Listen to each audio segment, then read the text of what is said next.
sports station. Check out the BetQL Network, wagertainment for every fan. Get sports betting tips from the best in the game. Available on the Odyssey app and our sister station, 650 The Bet. Sports Radio 610 presents Seth Payne and Sean Pendergast. We coming to H-time. Let's get the work in, man. Let's go. Great day, great day. Oh, give me some juice, baby. Oh, yeah. Let's do it. Hey, what's happening, everybody? Happy Friday to you. We made it. Good to be with you. We are with you till 10 a.m. this morning. I am Sean Pendergast. He is Seth Payne.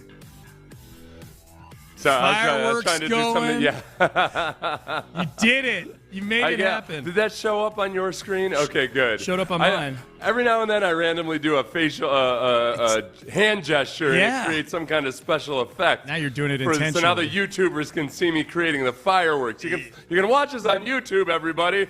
You know what I just You noticed? want to get a little dose of excitement, titillation this early in the morning? Watch the YouTube. You know what I just noticed?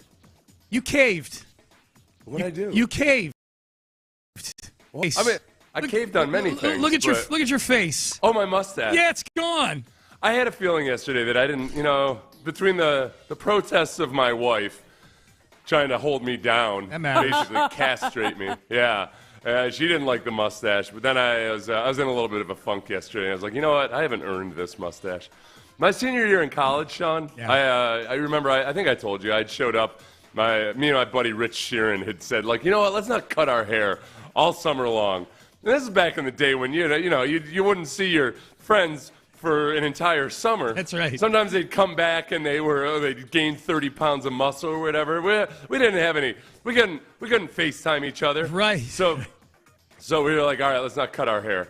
So we get back for the first day of training camp, and Rich, of course, had a high fade. But meanwhile, he hung you out to dry. Nice friend. Yeah, totally. I felt bad. I mean, he's from New Jersey, and he worked in like some New Jersey type place, like some kind of chemical processing plant or something. Oh, gotcha. Outside cleaning tanks all summer. Oh, yeah. So I got it for him. I mean, I worked on a farm. It wasn't like it was any better. Right, I was gonna say. But I had a long, glorious head of hair. I looked like a Greek god. And then after one of the early games, I felt like I was just disgusted with myself about the way I played, and I shaved my head it all bald, off. Like Shaved I was it a off. Spartan. Yeah. So yesterday, after I was beating myself up over that really stupid error I made earlier in the show about the Guardians' offense. Were you? Remember that? I do. Remember when I got it exactly the opposite? I do. Trying to look up stats. Said the Guardians expected. Yeah. Don't even repeat it. Okay. Don't even repeat it. I'm mustacheless now, all right? It's a new Seth. It's a new Seth. I got to go back to basics. I'm going to shave my mustache. I like it, man. That's good. You take an inventory. Almost every single woman I've ever asked about whether or not I should keep my beard or shave, they don't even hesitate. They're like, keep your beard.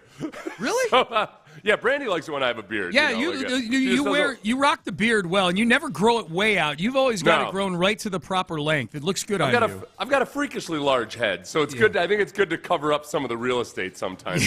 It's like you're looking at the Sahara Desert sometimes when you look at my face. I was going to say the Pacific Ocean, but yeah, whatever large swath of land. Let's add some landscaping on there, fella. Yeah, that's smart. I never thought of it that way. I have not asked a single woman who has said, like, oh, no, I like you, Seth, you look better when you're clean-shaven. And yet here I am, clean-shaven. Clean-shaven. So this is my gift to Brandy, to make me a little bit less appealing to other women out there.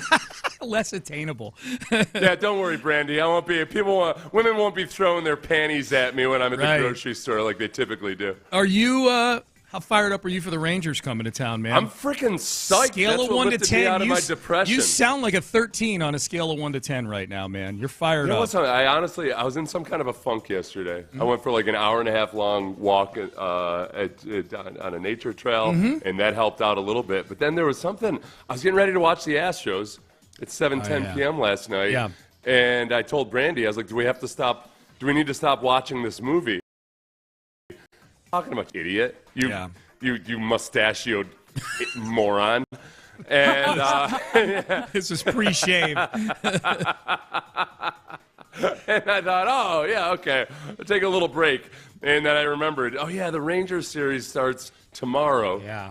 Today. Yeah. And I've got 3 days. I've got a weekend of hatred versus the Rangers. It's gonna be fun. Christian Walker coming back from paternity leave, and hopefully everything was great there. Yeah, man. Quick little note. I had a conversation I had with somebody yesterday because, a lot of people, it's one of those things people are hesitant to say out loud, but they're still still turn the side eye to paternity leave. What I always remind myself if I start to have some of those caveman tendencies is, man, you never know what might be going on with any kind of a delivery process or anything. I always caveat my paternity leave takes with that because I am a little old school that way. I'm like, all right, if you go, and once the kid's born and everybody's healthy, get on the plane, get back. I am kind of that way, but yes, you never know what's going on medically with somebody. Absolutely. I would never want to be in the position of being like, back in my day, right? You wouldn't see your wife for 7 weeks at a time after she had a baby. No, you never. There's complications. There's all those things. So you just never.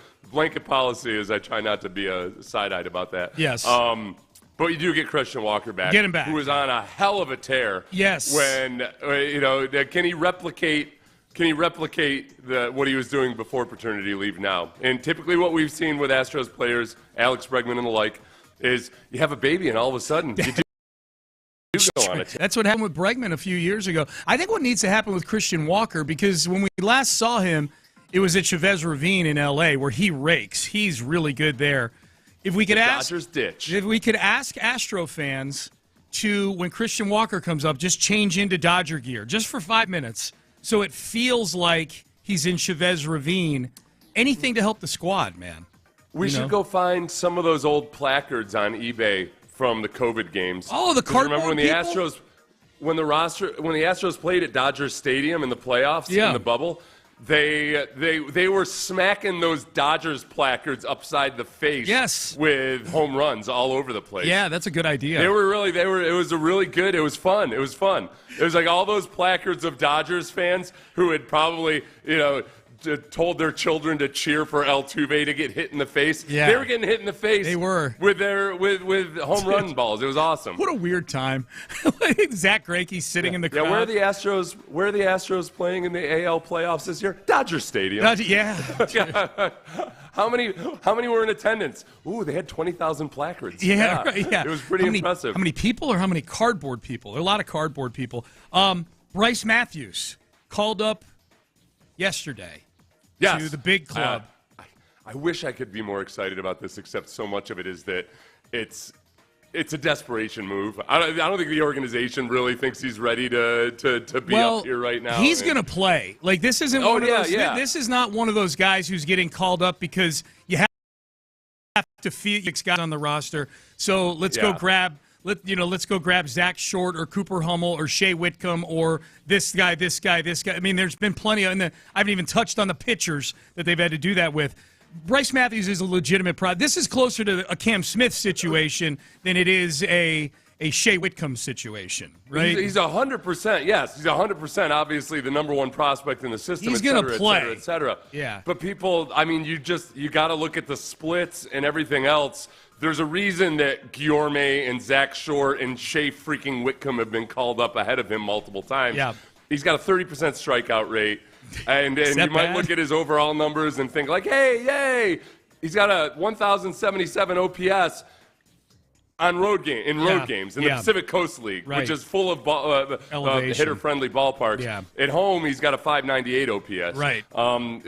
His contact rate is really low. Like, there's a lot of reasons that you would think, okay, boy, he's showing a lot of promise. Steals bases like a bandit. Yes. But he needs polish. So it's a little bit of it's something that I'm sure they're not comfortable doing, and yet you kind of got to just take a swing at it and feel. And maybe some guys, they get to that higher level of competition, you get the bright lights and everything else, and they thrive and they meet the challenge. Well, so maybe we'll see that out of them. Yeah, it's something I don't think we would have seen under previous GMs, even in a desperation situation like this. This is very much Dana Brown's MO. Dana Brown is much more of a, hey, man, let's throw him in the deep end and see what happens. Then let's leave him down there for some seasoning. Let's see if this road-home split OPS situation that you just touched on, Seth, evens itself out a little bit. That Dana Brown's mentality when it comes to prospects, combined with the desperation situation this team is in right now, they're missing so many guys that I get it. So we'll see what happens, with Bryce Matthews. And sometimes, too, regardless of what he does in the short term, I do think there is that element of it's like anything else, like a video game. You play level 6 for the first time and you get destroyed, but when you go back down to level 5, you're like, oh, this feels slow on level 5. Yeah. And so you get everything it can stoke your development. Yeah. So regardless of how it goes with him on this day, maybe it does it kind of stirs the embers up a little bit to keep his development going on. The intriguing thing for me with this, just in thinking this through, and this just popped into my head just now, is that, look, the Astros, we're days away from the trade deadline. I mean, what's today, July 11th? I mean, the trade deadline's 3 weeks away. I wonder what Bryce Matthews, what his status is within the organization when it comes to Dana Brown's appetite to put him into a deal. Like, is he untouchable, like a Kyle Tucker situation a few years ago? I know that wasn't Dana Brown, it was Jeff Luhnow. Is he untouchable? How's he viewed around the league? You know, what are the chances we see a trade made before the trade deadline? And if so, how big a trade could that be? The bigger the trade, the better the tech let this in there. So if Bryce Matthews comes up for a couple of weeks and really hits well, is that something where he becomes a more marketable asset in a trade? Or is that something where you go, okay, well, this kid's just part of the future now, and we're going to hang on to him through the trade deadline? So I think that's just something to monitor, I guess, because the Astros, I think they're going to need to make a deal somewhere. If, we don't know what the Jake Myers situation is right now. Reportedly, they've been kicking tires on Ced Mullins from Baltimore. Baltimore's going to be a seller, it looks like, at the trade deadline here. He plays center field. Jake Myers is your center fielder. We don't know if Jake Myers is out for 2 weeks or 2 months or 2 years. We have no idea right now. So I think that's something, too, with baked into the Bryce Matthews situation, for me at least, is how does the organization and how does Major League Baseball view him as a possible trade chip? Yeah, and I think that's where we've seen with Rafael Stone. Right now, for one, not afraid to elevate guys, maybe ahead of when a lot of other teams would elevate them. I like that. I don't like trying to be a miser about service time. Hey, you know what Rafael Stone did? He went out and got himself an extra 12 years of total service time when he traded away. Dana Brown. What did I say? Rafael Stone. Well, that's not the right sport. I don't feel as bad about that one as I do about that mistake I made yesterday. Yeah. Update, I'm very positive on Rafael Stone right now. I am too. He's very bullish. All three GMs. Yeah. So Dana White being able to kind of trade for whatever. Dana Brown. What the hell? He said you had the wrong color. All right, I'm back in the Astro break. I know. I was just thinking, you were having a good week. I'm not going to let the bastards grind me down, Sean. Nope. It's going to be it's all right. We're up against it. I love Seth Payne so much. All right. Payne and Pendergast with you. Someone said Bryce, not Bruce Matthews. Did I say Bruce or did Seth say I probably said Bruce Matthews because I have a stat about Bruce Matthews later in the show. Oh, this is going to be an awesome show. I felt so good. This is, and you should. Don't worry about it. It's all good, man. Tascasita product, Bryce Matthews, people said. Yeah. Don't you mean Pearland, Sean? Yeah, right. Exactly. Katie Taylor.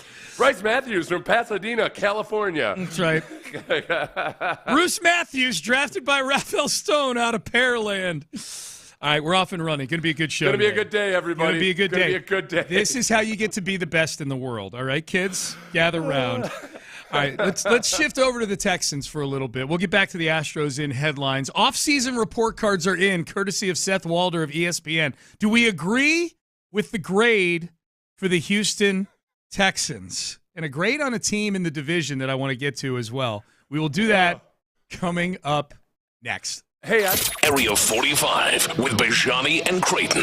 Biggest issue right now for the Astros going into the All-Star break? Attrition. They got to get some bodies back. With all the injuries to the pitching.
Injury Lawyers Studios.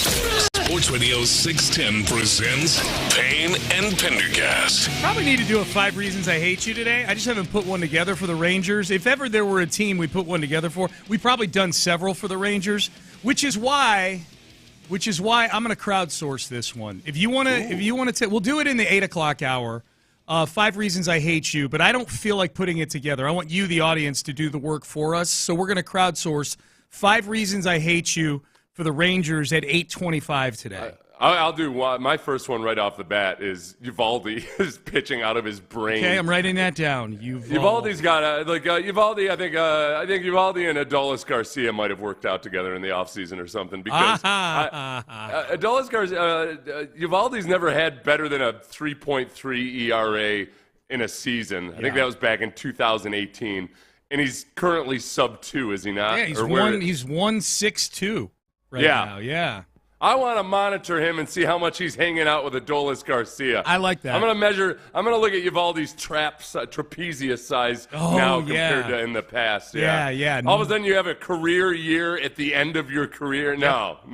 Is he a no neck like Adolis Garcia? Yeah. What kind of substances you been putting in your body? So now I only need 4. We got 1 from Seth. He hates Nathan Uvalde. So we'll so text him in 713. I didn't hate him before he turned into an obvious cheat. I'm joking. Don't put that on. Right. Let's snip that up. That turns into, so text in 713-572-4610. We're doing 5 Reasons I Hate You for the Rangers today, crowdsource style. All right, so the Texans offseason, I think they've had a good offseason so far. Seth Walder of ESPN.com put together his NFL off-season grades. I'd love to know what Nick Caserio thinks of these. He's such a big advocate of report cards before any of the players involved have done a single thing for the team. It's funny. One of my I'm not on TikTok very much, but I have one little cut-up of Nick Caserio from 2 years ago talking about how stupid draft grades are. Yeah. And it continually I get notifications that there's comments on it and everything. So now people see it, and they still think that it's like they think it's from this year's draft, right? And he's not. That's how angry. That's how indignant he is in this clip about how stupid draft grades are. This article probably triggered that video back to the surface again. I would imagine on TikTok. This because it's a one of the leads on ESPN. It's one of their most trafficked articles of the last 24 hours. What would you give, before we get to the Texans grade, Seth, from Seth Walder, what would you give the Texans if you were a professor giving out report cards to all the kids in class here? I would write a preface to this article saying, look, I agree with Caserio. The problem with any kind of off-season grades or draft grades or whatever immediately afterwards is you just flat out don't know. Yeah. So many moves that look stupid end up being brilliant and vice versa. But I would have preferred that they were more aggressive in addressing the offensive, keeping the B region for me. Yep. So, and I might we could be 4 weeks into the season and it'll look like they should have gotten an A for that because the O-line is playing well, or vice versa. But I would probably give them a B+. I liked a lot of what they did. My personal preference was I wish they would have been like the Bears or the Vikings, who were really aggressive in getting the higher caliber free agents. That's the last part. Offensive line. The last part is what you touched on there, because I think if you just left it at, I would hope they were aggressive on the offensive line in addressing it. My response, if I were Cassera, would be, we were pretty aggressive in addressing it. We got rid of 3/5 of our starting offensive line. Right. Yeah, They did. Yeah, they traded up to draft a guy in the second round. Yeah. But then the free agency signings were a lot of guys that are like, okay, good, solid NFL player, but I'm not, But your definition of aggressive, I think, is what everybody else's is, which is aggressive and you feel like it's much improved.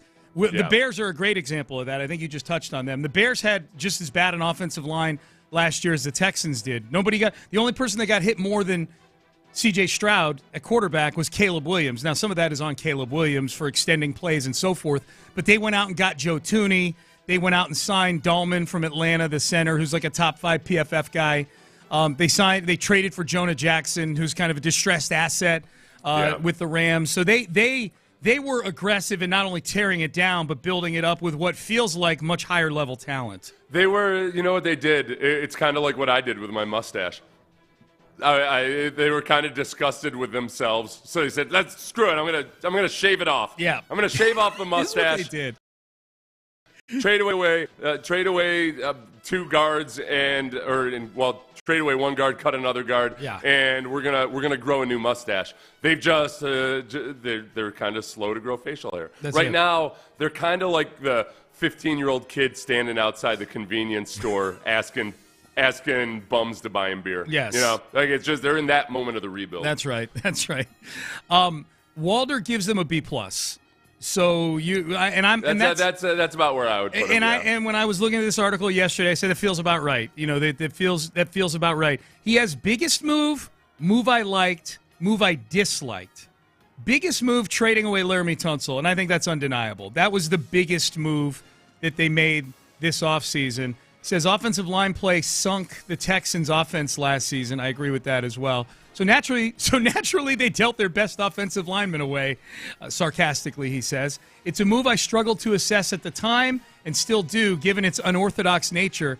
As wild as it seems, I didn't hate it because the return was strong. A 3rd-round pick, a 7th, a future 2nd, and they swapped 4ths. Houston must have believed the haul was worth more than Tunsil. Perhaps they were worried he'd want a new contract soon. I think that's probably a concern as well. Who's still a great pass blocker, but isn't on the same level in the run game. Hey, Seth, what would we be saying if Bill O'Brien was the one who made the Laramie Tunsil trade? That's a great question, because we got to be honest with ourselves. Yeah. All right?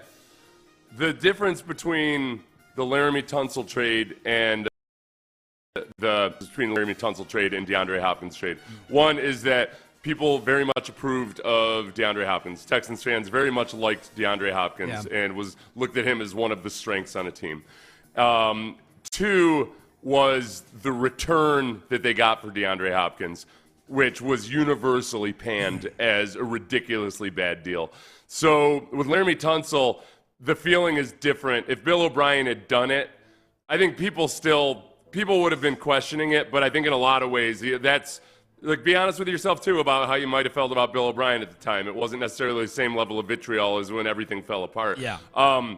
That Laramie Tunsil wasn't as popular as DeAndre Hopkins. Not as good a player at the time. Very, very good player, don't get me wrong. But then also, Laramie Tunsil got what all the capologists and everything say is a good return in the trade. So it was a fair and balanced trade. The value the Texans got back was about what most of the cap people I saw said, yeah, that makes sense. They didn't say that the Commanders worked one over on the Texans or that the Texans screwed the Commanders. They're like, that seems like adequate compensation. Yeah, and I guess I'm thinking too. It's a complex question because this trade. I don't know if I've ever seen a trade that was made that was so, like, you look at it, it is a bit of a side-eye trade. A team that has the worst offensive line in football trades their best offensive lineman. Team that has the hardest time protecting its quarterback trades away a premier pass protector. And yet, the approval rates, unlike the Hopkins trade, this trade within Houston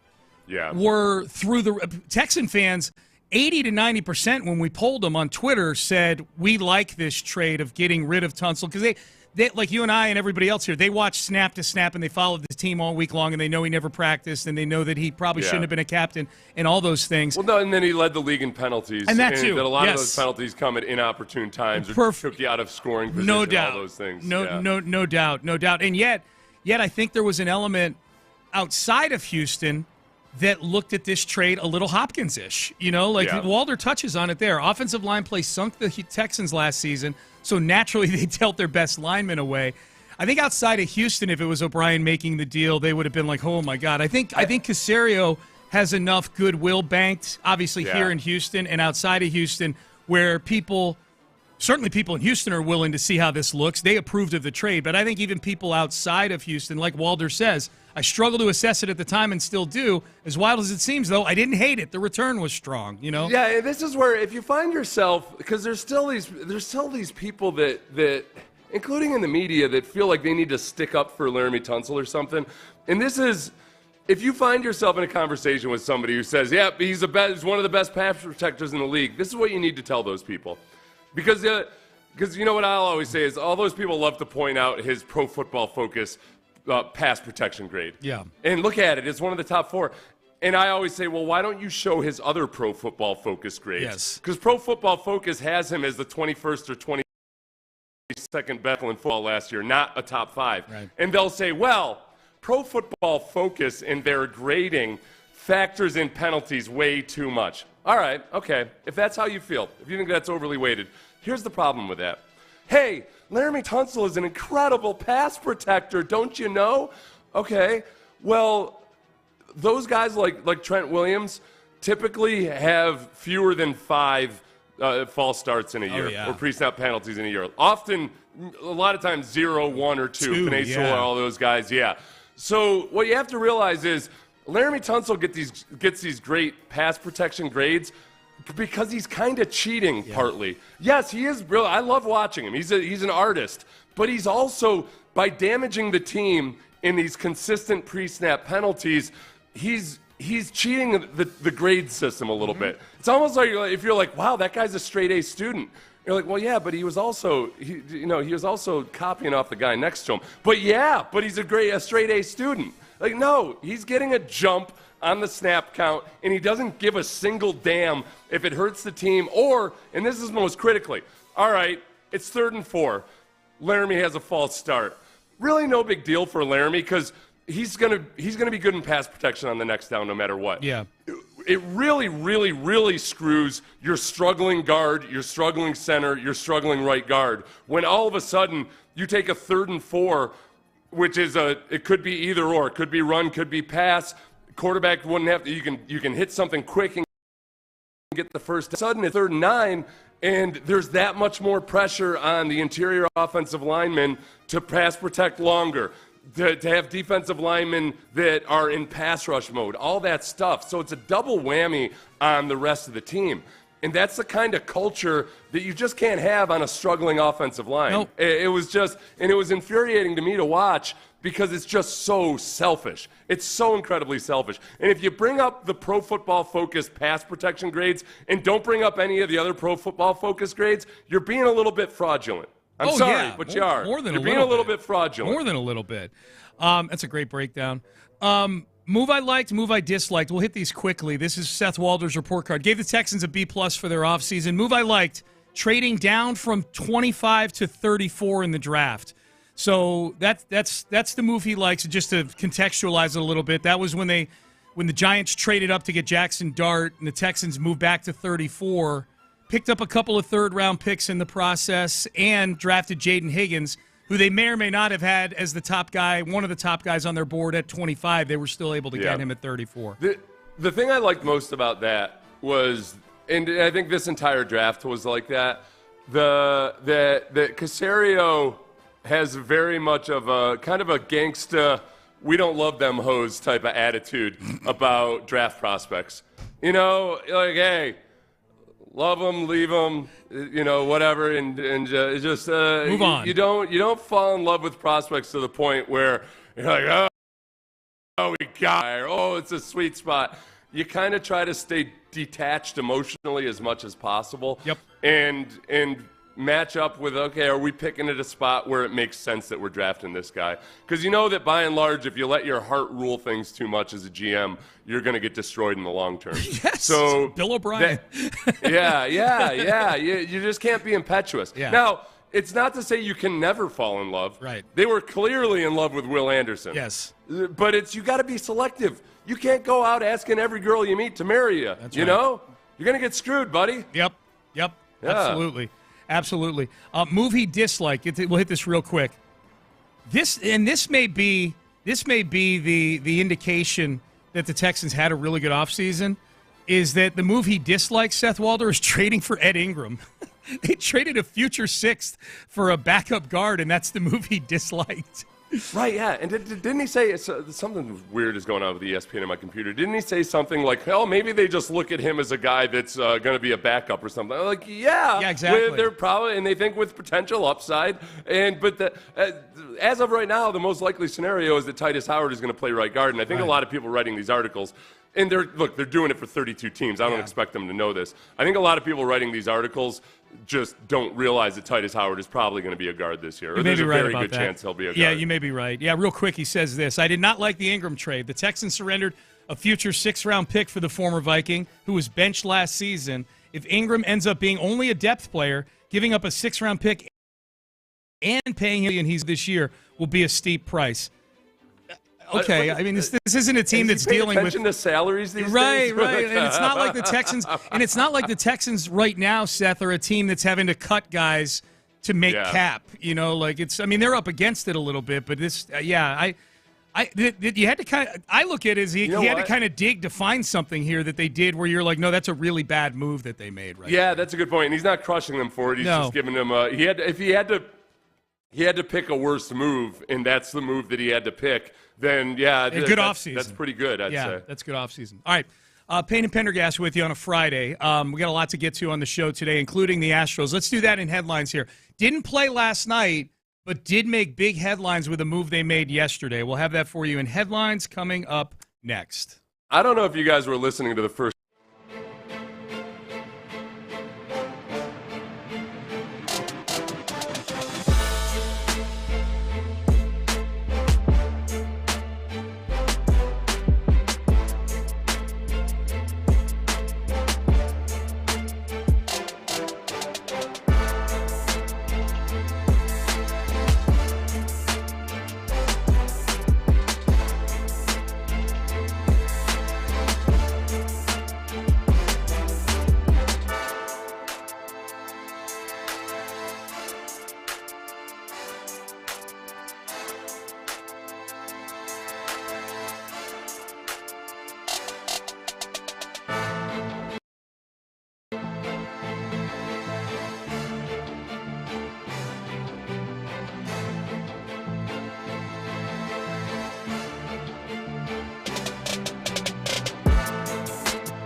SportsRadio.com. Payne and Pendergast with today's headlines, presented by Men's Tea Clinic.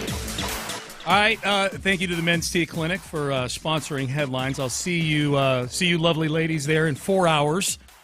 Meanwhile, the Astros back in. We were talking open. Seth, you and I have the same mentality about this. When I go, you get in such a routine in the summertime. Like 7:10, I'm going to sit down, and I can't wait to watch this game. Even though it's it's been up and down at times this year, mostly good of late, obviously. But then, like last night, same thing with me. Middle of the day, I'm like, wait, does the Rangers series start today? And you look like, no. I'm like, oh my God, what am I going to watch? Yeah. Well, it did, and it screwed me up a little bit too, because it's a Thursday, and you're expecting baseball. Yeah. So it screwed up my whole weekend in a lot of ways. I blame this for me being so stupid in the first segment. That's right. That's right. It's not your fault. It's baseball's fault. I hear you, listeners. Not for being stupid. I get it. For being so stupid, like above my normal level of stupid. Yes. Yeah. I was especially stupid at 6 a.m. It was good. Go back and listen to it at the in the open. Seth was on a heater.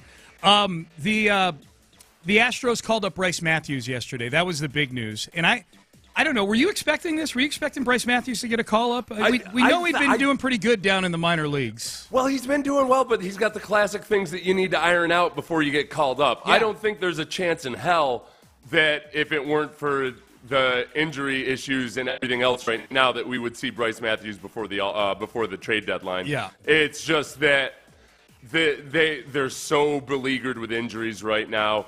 And he's doing some things really, really well in AAA, but he's also striking out a boatload. All the classic stuff that you just want. He's got a 30% strikeout rate. His numbers look really, really good until you do the home and away splits. Yeah. He's got a 598 OPS at home, but then you go to Pacific Coast League ballparks, and he's at a 1,077 OPS. Yeah, there's a lot of – he's got 25 stolen bases in 73 games. So there's a lot of positives, but he's the classic, all right, not quite ready, but you know what? Smoke him if you got him right now because we don't have any baseball players. Well, to that end, smoke him if you got him. If you're going to bring him up big. I was listening to the guys last night on Area 45 while I was cooking out, and Patrick Creighton and Sean Bijani. If you guys don't listen at night, you should. Area 45 is a really good show, and they're great on baseball. Creighton was saying, man, if you're going to call him up, bat him leadoff. He's got 25 stolen bases. If you're going to do it, go big. Bat him leadoff. Yeah. At any moment, we're anticipating that they're going to announce that actually Jeremy Pena had 7 broken vertebrae or something that they missed. Yeah, go ahead. Yeah. Put him in the leadoff. Here's the thing. It's not a lineup that's good enough right now. I know they've been hitting better of late, and I know their batting average has been good. But the lineup is what it is. It's not a lineup where you go, well, that's going to torpedo ... Especially, like you pointed out, Pena's out right now. He's on the in. If Pena were healthy, then obviously he wouldn't be batting leadoff. But for this lineup and this group of guys, why the hell not? Hey, Zach Short was in the 2-hole last game, and that went awesomely. Yeah. That wasn't by design, obviously. I had somebody – I had a tweet about Zach Short. We can go off on tangents a little bit in this headlines because there's nothing going on right now headline-wise. Well, just real quick, I'm pointing out the negatives and everything, but I am sometimes guys just get that – they get under the bright lights, and you get the best version of themselves. Those splits are drastic, though, home and road in AAA. Yeah. We should point out. They are drastic. Serious all-star potential on the road and overwhelmed at home right now is what it's been. Look, and he does – he strikes out a lot, but he also walks a lot. Yeah. So there is that element. So you get his speed out on the base pass. I know that Patrick go ahead. If they put him at leadoff, and if he could just give you some competitive at bats and get some walks or something, then sure, why the hell not? I had a tweet about Zach Short from the game on Wednesday where he got put in the 2-hole because Jake Matthews couldn't make it out to center field and they'd already put the lineup card Myers. in. Yeah, what'd I say? Jake Myers. What'd I say? I said Jake Matthews. What an idiot. Oh, my God. I blame you for that one. I know. I've infected you. I'm sorry. Jake Myers. So I tweeted about Zach Short where I said Zach Short, who had struck out 4 times the night before and then struck out again to start out the game on Wednesday, I said he looks like that overwhelmed little leaguer that's just hoping to make contact. Like a ground out to short feels like a positive for him right now. Yeah. And I had a few people say that was a little bit, and then I completed it by saying he's a complete zero, which he was offensively. I don't mean as a human being, but offensively he was a complete zero. I had a few people reply to me saying I was being a little bit harsh. One in particular said, hey, give the kid a break. He's only got 20 Major League plate appearances. And I said, what? Who the hell? You thought he'd only been an Astro, like that this is his first time. This is his first rodeo, right? And I said, no, not a kid. He's 30. And B, what would you say if I told you he has 557 career plate appearances at the major league level? Like he's a quadruple A guy. So I envy the ability of people to just throw stuff out on social media with such cocksuredness, but with zero actually having. Dude, it happened on the text page yesterday when we were talking about first head coach fired, and we were going through the history of that in the NFL. I'm talking about, and we were going through the history of that wager yesterday. And we said Robert Saleh was the first head coach fired last year, which he was in Week 5 or after Week 5. And there was a texter yesterday that said, you guys are wrong. Dennis Allen was the first head coach fired. So I go look it up during the break. Like, no, Dennis Allen got fired in November. Robert Saleh got fired in October. Like, you're totally wrong. But they text in like, which calendar you're working off, buddy. Yeah, they text in like, nope, you guys are wrong. This is what it is. I'm like, no. So anyways, We love our texters, though, especially the ones that are texting in reasons to hate the Rangers. We're crowdsourcing of 5 reasons for the 8 o'clock hour right now. I'm going to tell you one thing. I think it's a testament to how great a player Bruce Matthews was that both you and I have said Bruce Matthews so far on the show when we're talking about Bryce Matthews. I said Jake, but whatever. The Matthews family. Shout out to Bruce Matthews for just having an enduring legacy being amazing in the city of Houston. yes, good job, Matthews now family. that one simple vowel for 3 weeks. We're done, yes. Hey, what do you think about them using the automated ump for the All-Star game? Feels like a strange game to kind of workshop the automated ump. I know, yeah. I mean, I'm for it, but whatever. We're going to use it in the All-Star game. Like, oh, yeah, guys are going to be real angry about strike 3 in the All-Star game. But maybe that's the point. Yeah. That it's a low stakes. It's a low stakes environment. Yeah. So you can show it to Major League Baseball fans at large in a low stakes environment where people aren't going to get overly upset. Okay. Largely, when we saw it in spring training, because was it the Mets game? It was the Mets game. Yeah. Because the Astros ballpark wasn't using it, but the Mets were, and I loved it. It was smooth. It was seamless. It's so much better. We've been conditioned that when it comes to a replay, like, crap. Like, okay, no. You 10 see seconds. Talking on the it was so quick, and it's kind of exciting because they put the results up on the scoreboard, and the crowd either cheers or boos. There's that moment of anticipation. Like, oh, God, what's the call? Yeah. The other thing about doing it in the All-Star game is because it's a low-stakes environment that, for those of you who don't know, it's a challenge system. So the catcher, the batter, or the pitcher can challenge the call. They can't look to the dugout. It has to be immediately afterwards. But you only get so many challenges. So they're probably going to use, I would imagine, guys are going to be more liberal in challenging it because, like, who the hell cares? I don't have to save them. Just do it now. Yep. I liked it a lot. The only concern I have is I don't think the graphic on TV is tied into the actual automatic system that they're using. Oh, you're talking about the box? Box. Because so that's the only thing I worry about is that you're still going to have instances where you feel like you got screwed. It happened the other night, and Brandy pointed it out. There was it wasn't the Astros. The opponent walked, and it looked like a strike in live time. But then when they showed the side angle replay, you could see that the ball was like clearly below, like well below his knees. Yeah. So that box that they put on the TV screen, at least as of now, it's a lot more generic than the actual system they use. So that's the only question I have about it. And maybe they've figured that out. That makes sense. And this being a low stakes game, I was kind of poking fun at it, but you're right. This will be a highly watched game. It is a chance for people to see it in action that haven't seen it in action yet. That's a really good point. All right, Payne and Pendergast, those are your really light headlines day. Big thing, Astros-Rangers, silver boot stuff coming up this weekend out at Dyken Park. Get on out there and support the Stros. We'll talk about the Stros in the next segment. Some great tidbits about one of the most important Astros moving forward from an article in The Athletic that you're going to want to hear. And the biggest storylines for this series coming up this weekend we'll get to in the 7 o'clock hour as well. Quickly as well, too, in light of the devastating floods that have affected so many people in the Hill Country, we are here at Sports Radio 610 and Odyssey Houston doing what we can to support. And there's so many wonderful organizations that are setting up donation drives. The best way we can help is to give you information on how those outlets are helping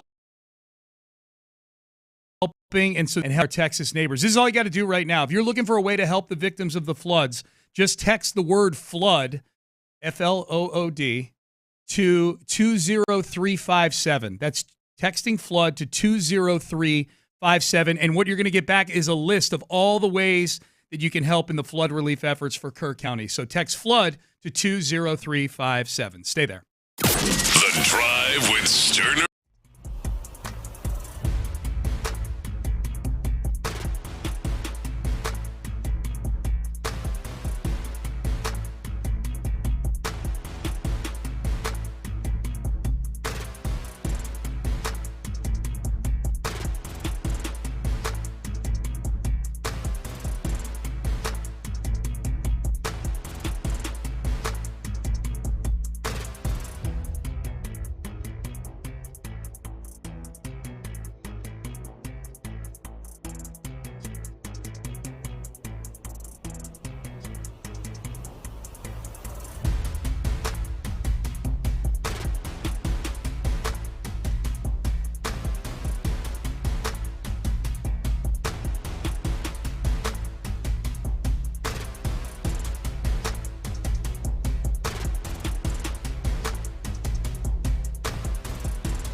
Illinois. KILT FM HD2 Houston. Insider access, exclusive content. Sports Radio 610. The Texans play here. An Odyssey sports station.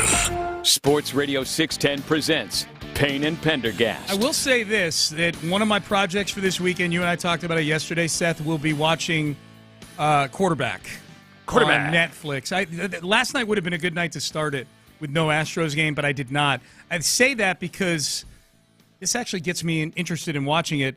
Quarterback, the Netflix documentary that tracks the 2024 season for Joe Burrow, Jared Goff, and Kirk Cousins. A texter says that the Quarterback documentary, the Jared Goff Texans game, when they played them in Week 10, and mentioned that Kalen Bullock had a tendency and they knew a big play would work on him. Ooh. And I think they did hit a big play on him in that game, if I'm not mistaken. I can't remember. And which game was that? The Lions game. They were following. Okay. Yeah, they were following. That documentary was following Jared Goff, and I guess they focused in at one point on the Texans game in the documentary. Yeah. And that's where I think that, boy, the time of the season for that is really interesting, just because there were a lot of times this year where Kalen Bullock made some rookie mistakes, or even if they weren't mistakes, it was just doesn't have that level of anticipation yet that veteran safeties have when they can see the whole picture in front of them. And he got a lot better at it as the year went along. That's going to be one of the Texans defense. Really, one of their only fatal flaws last year were some of the big plays allowed in the passing game and in the run game. Big plays in general, but especially deep touchdowns. And that's what's going to happen when you've got a rookie free safety at times. Yeah. So he made a lot of improvement during the season. I'm guessing that he's going to build on that. You never know for sure, but that could be that's a huge improvement when you take what that defense was able to do in terms of making big plays. If they can just get rid of some of the stuff on the 5% of the time, they would have these flubs in the back end that would undo a lot of the great work. And the Lions game is a great example of that. That, man, boy, they turned – Jared Goff turned the ball over 5 times in that game. They still lost. They still won. And, yeah, the offense didn't help the defense out in the second half. But some of those things, if the defense can just iron those things out, they could be an all-time defense. Yeah. It's that close, and it's just some of those big chunk plays in the Titans game. In some of those games, you swing that over to the other side, and it's incredible how good they can be. It is a potential Super Bowl defense. There's no question about that. I agree with you. The Rangers are coming to town, so we'll get to the storylines here in just a second. Ken Rosenthal, The Athletic, had an article that had some tidbits from around the league, including a couple Cam Smith tidbits. If you're looking to feel good about the Kyle Tucker trade, there's been a lot of reason to of late. Isaac Paredes making the All-Star team earlier this week was validation of that element of the trade.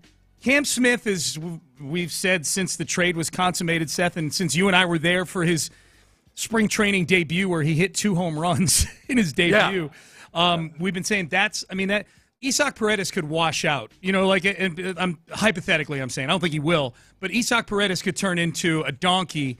And if Cam Smith turns into an all-star, you win that Kyle Tucker trade going away.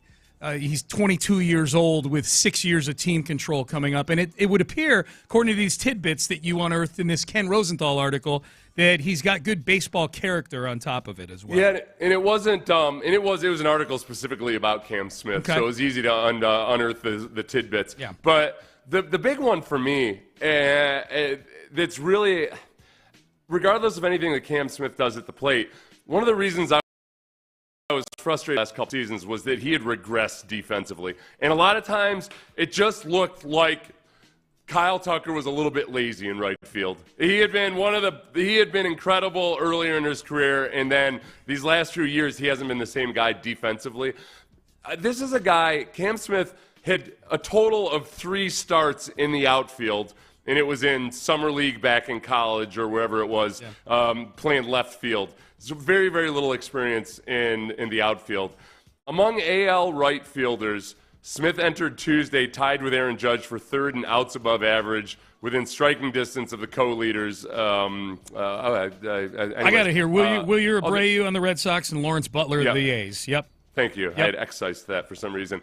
He's third in defensive runs saved behind Adalis Garcia and Abreu. His sprint speed among right fielders was second only to Corbin Carroll. Like, he's playing – he has come along at warp speed in terms of his development as a right fielder. And I'm glad you got all this in here, because I will tell you how I was feeling about Cam Smith in right field early in the season.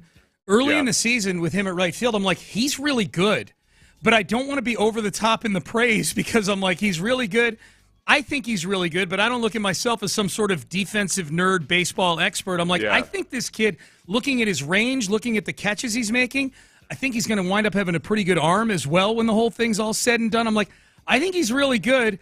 Everybody else around here is going, yeah, he's doing good. I wanted to be so over the top about him early on, and I love that now we're at a part in the season. We're in July now. He's good. Like, he is he is going to be an everyday. Unless they need him at third base someday, he is going to be a really good everyday right fielder in Major League Baseball. Well, and in terms of the way he's wired, remember back in the day when A.J. Hinch gave us that little tidbit about how he'd had to have some conversations with Kyle Tucker about playing with the same level of intensity and just being kind of in the Astros mold. Yes. That Kyle Tucker just didn't quite belong when it came to the sense of urgency of other guys on the team. That was something he had to learn and mature into, and may have regressed out of. But there's this story by Omar Lopez, the bench coach in there, who's talking about how he gets on the treadmill at 5:30 a.m. every day at spring training. And usually he's in there by himself. And then all of a sudden, like, every day there's somebody walking in at 5:45 a.m. It's Cam Smith. And and he's continued that level of work ethic, shows up at the ballpark 7 hours before the game every day. And just honestly, it felt a little bit like an Ohtani story or something. Yeah. If I find out that Cam Smith has a studio apartment in that apartment building right next door to Dyken Park, I'll be over the moon. You remember all these stories about Shohei Ohtani? Like, just lives a very simple existence, doesn't just stays in his apartment and works at baseball and all this. Yes. So both. That feels like Cam Smith. That's what I was going to. Okay, it sounds like both things. And I was about to ask you, what would get you more excited about the studio apartment next to the stadium? That he's distance from work, or that he's being very frugal with his bonus money? A combination of the both, two. Yes, and that he doesn't have to worry about an interpreter somehow stealing a bunch of his money. He does that. He speaks English perfectly well for somebody who's from Florida. So he's Nice shot at Florida right there. That was good. That was strong. You got to remember, he's from Florida. Yeah. He's not like a lot of these other guys where the assimilation into actual society is pretty easy. Yeah. You come from the Dominican Republic or Venezuela or something, they're like, okay, there's a challenge, but whatever. You come from Florida to anywhere else in the contiguous United States, and it's an adjustment. Big adjustment, man. Big adjustment. I don't care that it's West Palm Beach. Big adjustment. Yeah. We don't have meth in vending machines around here the way they do in Florida. That meth vending machine in the great state of Florida. That's right. So we were doing report cards in a segment ago with the Texans in the offseason. I mean, the Kyle Tucker trade. Kyle Tucker trade's an A right now, right, for the Astros? It is an A, but it is also, though, too. You're not gonna find a lot of people saying that the Cubs or the Astros need to win this trade or they won this trade just because it is what it is. The Cubs are making a big move trying to win a World Series this year. I think both teams would do it again. I think both. Yeah, well. Right now, that's what we're saying. Right now. If the Cubs lose, if the Cubs somehow fall off and lose in the wild card round or something, then it's going to be a D for the Cubs for the Astros. Yeah, subject to change for sure. But I think I don't know. And honestly, both teams would do it again, and yet still, there is a part of me of I don't know how many teams would have sacrificed if the Cubs knew that Cam Smith was capable of this immediately. Would they have traded away 6 years of control of a guy like that for anybody? Well, knowing that he could play right field, did they even know? Like the Astros are, the Astros are willing to think outside the box when it comes to this. The Cubs. I'm guessing the Cubs drafted him to be their third baseman of the future. Did they draft him with any inkling that he could be their starting right fielder? Right now, he's not having as good a year as Kyle Tucker. Nobody's saying that, but. Yeah. But like you're right, the sacrifice of sending away a 22-year-old player like that when he could have you slot him in. My guess is that if they didn't have Kyle Tucker and they had Cam Smith having the year he's having in right field, I'd have to go look at the standings, but the Cubs would still be a pretty damn good baseball team right now. And all the reports out, when people were talking about the Astros' potential trades, et cetera, they were the Cubs with Kyle Tucker. Yeah. I remember when the Cubs first entered the scene, and there was more about because nobody was really talking about it in Houston, but I had seen somebody mention it that Cam, that the Cubs were a possibility, but the big barrier was that they really, really liked Cam Smith, and they didn't want to let go of Cam Smith. So nothing titillated me about it initially because I didn't think it was going to be a possibility because they asked and the Cubs wouldn't give him up, and then lo and behold, they did. So it's not like they weren't excited about Cam Smith up there. Yep, for sure. Yeah, right. No, first-round pick. You always get excited about guys like that. Cam Smith, 2.3 wins above replacement on Baseball Reference. Kyle Tucker, 4.0 wins above replacement. So Kyle Tucker on the season, last time I checked, he was in the low 900s in the OPS, and he's been playing pretty much that way the whole year. Very consistent. He started off on an incredible tear, but like he's been pretty consistent. It's not like he's had a couple great months and one bad month. Over the last 28 days, Cam Smith's got a 944 OPS. Yeah, he's been great. So small sample size and whatnot, but the progression has been pretty damn steady. He's had some droughts along the way, but in the last 28 days, for what it's worth, he's been playing at Kyle Tucker level offensively, and he's been a much better right fielder. He's been a much better defender than Kyle Tucker. So if he extends this on through the end of the season, it's a slam dunk. I don't care what the Cubs say about what they were trying to do. If he plays at the caliber of Kyle Tucker, who, by the way, isn't all that great in the playoffs, then you really screwed up in trading away Cam Smith. Yes. And that's and the development for me, like he looked there were times early in the season where it's like, oh man, that video that they did in the clubhouse where they made a big deal out of him making the ball club. 2 weeks into the season, I'm like, man, they're going to look like idiots doing this because they're going to have to send this kid down to Sugar Land because he looks overwhelmed. I mean, he was striking out all the time early in the season. And he still strikes out a fair amount, but not nearly to the extent he was earlier. He's not striking out now. He's making hard contact. He's hitting with power. He's going to be a 30-home run guy. Just look at him. Look at his frame. He's going to get bigger. He has developed, Seth, at a pace of somebody who goes into the gym every day at 5:45 in the morning. You know what I mean? Like right. Level of consistency. He's developed very quickly. If you were to ask me what the work habits are for a guy who has developed as rapidly as he has, I would say he's in the batting cage every day trying to work on his eye. He's in the gym. This kid has a routine.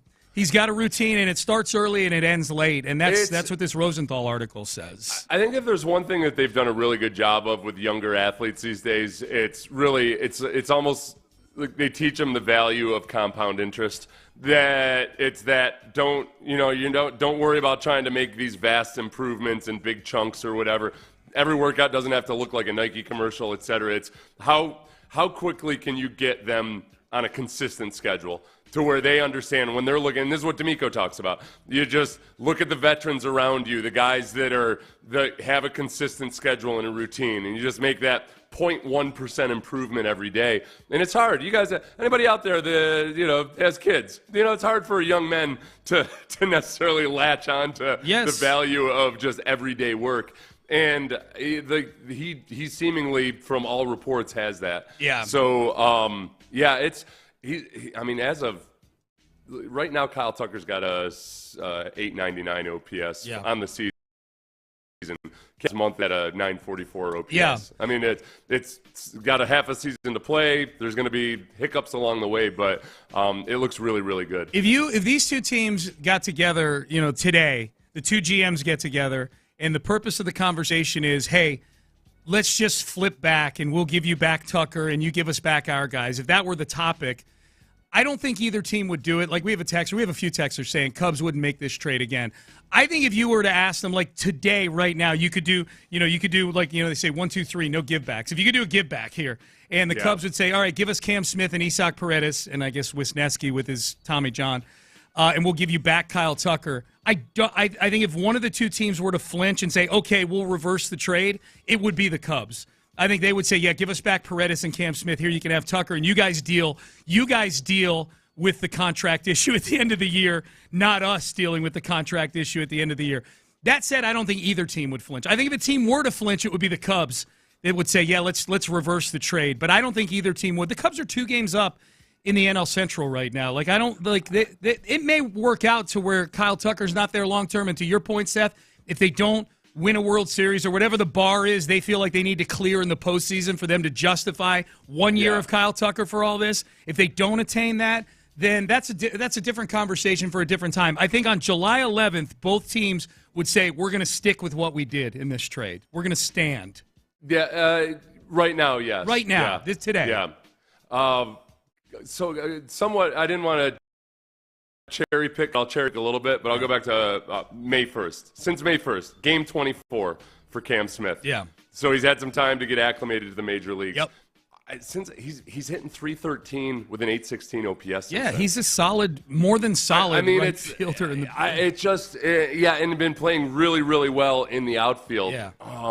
I didn't really have it in me to hope for this performance out of him so far, and we're halfway into the season. I've got my fingers crossed and I'm knocking on wood and all that. But man, when he was struggling early in the year, I think I said at one point I'd sign up for a 700 plus OPS in his rookie year. Right. We knew he was going to get at bats. Like they're going to play him. They're not going to send him to Sugarland. They're going to play him. They're going to take their lumps. They're going to try to win a division while developing a right fielder. Kind of the opposite of what the Rockets are saying they're doing right now. The Rockets are like, we ain't developing young guys anymore. We're going for it.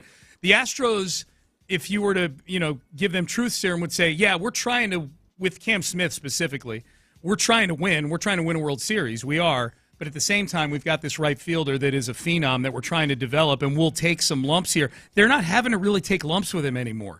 He's especially as the lineup is constructed right now with no Yordan Alvarez, no Jeremy Pena, now no Jake Myers, probably missing one or two more. Well, Christian Walker's back from maternity leave. Cam Smith is one of their two or three with this lineup. I mean, this everyday lineup that they've got trotting out there right now? Well, Cam Smith's one of their past 3 guys before you say who are your best players, not pitchers, everyday players on this team. It's Altuve, it's Cam Smith. If Yiner could ever develop any consistency here, Christian Walker I'll throw in there as well, develop any consistency. I mean, and Isaac Paredes, obviously. I would say it's Paredes, Altuve, and Cam Smith as the lineup is right now. Those are your 3 best players right now. He's one of your 3 best guys in a divisional race in July right now because of, 1, he's been very, very good, and 2, the injury gods have just zapped you all season long. It's so weird. It almost feels like a 2015 type of vibe with the Astros right now, except that, without all of the depression that came before 2015. Yeah. And when you had, when Carlos Correa and George Springer and everybody else were starting to come along, the pipeline was just jam-packed at that point. That's the big difference between now and 2015 was that you don't have that same pipeline. No. But you also have some veterans on the team that you didn't have in 2015, obviously. Yep. And all I ask you to do is to stop getting swept by teams like the Guardians. Yeah. That's all I ask. Starts tonight. Yeah. These guys are 9.5 games behind you. Bury them. That's, to me, like the 3 biggest storylines for the series this weekend, Seth. To shift gears a little bit, talking about this Rangers series. One is Bryce Matthews' debut. I'm very anxious to see where he's playing, where he is in the lineup, just exactly how Dana Brown and Joe Espada view him, or view how much you can put on his plate, right? I would anticipate he's going to, because I know they're going to want to overwhelm him in his major league debut and put him near the top of the lineup. If they were to do that, I think it would, A, say a lot about what they think about him, and B, I think it'd just be a cool go-for-it kind of move. Like, hey, man, we had no intentions of bringing this guy up this year. We wanted him to develop one more year. But as long as he's here, let's see what he can handle. So I'm excited for Bryce Matthews' debut tonight. Get on base, man. Wreak a little havoc on the base paths. He's got 25 stolen bases this year. all the potential is there. Yes. Everything looks great. It's just the strikeouts, the difference, the home and away splits that he has right now, where you see the promise. but he's much, much, much better on the road in the Pacific Coast League, where there's a lot of hitter-friendly parks. But yeah, he's stolen 25 bases so far in just 73 games. He's got speed. He walks a lot. He strikes out a lot, but he also walks a lot. So the potential is obvious. Yeah. There's nothing. Nobody has looked at Bryce Matthews and thought like, I don't know if that was a good pick or not. It's just a matter of he's not as far along as a guy like Cam Smith was when he came in. But it's all right there. And there's some guys are just they take that jump above and beyond what they did in the minors when they get in the bright lights. And then the other part of it too is, when you get into one of the differences between the minors and the majors is that you have such a more cemented game plan going into games. The scouting report, the pitchers you're going to see, all of that, you can do. They've got a lot of resources in the minors, but you've got more of a solid plan, and you've got more predictable expectations about who you're going to see and how the team's going to play, that he might really thrive in that environment. Well, and I would guess for him specifically, too, there's a plan. There's some of these guys they're calling up. It's like, they're going to, they're calling up Kennedy Corona. They don't have some sort of 4-week layout for what it's going to look like for him. With Bryce Matthews, I don't think they're just shooting from the hip with him. I think they, especially knowing what the injuries are right now, they've got a pretty good idea as to how they're going to deploy him during his time with the big club. Well, it's the one thing, just to make a loose analogy, in football, I was always impressed with or intrigued by there's guys, especially with rookies, that don't necessarily look all that great in the preseason. And in the preseason in football, you're not doing a whole lot of game planning. You're not doing a whole lot of film study ahead of time, all of those other things. But the guys that are kind of advanced for their age and maturity, when they get into the regular season and all of a sudden you're specifically preparing for one opponent for a whole week and you've got more of a plan and all of that, they really take off. Oh, they thrive. The structure is good for them. And then some of the guys who shined in the preseason, when they don't have to use their brains at all, they falter in the regular season. Yeah. So there is an element to, even though the difficulty level is higher, there's some guys that just get to that more professional environment and they thrive in it. So that's a huge wild card, and you might see that out of Bryce Matthews. Yeah, man, that's really good. That is good stuff.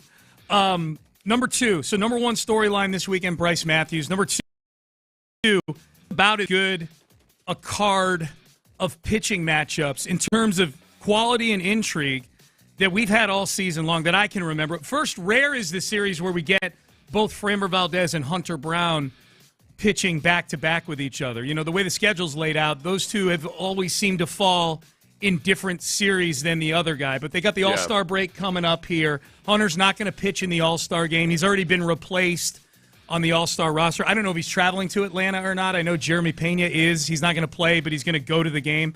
I would think just being introduced to the crowd as an All-Star for the first time is a really cool thing. But these pitching matchups, I mean, even statistically, it's not a great matchup, Seth, tonight. You got the two pitchers have a 5.82 ERA and a 4.32 ERA. But it's Lance McCullers versus Jack Leiter. That's a fun undercard, I'll call it, on Friday, Yeah, and Lance McCullers right now is just such a huge wild card as to which version of him you're going to see. Yeah. He's still on this journey of discovery. He's on a quest to find out and discover who exactly he is right now as a pitcher with and what his pitch selection needs to be.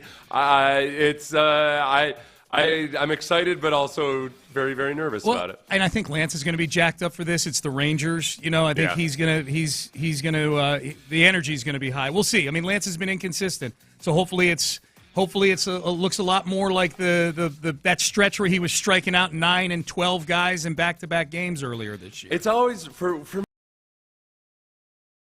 me with Lance.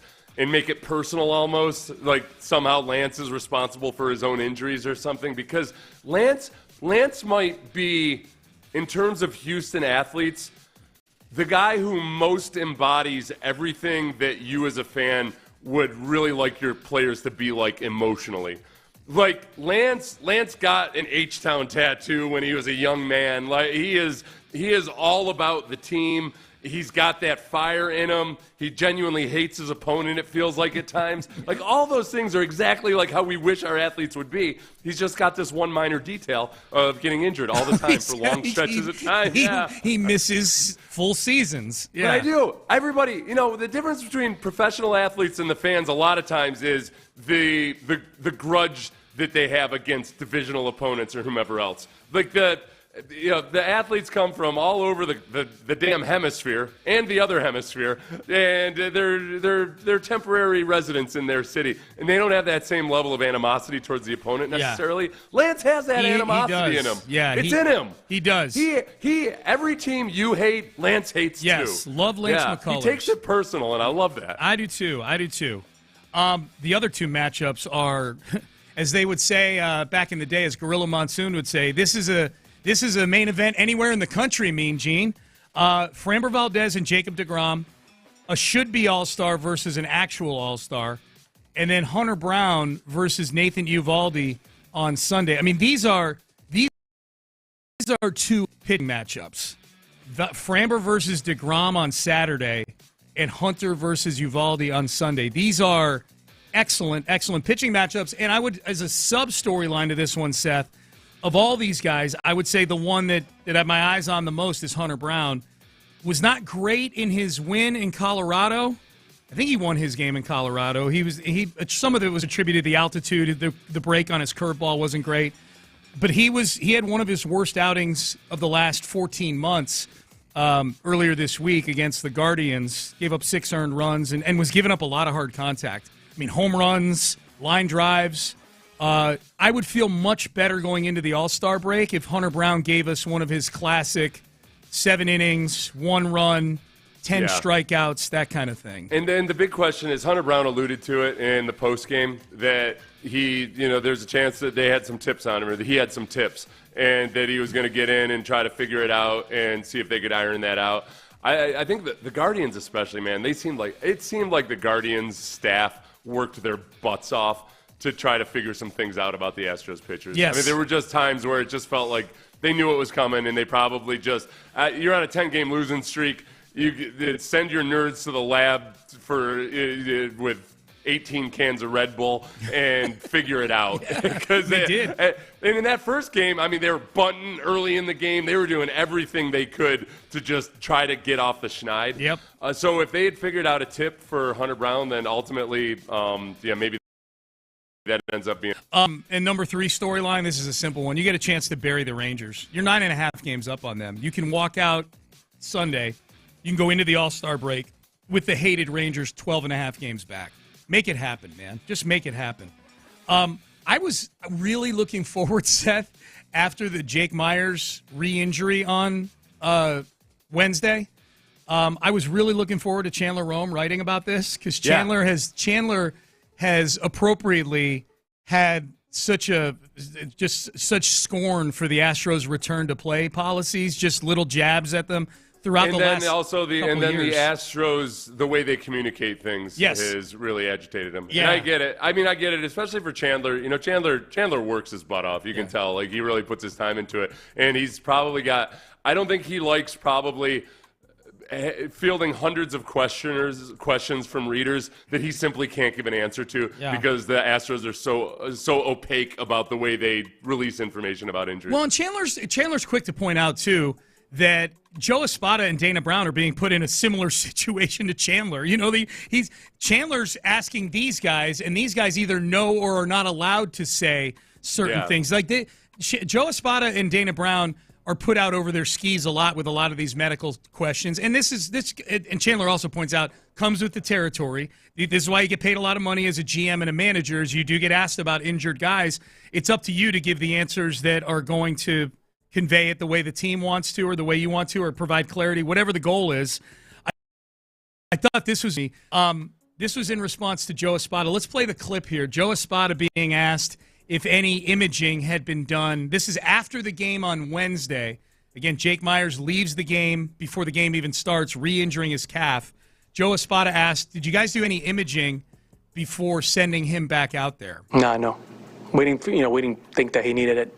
We just did some ultrasound, which it shows how the muscle and stuff is in there, and it's just some tightness in there, and trying to get him healthy, trying to get him back on the field. I thought the same thing Chandler did when he said, it just shows, the muscle and stuff. Anytime the two words "and stuff" show up in a medical diagnosis. Imagine if a doctor and stuff. If you have a doctor that ever says the words "and stuff" to you, get the hell out of there. Chandler your doctor, I looked at it. It looked so squishy in there. I was like, what's all this stuff? And stuff. It looks squishy and stuff. Chandler, this line just tickled me in Chandler's article. Did some ultrasounds, which shows how the muscle and stuff is in there, said Espada, who received a Doctor of Humane letters from his alma mater, the University of Mobile, last May, but otherwise has little-known medical background. How's the muscle and stuff? I was laughing. I was by myself in my living room laughing at that line. That was hysterical. That was funny as hell. What is the most humane letter? I don't even know what that is. What is it? G has a G. That sounds like an honorary doctorate. Yeah. That you get from a. So he's probably that's where he got his undergrad degree. So he's probably honored with a. G. S. That's just gentle. S is a soft letter. It's. I don't know. S doesn't sound humane at all. Sounds like a hissing. That sounds like an air coming out of a. Yeah, I don't know. G, just a soft G. The hard G, no. That goes with gash and gore and all that. Blunt force trauma. Gentle. Yeah. Generous. Otherwise, he has little-known medical background. I was like picturing Espada with like some sort of like doc in a box off to the side as a side hustle that he's got in the off season. What do you do in the off season, Joe? I know managers don't make as much as they used to. I handle a kiosk at an HEB where people come in for shots and things like that. Dr. Espada. What did the biopsy show? You got some lumps and stuff in there, and I don't know. It's just kind of it's there. It's how's the muscle and stuff? Doc, what is this? What is this medication that you're going to give me? It's going to calm your heart rate down and stuff. Yeah. Okay. All right. Thanks. It's going to make things better. Yeah. Chandler disgustedly listing the teams that actually make trainers available is also my favorite thing. I think he's done this multiple times. He's like, the Astros who don't make their medical staff available, and they cite the collective bargaining agreement in doing so. Yet somehow teams like Minnesota, Cincinnati, Pittsburgh, and the Athletics and more find a loophole to get their trainers out there to talk about the whenever medical. They cite the CBA or the other one, the medical privacy one that people always misuse. What's that one? HIPAA. Yeah, they always mention it. HIPAA does not apply to most sports situations. No. So whenever somebody brings up HIPAA as a reason for their non-disclosure, it's usually BS. So that's the part I'm kind of torn on that. I don't feel like I need to. I don't need a team to make its trainers and doctors available on a regular schedule or anything, but perhaps a statement every now and then explaining this situation, and then also. Where I get frustrated, including with the Texans with this, don't give me optimism when you shouldn't have optimism. Yeah. That's the part where it feels like you have the rug pulled out from you. Yep. Don't tell me a guy is feeling great and then 3 days later he's having Tommy John surgery. I am with you on the regular availability of trainers. I do feel like they're at a crisis point right now where they might need to do the fans are. This Jake Myers thing pushed it over the top. The guy gets re-injured. Coming back too quick, running out to take his position in center field. And I'm not even saying that's necessarily – I'm not saying any of these individually are necessarily the medical staff's fault. I've just never seen anything like this before. And the natives are getting restless, and people spend a lot of money to watch this baseball team. Dr. Espada, have you ever seen anything like this before? No, I haven't. Really? And he's like, well, yeah, but I've never actually looked at one before. So I've never seen anything like nothing it. Like it. Yeah, nothing like it. Well, here's the other thing, too, Seth, that's super confusing to me is that, like, the answer to that question, did you do any imaging on Jake Myers' calf? No, we did an ultrasound, and that shows the muscle and stuff. They didn't do any imaging on Pena's rib. They found out it was broken. Like Jordan's arm, they send him to a hand specialist after the second setback with all this stuff. Like you're a $1 billion operation. Why are you not just doing MRIs on any of this stuff that pops up? They're acting like someone who has no medical coverage and they don't want to pay full boat on an MRI or something. Like, right? Yeah. Look, send them to. Send them to South America. You can do some medical tourism or something, okay? Yes. If you're worried about the money, just go ahead and set up something overseas. Oh, my God. I'm sorry that you guys are strapped for cash right now, but this is kind of a big deal. Yes. It's an MRI. It is. Do it. Just do it, and you'll find out, and this will prevent a lot of the mystery that pops up with this. I'll tell you what, the worst... I can't tell you right now. Later in the show, I'll tell you the worst medical experience I had in the NFL. Okay, that's a tease. The one that freaked me out the most, where I was like, this is not being handled properly. Okay, so keep that top of. I'm writing it down right now. You're gonna have to remind me. Yeah, of it. no, I'm gonna forget this 37 seconds. We'll hit it. We'll hit it in the next segment for sure. Seth medical story. I'm writing it down right now. We'll do that in the next segment. Also, could Nico Collins lead the league in receiving yards this year? And if he does, what's the payout? This is where Nico Collins is being viewed right now by odds makers out there, and it is wow. We will tell you coming up next. Also, in light of the floods that have affected so many lives in the Hill Country, man, our hearts just go out to everybody from Kirk County and that part of the country, and people who are vacationing up there and all that.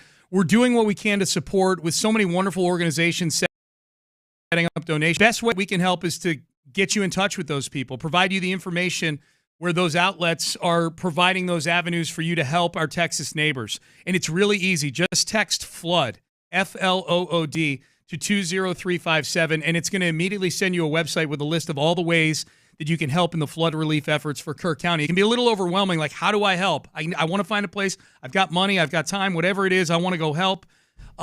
We've compiled that for you. So just text FLOOD to 20357, and you will be good to go on that. Nico Collins talk and Seth medical story. That's coming up next. NST Clinic. That's what's coming up right now.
Karam Injury Lawyers Studios. Sports Radio 610 presents Payne and Pendergast. Texters are so funny, man. I love our good texters. So then, Jordan's hand, the bones were broken and stuff.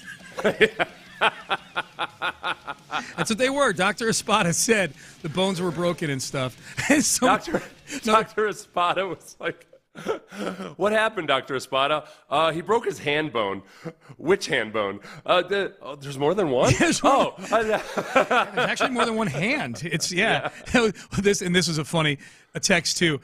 Dr. Espada, he's going to be all right. Fans, oh, thank goodness. Dr. Espada, well, you're handling this better than I imagined. Well, you said he's going to be all right. Yeah, he lost his left hand, so he's all right. That's an arrested development. Actually, audio that I was going to play for you in the next segment. I grabbed it during the break. Oh, there's a really funny bit about a doctor who's basically like an Astros doctor in there. We'll still play it. Yeah. Oh, no. It's much better. Yeah. They deliver it better than you. Thank you. I appreciate that. Someone said, it's true.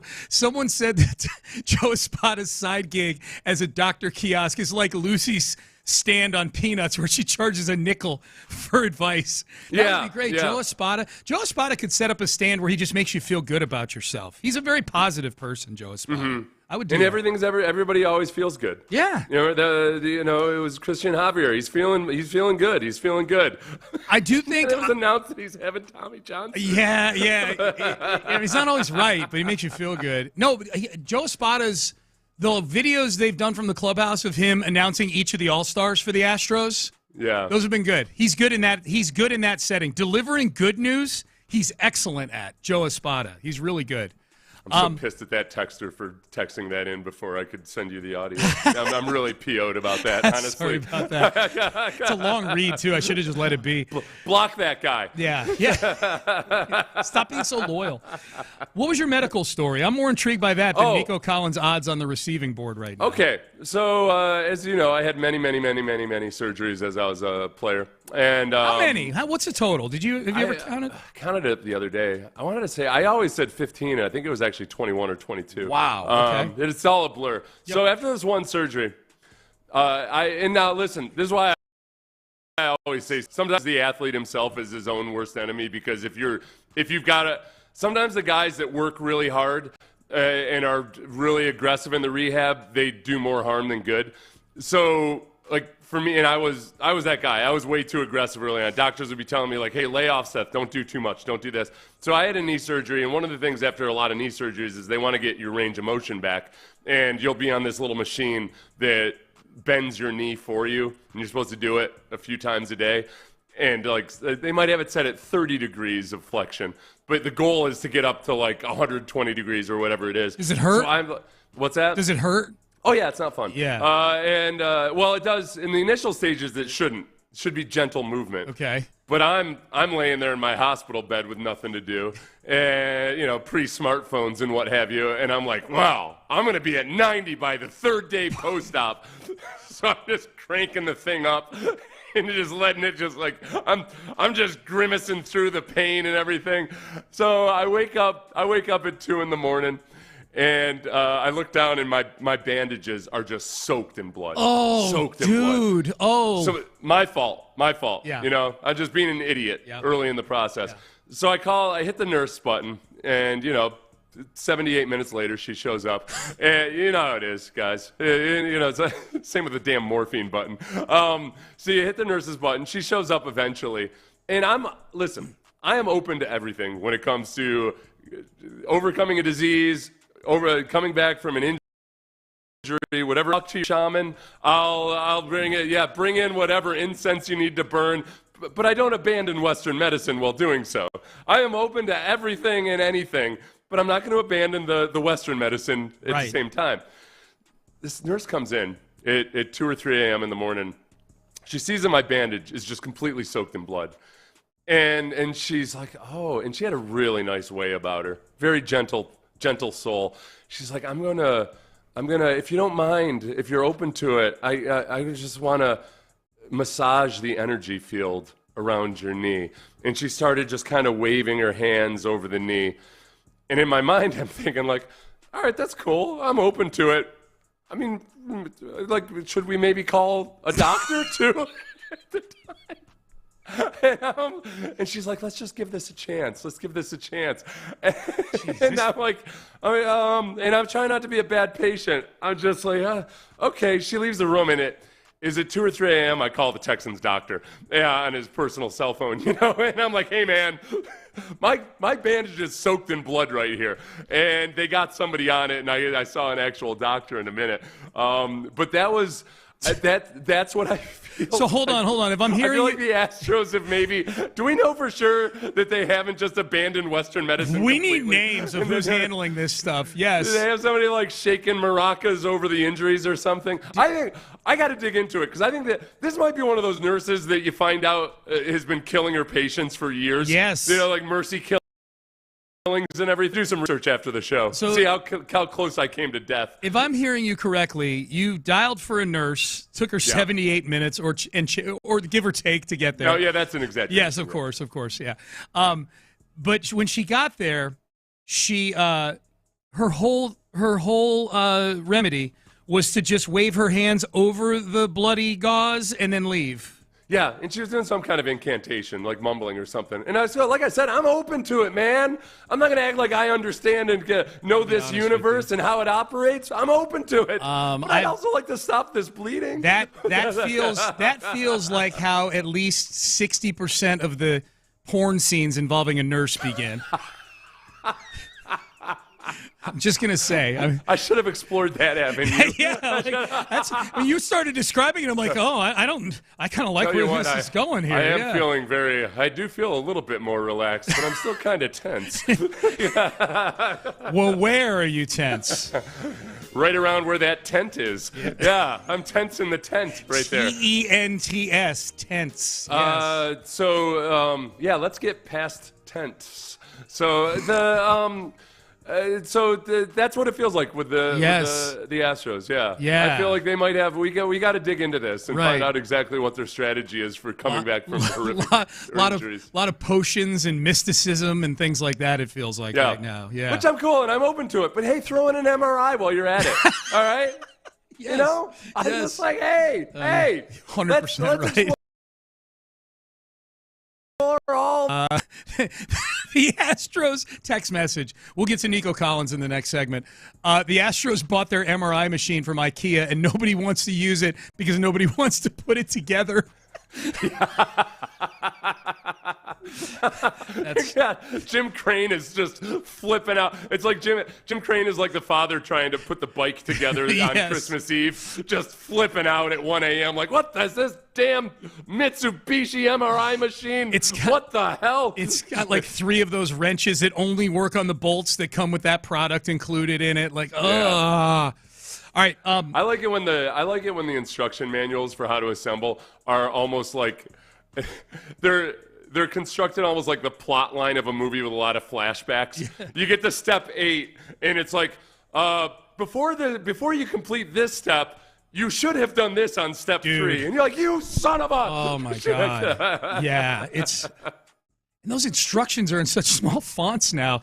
It's like tiny little fonts. Honestly, listen, one of the best mindfulness things I've ever done was learning how to be patient in assembling things on my own. Like, I feel like it flows over into other aspects of your life. I'd gotten like near stroke at least 3 times trying to put together various things. So finally I said, all right, I'm just going to sit down and I'm going to take my time with this. I'm not going to try to do it in a set amount of time or anything. And I'm just going to enjoy each process. Yeah. And ever since then, I've actually enjoyed putting things together. I couldn't do it. You're a better man than I am. I couldn't do it. All right, Nico Collins, could he lead the league in receiving yards? And how much can you win in doing so? I've got a few reasons why I think this could happen.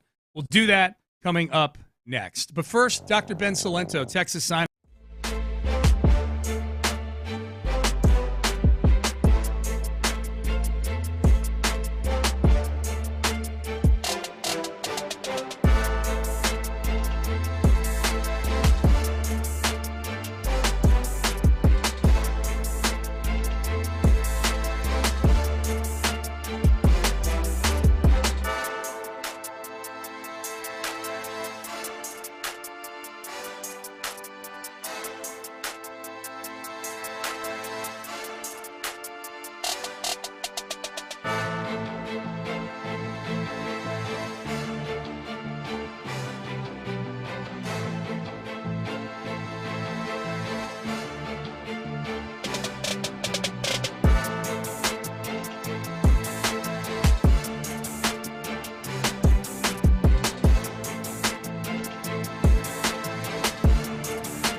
KILT-FM HD2 Houston. Insider access. Exclusive content. Sports Radio 610. The Texans play here. An Odyssey sports station.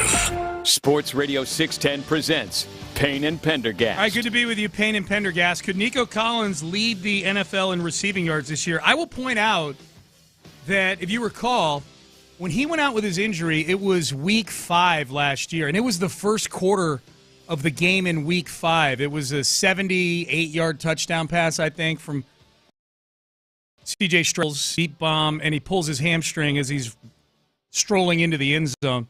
Basically won the game for them. Yeah. Because you'll recall at the end of the game, Bobby Slowick could not get the play selection right at all. Yeah. So it was, yeah. So Nico Collins, and if you recall, he was leading the league in receiving yards when he went on the injured list, and it took the rest of the league 2 weeks to pass him. He was still the leading yard gainer in receiving yards, I think, after week 6, after he'd already been on the injured list for a week, if I'm not mistaken. He had four and a quarter games to start a season that we'd never seen before. Nico Collins did. Came back from the injury. Obviously, he came back to a much different offense when he returned because the offensive line had slid into the toilet. Stephon Diggs, by the time Nico came back, Stephon Diggs was gone. So they only got a chance to play really 4 games and change together, the two of them. So we really never got to see what that truly looked like over a season. And Nico was still great the rest of the year. I mean, not like he was early in the season. The numbers weren't as good, but the offense wasn't as good overall. He did end up with over 1,000 yards last year. Seth, the odds are out on who's going to lead the league in receiving yards this year. And if you want to know where Nico Collins is viewed, at least by the betting community, let me put it this way. I think most people think Jamar Chase and Justin Jefferson, former teammates at LSU, by the way, that they're the two best. If you polled everybody, the Jamar Chase and Justin Jefferson, there are a lot of good receivers. Those are the two best. Jamar Chase is plus 450 to lead the league in receiving yards. He led the league last season, 4.5-1 odds. Justin Jefferson is plus 750 along with Nico Collins. Nico Collins has the same odds as Justin Jefferson to lead the league in receiving yards this year. So he's tied for second on the odds board right now. Honestly, the only thing that doesn't have Nico Collins, two things will torpedo Nico Collins' candidacy to win this bet for you. If you choose to bet on him at 7.5 to 1. An injury to C.J. Stroud or an injury to Nico Collins. I think health with one of those two guys is the only thing that keeps Nico Collins from at least being in this conversation in week 17 and 18. I guess the other thing, and this would be a positive, is if the Texans become an incredibly diverse offense. Balance, yeah. Yeah, and that, there were times last year where CJ, as young quarterbacks tend to do, sometimes you trying to wait a little too long to see if it clears with Nico Collins when the pass protection isn't good instead of taking the easy money. So if they get the running backs involved more in the passing game, if the tight ends show up, then statistically it might not be as impressive for Nico Collins, and that would be a good thing. I'm much more worried about team success than Nico Collins being all pro. That's a great way to frame it. Do we want Nico Collins to lead the league in receiving yards this year? Yeah. It's more likely. I'm trying to cover all the bases there.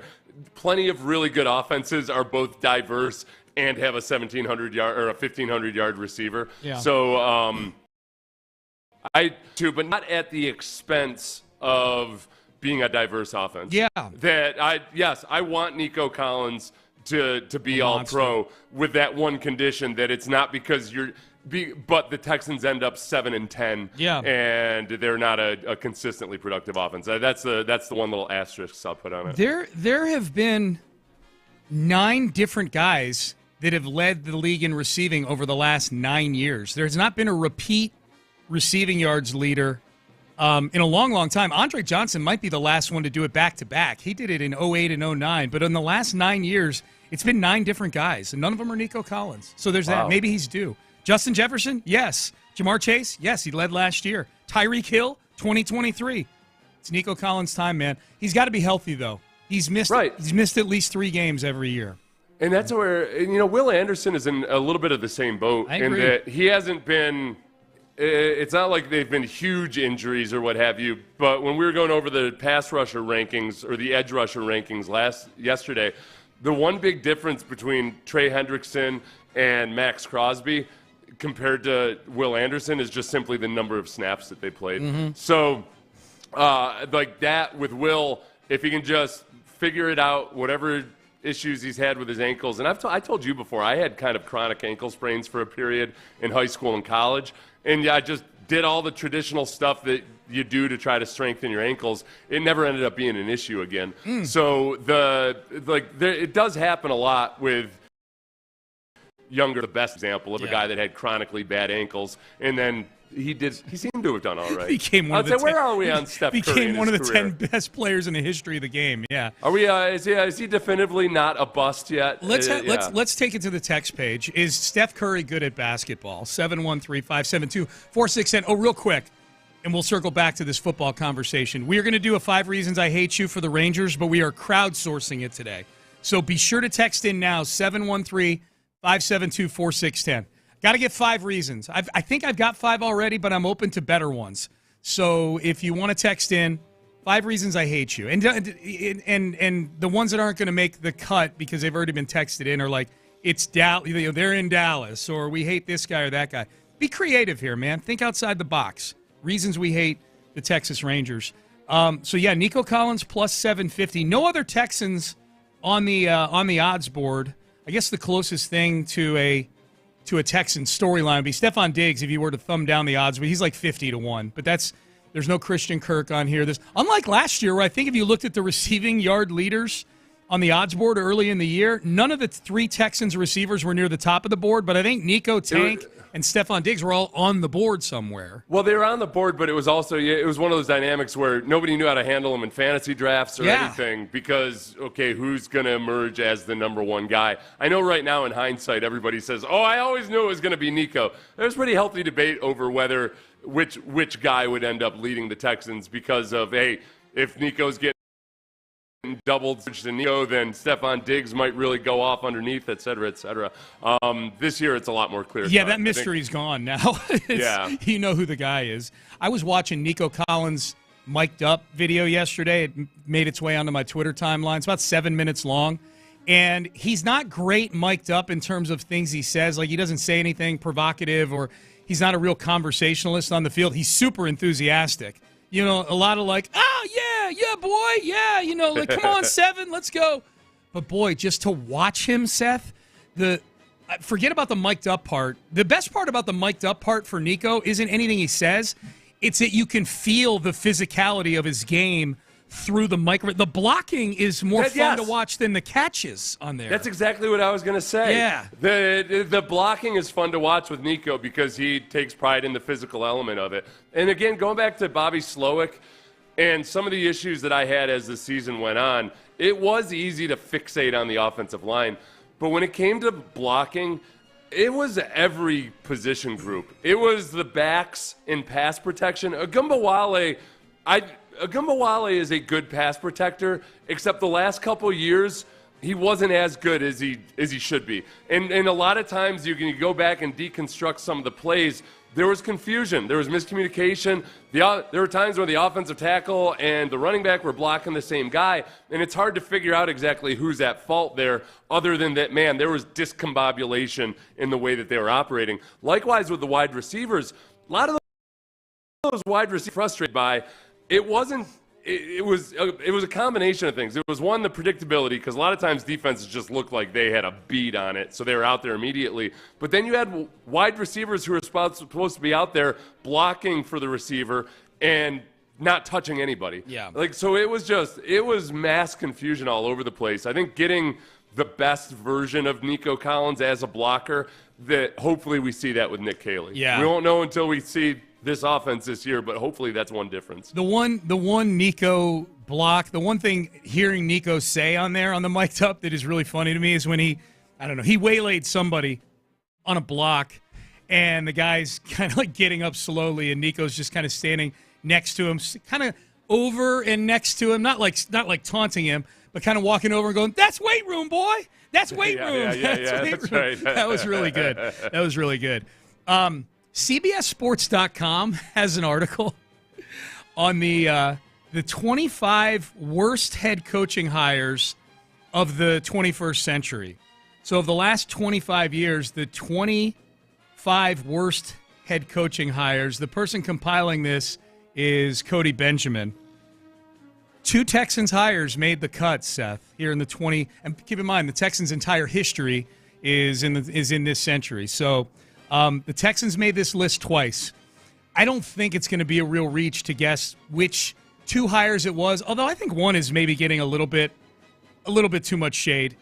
And you don't have to go far. 5. They've got 25. They combine all the Cleveland Browns hires from like Romeo Crennel through Mike Pettin. They put them all in one big one there because it was so bad. Nick Saban is number 24 with the Dolphins.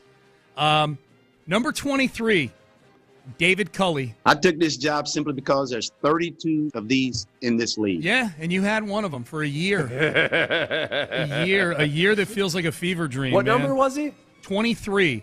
Wow. 25. I know. That's one that with hindsight, that's plummeted down the list. Yeah. If the Texans had remained miserable for the last couple of years, that would be up there as one of the pinnacles. As one and now, done, yeah. This is how it always goes with any kind of reset. Now, with hindsight, oh, yes, okay, so he was a bridge coach of some sort. Yep. And I would submit that, no, even by bridge coach standards, whatever you're trying to hope to establish or anything, Lovie Smith would have been a good bridge coach hire. David Culley was not. You set your sights far too low. And that's the one with David. The thing with David Culley, real quick, because yesterday I went down a little bit of a rabbit hole. I started going over all the people, the national media types, that were so down on the Texans firing David Culley.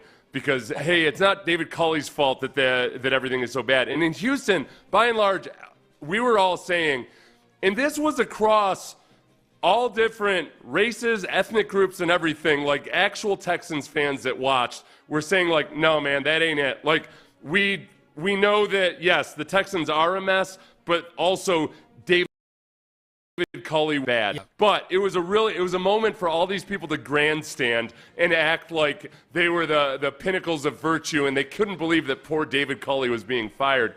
I went back and I tried to find, like, Damian Woody. Damian Woody was saying shame on the Texans. And I did a bunch of searches, and it's funny.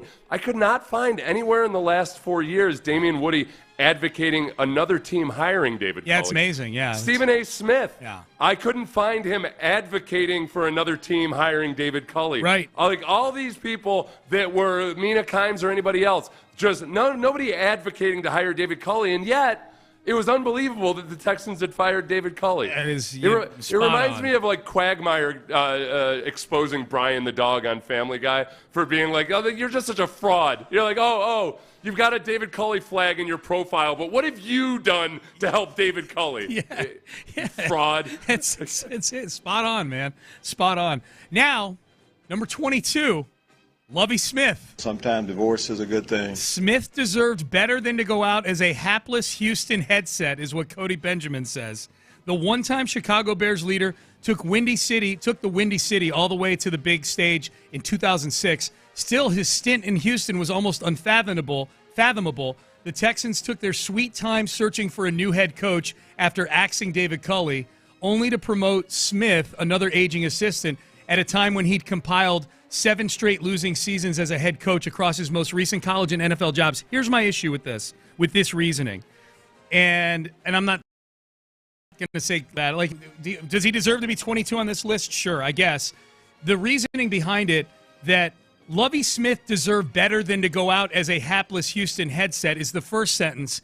And the last sentence, he's pointing out how janky the process was to arrive at hiring a guy who had 7 straight losing seasons in college and the pros. Like, what side of the aisle are you on, Cody Benjamin? Did he deserve better, or did he ever deserve the job in the first place? You know? Right. Yeah, did he deserve? Yeah, he deserved better. He deserved better, but you're telling me he didn't even deserve to get the job. What the hell are you talking about? So, and again, I have not seen Lovie Smith on the head coach hot hiring list anywhere else. No.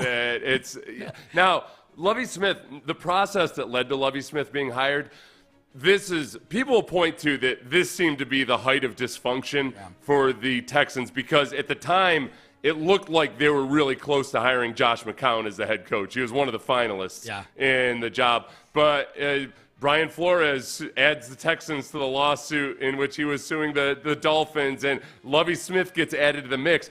Yeah, it was a janky process. Yeah. But it was actually the turnaround, because at that point, and I have zero clue whether this is accurate or not, but it feels to me, and it started with that introduction of Lovie Smith. Yeah. It felt like Jack Easterby started to recede into the shadows a little bit.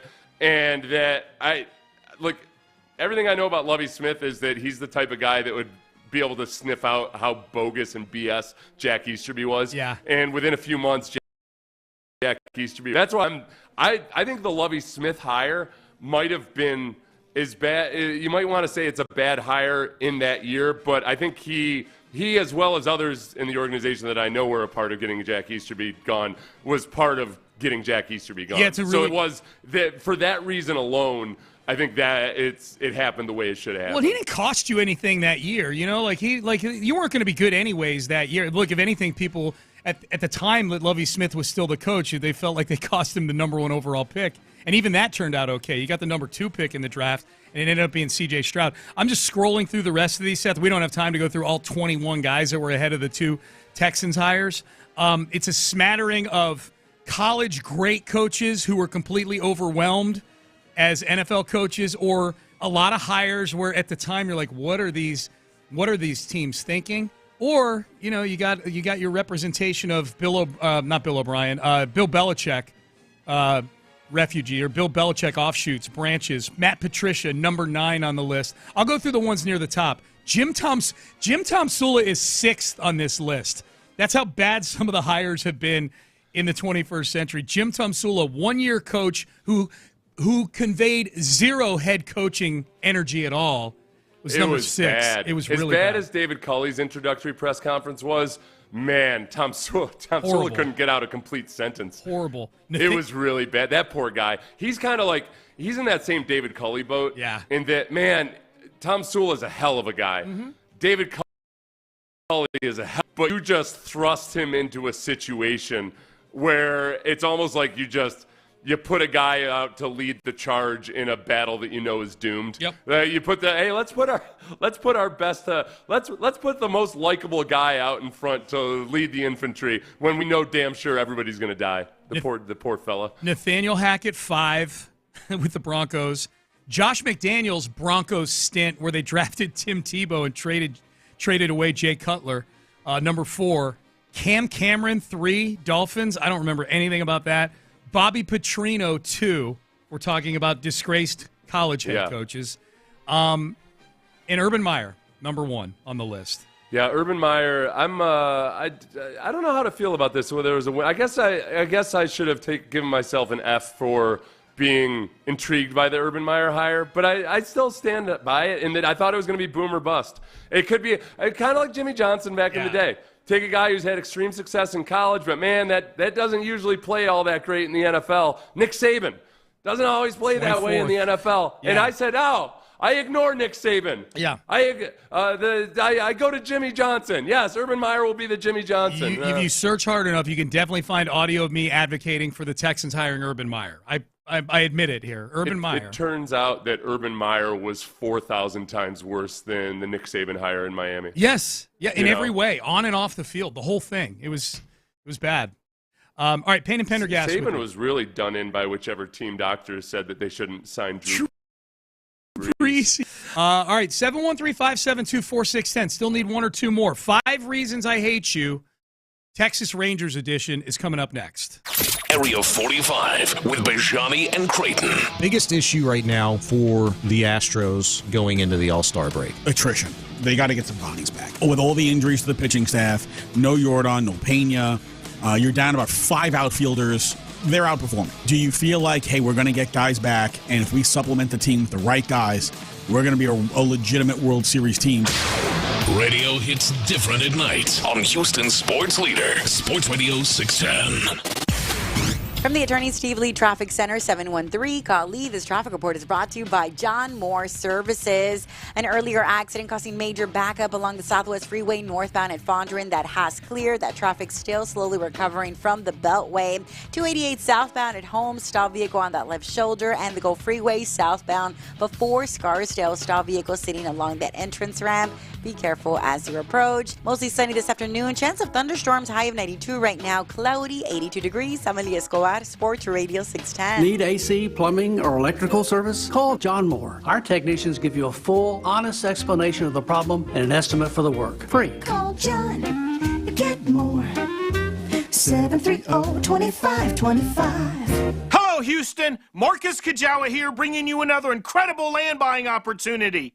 On Saturday, July 19th, one of the area's finest high-elevation ranch spanning thousands of acres will be range from 2 to 25 acres. Come out and buy 5 acres for only $35,000. How about 12 acres for only $79,000? Properties include road frontage, massive trees, tons of privacy, no restrictions, and the lake is just seconds away. Perfect for retirement and weekend getaways. Call us now, 800-684-4611. That's 800-684-4611. 5 acres for only $35,000 with no hassle owner financing. If the line's busy, keep calling. 800-684-4611. That's 800-684-4611. Welcome to Orange Theory Fitness, where science, coaching, and heart rate technology come together to deliver the most effective, science-backed workout around. With 29 convenient Houston area locations, your fitness journey starts close to home. First-time guests get their first class absolutely free. And with our Premier membership, your first month is backed by a money-back guarantee. That's right, no risk, all reward. Visit orangetheory.com to book your free class and find the studio nearest you. Terms and conditions apply. See studio for details. Market volatility isn't slowing down. If you're nearing retirement, now is not the time to wait and see. Every day of uncertainty can put your future at risk. It's time to diversify. I'm Jeff Jr. with Trajan Wealth, and I want you to know you can create certainty, locking in guaranteed income for life. This means predictable, stable cash flow, even in turbulent times. You've worked too hard to leave your retirement that up 30% upfront or annual growth of up to 10% for retirement income. That's up to $30,000 upfront or up to $10,000 per year on $100,000, all guaranteed for retirement income. Don't wait. Call Trajan today at 346-371-3330. That's 346-371-3330.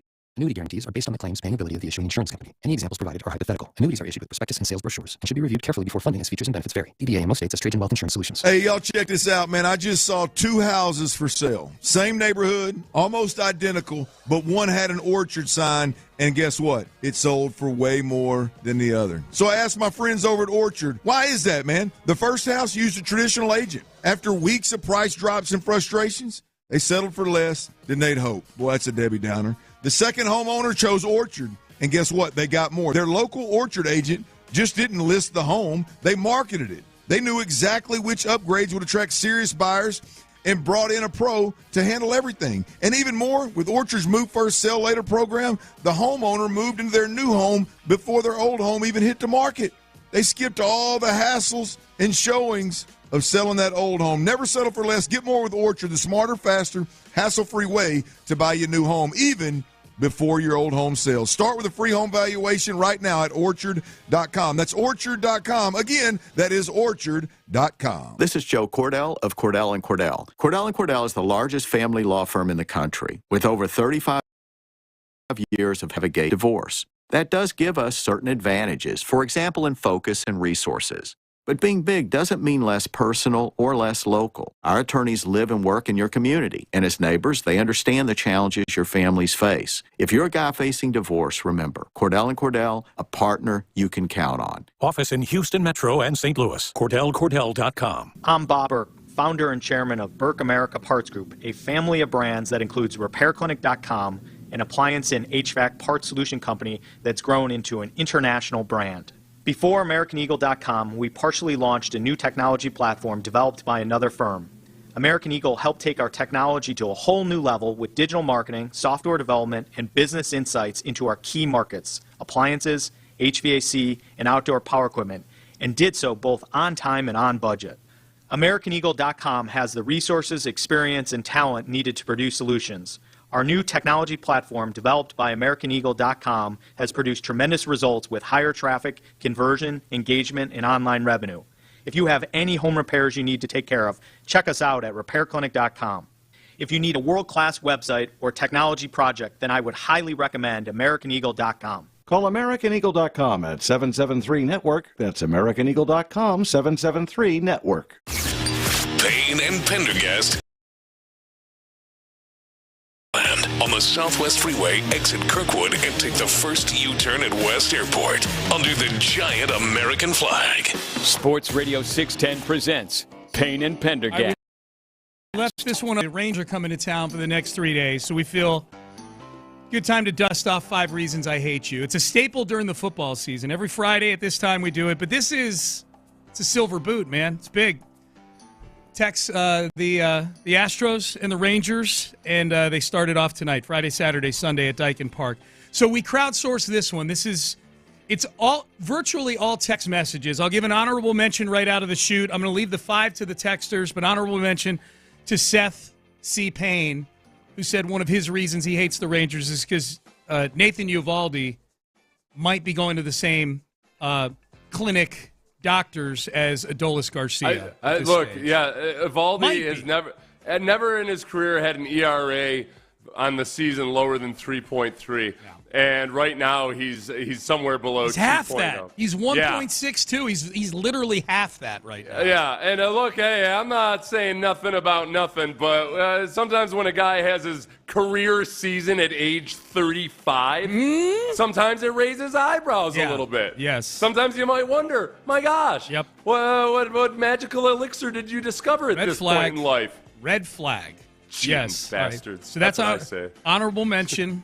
Honorable mention to the several texts that said things like, they're in Dallas, isn't that enough? Or they call themselves Texas even though they're in South Oklahoma. So you guys all get a collective honorable mention. We get it. They're in Dallas and we hate Dallas.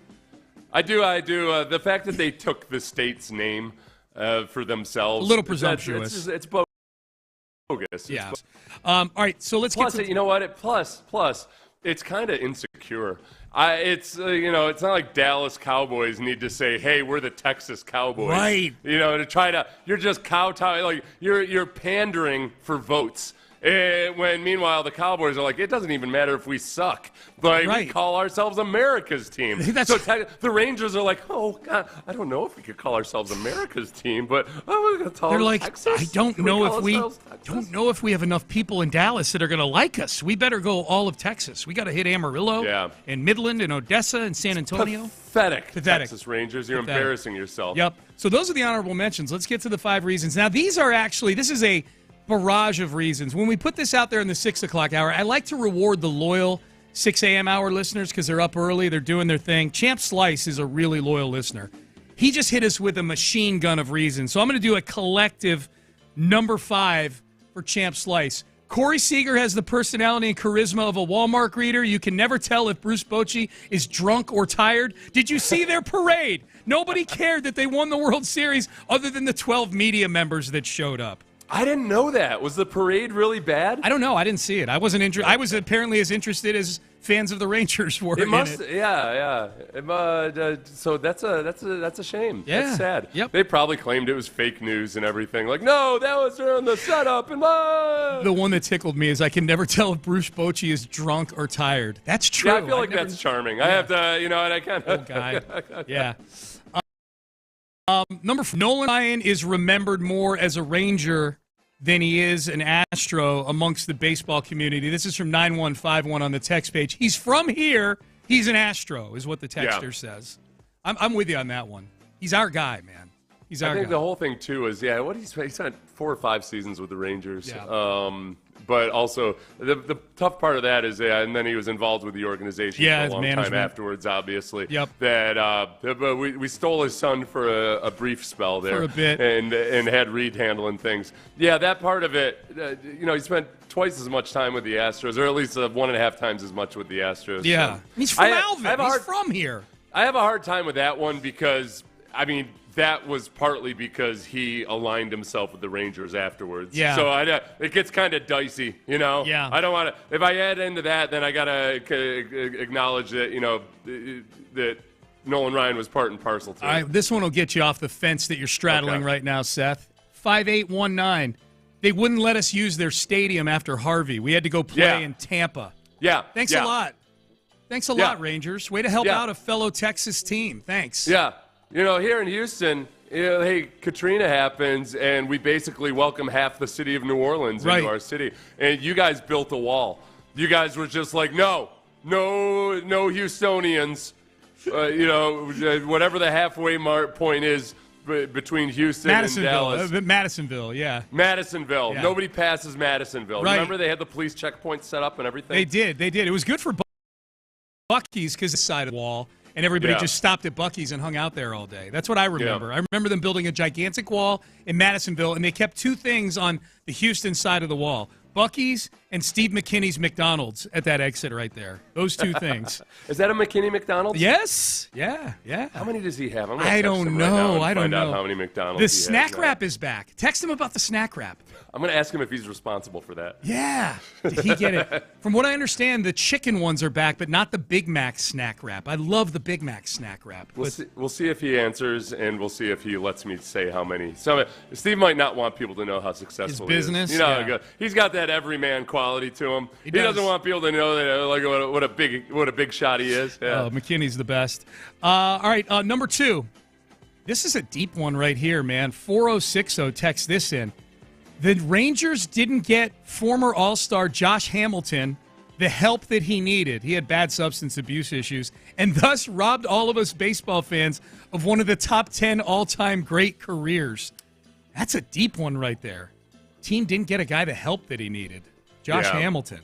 That's I have no comment on that. No, it wasn't the. Yeah, there was. And I don't recall correctly, so I'm just going to go ahead and say it. Yeah, they implicated like 29 actual staffers that could have helped them. Yeah, right? Yeah, sure. Thereabouts. Yeah. Somewhere between 0 and 29. Yeah, that's what it was. It was somewhere between 0 and 29. Somewhere between 0 and 29. Yeah, dude, I remember Josh Hamilton in the home run derby. Back like the stadium existed. Holy crap! Yeah, he was a beast, man. Number 1, 5 reasons I hate you. 0270. We're gonna take another swipe at Bochy.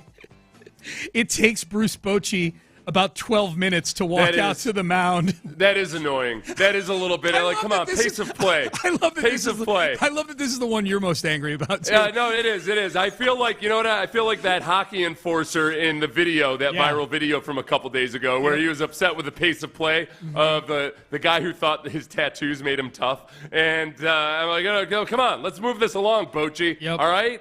What are you trying to savor the moment? Trying to make this dramatic or something? We got a baseball game to play here. It's that bad, huh? I'd never noticed. It's that bad with Bochy. He walks really slow out to the mound, huh? That's a good reason to hate him. It looks like he's sauntering around his ranch or something. Yeah. Either that or he looks like somebody who's a doctor who's about to deliver bad news and he doesn't want to deliver it. Yes.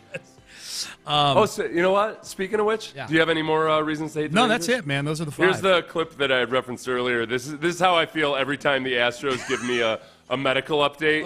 Oh, good. Specifically, every time I get a Yordan Alvarez update. This is from Arrested Development. How's my son? He's going to be all right. Oh, thank God. Finally, some good news There's from no this other way guy. to take that. That's a great attitude. I gotta tell you, if I was getting this news, I don't know that I'd take it this well.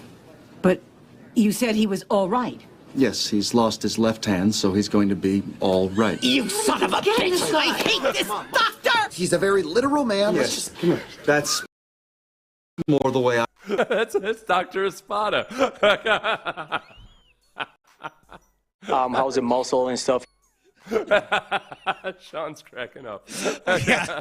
Well, I've never watched Arrested Development, so I don't know who any of those people are. Yeah. The texter texted in a transcript of that line, and in reading it, it just felt like a corny transcript. In listening to it, I'm dying laughing. Yeah. That's why I should have stopped you as soon as I heard, as soon as I heard where the text was going. Oh, yeah. my God. That was... No, Sean, no offense to you. Yeah, when professional actors on a hit TV show are doing it, it hits a little bit different. Yeah. That doctor's a recurring character on the show. Oh, my God. And he does, it's always something like that.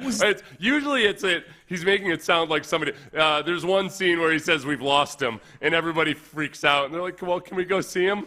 And he's like, "I guess. I mean, there's nothing to see really." And they walk in. He had jumped out the window, like he had fled the hospital. I remember the person they were worried. So they had literally lost him. Michael Scott did that one time on The Office, where it's like, "We've lost so and so," and I forget who it was, and they're going, "Oh my God," and you're like, "Yep." And it explained like that. No, he didn't die. And Stanley was the most angry out of all of them. Why would you phrase it like that? What a very literal man. Was that somebody? There was someone saying he's a very literal man. Was that someone explaining on behalf of the doctor? Yeah. No, there's 5 or 6 scenes in the series where that doctor does something like that.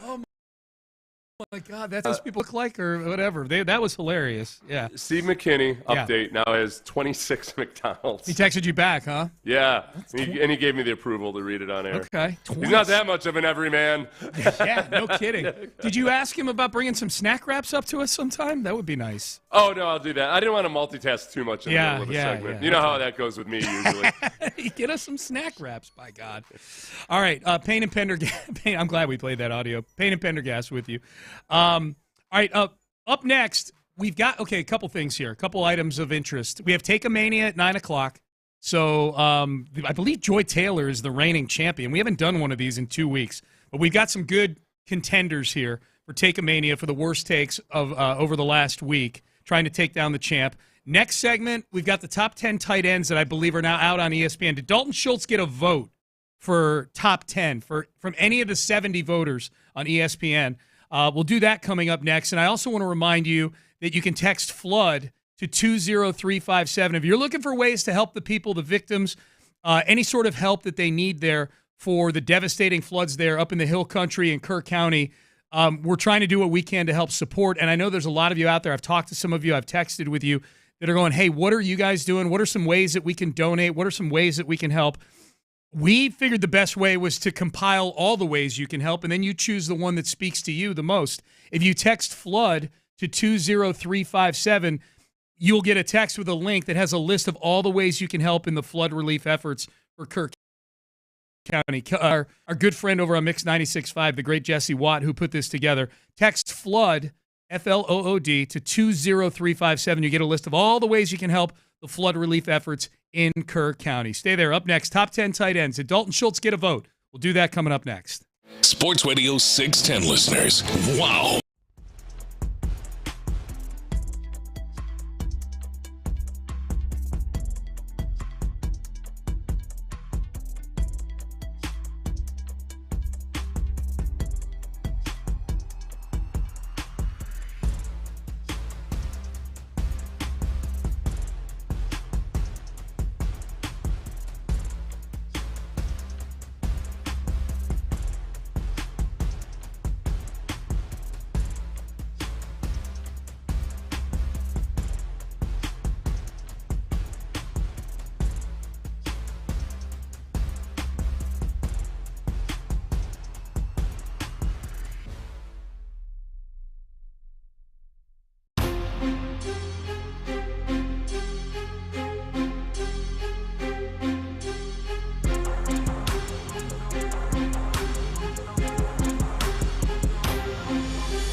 Netflix. Live from the Mokaram Injury Lawyers Studios, Sports Radio 610 presents Payne and Pendergast. The irony of Steve McKinney owning 26 McDonald's is he's in fantastic shape. Right. He's, it's... The McKinney brothers in general have done really well physically. For two former NFL offensive linemen, Seth at one point I know owned CrossFit. Somewhere near so College one owns Station. a bunch of McDonald's, the other owns a CrossFit. Right. Yeah, we got all the bases covered. Yeah. Steve McKinney himself, you would never guess it. If you saw Steve McKinney, you'd guess he was an NFL defensive end that slimmed down. Yeah. Afterwards, he's in really good shape. Yeah. Yep. Yeah, and it is ironic that anyway. Yeah, but he's done very well with the McDonald's franchise. He has. Yeah. He was. You know who else did that? I remember I think it was Darryl Talley, because when Darryl Talley was still a player, he knew that he wanted to get into owning McDonald's. So part of McDonald's is really intensive. If you want to be an owner, you got to learn how to do everything in the store, and you got to really know the business. So while he was a player, he was in the offseason, and people would come to the drive-thru and feel bad for Darryl Talley. They thought that he must have made some bad financial decisions or something.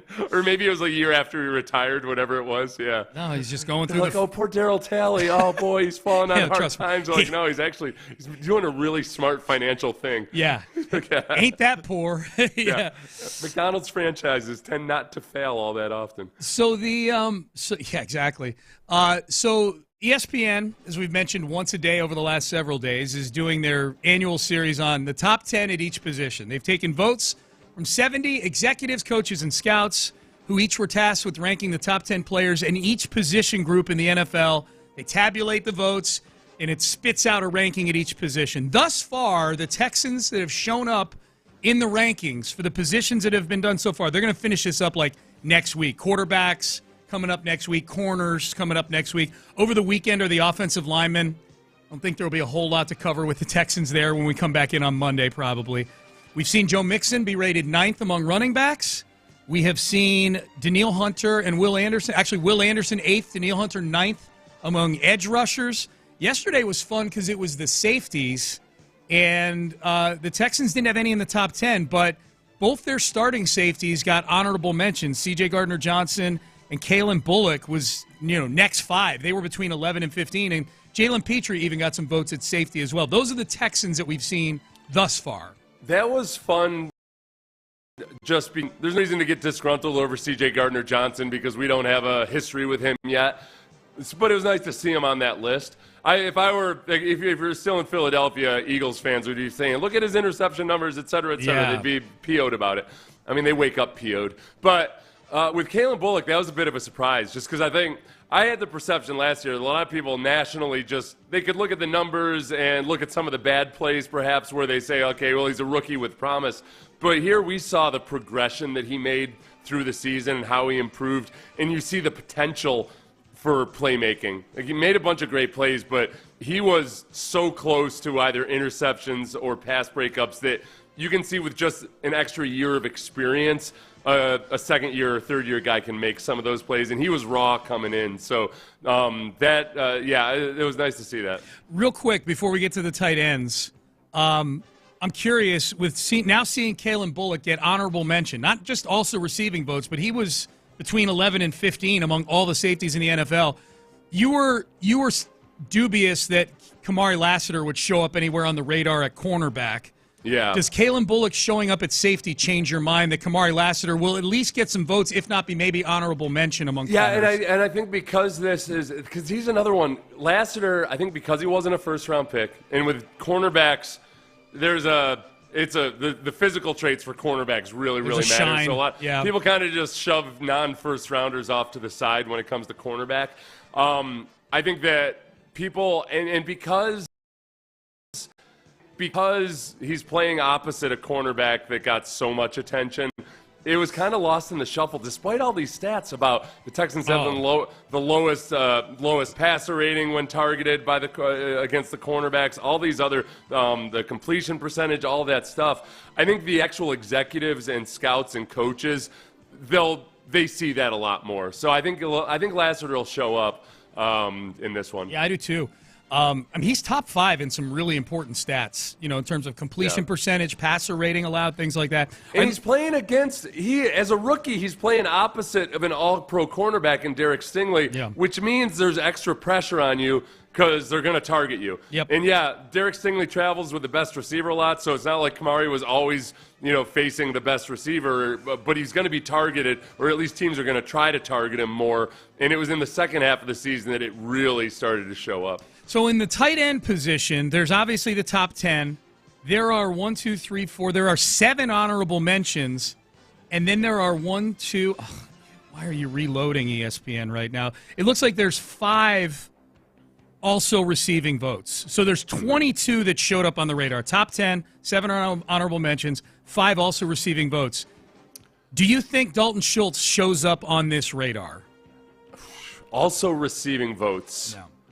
It does say plural, but that's for multiple people. Yeah. I think Dalton Schultz got at least 1 vote. He is under also receive. He's the first one listed under also receiving votes of the 5. So this is the participation ribbon of this. Yeah. I think Dalton Schultz at this point, I'm comfortable saying I think he is what he is, which is that when he's part of a good offense, then you can use him. But he's certainly not the straw that stirs the drink. And I think that this year, if the Texans can get the offense back on track, you're going to see a better version of Dalton Schultz. Cade Stover's the intriguing one, and it's not necessarily because of anything I saw last year, because he did some very promising things last year. But it was also in a bad offense, and he's very raw as a tight end. He only played 2 years of tight end in college.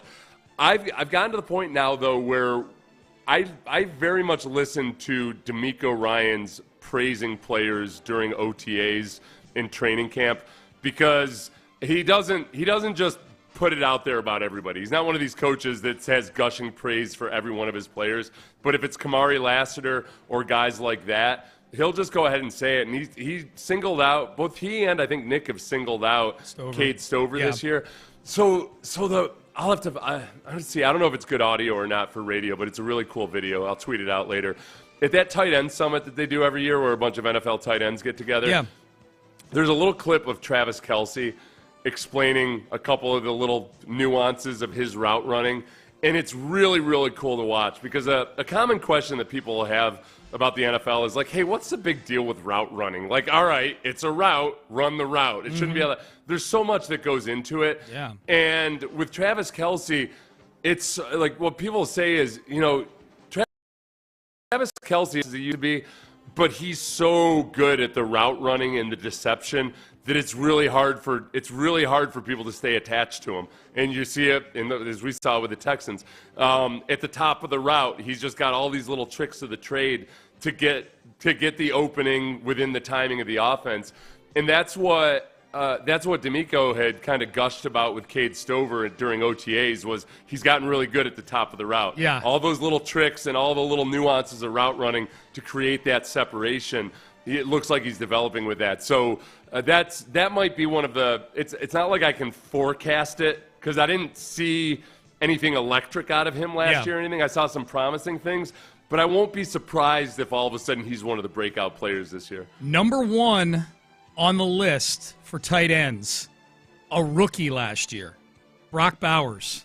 Las Vegas Raiders voted number 1. Highest ranking among highest ranking among the voters, 1. Lowest ranking, 7. So he's number 1. I mean, think about the rookie year he had, and you go, wow, he's number 1. He had a great rookie year. You want to contextualize it a little bit. These are the names right behind him: George Kittle, Sam Laporta, Trey McBride. Travis Kelce is 5 on the list. Now, Travis Kelce is an aging player, still good enough to be 5. Mark Andrews, still 6, even though he dropped the 2-point conversion in the playoff game. T.J. Hawkinson, 7. I mean, the tight end position is a strong position, and Brock Bowers is number 1. You know what, Seth? These last 2 positions that we've done, we did safeties yesterday, and we did tight end.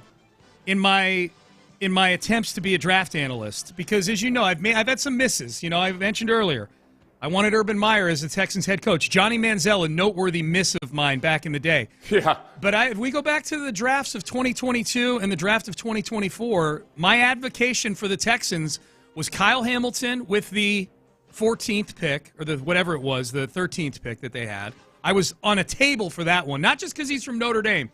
But if you remember last year, I said the Texans were picking in the 20s last year. I said, boy, before they traded out, they were at like 27. I said, boy, if Brock Bowers starts to slip into the teens or 20s, I would leap up and go get me some Brock Bowers. And now both those guys are number one at their position in the NFL, according to the experts that are supposedly the ones that do this sort of evaluation. You should be a tight end specialist during the build up to the draft. Yes. You guys just start calling yourself a tight end specialist. Of course. Come up with a catchy nickname or something. Like, CJ, I very much approve of ball placement specialist. Yeah. I think that's a catchy. Like people hear that and they start believing it, whether they've even watched CJ Stroud or not. So yeah, you could be the tight end prognosticator. I put tight end specialist in my Twitter bio. The tweets that would get curated to me. Ooh, baby.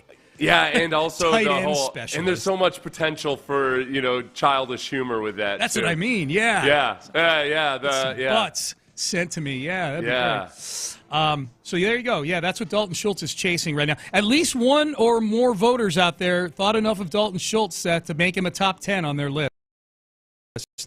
So. Yeah, we'll see. We'll see. I'd love we'll see. I think that Dalton Schultz, just like what they said as he came out of Dallas, was, man, he's very productive as long as there's other guys that are the primary threats. He's never going to be a George Kittle or a Gronkowski or a Travis Kelce, but he can be part of a good offense. You just can't expect him to be driving it. Yep. All right, into the 9 o'clock hour we go. It's time. Take a Mania. We haven't done one in 2 weeks. The worst takes of the week, trying to take down the champ from 2 weeks ago, Joy Taylor and her atrocious Caitlin Clark take. We've got 4 contenders, and we'll run through them coming up next. The Drive.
FM HD2 Houston. Insider access. Exclusive content. Sports Radio 610. The Texans play here. An Odyssey sports station.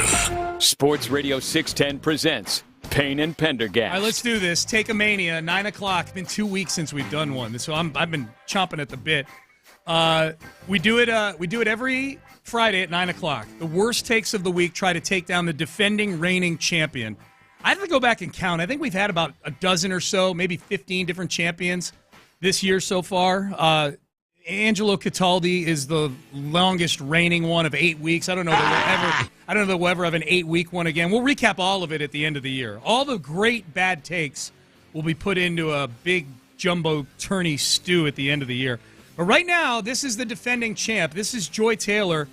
She was on the Joe Budden podcast and talking about Caitlin Clark and Angel Reese, saying that, boy, the dust-up that they had earlier this season, that's the main thing that's put Caitlin Clark on the map.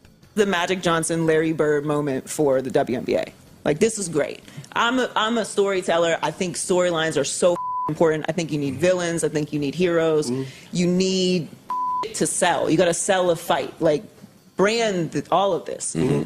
And it upset white men to watch this strong, winning, unapologetic black woman be in their, be in Kate's face. In their savior's face. Yeah, and they still cling to it. And it's now like spun to this whole thing where like Caitlin's better than Angel and blah, blah, blah. I just said we would not be talking about Caitlin Clark the way that we do if it wasn't for that moment with Angel Reese. And I will die on this hill. I will die on this hill. I was with you until that. I will die on this hill. I will die on this hill. I will fight this war. Joy, chill out. She said, chill out. Chill out. My favorite part at the very end. There's a bleep and a chill out. The tough part about that, and I've noticed whenever we play that, there's some people that just turn their brains off in the first half of it, and they'll get angry at us because she says some things that are true. Like, yes, there are some people that make it a racial element, and there's no denying that, people love some kind of animosity between two players and everything. It's when she took it too far in the second half. That was where she went over the top and she stretched. She flew too close to the sun. Yeah. And she completely ruined. And she had pointed out that dynamic and that, you know what? With some people, yes, of course. Like as anything else in life, there's always going to be a racial element to it or whatever. But then to turn it into that's the only reason people think anything of Caitlin Clark. Right. It was an awful take. And she did herself in. She could have had a good point going. She did herself in. She could have had a good point going, then she lost the plot there. As the other people on the podcast would tell you. A room full of black men laughed her out of the room on that take. It was. It was like, all right, you took it too far. All right, you're bringing up some good things. I'm with you. Yep. Oh, no. Okay, you lost. Reigning defending champion right now. I've got 4 contenders, Seth. This is a small snippet right here. But for the amount of seconds it took, it got a lot of Texan fans like, what are you talking about here? Yeah. This is Adam Rank of the NFL Network, and I guess he does a thing. He's got a gimmick where with each NFL team, he puts up their whole schedule on the board, and he does the thing with each game, goes game by game, and either touches the green screen or the red screen for a win or a loss and goes through the entire schedule rapid fire over like 3 or 4 minutes and drops videos for all 32 teams. So he's doing the Texans one. Ultimately, he has the Texans at 8-9. That's not what got him into Take-A-Mania. The Texans could very well finish 8-9 this year. We don't know. But he gets to the Week 15 game against Arizona. I don't know what he had the Texans' record at this point. But this was his analysis. He picks Arizona, by the way. This was his analysis as to why, I guess. This is a winnable game, but it's the J.J. Watt revenge game. I'm going to go with a loss. Okay, so what the hell?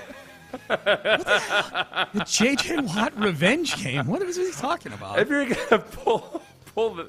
I mean, maybe he was thinking DeAndre Hopkins and he pulled out the J.J. Watt part. I don't know. I don't get it. I don't get it. I guess the only two possibilities... My son James is insistent that Adam Rank might not know that J.J. Watt is retired and that J.J.'s actually playing in this game. Yeah, he thinks J.J.'s playing. And then also, like, it wasn't, like, there was no trade. It was J.J. was a free agent. Yeah, that's the other thing. Yeah, it doesn't make any sense on any level. J.J. is not even seeking revenge on the Texans. It's quite the opposite. He's He's had his name put up in the Ring of Honor. He works out in the building when he's in Houston.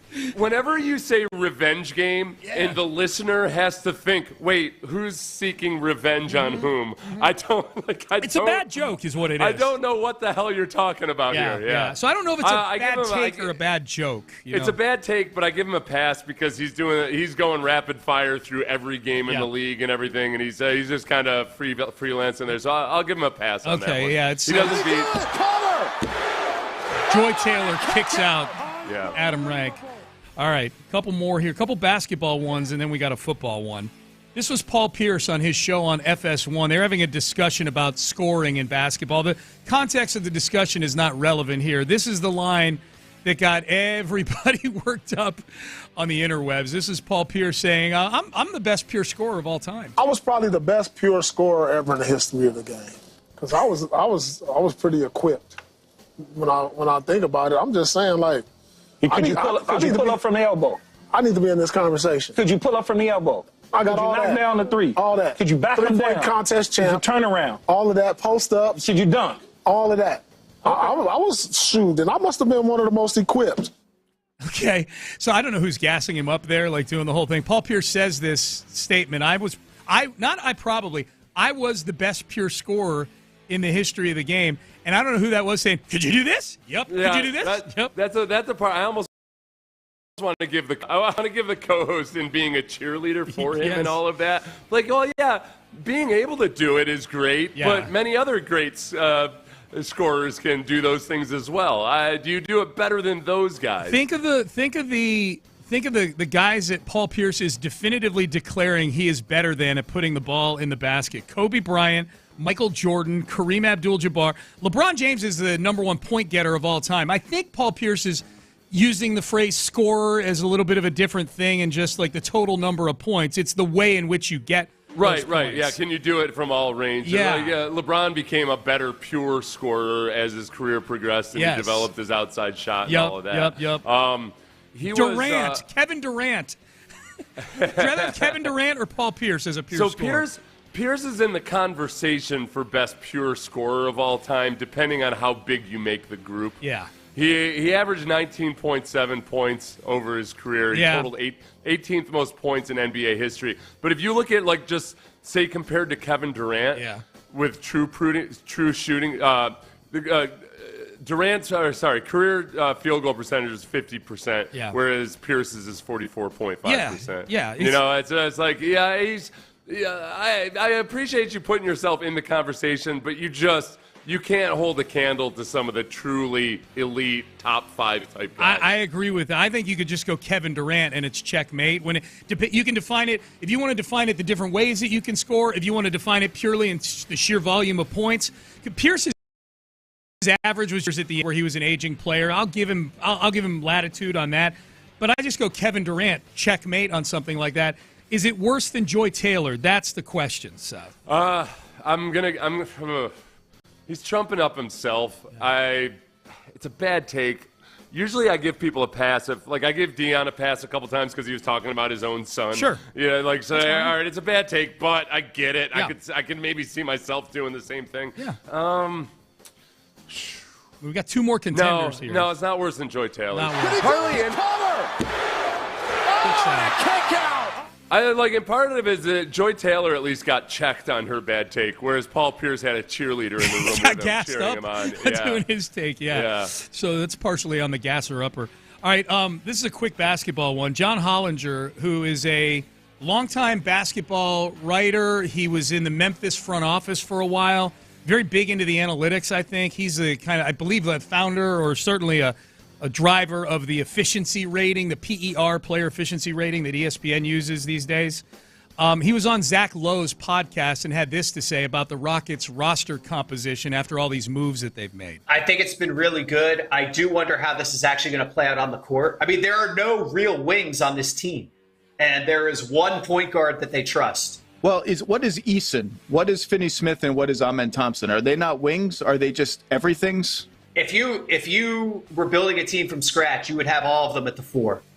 Okay, and I know the definition of 1 through 5 as positions has become aligned through the years. A lot more teams just throwing their 5 best guys out there. If Amen Thompson and Jabari Smith and Tari Eason, and I'll throw Dorian Finney-Smith in there, although I've not watched nearly as much of him as these other guys. If they're not wings, then what the hell is a wing in the NBA? Yeah, I guess it's.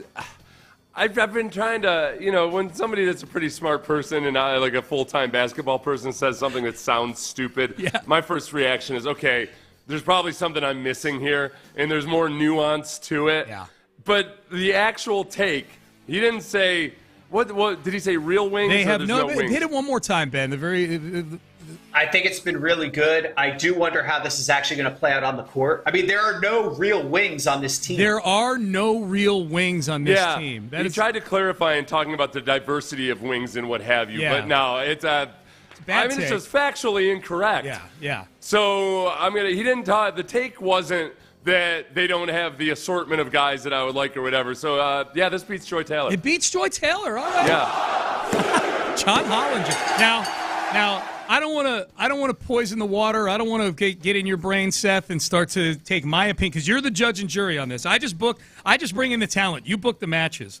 But I feel like John Hollinger might be a short-time champion. I just feel that way. He might be a short. We got one left, a short-time champion. We'll see.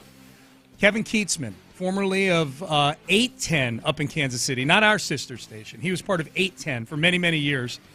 Owned the station, actually, until they got rid of him because he was controversial.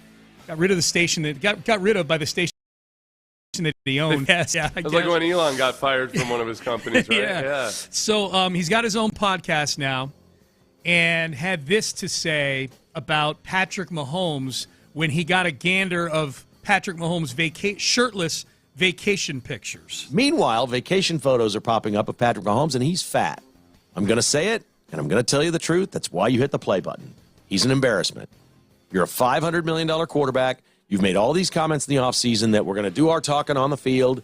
We got our butts kicked in the Super Bowl. We're coming back with a vengeance. Dude, you're fat.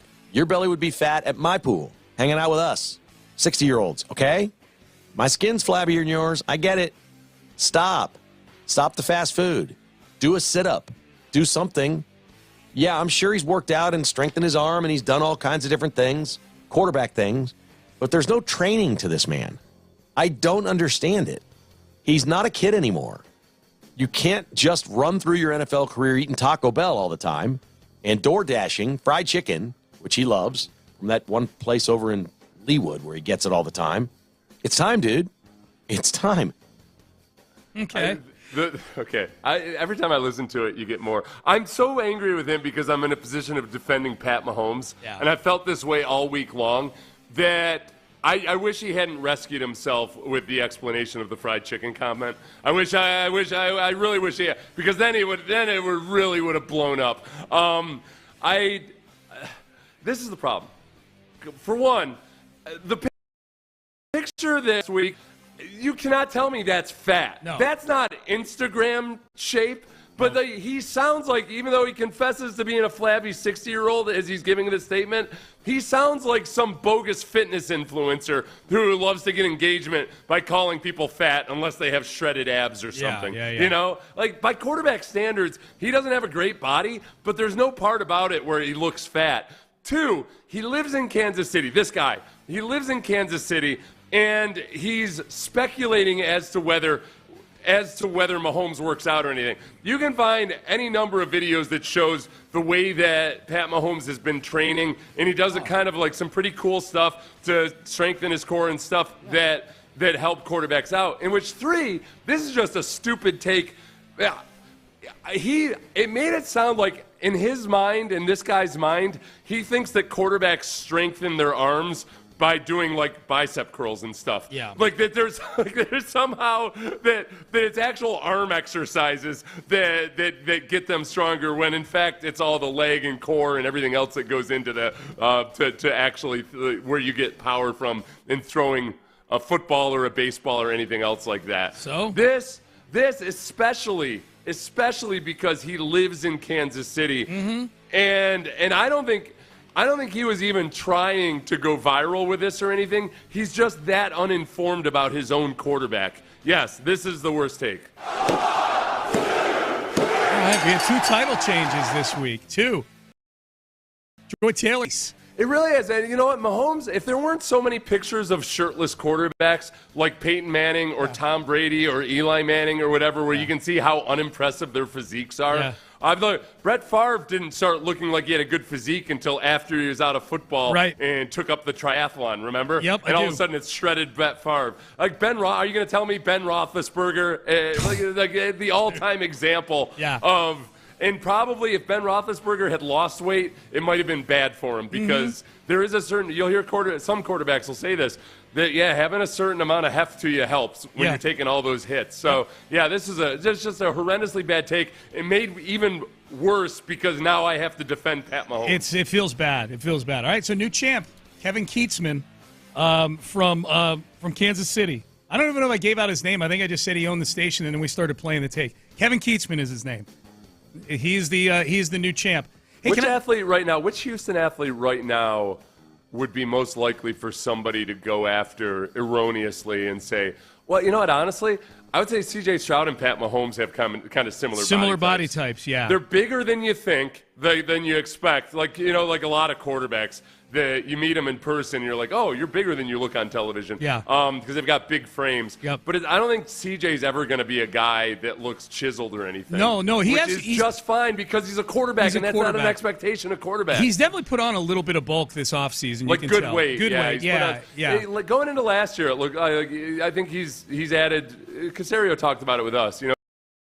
He's put some his lower body. I'll tell you the one for me. I think if your question was like of Houston athletes, which are the ones who have body types? Where you're like, man, I don't know if that guy gets after it or works out or he's eating Taco Bell to use Keatsman's or even thing. If they work out, it's just Christian Walker has a dad bod and is an actual dad now too. He was on paternity leave. Christian Walker's got a little bit of punch, but he's muscular. It's built. You can tell that he doesn't just abandon all effort. He's not fat. He's just got sort of some punch. For a guy that even when he's striking out a lot, when he does hit the ball, he hits it hard. He does.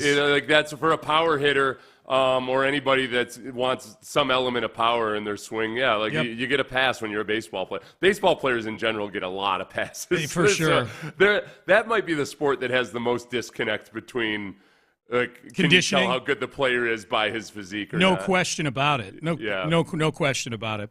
All right, Payne and Pendergast. No, and even with, I wouldn't say conditioning because it's like with linemen in football. Yeah. There's an ideal body weight, and for for linemen, it doesn't mean that you're poorly conditioned, that you got some extra body fat. It's that you gotta find the right balance between body weight and conditioning. One of the biggest stories of the week this week in baseball, we get some clarity on. An all-time great rips an announcer who probably pulled the curtain back a little too far, I would guess. We will have the audio for you coming up on that next. Hey, today, you know what today is?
Pendergast is driven by Kenoshaland on the Southwest Freeway. Exit Kirkwood and take the first U-turn at West Airport under the giant American flag. Sports Radio 610 presents Payne and Pendergast. I love the reaction every week to Take a Mania when there's a clear-cut champ, because it's all text like, oh, yeah, bang, there you go.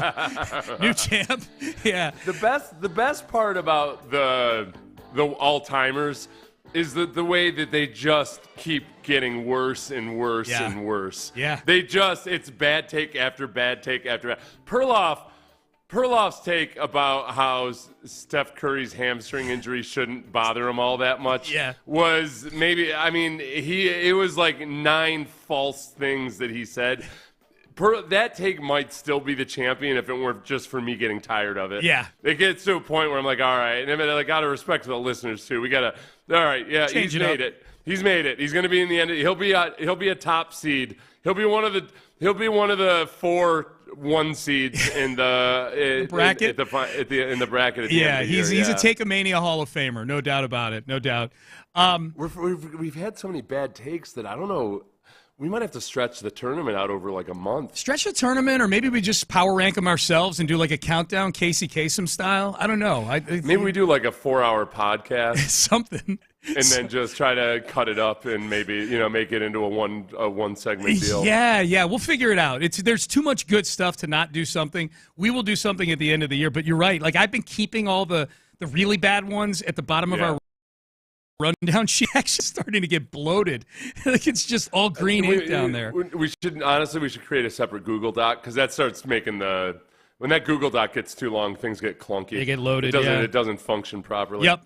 All right, let's get to the item we teased in here. We talked about this earlier this week. I think the Rafael Devers trade to San Francisco is one of the more interesting stories this summer, where Boston ships him out to San Francisco somewhat unexpectedly. They did it in June. I don't know that people expected them to trade Rafael Devers at all.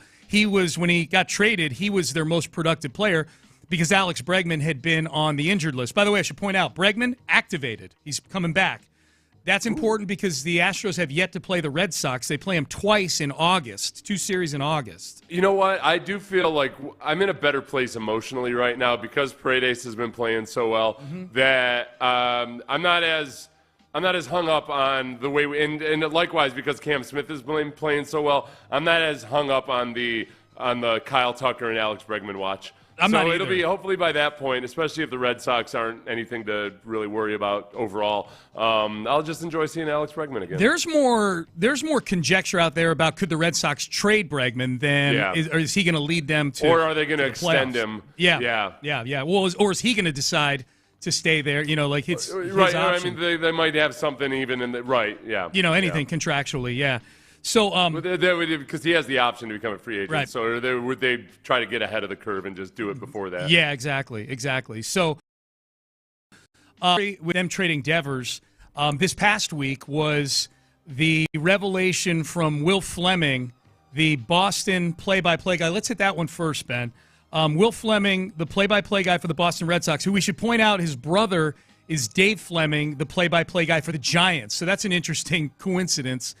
But Will Fleming telling the folks on WEEI that he had heard a story about Devers skipping fielding tutorials that the Giants, had organized for him with former Giant great Will Clark. They think he's going to win them divisions and hit he's going to hit home runs. Of course he is. They don't yet know what is going to happen with the player. I was there the second day. Will Clark was there to work on ground balls with him at first base, and Rafi didn't show up.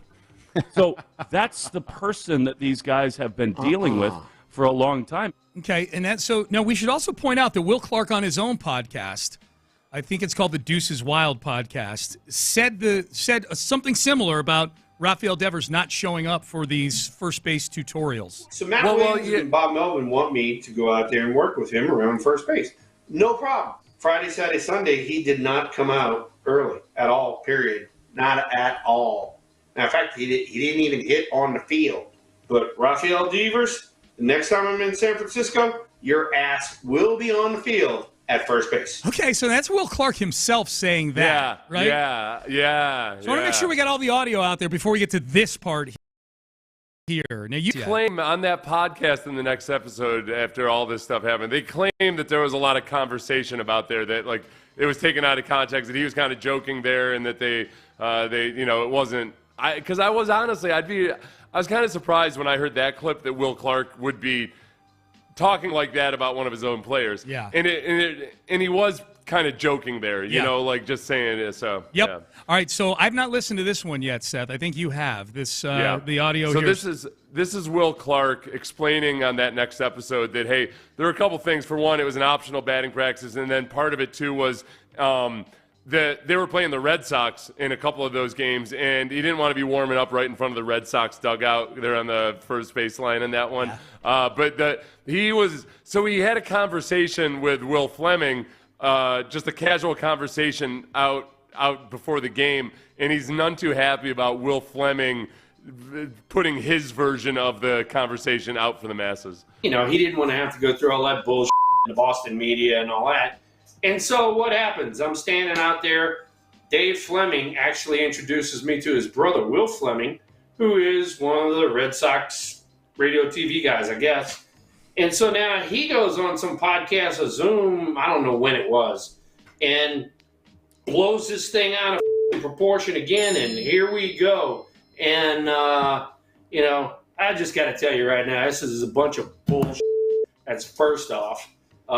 Second off, hey, look, that was, let's see, Counter with Rafael Devers. Oh, yeah. Okay.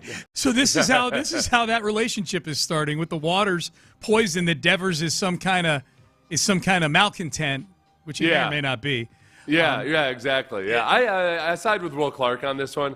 For one, if he had told Will Fleming anything, as two former ball players and everything, yes, they're in the media, but this is different than the kind of thing that, if you're talking to a journalist, you need to be specific about what's on the record and off the record. You got to say, like, hey, off the record. So regardless of how the actual conversation went, if I were Will Clark, I would be really PO'd that Will Fleming went out and said, this is what Will Clark said, and then paint Rafael Devers out as a bum. Yeah. Even if Will Fleming had portrayed it accurately on WEEI, I would have been pissed if I was Will Clark, because my guess is he wasn't sharing these things with the idea that Will Fleming was going to go blabbermouth on the biggest sports station up in Boston about it. I see Tony Baselli all the time before Jaguars games. Yeah. He's, I don't know if I will as much anymore because now he's actually in the front office. But Baselli was the color commentator for the games forever. So if I had some conversation with Tony Baselli, and he was just being really negative about one of their own players or something, there's not a chance in hell that I would say, oh, yeah, Tony Baselli told me that this guy on the Jaguars team is a bum. Right. There's not a chance. That's not even the bro code. Like, there was no reason Baselli would have ever thought that I would repeat something like that publicly. It's just it's a huge violation of just simply being a good dude by Will Fleming. Well, think about this particular instance, Seth.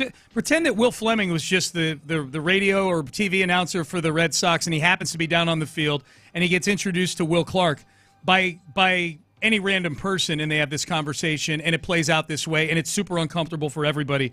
Dave Fleming, think about how uncomfortable Will Fleming has made it for his brother Dave, who's the play-by-play guy for the Giants. Right. That these two guys are on the broadcast teams for these respective teams.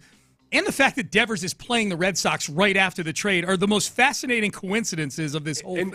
And honestly, yeah, if you're the play-by-play commentator too, listen, all these guys that are play-by-play commentators for their professional teams, you'll never find somebody that's more stoked to have the job that they do and how appreciative they are, and they never want to be at the center of some controversy about anything, because ultimately they know that they're also, just like anybody in sports, they're dispendable. And like that would be that. So if I'm Will Clark, there's too many Wills in this conversation. You're doing good. You got it. I'd be PO'd for one. You're putting my name out there, and I'm employed by the team. And then you're putting my brother's name out there, who doesn't that could get fired at any time. It is like Will Fleming really comes out looking like a bum because of all of this. He does. I mean, in some ways, it's probably an indicator as to just how vitriolic the feelings are towards Rafael Devers on the Boston side of things. That Will Fleming. Yeah.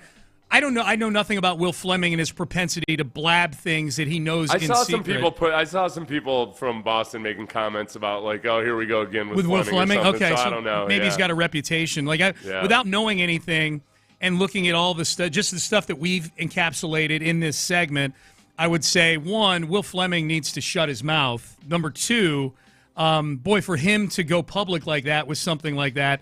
There must be some real ill will on the Boston side, to try to make Devers look bad like that. There's got to be some real ill will over smear there. Campaign. Smear campaign. Yep, smear campaign. Are you happy about the way they're treating you, Rafael? No, not at all.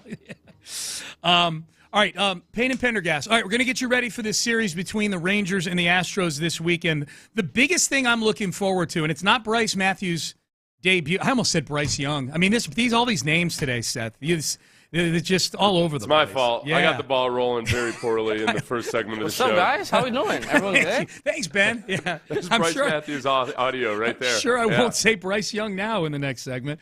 So Bryce Matthews' debut, exciting. Not the most exciting thing for me about this weekend. We'll tell you what that is coming up next. We just got a text from a listener who heard us talking earlier about the campaign we've got going on to try to help people in Kerr County and up in Texas Hill Country, and a resident texting in saying, thank you guys. They were personally thinking about kids involved, and the texter is referring to a landing page or a text that you can send that's going to help you help those in need in Kerr County and in the Hill Country. Texting FLOOD to 20357, you're going to get sent a landing page. You're going to get sent a list of all the wonderful organizations that are setting up donation drives. So if you're struggling to find an exact place to help the people in need, the victims, the families, that area, text FLOOD to 20357. The best way that you can help is to get on there and find the way that speaks to you, that speaks to your heart. There's local merchants, there's restaurants, there's all sorts of things on there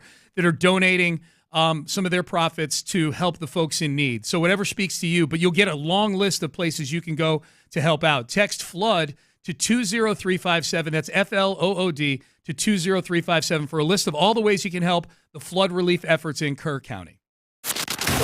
We're 2 weeks.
Karam Injury Lawyers Studios. Sports Radio 610 presents Payne and Pendergast. All right, a lot to get excited about for this weekend. Rangers and Astros, silver boot stuff going on over at Daikin Park.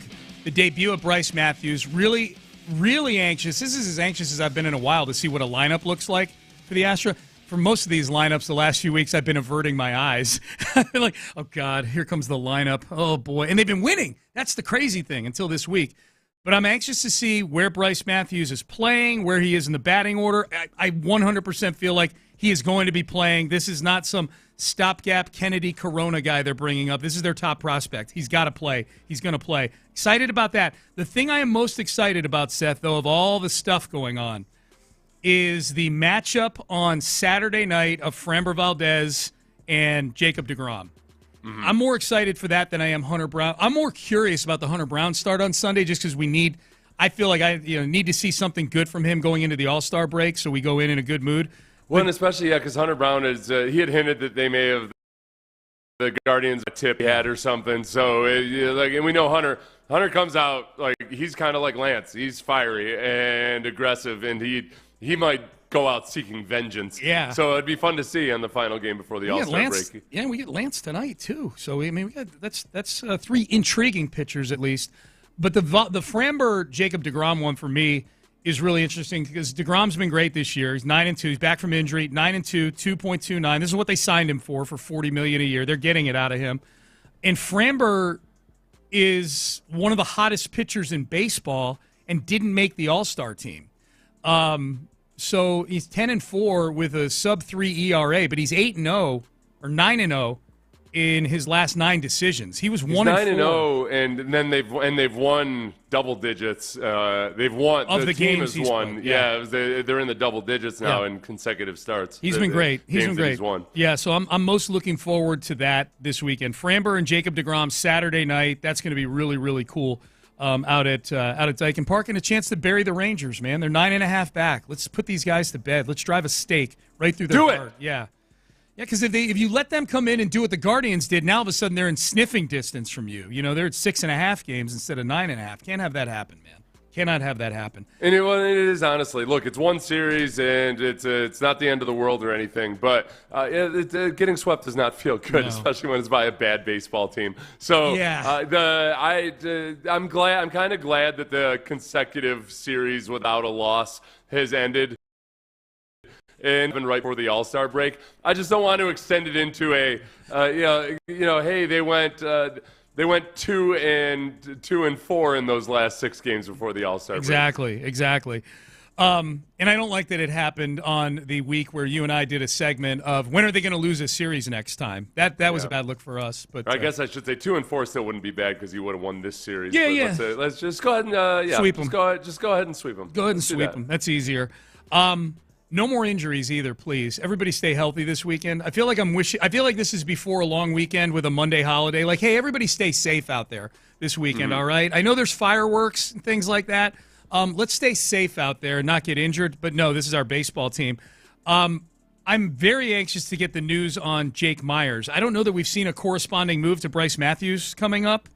And if that move would be Jake Myers going to the IL, I don't know. Well, we have Christian Walker coming back as well. Yeah. So there'll have to be a move for that because they had the corresponding move when they brought up. I'm blanking on the last guy that they brought up. Kennedy Corona got brought up. That's right. Yeah, when they brought up Kennedy Corona, the Christian Walker went to the paternity leave. He's coming back from paternity leave today. Yep. So or at least, is it today or is today his last day? Today. No, today. You can only be on it for 3 days. So he's used those 3 days. So what do we get? Paternity God leave? help me if I'm ever in the position to. I hope I never find out if I have another kid at this. Listen, for one, medical miracle given we're Brandy and I. Find me in Mexico, my friend. I'm not sticking around for another one of these upbringings, okay? Yeah. Okay. Can you bring a Comrex with you so we can keep doing the show? Yeah. Seth Payne, deadbeat dad from parts unknown. Live from the fringe of Mexico City, yeah. Oh, man. Live from a VPN disguised IP address. Yes. Yeah. The only positive about another Astros injury would be we would almost be guaranteed another salty Chandler Rome article about it, especially if it was a return to play issue. Chandler Rome has a really good piece, and I'm saying that tongue in cheek. Chandler does a great job. He's got a really good piece on the Jake Myers injury, not just the injury, but the return to play and just what a controversial topic it's been for the Astros. And I think the Myers thing, Seth, probably the nature of how that happened, that it was such a short turnaround on a calf injury, and that he exacerbated, he hurt it, he re-injured it, jogging out to center field in the first inning has really shown a big light on that. I got to give Chandler credit. This made me laugh out loud when I read it yesterday. It made me laugh out loud again when I read it this morning on the show. Before I read this is Joe Espada being asked if any imaging had been done to Jake Myers' calf prior to the decision to send him back out there. No. We didn't think that he needed it. We just did some ultrasound, which it shows how the muscle and stuff is in there, and it's just some tightness in there, and trying to get him healthy, trying to get him back on the field. Chandler transcribes part of that cut right there and says, quote, did some ultrasounds, which shows how the muscle and stuff is in there, said Espada, who received a Doctor of Humane letters from his alma mater, the University of Mobile, last May, but otherwise has little known medical background. How's the muscle and stuff? He's so sarcastic. I love it. That is great. That is. By the way, great. People had questions. What is a Doctor of Humane Letters? It's Did you an find honorary out? degree awarded to individuals who have made significant contributions to society, particularly in areas like civic, business, education, or philanthropy. Okay. Or baseball. Yeah. I take that. I assume Joe Espada has done great things outside of baseball. No, it was just it's an honorary degree at his alma mater. It's when you get like J.J. Watt getting his Doctor of Humane Letters or whatever he ended up getting at University of Wisconsin. Oh, did he get one? I know he got one. Yeah, He did? Yeah, Okay. he gave a speech. He'll go in a really slow news week someday. Maybe we'll play that speech. I remember it seemed like it was a pretty good speech. He had little jokes. Oh, I bet he did great. I bet J.J. was really good. Yeah, so a Doctor of Humane Letters, which does not. It doesn't mean that you can call yourself Dr. Espada. Yeah. It is not a medical doctor. Right. So you're going to get explanations like, an ultrasound that shows muscles and stuff. That's not, I would love to get an update or even a written statement by the Astros. Yeah. It's a little bit more, right. A little bit more precise than that. Yes, yeah. And it doesn't include the word stuff. No, that's the thing. That's a big thing. We like to give out advice to a lot of people on this show, and I have people through the years about the great advice that Seth and I have given out. This is the big piece of advice that came out today. If you have a doctor that uses the word and stuff at any point during a diagnosis or a follow-up meeting or certainly anything related to an MRI or an ultrasound, run out of that office as fast as you can. Go to your human resources advisor or director and find out what other doctors are available in the area. Because if they say and stuff, the only time I want to hear that is if it's some kind of old, like a 80-year-old country doctor or something, Yes. If you're like, if he says, if you sprinkle in all the over yonders and all that as you want, if you're a country doctor. Yes. But not if you're a city doctor, Astros doctor. Or no. Yeah. I think it's the correlation, the delineation is if you're in a town of below 5,000 people and stuff is acceptable. If you're in a town of above 5,000 people and stuff not accept. 5,000 is that's pretty low too. So. I like all the plethora of TV and cartoon doctors that have come out of the woodwork now with people on Twitter, like a lot of Dr. Nick. Dr. Nick Riviera on The Simpsons is on there a lot. Wearing an Astros cap. Yes, he's become super relevant again. My favorite one was that I thought of this morning. On Arrested Development, there was a doctor that was always it wasn't great at communicating. He had a doctorate of humane letters. This is from Arrested Development, Lucille Bluth getting an son for the doctor. How's my son? He's going to be all right. Oh, thank God. Finally, some good news. There's from no this other way guy. to take that. That's a great attitude. I gotta tell you, if I was getting this news, I don't know that I'd take it this well. But you said he was all right. Yes, he's lost his left hand, so he's going to be all right. You son of a bitch! I hate this doctor! He's a very literal man. Yes. Come here. That's more the way I would take the news. It's a running gag. It's a running gag on that show. So the funny part is where one of the Lindsay Bluth, one of the daughters, when she says, "There's no other way to take that." That's great news. There's no other way to take that. Arrested Development number of seasons as well, because I've never watched Arrested Development before. Where there were a few texters like, "I can't believe you haven't watched that show." It was one of those ones where it got canceled. It was on Fox for a couple seasons. It was one of those really good shows that won a bunch of Emmys and then got canceled because it didn't get great ratings. And then it emerged again a few years later. Yeah. So I'm guessing, let me guess. I think it was 5 seasons total. Arrested Development has a total of 78 episodes across 5 seasons. There we go. 5 seasons. Now, as you point out, the first three seasons with 53 episodes aired on Fox from 2003 to 2006. A fourth season with 15 episodes was released on Netflix in 2013, and then a fifth season of 16 episodes was released in 2 parts in 2018 and 2019. So there you go. That fifth season, watch the first 3 seasons for sure. Season I remember was pretty good, and then the fifth season it just got a little too weird. Yeah.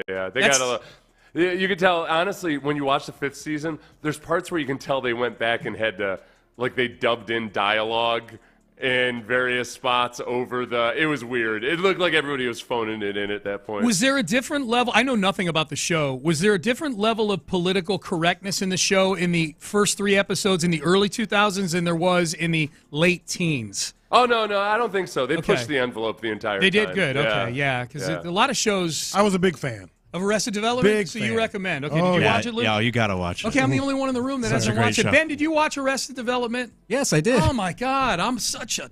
The narration by Ron Howard is just the best. Figgy. It's the only thing Ron Howard is good at as an actor. That was one of the big problems with season 5 was Ron Howard actually is on the show playing himself. Yeah. But it's so like Ron Howard, hey, Awesome and Happy Days and Andy Griffith Show, awful actual actor, incredible director, bad actor. Yeah. Figgy hasn't watched it, so I'm not alone. You just need to see the first 3 seasons. The Netflix stuff was pretty ridiculous. Was it? Okay. But the first 3, the original I 3 put up seasons, with it. I watched it. Yeah, I did too. I think if you like something enough, I was this way with The Office. Like I hated the last, but the last 2 seasons. Once Steve Carell was gone, that show went off the rails. But I'm going to watch it till the very end, right? Because I like the early seasons, And season 3, they already knew they were getting canceled by Fox. So season 3, like they just kind of went off the rails because they didn't care. They didn't care. Yeah, little did they know that Netflix would become a thing 7 years later. Yeah. Well, it was a thing already, but you were still mailing DVDs back to Netflix back. Fellas, obviously the voices you're hearing are Luke Morrow in for Reggie Atatula, and John Lopez is here. Figgy Fig in producing today in the loop as he does each and every day. What's the question of the day, boys? Did you see that billionaire Bill Ackman played in a professional tournament, bought his way into an actual sanctioned ATP tennis tournament? Really? And it was exactly how you thought it might go. He was terrible, right? Awful. Is he one of those? I don't know who this person is at all. Is he a level of player though, where like he's in a member guest and he plays would do well like, in a member guest? Yeah. Okay. So he's like on the tennis commission and all this other stuff. Yeah. But he Brewster millioned his way into bought his way into it. Bought his way into it. He's worth $9.5 billion. Okay. Well, how much did he pay? Do we know? I don't know. Okay. So the question of the day is, what would you do? Doesn't have to be sports. Okay. To Brewster's millions your way into. Okay. Assuming we're okay with the price and everything. Whatever. We got the money to do it. Buy your way into an event of some sort. I'll tell you what mine is, and it's not a sporting event. It's not even really an event.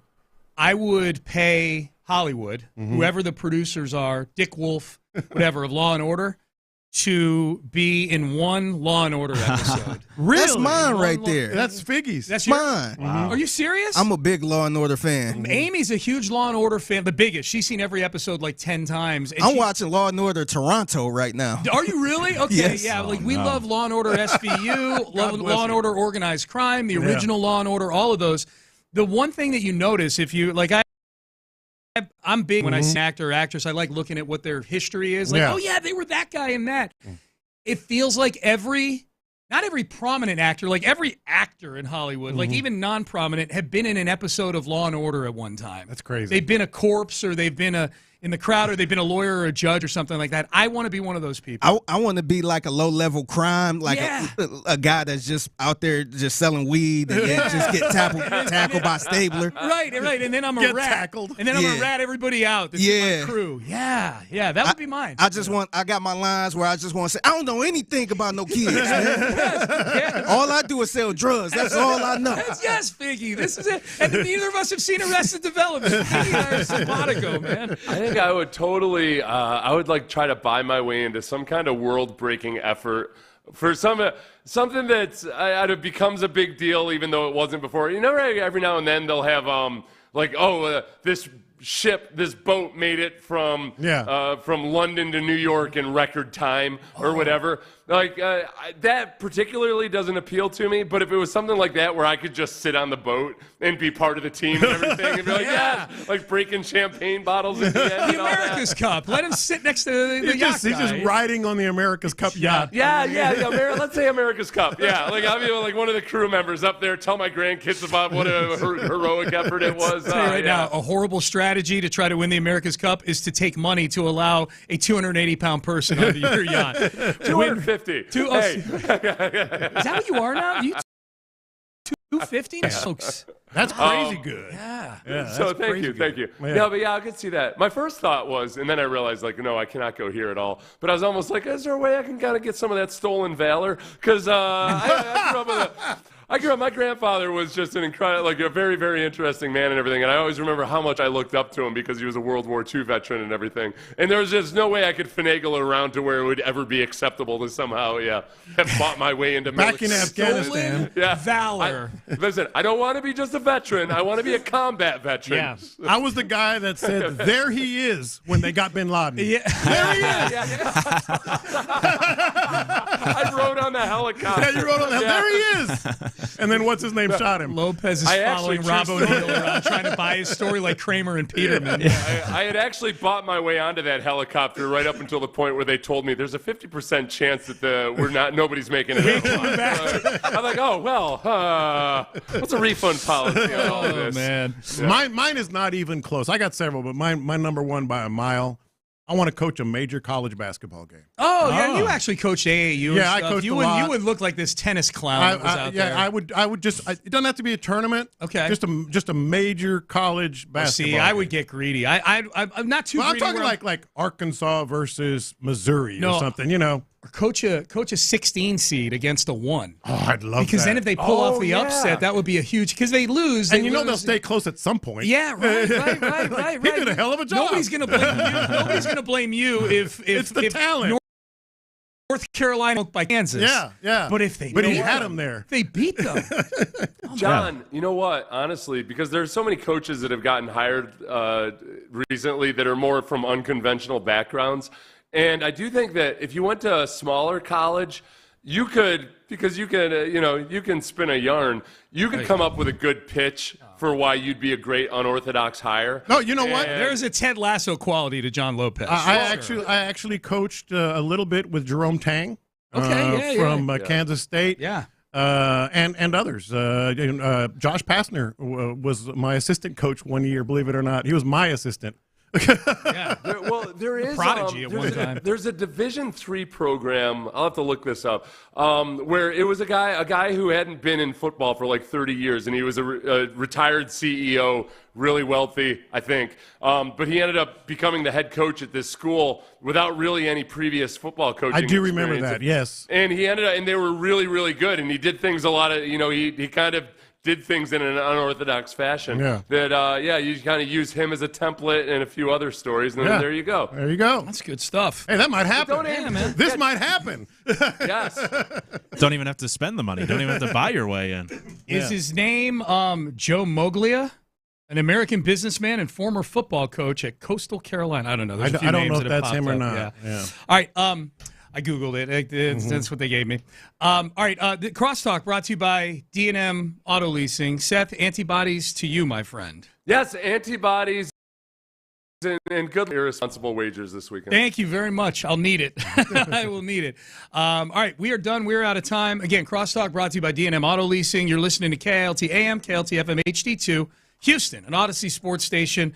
Luke Morrow in for Reggie Atatula, John Lopez, Figgy Fig. This is In the Loop, and it is Friday. Let's get it, fellas. You start now. Yes, sir. Happy Friday. We'll kickstart your weekend here over the next couple of hours. You can always join the conversation, 713-572-4610.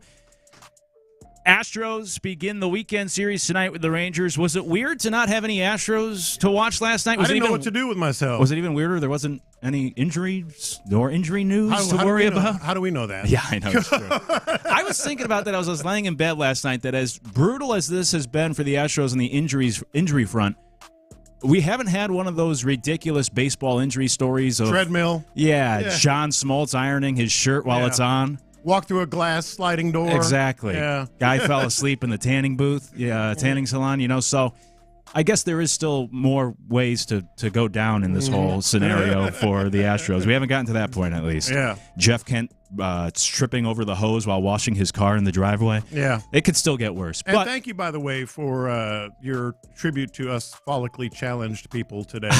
Just giving you I was saying yesterday, it's an affront to society that he always wears a ball cap with a head of hair like that. It's a beautiful head of hair. Yeah. Anyway, I digress. I have my hat, and it is going to go on in a few minutes, but I figured it's a Friday preview to start the show. Why not? We're in a good mood. Hey, Astros, even though there wasn't a game yesterday, there was pretty big Astros news in the sense that they called up their number one prospect, Bryce Matthews. First, I guess just what were your takeaways? I mean, level of excitement. I think it doesn't bode well for Jake Myers, but what's your biggest takeaway when you see that the number one prospect is now coming up for the Astros this weekend? Well, my first one was shout out to Atascocita High School, baby. That's where my middle son went to high school, well before Bryce Matthews. But my first thought was good for that kid, local kid coming up, number one prospect. But my second was exactly what you just said. This doesn't look good. No. This doesn't look good for Jake Myers. And then my third one was desperate times, desperate measures, question mark on both of those. I don't know. Yeah, I'm with you on both. So I don't think it bodes well for Jake Myers because you don't bring up Bryce Matthews for just a few games and then send them back down. I don't think you do that with the number one prospect. I think he's kind of like Cam Smith where he's got to be here to stay. And if that's the case, I would assume it's because Jake Myers is now gone, and then you're going to move Altuve back to the outfield, or maybe even Dubon or somebody. But it opens a spot for consistent lineups where that wasn't necessarily the case before. Because, for example, Christian Walker was coming back. If Jake Myers goes on the IL, Christian Walker could have taken that spot. They sent down Shea. Yesterday. They could have just kept him on the roster. Yes. But essentially, they're swapping out Shea for Bryce Matthews. And I think there's a reason to do that. And I think also, doesn't bode for Jake Myers, but number two, like you said, I think it's almost, I don't want to use the term panic. Even desperation, maybe. Desperate times, desperate yeah. Because desperate, there's different degrees of desperation. And the desperation here is, hey, we need to keep winning. We need a dynamic player to kind of bolster the lineup. And he is dynamic. I don't know how good a player he is because there are some questions, and we'll get to that. Right. But not only calling him up, but also bringing Hunter Brown back on Sunday, which is normal rest for him, but you're skipping two guys to get another Hunter Brown start before the All-Star game. Yeah. I like it, no problem, but I think that the adjusting the rotation this weekend, bringing up Bryce Matthews, your number one prospect, finally this weekend, where, by the way, Joe Espada was asked about him literally 7 days ago today, and Espada at the time said right now the best thing for him is to continue to get at-bats in AAA and continue his progress. Fast forward 7 days, now he's up in the big league. So I think those two moves made for this weekend show that, I guess some desperation from the Astros right now, even though they have the 7-game lead in the division, just the way things have gone this week. Yeah, and I thought about that quote as well. And there's two things going on at once here. You're not going to change your plan to develop Bryce Matthews and by bringing him up and sitting him on the bench. Right. So, if that's the plan, he needs at-bats. And he does need at-bats. He's been, like I said, very dynamic player, very good player in terms of skill set and tools and all that stuff. But he needs at-bats. He's not polished. No. So I think you don't bring him up to sit him on the bench. So you bring him up to keep getting those at-bats. Yeah. And so that is kind of speaking to all these points. Right. And along with that to add. They called up 3 people that they've essentially chosen over Bryce Matthews this month alone. I mean, they preferred to add Zach Short to the lineup instead of Bryce Matthews, and now suddenly things change where you go at Bryce Matthews over Shea because of what we anticipate will be those expected at-bats on a regular basis, which circles back to the idea that, there's a spot now in the lineup, but Jake Myers we haven't gotten news yet, but they're going to have to announce some sort of move to get Bryce Matthews on the roster today. Unfortunately, it's probably going to be Jake Myers going to the IL. Yeah, I would guess, it's definitely that. Probably 15-day to start. I don't know. Maybe they'll do longer. They probably do a 5-day IL if they could. Well, he'll be back next week. Yeah, just needs a breather. Well, we're monitoring it. He's progressing. He's still doing sprints right now, so we're trying to get him back. Right now, he's deloading. Yeah, that's right. Whatever that is. He's doing some squats right now. Yeah, 52%. Yeah. No, look, I don't think it's a bad thing. I think this is a team that has – what have we been talking about the last 3 days? We've been talking about this lineup that they're trotting out there is not it's a major league lineup, all due respect to the guys that have made it to the major leagues, but it's not a contending lineup once you get to the postseason and the big guns, so to speak. So I don't mind it. I think that's what's at work here. I fully expect Jake Myers to hit the IL. And we'll see. We'll see on Bryce Matthews. Really happy for that kid. Like I said, local guy. It's going to be really nice to see. I'm sure a lot of Atascocita people, a lot of his former teammates and family and friends around for the old silver boot. By the way, yeah. I don't know how I feel about that. But I did look at the most recent scouting report on Bryce Matthews. And it's from Will Thompson. He's an evaluator on Prospects Live, which is kind of a fantasy gambling kind of thing. And let me just read it and see how it hits you guys. Positives first or negatives first? Let's do negatives first to then see if the positives can outweigh them. Perfect. Here are the negatives according to Will Thompson. The whiff issues are real, and why I'd expect, this is him talking, why I'd expect some bumps early on. He has a 30% strikeout rate in 2025 and specifically has struggled against fastballs and velo up in the zone. Has a 40% whiff rate against fastballs and against spin. It's similar. Not good. Not good. He also says, I've mentioned it before, but the home and road splits this season are staggering. This is the one that jumped out at me because it's the PCL and the ball absolutely flies out at most parks, but not his home park in Sugar Land, which is more like a Major League Baseball park. So his home splits are 212, 350 on base, and 4 doubles, 0 home runs. On the road, it's 333, 436 on base, 8 doubles, 5 triples, and 10 home runs. So all his power, nearly all his power came away from Sugar Land. That doesn't mean he won't hit for power in the big league environment, but it's a sharp contrast that should be concerning. And then he wound it up with a little at the end. Matthews is a super fun player and is tooled up, no question about it, but I would expect some struggles early on from him. Those are the negatives. Now, the positives, and then I'll let you guys determine. Phenomenal athlete, quick twitch, and will make some plays defensively at second base that are jaw-dropping. He especially makes excellent plays to his backhand up the middle.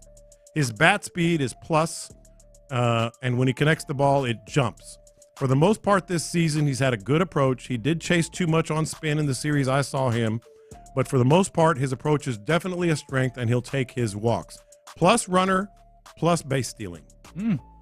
That's some solid stuff. I like the walks. I love speed. Put some pressure on the defense. You could try to do some different things, especially for this team that's not slugging a ton at the moment. The defense is good. Be an upgrade, I would assume, over Altuve at second base. But yeah, those negatives you mentioned are pretty tough. The strikeout thing, certainly. If you're striking out a lot in AAA, I don't think it's going to get better immediately in the big leagues. Yeah. And the big thing, as you mentioned, I mean, that's a big difference. 32 games at home, you're hitting 212 with no homers. Yeah. That's not a big league ready prospect if that was your stat line for the whole season. So I'm excited for him, but there are plenty of concerns. I would certainly temper my expectations for him to begin. Kind of, I mean, Cam Smith looked a lot more polished, even though he spent less time in the minors, but after the spring training he had, and it still took him about a month to settle in. Yeah. So I can only imagine what it might be like for Bryce Matthews. It could be a bit of a big to the bigs this weekend. But you still got to get him his at-bats. Yeah. Oh, yeah. Now, he may not be every day to start. I don't expect him to be. But he's going to play a lot. Yeah, and I still think it's better than Zach Short, though. I mean, his Short is 0 for 8 with 7 strikeouts the last 2 games. He's a career 160 hitter, so you can't do much worse than that. You might as well try to develop the youngster along the way instead of Short. He's your number 1 prospect, but you take that with a grain of salt because we know the Astros minor league system isn't all that great. He's number 98 for prospects in all of baseball, but number 1 for the Astros. So when you hear like top prospect coming up, it's true, but again, take it with a bit of a big grain of salt. Still a better option than some of the guys they've been trotting out there.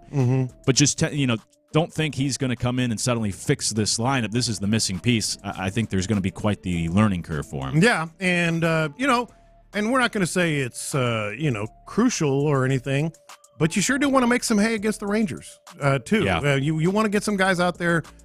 You've got some good pitching matchups. You mentioned Hunter Brown. On Sunday, Fromber's going to be pitching, and they're pitching. DeGrom. It's some pretty good pitching matchups across the board.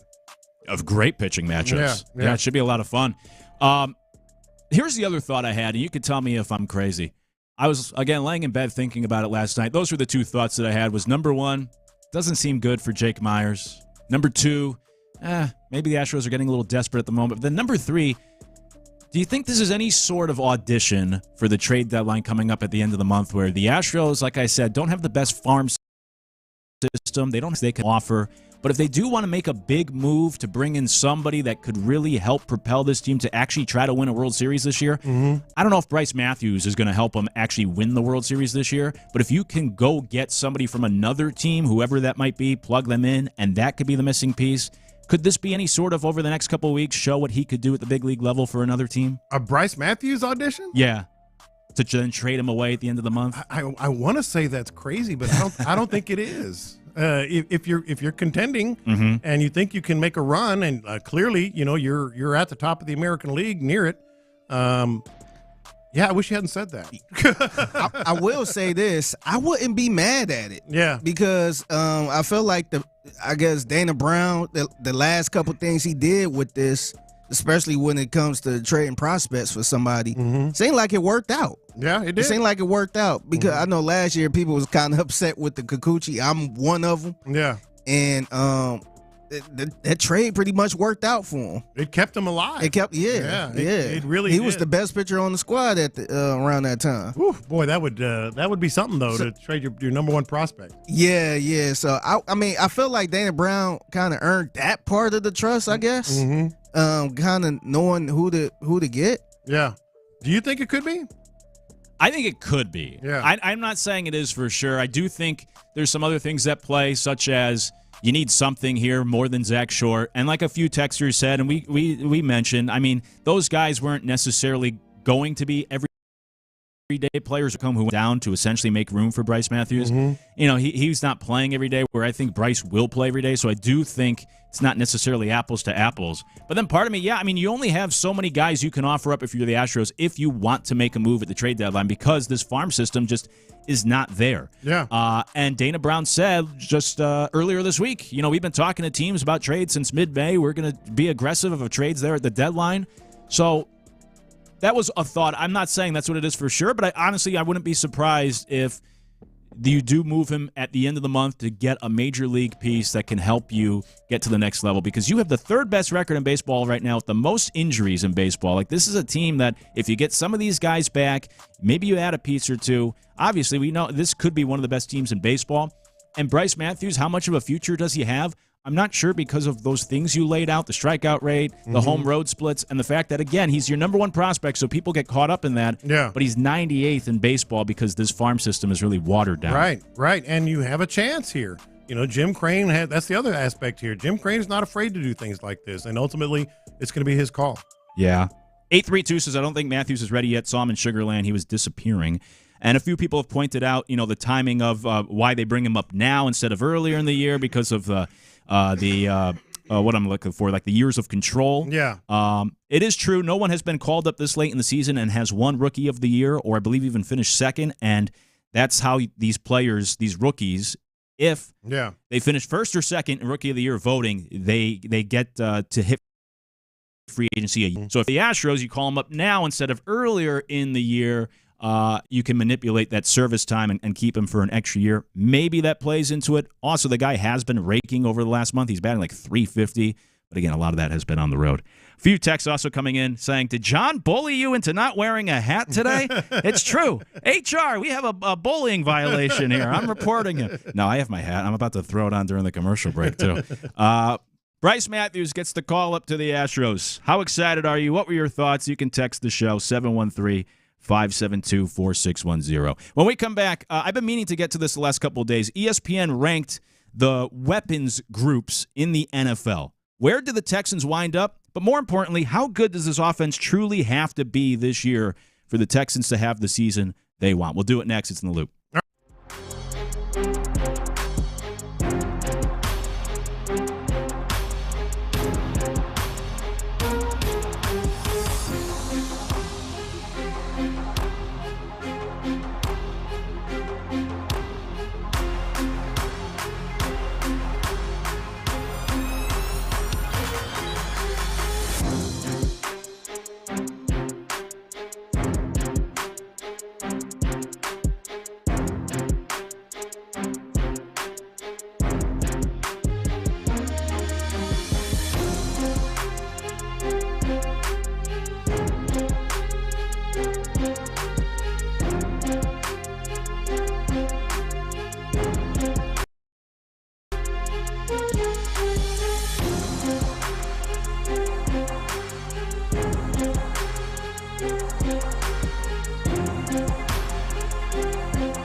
hand brings hope. Every hand makes a difference. That's SALArmyEDS.org. Figgy, let's hit him big time. Because it's Friday, you ain't got no job, and you ain't got to do. Houston, let's get in the loop. You better get ready because we're going to show up and show out. With John Lopez. It is what it is means nothing. And Reggie Atatula. And that, my friend, is always live, always local. 713, what's the damn number? 572-4610. You're in the loop on Houston Sports Leader, Sports Radio 610.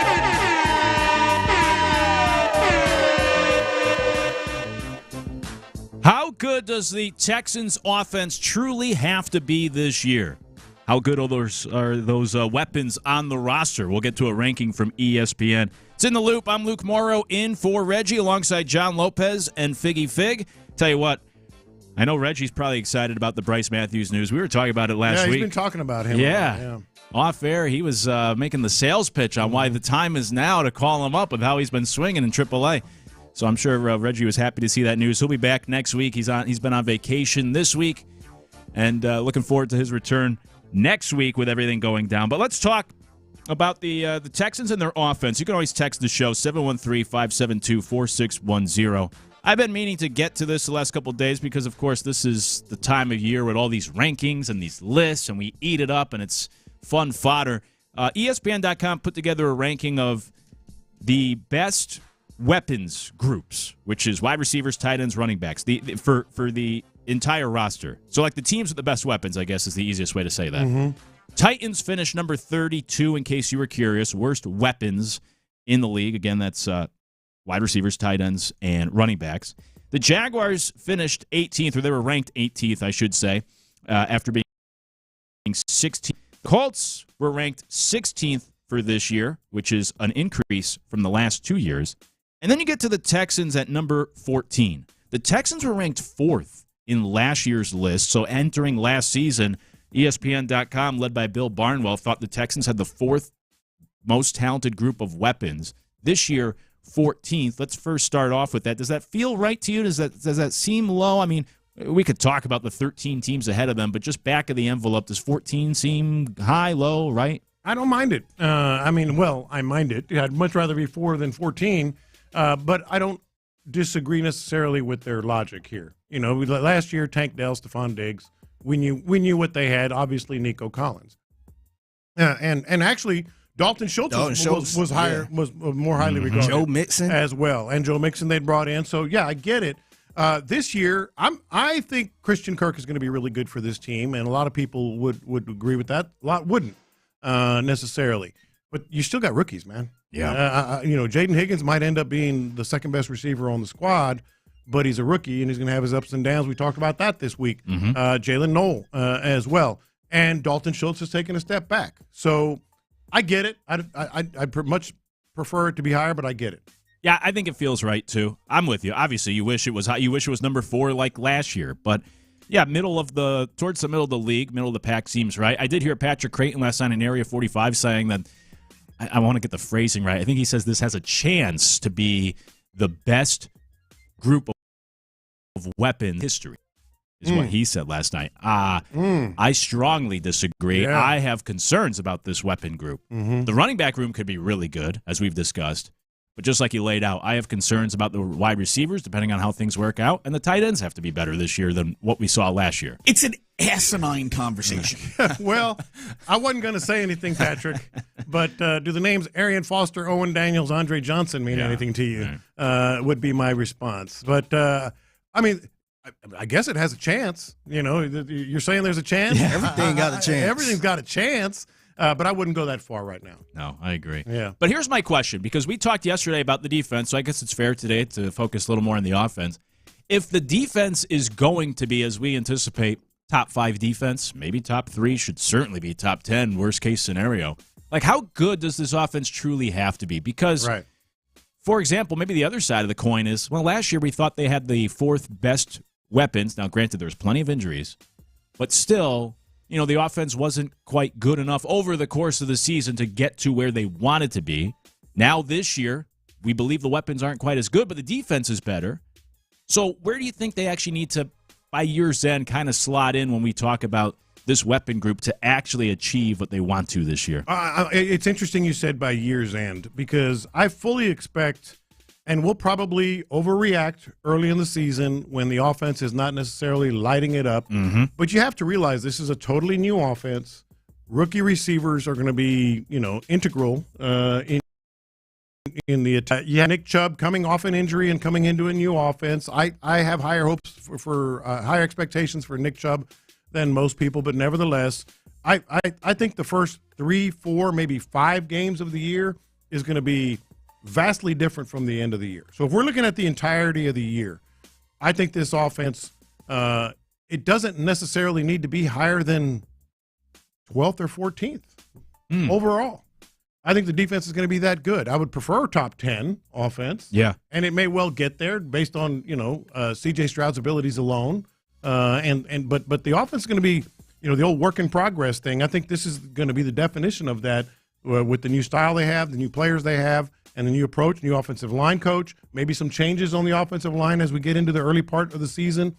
So if they get to top 10, then we're in business. We're in big business. I agree with that. I was just trying to find Bill Barnwell's list from last year. Mm-hmm. I should have thought of this before, but I'm curious where, like, the teams that were ranked in the middle of the league, where they finished last year's season. Overall, how much success do they have, and what did that offense end up looking like? Mm-hmm. Because I do agree with you. I mean, the defense, this team I do believe is going to be led by defense. It doesn't have to be a top 5 offense. It just has to be competent enough or good enough where you're scoring, obviously, enough points to be able to win these games. And then you look at this Division II, and you're wondering how tested you're going to be in some of these games anyways against the division. So I agree. Which when you look at this roster, which player or position group has the potential to be the biggest surprise, would you say, the Texans this year? Surprise. I thought you were going to say best. Surprise is wide receiver position group, without question. As I mentioned, there's a certain amount of conflicting opinion on Christian Kirk. Yeah. And then you have the rookie wide receivers. And hell, maybe some of these other guys, Berrios and Xavier Hutchinson might surprise and step up over the course of the season. I think without question. Now you can argue tight end. I get that because if Cade Stover takes a step and becomes an every down kind of guy, then we're on to something. But I still think wide receiver. And there is this hope that just simply Nick Caley having the tight end background is going to improve the tight end room. Right. So I get that idea. But I do agree with you with wide receiver. It's what I've been saying all offseason. I'll repeat myself again, but I think there's just a wide range of variance with this wide receiver group. Absolutely is. And so that's where it could be the most surprising for some, depending on how it plays out. It could be become the best position group on offense, depending on how things play out. We'll see, but there's a lot of questions there. If you are curious, you can find this list on ESPN.com. Bill Barnwell put it together. But if you're curious, like, hey, who does have the best group of weapons in the NFL? The LA Rams are number 5. The Niners are still number 4. They were number 1 each of the last 2 years. They obviously lost Debo this offseason. They're still number 4. Bengals are number 3. The Lions are number 2. And then number 1, they have the Philadelphia Eagles, who, of course, won the Super Bowl last year. Yeah, it's funny how that works out with those top 2 there. I think the Lions, Eagles both at the top. That's going to be tough to top. It's kind of crazy the Chiefs not in the top 5. Yeah, I think it's kind of weird. That's right. Like I know when you look at the numbers, it's like it makes sense. Yeah. But Patrick Mahomes not in the top 5. That's because he's fat. Too much tacos, man. Yeah. Lay off the Taco Bell, buddy. Yeah. His fast food orders might be in the top 5. Yeah, exactly. The Chiefs are number 12. So actually, I guess that goes to the point I was trying to make earlier of you don't necessarily need to have this, the best weapons in the NFL to be successful. It helps when you have Patrick Mahomes. And I said 10 to 12. Yeah. If you're 10 to 12 and you have this kind of defense, you can still get to a Super Bowl. The Chiefs have that kind of defense. Yep. Yeah, it's true. And the Texans have that type of defense too. Mm-hmm. So there you go. And by the way, the Commanders are 13, right ahead of the Texans. And we know what the Commanders, they had a great year last year too, and made it to the playoffs. So, right, that's the point. I guess I was trying to drive home, and we've gotten to that. This offense doesn't need to be league leading. The defense should be good enough. Just don't screw it up on the offensive end. Keep Stroud safe. And be efficient and score enough points. And one more small thing. Mm-hmm. Well, it's not that small in the grand scheme. I think this offense is going to have a lot of short fields. Their numbers might not be off the charts. With turnovers and stuff like that. With this secondary and these ends, you might get the ball at the 50 instead of your own 20. I mean, that makes a big difference. That's a good point. It could be one of those offenses that is high up on points but low on yards because they have those short fields. I always love when you see a bad defense, or I should say a bad team, and they say, like, oh, the defense has allowed the 10th fewest yards in the league. And it's like, turning it over. The other team keeps getting short fields. It's not an actual good defense, which was kind of, I think it was the Titans last year, where it's like, wow, their pass defense is really good. It's like, yeah, because they keep losing. Everyone's just running on them. But anyways, I digress. Hey, question of the day. What event, sports or non-sports, would you Brewster millions your way into, a.k.a. buy your way into? What event, sports or non-sports, would you buy your way in to be able to participate in? Let us know. 713-572-4610. Text your answers. We'll get to them next. It's In the Loop. Sports Radio 610 listeners.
First sponsored job. Terms and conditions apply. Live from the Mokaram Injury Lawyers Studios, Sports Radio 610 presents In the Loop with John Lopez and Reggie Atatula.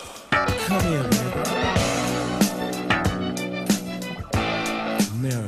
What event, sports or non-sports, would you buy your way into? Let us know on the text line, 713-572-4610, and we'll get to your answers to today's question of the day.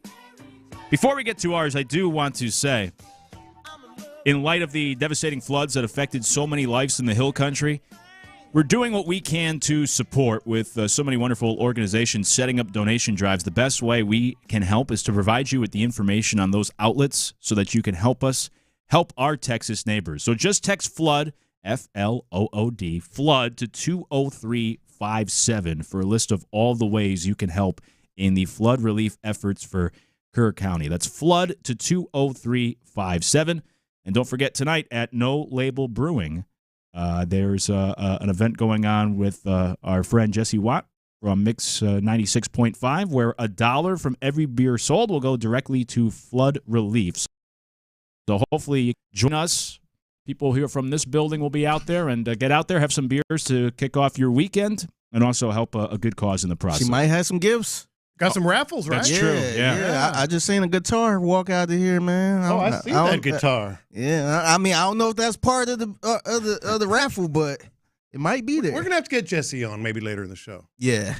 We'll hit her up and see if she wants to come on and talk about some of that stuff. Yeah, for sure. So just wanted to make sure I get that out there. Important stuff. Text FLOOD and come on out and join us tonight. Have some beers and donate towards a good cause. With that said, let's get to the question of the day, make that transition. But what event, sports or non-sports, would you buy your way into, just like in the movie Brewster's Millions? Yeah, I guess we have to explain a couple of things here. First of all, Brewster's Millions was made in 1985, but it is a cult classic, and most people have seen it, right? Figgy, you've seen Brewster's Millions? I don't think I did. You haven't seen Richard Pryor? He falls in. Well, I guess it was an inheritance. Yeah. And I don't think I saw that. They gave him like $3 million, but if he could spend it all in a certain amount of time, it would be $300 million. So he had to spend it all. Okay. And one of the things that he did is he paid for the New York. He was a minor league baseball pitcher, and he paid for the New York Yankees to play against his team. He Brewster's Millioned it. That's the first thing we have to explain. So you have all the money in the world. Like, this is the second part, Bill Ackman. Now, you may not know who Bill Ackman was yesterday, but you do today if you follow any social media. He's a hedge fund manager worth $9.5 billion. money. He's got real money. And he bought his way into an actual, this isn't exhibition, this was an actual ATP tennis event, like a professional tennis event with real ranked professionals. He bought his way into a doubles match and looked awful. like he looked off. And I'm sure he's a good tennis player. He looked well enough to, good enough to maybe compete in the member guest or something like that at his club. But he looked awful. But he competed. Mm-hmm. So what would you do? By the way, I think that's really lame. Well, and, Andy Roddick went off on him. Good. Andy Roddick. Search Andy Roddick and Bill Ackman. He went off, said it was a disgrace. Yeah. As he should, man. Mm-hmm. Like, I understand, maybe that was a dream of his and all that stuff, but you got people that work their butt off to try to get their to where entire they are. lives. Yeah, their entire life, their entire career to get to that point. Yeah. And you just paid? Yeah. I would hate to be the other people that had to be involved in that, too, actually on the court playing with him. And the poor professionals, like, they were ranked 80-something, 100-something. Those are high rankings in tennis. They might not sound it, but those are high rankings. No, they are beasts. They are beasts. They were, like, shooting 50-mile-an-hour serves at him and stuff. That's kind of like the kid that suck in school, but their parents got so much money, so they could just buy their way into the best school ever, while the other kids have to actually be smart and show the grades and all that stuff to get in that school. Yeah, that's right. And I also love this. People always think like, oh yeah, I could score in an NBA game. So I do love this idea of like getting humbled. Yeah. Like, you might be good at your little tennis club, but you're nowhere near a professional. No, you couldn't. No, you couldn't. Anyways, for me, I would be similar to this text from the 832. They said a 5-day all-access pass to Eric Clapton's Crossroad Festival, and I'd be playing the tambourine. For me, it'd be similar. You'd be on stage in a concert. Yeah. That is so you. But as a performer, yeah. Like, not with the tambourine. who? What band? So my dream was, like I've always said, what we do here is awesome. It's really cool. But I think the greatest job is to be a rock star for a successful band. You don't want to be an unsuccessful band. Yeah. So I've always said, like, if I could swap places with anyone, I think it'd be Mick Jagger. Oh, my God, yes. Right? And the staying power. Yeah, the lead of the Rolling Stones. Are you Just the kidding? name alone. Yeah. True. Mick Jagger. The dancing? Would you do the dancing? I don't think I would do the dance. I'd do a little bit. little shoulder thing that he does. Yeah. I'd strut out there a little bit. He was so cold, man. He peacocks. Back in literally peacocks. Back in the day, man. I think his arms back. Somebody posted a video of him performing back in the day, and that dude was just looking in the camera, just I don't know. I can't even But he explain. literally looks like a peacock. Like just, arms. And that's a good one for you. Figgy, I love yours. Yeah, so me and Sean got the same one. I would love to pay some money to just play a small little role in Law and Order. That's so I don't have to be like this big old drug dealer they trying to take down and all this stuff. I could just be a little corner boy. Like 30 seconds on screen. Yeah, I could just be sitting there. I could see Ice-T walking towards it. Hey, come here. And just take off and just get slammed to the ground. And like, I don't know nothing about no little kids, man. Oh, I know who that is. Yeah. He stay over there on 42nd Street. And you wouldn't know his name. You just know what he goes by. Yeah. It's a guy by the name of Big Tiny. Call him Big Tiny. I would like to play any role on Law and Order. I don't want to be like a PDF person or a nasty person, but just like a low-level drug dealer or something. Little nickel and dime crook. Yeah. The other show, I've been watching this show as of late, but The Pit. It's a show called The Pit. It's pretty much a emergency room type of show. Yeah. I would love to just be in there, with an injury or something like that, just kind of come in on the cart or on the bed. Just be like a dead body? No lines? A bloody body. Just a bloody body. Like, man, I got shot. Oh, yeah. Or something like that. Or I stepped or a nail went through my foot. Yeah. And I'm sitting there and they trying to take care of me all They that. shot me with a nail gun. Yeah. and then you're out. I would coach a major college basketball game. I would love that so much. And it doesn't even have to be the tournament. Doesn't have to be a conference. Just a big-time college basketball game, roaming the sidelines, calling timeouts, getting the guys Put your together. hands on your hip. Point to my assistants. Tell them something because I don't know what I'm talking about. All that stuff. 2, 3, Yes. 2, 3. Yes. Shooter. Come on, ref. Yeah, that's Come right. on, ref. That was a foul. Exactly. I would love that. I would pay a lot of money to and it wouldn't even have to be like A&M or just a major college game, Now, would you wear a suit or just like athletic gear? I would not wear the like that. I'd probably just dress nice. No, I'm talking about like an actual. Yeah. Like, remember when we used to wear suits? Yes, I'd Like probably the I'd probably lean that way more. But I'd take my suit off, my jacket off. You gotta have. That's part of it. I'd take my You jacket gotta wear off. the suit. Yeah. Yeah, you gotta wear the suit. Oh, that's what I do. I'd come out in a suit, and by the middle of the first half, I'd have my jacket off, my tie off. Yeah, that's sleeves part of it. rolled If you're up. doing just one game, you got to lean into it. Sleeves rolled up. Sleeves rolled up, Yeah. sweating. Yeah, love it. That's part of the whole appeal. Yeah, all that stuff. Either that or just completely humiliate myself and play in the Masters. Like I'm up there with these great me the twosome, the threesome is me and Rory. And whomever else, man. And I'm hacking it into the woods and stuff like that. Would be fun. I'd be Bill Ackman. Yeah, it would be entertaining to see just the contrast of like Rory's perfect on the green, and then you're just like over there in the woods. Or the stats, driving distance, 165. Right. And then Rory's like, oh, we got to wait for this guy again. I'm trying to find his ball over there.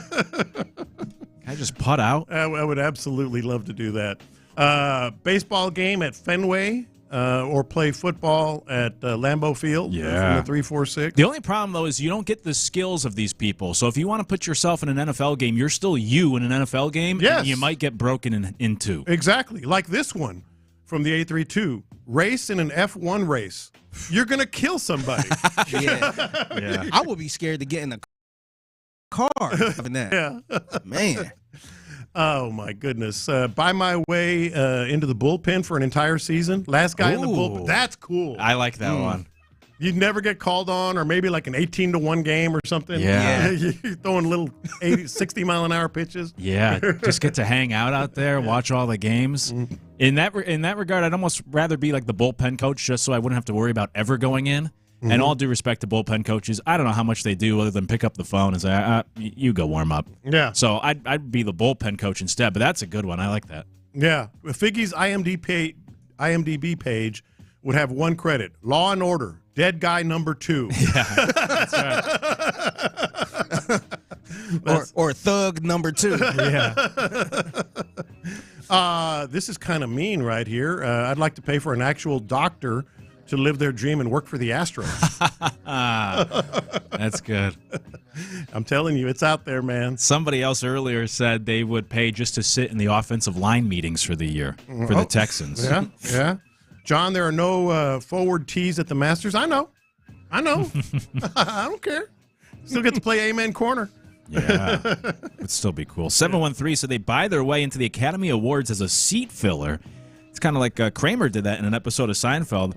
I don't know. If I'm going to the Academy Awards, I think I'd want to have a speech. Yeah, do more than be a seat filler. I actually had that as one of mine. I'd like be with the best picture people and go up there and give the speech.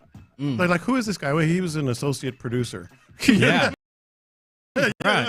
Although seat filler, I guess you have the potential to sit next to some really cool people or some of your favorite actresses as well. Lopez would be choking kids on the bench. No, I wouldn't. No, I would not. Just go Homer Simpson on him. What are you doing? You're making me look bad. I do a good enough job by myself. Play one series in a Super Bowl to get a ring. One series. Again, though, you got to be careful out there. Or what about just being on a practice squad? That'd be sweet. Yeah. Or would it? Because you'd be hot every day and you just get No, I'm just saying. But if you look at somebody like, let's say, Steven Nelson, I don't think he played a snap for the Kansas City Chiefs last season. But he was on the practice squad. He got a chance to go to the Super Bowl and all that stuff. Yeah, that would be something. 281 said ball boy for the Astros. I tried to be a ball boy as an actual kid for a minor league team, and they said, no, you have to be 18 or older. No, they're all in college. Yeah, I said I thought it was ball boy. No. Ball man. Yeah. They're all like college kids. What are you doing now? Yeah, that do that. But, I don't think that would – I don't know if you'd have to pay a ton of money to be a ball boy. This is good, and you might have a chance to be a hero from the 281. Do a World Cup shootout, where it's just you and the goalie. Oh, man. Because you'd have a chance. Yeah. I mean, probably not a great chance. No. But you'd have a chance. You got kind of a 50-50 shot. They got to choose one way or the other. Yeah. This one I always thought about real quick. I'm watching the Wimbledon right now, but just being the person that pick up the ball and just stand there with their hands behind and you hold it up. Yep. I was serious. I don't know if I could last a whole match. You got to hustle too. Yeah, I don't know if I can last a whole match, but I definitely do at least a game of that. And then depending on the players, sometimes they abuse you. Yeah, they start arguing. No, give me another one. Give me another one. Get somebody like Nick Kyrgios. Yes, throw the ball at you. Yeah. We got a few texts just on the Brewster's Millions. So for those to clean up, it was either you get $1 million up front or you spend $30 million in 30 days and you get $300 million. That's what it was. Yeah. So those are the financial details. And would you do that? Yeah, I would do it. Yeah, I think you could. Yeah, I would do. I would try to spend the $30 million. But remember, the parameters were you couldn't have any assets at the end. That was the parameter of the movie. In other words, you have to spend $30 million and it just goes away. That's why he rented the Yankees. Yeah, it's true. Like you couldn't buy a piece of art. You can't buy like a car. No, you had to spend $30 million and have zero to show for it at the end of the 30 days. That's true. Like that's hard. That's tough. It is tough. That is tough. Like you'd have to just rent limos and you had to buy some expensive food or something like that. Yeah, throw parties. a $20,000 steak or something. Yeah, you had to have zero assets at the end of it. Damn. Also, that was $30 million 40 years ago. So I wonder what the inflation, how much that would be today. You had to blow through in a month. But yeah, great movie from the 80s with Richard Pryor. Keep sending those in. What's something you would essentially buy your way into if you had all the money in the world? Send those texts in 713-572-4610. Somebody also said, thanks for mentioning Tom Petty yesterday. I fell down a rabbit hole watching some really cool videos of music. So you loved it. Yeah, you're welcome. Yeah. All right, coming up, it's time to go around the NFL. Including what one Texan had to say about this new offense. We'll do it next. It's In the Loop. KILT FM HD2 Houston. Insider access, exclusive content. Sports Radio 610. The Texans play.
Sports Radio 610. Luke Morrow in for Reggie alongside John Lopez and Figgy Fig. Let's go around the NFL here on In the Loop. You can always join the conversation, 713-572-4610, but a lot going on, including this story that the public from Najee Harris's agent, who said he suffered an eye injury from a fireworks incident on July 4th. Fortunately, it wasn't as bad as, JPP in years past. He's going to be okay, but pretty scary, an eye injury in a fireworks episode for Najee Harris. Yeah, I definitely want to know what the details were on this, because not only, apparently there was injuries to multiple people. One person lost fingers in the incident. Oh, geez. And so this was very much like, how people do these concoctions, these bundles of fireworks and all this other stuff. Who knows how bad it was, and I have my doubts on Najee Harris and the eye injury, et cetera. Anyway, let's get to the rest of around the NFL. We were bragging about Jesse Watt and the event that's coming up real quick. I actually did a lap around the building trying to find you. You're just avoiding everyone. I'm so sorry. I really was hiding. So we're all involved and trying to help with the Hill Country flooding, and we know to text flood to 20357. But you got something else going on. Yeah. So No Label Brewing Company, which is out in Katy, and they're like a family friendly. They've got a little playground for the kids at the brewery, which is great because the playground's like on the other side of the brewery, so the kids are like, you won't even hear the screaming. Yeah. But starting today, I think it starts at noon, but we're going to be there at 5 o'clock. There's a huge raffle going on. $1 for every beer poured is going back to the victims in Kerrville, and the raffle is crazy. Y'all donated some Texans merch, which like 5 years ago, Parker was saying probably wouldn't have been that cool, but now we're like, hey, Derek Stingley. Yeah. Thanks to our friends at Live Nation, we got to give away some tickets to the weekend. The Bull got some like Kenny Chesney signed stuff. It's crazy. Is that guitar? What's that guitar? That's part of the reason I was hiding. I don't want anyone to take the guitar. That was signed by all 10-man jam artists. Oh, wow. And that's gonna be raffled? It's all gonna be raffled, and I was reading online, they're even doing there's flooring companies getting involved, stuff for your house. Basically anyone that owns a business is like, I'm in. Yeah. That is, and it's noon until midnight. 5 p.m. to midnight for us. Yep. We're going to be out there. You'll see the big Mix 96.5 tent. And yeah, it's just going to be a great time. So you might as well stop by, say hi, do a little free babysitting with the. And it's a cool place. I've actually seen it. I've gone there. I haven't gone there per se, but I've gone by there a lot. And it's old Katy, right? Isn't it in Old Katy? Or it's in Katy area? John, you were looking at the most directionally challenged. I don't even know what direction I'm facing right now. I don't know where Katy is. Come on. What Target is it by? Well, okay, there is a Target out there. See, now we're talking my language. Now I'll know where we are. It's in Katy, and that's all I need to know. So lots of raffles. Tons of raffles. And it's $20 for a raffle ticket, but you can also just bring a donation. So if you bring diapers, hygiene stuff, bleach, cleaning products, you'll just get a free raffle ticket with that too. Awesome. Yeah, very cool. Head on out there this evening. No Label Brewing. Thanks, guys. Well, I know you have a big day, so we're gonna let you go. So you're gonna go back to you're gonna be there till midnight. Sweating. Oh man. Yeah, absolutely sweating. I might pull up around 11 p.m. Yeah. Just to kind of see how it's going. You're buying beer then. That's from the guy saying his 9 p.m. interview the other night was too late. Yeah. Figgy's in a robe and his house slippers it's the by weekend, 6. Though. Yeah, come on, Figgy. Did we miss any raffle items that you want to make sure and mention? Those are some good ones. Okay, the list is so long. So if you text that word flood, FLOOD, to 20357, it'll send you a link back, and you can actually see on there all the auction items if you want to go through and see if you want some Texan stuff or you need your floors to be cleaned. Okay. That covers the gamut. Thanks, guys. All right, Appreciate thank you for what you're doing. Back to sports. Yeah. All right, back to sports. Back to guys blowing off their fingers. Yeah, that's right. That's right, I know. Najee Harris's friend's going to need some help as well. But isn't that something, I mean, the fascination with the fireworks, and it's not just, hey, let's blow off some fireworks. Let's bundle all these together and see what happens. I know it. My buddies and I, we had a close call when I think I was still in high school, and I said, okay, that's it. I'm done with fireworks. This is not worth it. Yeah. Have y'all been around people that was just so irresponsible with fireworks, man? Yes. Like, back in the day, we used to, well, I ain't saying I didn't used to do this, but I had friends who had the bottle rockets and used to just put them on the ground, and then they used to just fire off fire off at people. Me and my friends used to throw them at each other. Yeah, that too. And then I think the Roman candles. Roman candles. Yeah, that people be having fights with those. My jacket caught on fire one year. It was my future brother-in-law. He was like, ha, ha, ha, of course drunk. And he pointed at me, and it actually hit me in the rib cage, and my jacket caught on fire. Dang. Take it off and step on it. Yeah. Nah, people be having the wrong little fights. Yeah. It be looking like a doggone Star Wars scene, man. Yeah, it's crazy. Yeah, it is. It's not worth it. Fortunately, Najee Harris is okay, even though he suffered an eye injury, but one of his friends evidently seemed to maybe have lost a couple fingers. John Mechie was talking about this new Texans offense. You know, we've been trying to figure out or wonder what are things going to look like when they take the field. This was via Texans radio.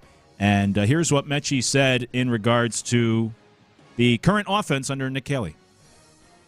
It's good. It's good. I relate to it a lot. I like it. It's very similar to an offense I had with Bill O'Brien at Alabama my last year.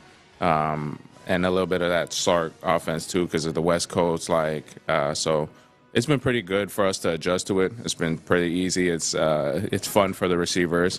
It's our type of offense for sure. It gives a lot of power to the offensive players, you know, a lot of trust with the offensive players. So we've been enjoying it. All right, so before everybody starts screaming into the night, because Bill O'Brien was mentioned, let's clarify this a little bit. I actually like this. I like what he had to say. Wait, what? And I'm the biggest Bill O'Brien critic, as big anyway, as you'll ever find. But that was Bill O'Brien here. That was Bill O'Brien, the coach. That was Bill O'Brien, the inflexible guy that said, "Hey, we did it in New England. Yeah, your quarterback was different." I think the concept is what he's talking about. The concept. And so, just because he mentioned Bill O'Brien, don't go screaming into the night. I've been saying, we've been saying, and I'm more convinced than ever, this is going to be a New England Patriots-styled offense. The biggest difference, Luke, is you've got a quarterback that can probably run it the right way. And that's why I don't mind that comparison. And what I really liked about that was he said with a little bit of Sark, West Coast, well, it's really, you know, obviously it's L.A. Rams, it's Sean McVay, you know, stuff. So I could see where they go heavy, rely on C.J. Stroud, which, by the way, he said as much. I wanted control. I'm getting control. So I don't mind this. It's just anytime you hear Bill O'Brien, you're like, It's very triggering. So what I got from that, what you just said is you wouldn't mind Bill O'Brien as the offensive coordinator in the future. I did not say that. I did not say that. It sounded like you were saying that. No, I think the concept is what this quarterback and this team has kind of been looking for, but with a little twist. I like that. I also think it's good for John Mechie to have that familiarity or to feel like he's familiar with this new offense. And especially because I think that wide receiver room, as we get closer towards week 1, is going to be really interesting. I looked it up. They broke camp last year. They started the season with 7 wide receivers. And if you look at this team now, I mean, you assume Kirk, Nico, Higgins, and Jalen have 4 spots. And then, you know, you're thinking like Braxton Berrios for special teams, Justin Watson. And if that's the case, both those guys make it, then maybe only 1 spot's available for Hutchinson and or Mechie. So figuring out who's going to be in that wide receiver room, I think, is going to be interesting to see in the coming weeks, 6 weeks here. And for John Mechie to have what feels like some familiarity with the offense certainly could help his case. Yeah. And by the way, what are we, 12 days from training camp? 11, right? 11 days from It's the training 22nd, camp? I think. Baby. 11 days. Here we go. It's coming. Yeah. So interesting comments there from John Mechie. Hey, ESPN, we don't need to spend – we're not going to I threw this in here because we don't need to do a whole segment on it. But ESPN did the top tight end rankings today. We've been going through this each day of this week of the top position groups. Unfortunately, Dalton Schultz did not make it. Oh, man. He was not in the top 17. If you include if you include the top 10 and then the honorable mention, that's 17 names. Schultz was not in there. He was number 10 on last year's list. Right.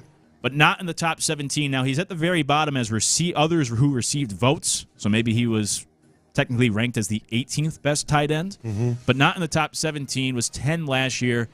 I guess the question would be, in order for this offense to be good, like how much growth or improvement do we need to see from Schultz or just that tight end position in general? Enormous. And maybe it's not Schultz, like you're talking about tight end position in general. Maybe it's Cade Stover. And they're putting a lot on Cade Stover because there's some high hopes there in terms of the tight end position. Obviously, they know that Dalton Schultz can play better, but he hasn't. And, I don't know what the expectation is. They drafted one, Luke Lachey. I don't know what your expectation could be there. Yeah. It kind of points to Cade Stover and maybe a little dash of Brevin Jordan, at some point. But not surprised, and nor should they be, or have they done anything to be deserving in that top 17. And I've been on this the last couple of weeks after George Kittle made these comments about, like, go back and look at the Super Bowl winners and see that in the last 10, 15 years they've all had good tight ends. And I kind of dawned on me the importance of the tight end position that even I think I've been undervaluing. Mm-hmm. The top 7 of the top 9 on this list were in the playoffs last year, so I do think it's important to have that good tight end play. You look at Gronk for the Patriots and Kittle for the Niners and Kelsey for the Chiefs and even Dallas Goedert for the Eagles here in recent years. The most successful teams, the Bills and the Ravens last year, driven by their tight ends, 2 tight ends. So these tight ends are important, and the Texans need to be better at that position this year compared to what they had last year for this offense to really hum. Maybe a surprise, Brock Bowers was number 1 on this list, ahead of some of those bigger names. He's so good. He is very good. Maybe a little bit of a surprise that he's number 1 ahead of like Laporta and Kittle. Kelsey was number 5. Let me find him. Kittle was 2. Yeah, Kelsey was 5. Yeah, I think Laporta and Bowers and Kittle are probably the best in the game right now. And Brock Bowers, by the way, first player to be ranked number 1 at his position, for any position, after his rookie year since they've been doing this, ranking at ESPN. So speaks to how much they like him there at the tight end position. There's a handful of good tight ends. Unfortunately, Schultz not in the top 10. Last thing I wanted to get to here around the end. Sometimes does things that I realize, like, you know what, we could be friends. Because I don't like Aaron Rodgers, but every once in a while he wins me over. And I do really like this. We don't have to play the audio. You could go find it on Twitter, because I ranted against autograph hounds on this very show a couple weeks ago. And I loved Rodgers was signing autographs at a golf tournament. One guy was asking him for his autograph, and Rodgers was asking him questions about his career or about the Packers to test if he truly was a fan. And the guy didn't know the answers, so he said, like, I'm not signing for you. You're an autograph hound. And they were going back and forth, and the autograph hound was cordial. He wasn't being a jerk, but he was also kind of frustrated Rodgers wasn't going to sign for him. Anyways, I love this. These guys are the worst that just get autographs and then turn around and sell them. Rodgers was signing. He was signing for the actual kids there and the people who seem to actually be a fan of his, instead of the guy that shows up with the binder filled of trading cards to get all your autographs so he could turn around and sell them. I'm with you 100%. I've been to many spring trainings. I'm sure you have as well. And that is an entire business. I'm sure you've seen it. Guys come exactly as you talked with a binder. And sometimes they ask other people, is that so-and-so? Yes, right. Because and then they pull it out of this very delicate plastic, cover, because they're going to resell it and they want it to be as close to pure or whatever the term is. Mint is the, and then sign it, put it carefully back in there, and then they go sell it. I'm with you. I hate that. It's funny because the producer that used to produce this show, Chris, he was one of those. Yes. I don't know if he was like selling them and all that, but I remember going to events. He was like, oh, that's so. He'll pull out a little baseball card or football card. He just signed my card. He was just so happy. I was just like, man, you are a nerd. Yeah, that's right. So, Roger, every once in a while, Aaron, I like some of the things you do. That was a good move. The guy didn't know the information. He's like, I'm not signing for you. Forget it. Yeah, and to your point, I've walked out of locker room or clubhouses or stadiums before, spring training stadiums, and people have asked me for my autograph. Holding those, they're looking through. And I'm like, you have no idea. Yeah, you don't know who any of us are. Yeah. I'm not a player. I don't even look like it. That's around the NFL. Hey, when we come back, how would you grade the Texans offseason with training camp just 11 days around the corner? We'll talk about it next. It's in the Loop. The Drive with Stoerner and Hughley. This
volunteer. Every donation brings hope. Every hand makes a difference. That's SALArmyEDS.org. Live from the Mokaram Injury Lawyers Studios, Sports Radio 610 presents In the Loop with John Lopez and Reggie Atatula.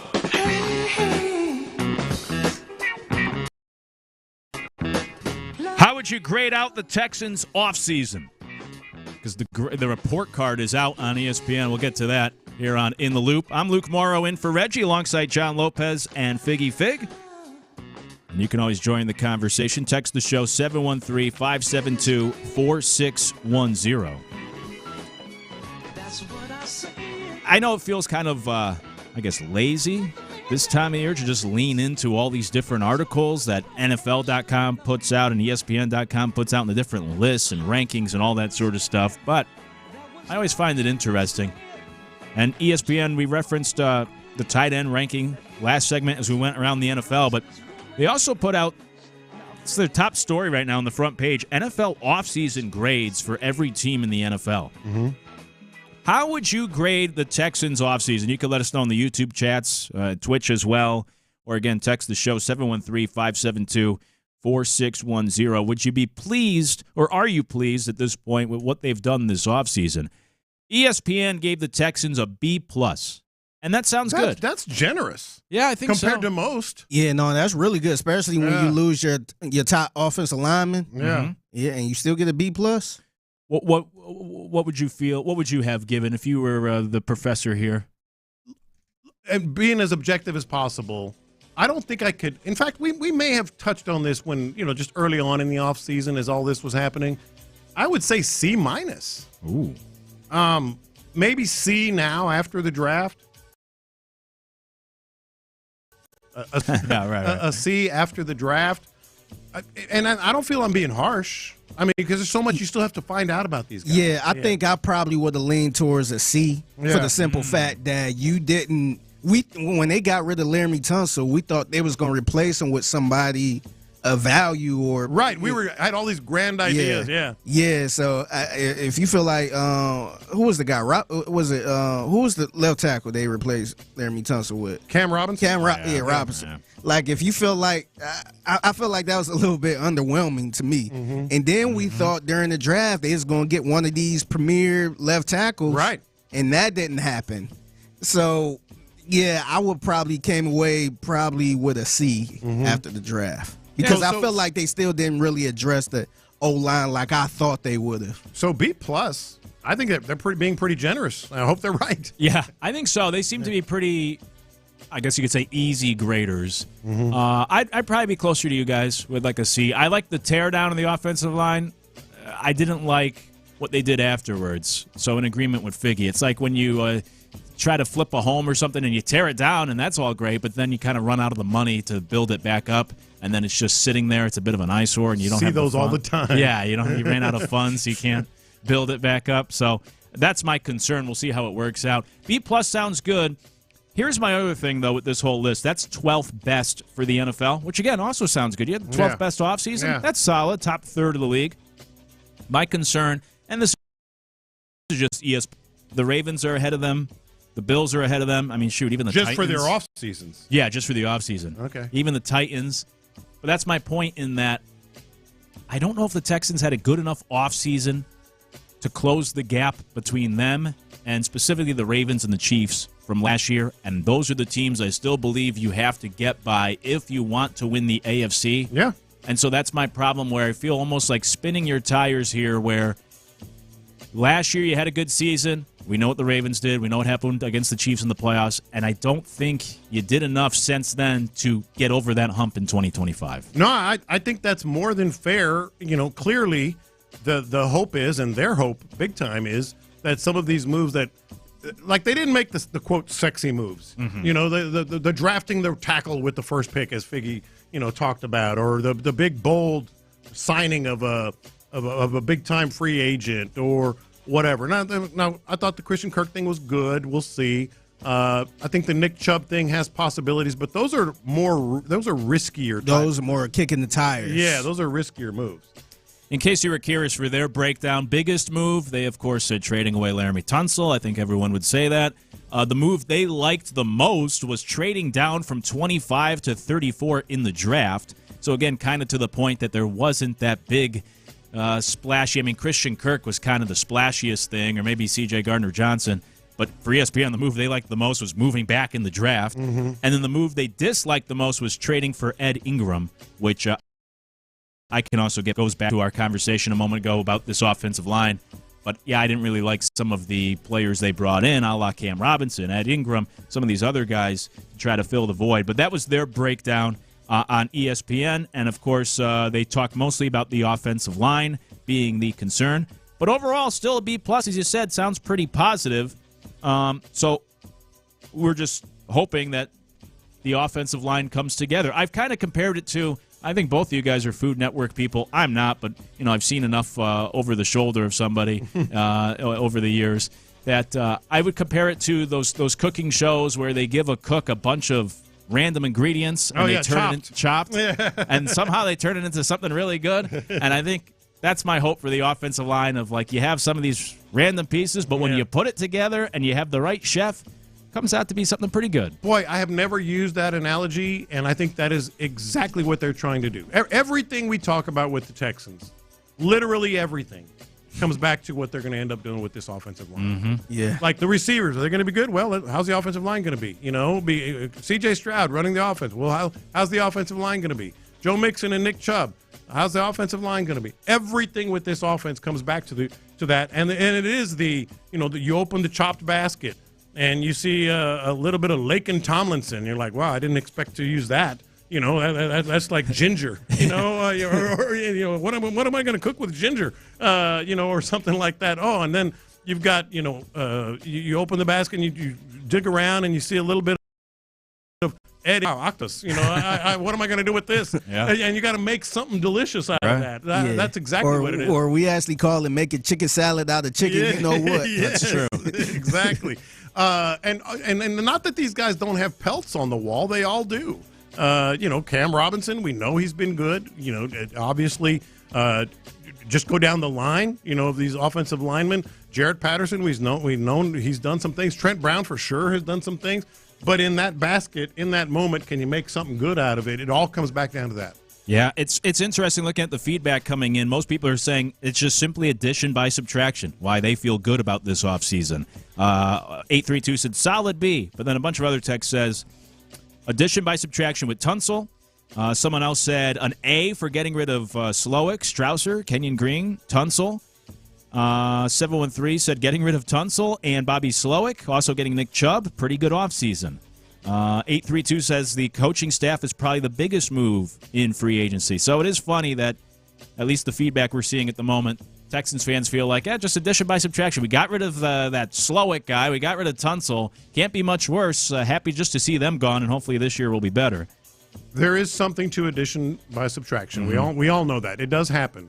I'm wondering if there's going to come a point in the season where we're all looking at each other going, yeah, he had a bunch of false starts, but boy, he could sure protect the passer. Yeah. When you talk about Laramie Tunsil, are we going to miss that? It's fair. I am not. I've made this known many times. I'm not a Cam Robinson guy. I did not like that signing. I don't think he's very good. Frustrating, kind of like Tunsil was, except doesn't have the ceiling of Tunsil. Yeah. So you might get to a point. Let's hope not, but you might get to a point like, man, I do kind of miss him. Yeah.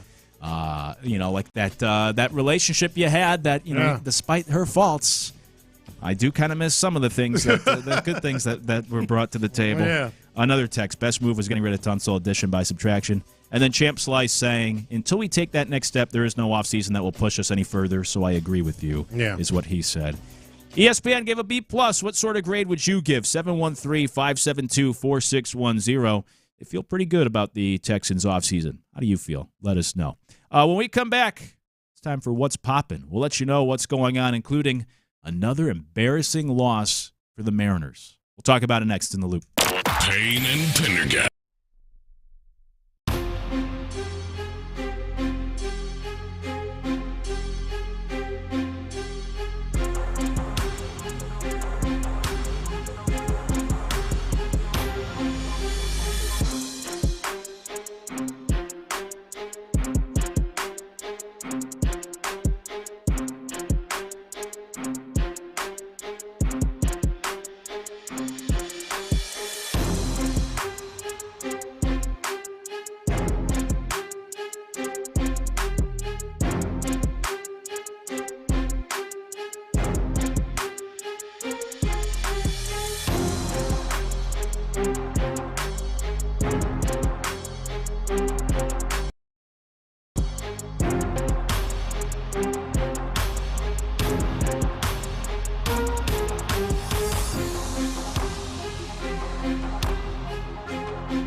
terms. See T-Mobile.com. The biggest stories in sports and entertainment. Sports Radio 610 style. In the Loop presents What's Poppin'.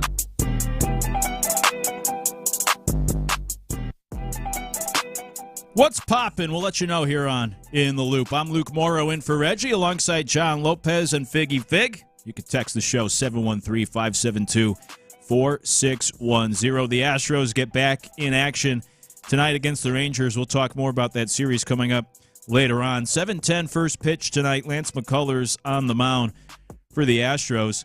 But the Rangers, the AL West was a little wild last night. The Rangers beat the Angels in California 11-4. Nice win for the Rangers, but that was a night game on a getaway day. Angels players had previously complained about their own team playing night games on getaway days, saying, why are we playing at night and then traveling? We get in the morning.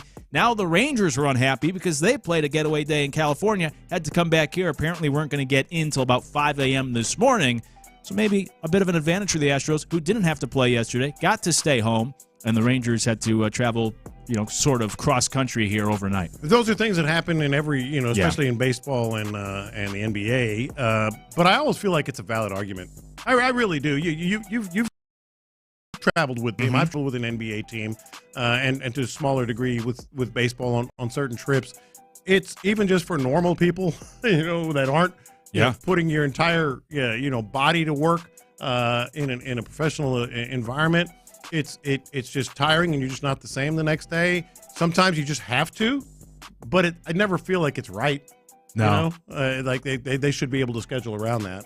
Yeah, especially if it's your own team. Like, I get the Rangers, they're on the road. Nothing you could do about it. The Angels want to do it. But the Angels are unhappy with their own team. Like, why do we keep playing night games when we have to hop on a plane afterwards and go wherever? From California. Yeah. Yeah. I got to see where they're playing this weekend, where they were traveling to. Or maybe they're not traveling in this case, but in the past they've been unhappy, the Angels. Also in the division last night, the Mariners, I don't know if you guys saw this. They had a no-hitter in the 8th inning, leading 5-0. in New York against the Yankees, and they end up losing 6-5. We talked about bad ways to lose baseball games the other day. That is a brutal loss. 5-0. Jazz Chisholm looked like he felt guilty for getting a hit. Did you see when he broke it up? I didn't actually. He broke it up, and it was a hard in the hole kind of to the second baseman's left side between first and second base.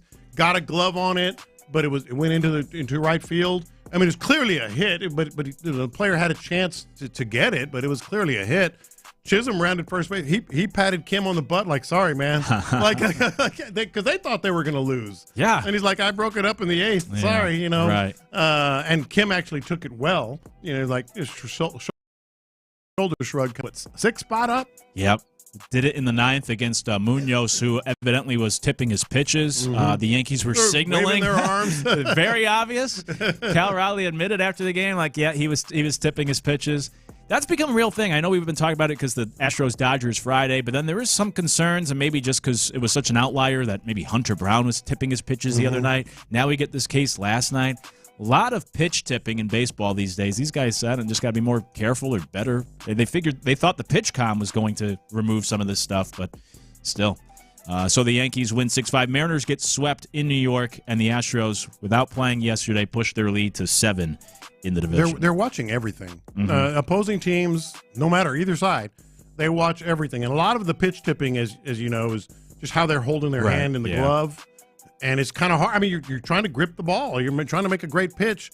And just whether your wrist is to one side or the other or whatever on certain pitches, they will find it. You have to be perfect. Yep, and they found it last night once the Mariners went to the bullpen. And Mariners really coughed that one up. Brutal for them. Hey, speaking of baseball, Home Run Derby field is set for Monday night in Atlanta. You have the aforementioned Jazz Chisholm, who'll be part of it. Brent Rooker from the A's, Junior Caminero, O'Neal Cruz, Byron Buxton, James Wood, the aforementioned Cal Raleigh, and then the hometown guy, Ronald Acuna Jr., will make up the field for the Home Run Derby. Are you still into the Home Run Derby? Is this one of the few all-star related events that still has that staying power? It is for me. I in on the three-point contest in the NBA and sometimes get into it. The dunk contest to me is just jump the shark. For sure. 100%. But something about the home run derby, I still want to see the long ball. You know, chicks dig the long ball, that kind of thing. I think it's had the best staying power of all those sort of contrived events out there. I don't think I can disagree with you. I think that's fair. The only thing I dislike is how they've toyed with the home run derby, and I don't know if I even like the bracket because then it gets kind of unfair. I think they got rid of the bracket, but when they used to do like the head-to-head matchups, it'd be unfair because then this guy would hit more homers. Right. But then it'd be about matchup. And the other thing I don't like is I know the 10 outs could take a long time, but I'm on old school. I love the 10 outs instead of now, or what they've done in recent years with the time limit. Yeah. And then the guy's just chucking pitches. The camera is just, you get nauseous watching it because they're trying to swing so quickly that it's like, here's a fly ball to right, here's a fly ball to left. And it's like, oh my God, what's happening here? Yeah, I think they should take their time with it, man. Just do the 10 outs, hit a home run, acknowledge their home run. If you want to pimp it a little bit. Yeah, that's the thing. You can't even call it. You can't even see it. Yeah. You know? Yeah, so I guess it is still the best, but I don't really like some of the changes in recent years. It'll be Monday night in Atlanta. Decent field there for you to tune in. Hey, Cooper Flagg made his Summer League debut last night. Happened to be against Bronny James. And Cooper went 5 for 21 shooting the basketball. Wasn't very efficient, but scored 10 points, had 5 rebounds, 3 assists, 3 steals, 0 for 5 from beyond the arc. Here's the thing, though. Tickets were selling for over $1,000. In fact, courtside seats were going for over $3,000 to watch Cooper Flagg in the Summer League. I'm old enough to remember going to Summer League, and it was at a gym. Right. And there was maybe 50 people there. Was it even room for people? You could lay down. Yeah. you could lay down on the bleachers. It was at the old UNLV, not their main arena, their gym, their workout facility or whatever.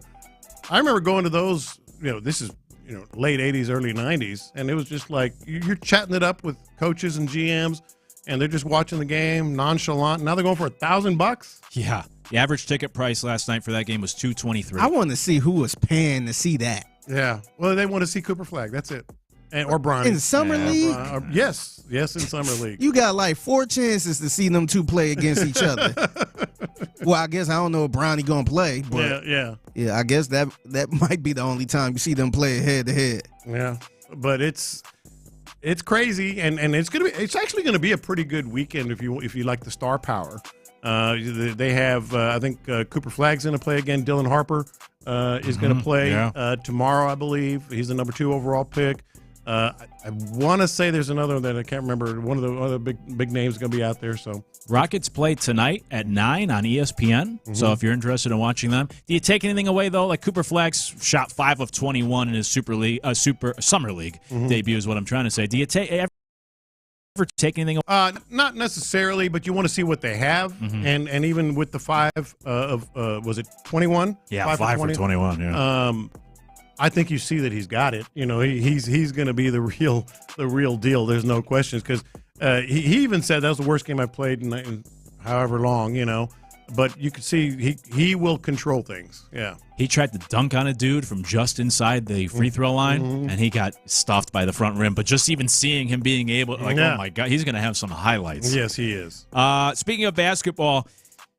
We discussed Babe Ruth's apartment earlier this week with Paul Skeens and Livy Dunn trying to buy it. How about this? Michael Jordan's former mansion in Illinois, just outside of Chicago, is now on Airbnb. Also fitting, insert your jokes for Airbnb instead of any other place where Verbo or any other ones where you can rent it. This mansion was originally on the market for 12 years. It was finally sold in December for $9.5 million to a guy, John Cooper, who is now the one that is putting this up for rent. It's a 7.4-acre home. It has 7 bedrooms, 18 bathrooms, a movie theater, gym, cigar lounge, pool tables, saltwater aquariums, swimming pool, fishing pond, basketball court, putting green, so on and so forth. I mean, there's so much stuff. It has the front gate with Jordan's 23 on it. Here's the thing, though. To rent it on Airbnb, you have to sign an NDA. You have to sign a liability waiver. You have to pay a security deposit of $25,000, and you can't host any parties or events. And despite there being rooms, no more than 12 people can be in the house. No pets are allowed. See, my first thought was this is going to make a killing just on Instagram alone. Yeah. You know? True. Is part of the non-disclosure agreement you can't post pictures? Oh, that's a good question. I don't know. Because if that's it, it's going to crash and burn. Yeah. Because people want to go there. I think they can put up with the no parties and the 12 people if they can just post pictures, you know, on the court or in the pool or one of the bedrooms or whatever. I would try to walk that thin line when it comes to no parties. Like, what is technically a party? What's a party? It's a get-together. Yeah. It's a kickback. Yeah. This is not a party. This is a kickback. Yeah. I also failed to mention that it's a minimum 7-night stay, and it would cost $121,000 per week on top of the deposit. I don't think the money would be a factor if you can do some of this other stuff. There are people who will pay that. You know, or you could get all the people that the max amount of people that can be in there. $10,000 a person, $12,000 a person, whatever. True, yeah. It would sell, but that NDA has me a little skeptical. It's a fair point. Yeah. Because people want to post. You want to brag about it. Of course, that's the whole point of doing it. Look where I am. Look where I am. I could go in another mansion then if that's the case. You're right, exactly. Yeah, that's true. Even with the NDA, like I guess you couldn't even take photos for yourself to bring back to your not even post on social media. Say some old rich guy who was a Jordan fan. Like, could you even take photos of you with things to go show your family afterwards? Maybe you couldn't put them in your house, you know, or something like that. Yeah. But I don't think this is going to be a horrible investment. Yeah, I'm out. Yeah. On that. Yeah, it's fair. The house was built in '95. Jordan was trying to sell it for $29 million. Took him 12 years. Finally sold it for $9 million. Yeah. So not great. But you can go stay in it if you have $120,000 in a week to go spend in Illinois. Callaway released Happy Gilmore hockey stick putters, as Happy Gilmore 2 is coming out shortly. You could get the putter and you could get the sleeve, the sock sleeve to cover the hockey stick putter. The only problem is Callaway's selling this. It looks pretty cool, but Callaway's selling it for $500. Oh, no, that's nothing. No? No, golfers will pay. They pay $500 for putters right now. But this is more like, I feel like it's like a novelty. Would people actually use this? Golfers are sick. $500, 713-572-4610. The Happy Gilmore putter, yes or no? $500. I think. Oh, now this is going to sell. Okay. Yeah, this. All right, I misread it. This is going to sell. Well, maybe you didn't. I'm just thinking that's my opinion. I think this is going to go. That all of our listeners are going to correct me on this. The putter that was used to win the U.S. Open, I think that sells for about $400. Oh wow. Yeah. Okay. Yeah. And I'm forgetting the name of the brand, but it's a very popular brand right now. So this might do well. Mm-hmm. And then let's end on this because it will somewhat segue to the next topic. But Giannis says he will, quote, probably stay with the Bucks. I hate all like the passive aggressiveness that has come to these NBA stars in the league. Damian Lillard did it for a number of years. Anyways, I'm already tired of this whole Giannis thing of, is he going to stay in Milwaukee? Is he going to demand a trade? As we know the phrase, either do it or, get off the pot. I'm already annoyed by this storyline. Just say yes or no. Yeah. Probably. That helps nothing or no one. Yeah. Ask me if I'm staying here to work for Sports Radio. Are you going to be here for a while? Probably. I'm not sure, but I like it here a lot. But probably so. Answer the damn question, Figgy. Yeah. Imagine if someone said, you never know. Yeah. You never know. Things that happen. Yeah. I don't even know if I'm going to be alive tomorrow. Yeah, thank you. I know. Someone said, like, would you want to marry me someday? Like, yeah, probably. Probably. I don't know. All right. Yeah, that sounds great. Yeah. I'm tired of that. Enough with this, all this, will they, won't they, trying to hold teams over a barrel, passive-aggressive remarks. Yeah, just make your decision and stick with it, and let's move on. By the way, 281 says they already pre-ordered the Happy Gilmore putter, so there you go. Yeah. I would strongly consider buying the putter. This was someone else just for the nostalgia. If I golfed enough, then hell yeah. So, yeah, I guess there are already a few takers on the $500 Happy Gilmore putter. I can only imagine what Yeah, it was a lab putter, LAB. Okay. That thing goes for about $400, and it's selling like crazy. Yeah. All right. I'm sure that Happy Gilmore putter will do well then. Hey, speaking of the NBA, is Jabari Smith now a bargain or a disappointment? We'll talk about it next. It's in the Loop. We're 2 weeks away from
KILT-FM HD2 Houston. Insider access, exclusive content. Sports Radio 610. The Texans play here. An Odyssey sports station. Sports Radio 610 presents In the Loop with John Lopez and Reggie Atatula. Oh, what you gonna tell me? Oh, what you gonna do? Do you want to get out? Now he's in my bag. Now he's in my bag. You want to get out? Oh, what you gonna do? You want to get out? Tell me. Is Jabari Smith a bargain or disappointment? Get to that here on In the Loop. I'm Luke Morrow in for Reggie alongside John Lopez. Figgy Fig on the ones and twos, playing all the good hits.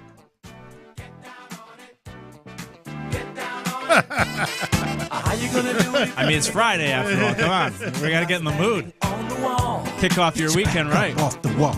Tell me. That's the best line of the whole song. Get your back up off the wall. That's a great song. Should have known. You can always text the show 713-572-4610 to join the conversation. Should have known, as we were talking last segment about the Happy Gilmore hockey stick putters. Should have known that if anyone would already have one, it'd be T. Mill, who texted us during the commercial to show his off. A picture. Yeah. I would like to know what type of random stuff he has. Oh, he's got the most. Because I know he got one of the chairs from the Astrodome. Oh, nice. So I wonder what type of little stuff like that he has. Yep. He's the master of that. There's no question about it. By the way, that does remind me, I meant to bring this up now that we're talking about Tyler. I don't know if you guys are familiar with the bit of a conspiracy and investigation that was going on around here. He was trying to figure out who has been leaving all of the other studio. Oh, yeah. He did text me about that. I want to say it was a couple weeks ago. Yeah. Oh, really? A couple weeks ago? Well, apparently he finished his investigation, brought it on air yesterday. Do you know who he thinks is the guilty party? I don't. John Lopez. Really? Oh, hell no. Really?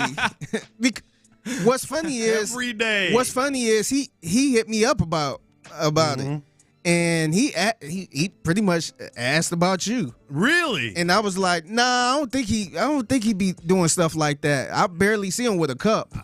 This is the cup I bring every day with my coffee in it. It's the beautiful Yeti that I got from my son and daughter-in-law. I don't even touch those coffee cups. Yeah, like I could tell you exactly what happened. He said, is Lopez the one that leave the coffee cups around the prep studio all the time? And he was getting ready for his turd list. Yeah. And I said, you got my vote for whoever it is, but I don't think it's Lopez. He usually bring his own cup. Yeah. So I defended you, man. Good thank witness. you, Figgy. You know, you find out who your real friends are in moments like this. And he still ignored that and blamed John anyways. He still blamed me, by the way. Yeah. He probably don't trust me. He's like, nah, he's part of that show. So it's a conspiracy. He said, I saw this guy on the corner of an SVU episode selling drugs. I can't trust him. Dead guy number 2. Yeah. So who is it? He said you. It's not me. He was between two names. 100% it's not me. We like I said, I showed everybody on the Twitch and YouTube streams. I bring my coffee in this cup every day. He said their name brought up, and I don't want to throw anyone under the bus. Go ahead. More than I already have, I guess. Yeah. But he said Bijani was his other one that he ended up choosing you over him. See, I'm not here when they're prepping for the night show. Yeah. I think it might be a safer bet. Bijani? Yeah. I'm not going to blame anybody. Does it have spit in it? Or tobacco? Yeah, that's what I mean. Yeah. I don't know. Going to have to ask Tyler and his investigating. Well, I can tell you it's not Figgy. It's not Reggie. It's not Luke. It's not me. And I guess it's not the afternoon guys because he would know that.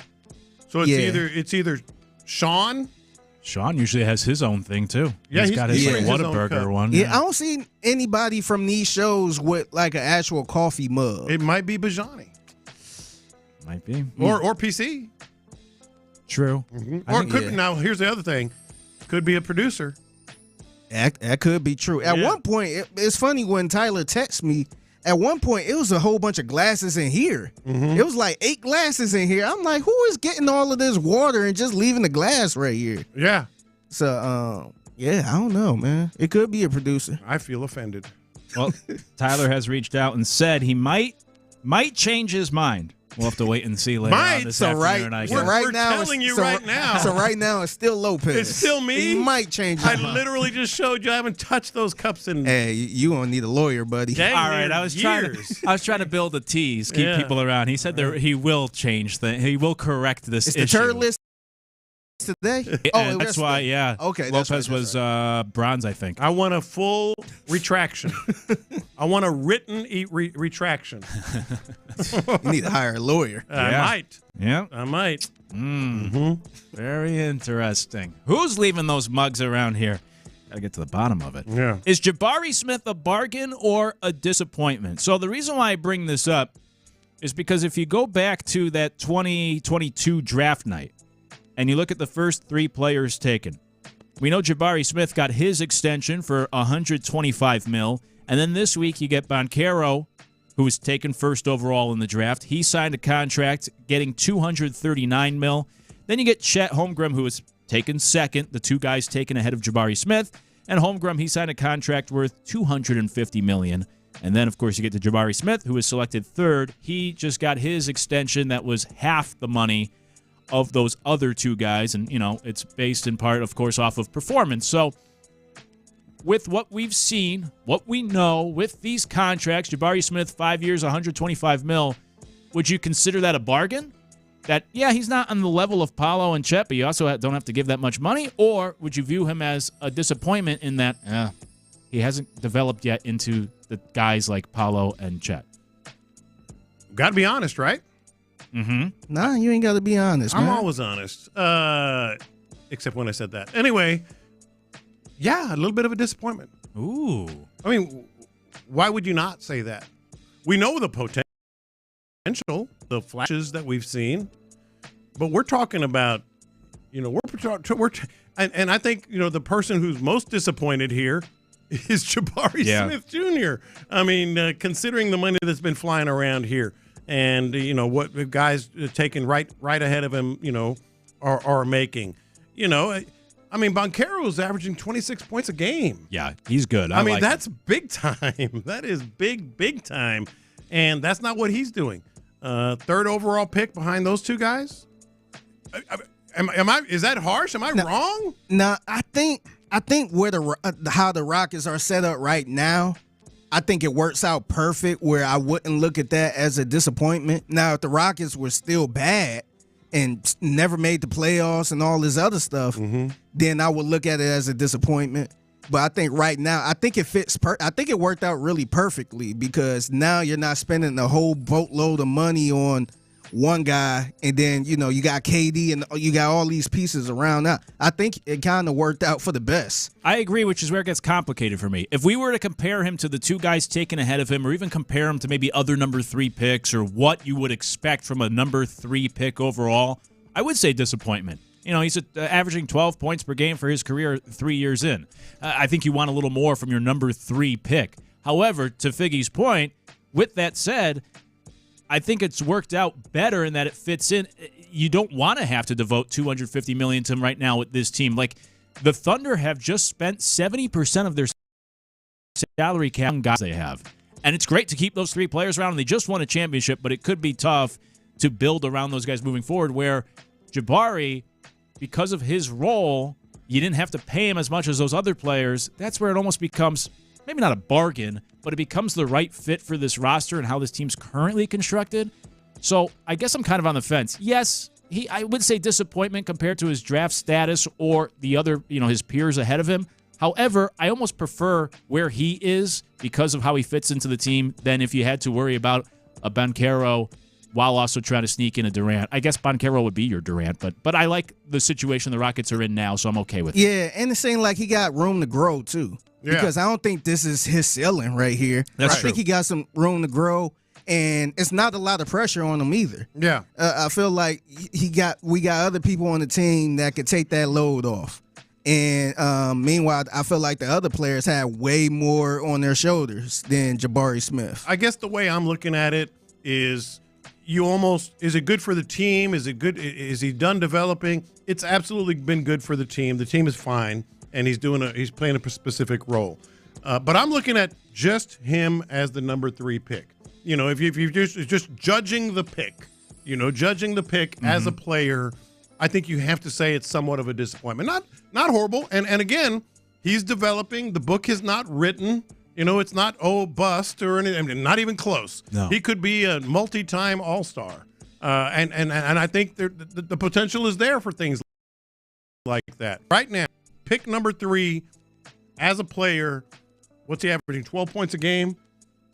It's somewhat of a disappointment. It has nothing to do with how the team's doing, how he fits in with the team, where he's going, et cetera, et cetera. Yeah. I mean, if you compare him to the other two that was just as a player in that spot, I could agree with that.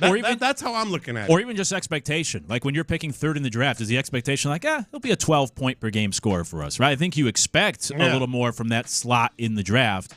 Boncaro, as you said, scoring twice as much. Holmgren does a few different things, but he's scoring more as well. So, yeah, just in that sense, I do agree. It's a disappointment. However, the positive spin is, it's kind of worked out for he kind of fits in well with this team, and you don't have to overpay, and it works with the current roster construction. Yeah. Do y'all feel like Jalen Green was a disappointment? Oh, that's a great question, actually. That's a great question. Because I don't really look at him as a disappointment, man. I thought he was going to be way better, but I thought he was solid. I just think for where the Rockets wanted to go, I think you needed somebody. You needed somebody else, and he was the one you had to get rid of. I really like that question because second pick overall. Yeah.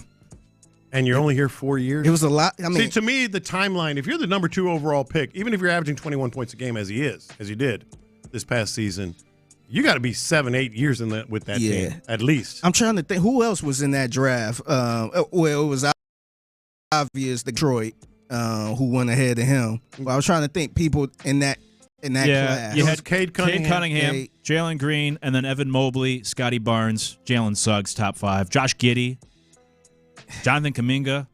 Honestly, if you look at the guys around there, just Cade and maybe and Evan Mobley, you could probably have that same argument, John, that you was just having with as a pick, as a player. If you compare those, you could probably have that same type of argument. I think Jalen Green was a disappointment. But I think almost more so because of what happened after the draft. I mean, obviously he started it with the G League, and there was still that development. But then this expectation that I think was almost unfairly put on him of being the guy, and he's just not that guy. And so he didn't live up to those expectations, and it came crashing down in the playoffs this past year. So I think because of that, how things played out in Houston, a lot of people thought he was going to be the star, and that's not him. I think in that regard, it certainly was a disappointing tenure, and that's why they had to go out and get a Kevin Durant instead of being able to rely on Jalen Green. So I do view him as a disappointment. I forgot that Franz Wagner went number 8. Yeah. It was actually not a bad draft. Yeah. He's a hell of a good player. Yeah. He's a really good player. A lot of times you look back. And of course, Şengün. Yep, true. Yeah. You look back at these drafts a lot of times and whatever. That was it. Jalen Williams went 12th in that draft. It wasn't a bad draft. No, it was pretty good. So far, pretty good. So, anyways,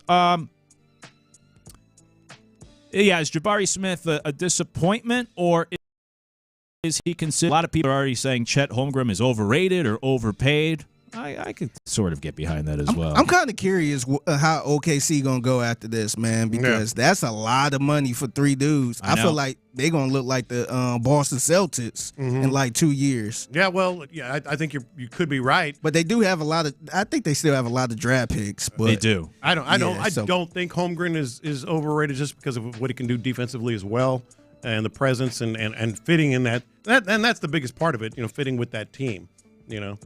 832 says Jabari was stifled by Jalen Green. So now maybe, I said, the book is not written. No. But if we're asking today. It could look like a Nico Collins type of deal where, he got paid, for a good price, and then he just take off the next year. But he's seeing these salaries and he's going, dang. Yeah. Dang. A couple people said you can't compare him to the guys taken before him. You have to compare, but it's not like he was the 12th pick and we're comparing him to. I mean, he was right there, the number 3, and was kind of a lottery draft. Pick. Yeah. And also, come on, people do it. I'm the 3rd son. You don't think my parents are disappointed in me that I didn't live up to my brothers before me? Of course. They tell me every day. I'm kidding. But you can let us know on the text line 713-572-4610. Disappointment or bargain? Jabari Smith, as his contract was half of what Paolo and Chet got, the two guys drafted ahead of him. There's also some interesting sound. We'll save it for probably maybe at this point after the weekend about the Rockets and some high hopes for this team. But right now, Jabari Smith, bargain or disappointment, you can text the show. Said Bijani confessed to him last night that Bijani is the one leaving the coffee mugs behind. He also laughed his ass off that John got blamed for it. So that's not a full written apology. Still waiting on that. Yes. Get to writing. And last thing I'll reference before we head to break here. Jalen Green was a total disappointment. Why are you hesitating from the 713? Going on and on with more information, more details. But yeah. Coming up, time for our lunchtime confessions. We got some things to get off our chest, and we'll do it next. It's in the loop. Area 45.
.org to donate or volunteer. Every donation brings hope. Every hand makes a difference. That's SALArmyEDS.org. Sometimes it's sports, sometimes it's not. Whatever it is, John are keeping it real. It's In the Loop's Lunchtime Confessions, presented by the Men's Clinic on Sports Radio 610. Watch this. These are my confessions. All right, you got to hear me out on this. Oh, boy. Soon as somebody say, hear me out on this.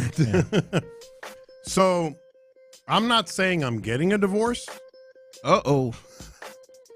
I'm saying I think I have grounds for a divorce. So yesterday, making the bed, wash the sheets and all that stuff, making the bed, and my wife says, just real casually, like, I took out the trash or something. She goes, oh, I threw away your pillow. Oh, no. You mean that dirty, nasty pillow you've been holding on for years? That's beside the point. For 20 years. Man, that pillow old as me. I've had that pillow for over 20 years. And it's a feather pillow that I've built a relationship with and I use every night and I love. She threw away the pillow without telling me. Yeah. Without telling me. Yeah, I don't like that. That's like I know that there are some heinous things that people do in marriages and they lead to, breakups. But of all the heinous things you can think of in my house, number one is throw away my pillow without telling me. You can have your adultery. Just leave the pillow behind. Just leave the pillow. Dude. I will have your back on this one, though. She should have told you. Yes. She should have gave you the option, and not even a real option, just, hey, John. It's time or something. You got to throw this pillow out and make you do it. She's done that for several years. Yeah. Maybe that's why she just went on and did it. Yeah. Now, we've talked about my now departed pillow before on this show, and I will grant that it has a few stains on each side from oils and such in your skin that over the years. Oils and such. I've had it for 20 years, but it's your pillow. Your pillow. Think about that. Whether it's 1 year or 20 years in this case. Is it still a good pillow? It's got to be like so flat and depleted by now. Yeah. R.I.P. Yeah. Well, it was the best probably 18 years ago. By now, it's just like you're sleeping on the mattress. That thing's got to be so flattened. So I want our listeners to weigh in on this. Set aside, if you can, that I had this pillow for more than 20 years and it has some stains on it and it's flat. And the feathers are all popping through the cover. And occasionally I have to put 2 pillowcases on it. Sometimes 3 so the feathers don't prick you in the face when you're sleeping. Set that aside if you can. Yeah, of course. But throwing away the pillow without telling someone. No, I'm with you on that. It sounds like it was not a great pillow at this point in life. But I'm 100% with you. You can't throw away somebody else's things without telling them first. I mean, you're all right. Yeah, I'm kind of with you on this one, too. Even sometimes my wife be having stuff all around the house. And I'm like, I don't even know what this. I be wanting to throw it out. Yeah. I'm like, no, I'm gonna set it here for her and let her decide. Yes. So that's called compassion. Piggy. Yeah. Now you probably wasn't going to decide. You was just gonna keep it, of course. But if I was her, I would at least been like, John, I'm throwing this pillow out right now. Somebody said oils and such. Yeah. Kind of sounds like Joe Espada trying to explain these injuries. Yeah. John, you gross. It's not. We washed it. I cleaned it. Like I said, I put 2, sometimes 3 pillowcases on it. 20 years is a long time for a pillow. That is a really long time. Is your mattress even that old? Like, We got a new mattress. Yeah, you probably swapped out everything else. Oh, Obviously, the sheets, everything. everything. But you still got the pillow. I'm about to Google what happened 20 years ago today. And that's how long you had that pillow. What happened 20 years ago today? You looking? That's at least that long is how long. Is that pillow more yellow than a canary? or is it more brown like you know what? Oh, jeez. Yeah, someone said throwing the pillow away, go to jail. Mm-hmm. Jail time. Yeah. Yeah. Episode of Frasier, he gives away Martin's chair without telling him. It leads to a big argument. That's right. I remember that episode. Yeah. Yeah. Mm-hmm. Somebody said their wife threw away their robe. They had teen telling them. So you have somebody who can relate. Mm-hmm. Not happy about it. It's her house. Well, there is that. No, you can't do it without giving a heads up. You can't just throw someone's stuff away. Mm-hmm. Especially a pillow. Yeah, especially something that you've had that long or that type of connection to. Mm-hmm. These are my confessions. Yeah, I'm with you. I got a lot of things I could choose from, I guess. A lot of things I can always get off my chest. I was listening, so not only did I hear John get blamed yesterday for the coffee mugs on the drive yesterday, but I heard them talking about this fruit bracket. Some website put out a bracket just like March Madness for like the best fruit. Oh, I'm in.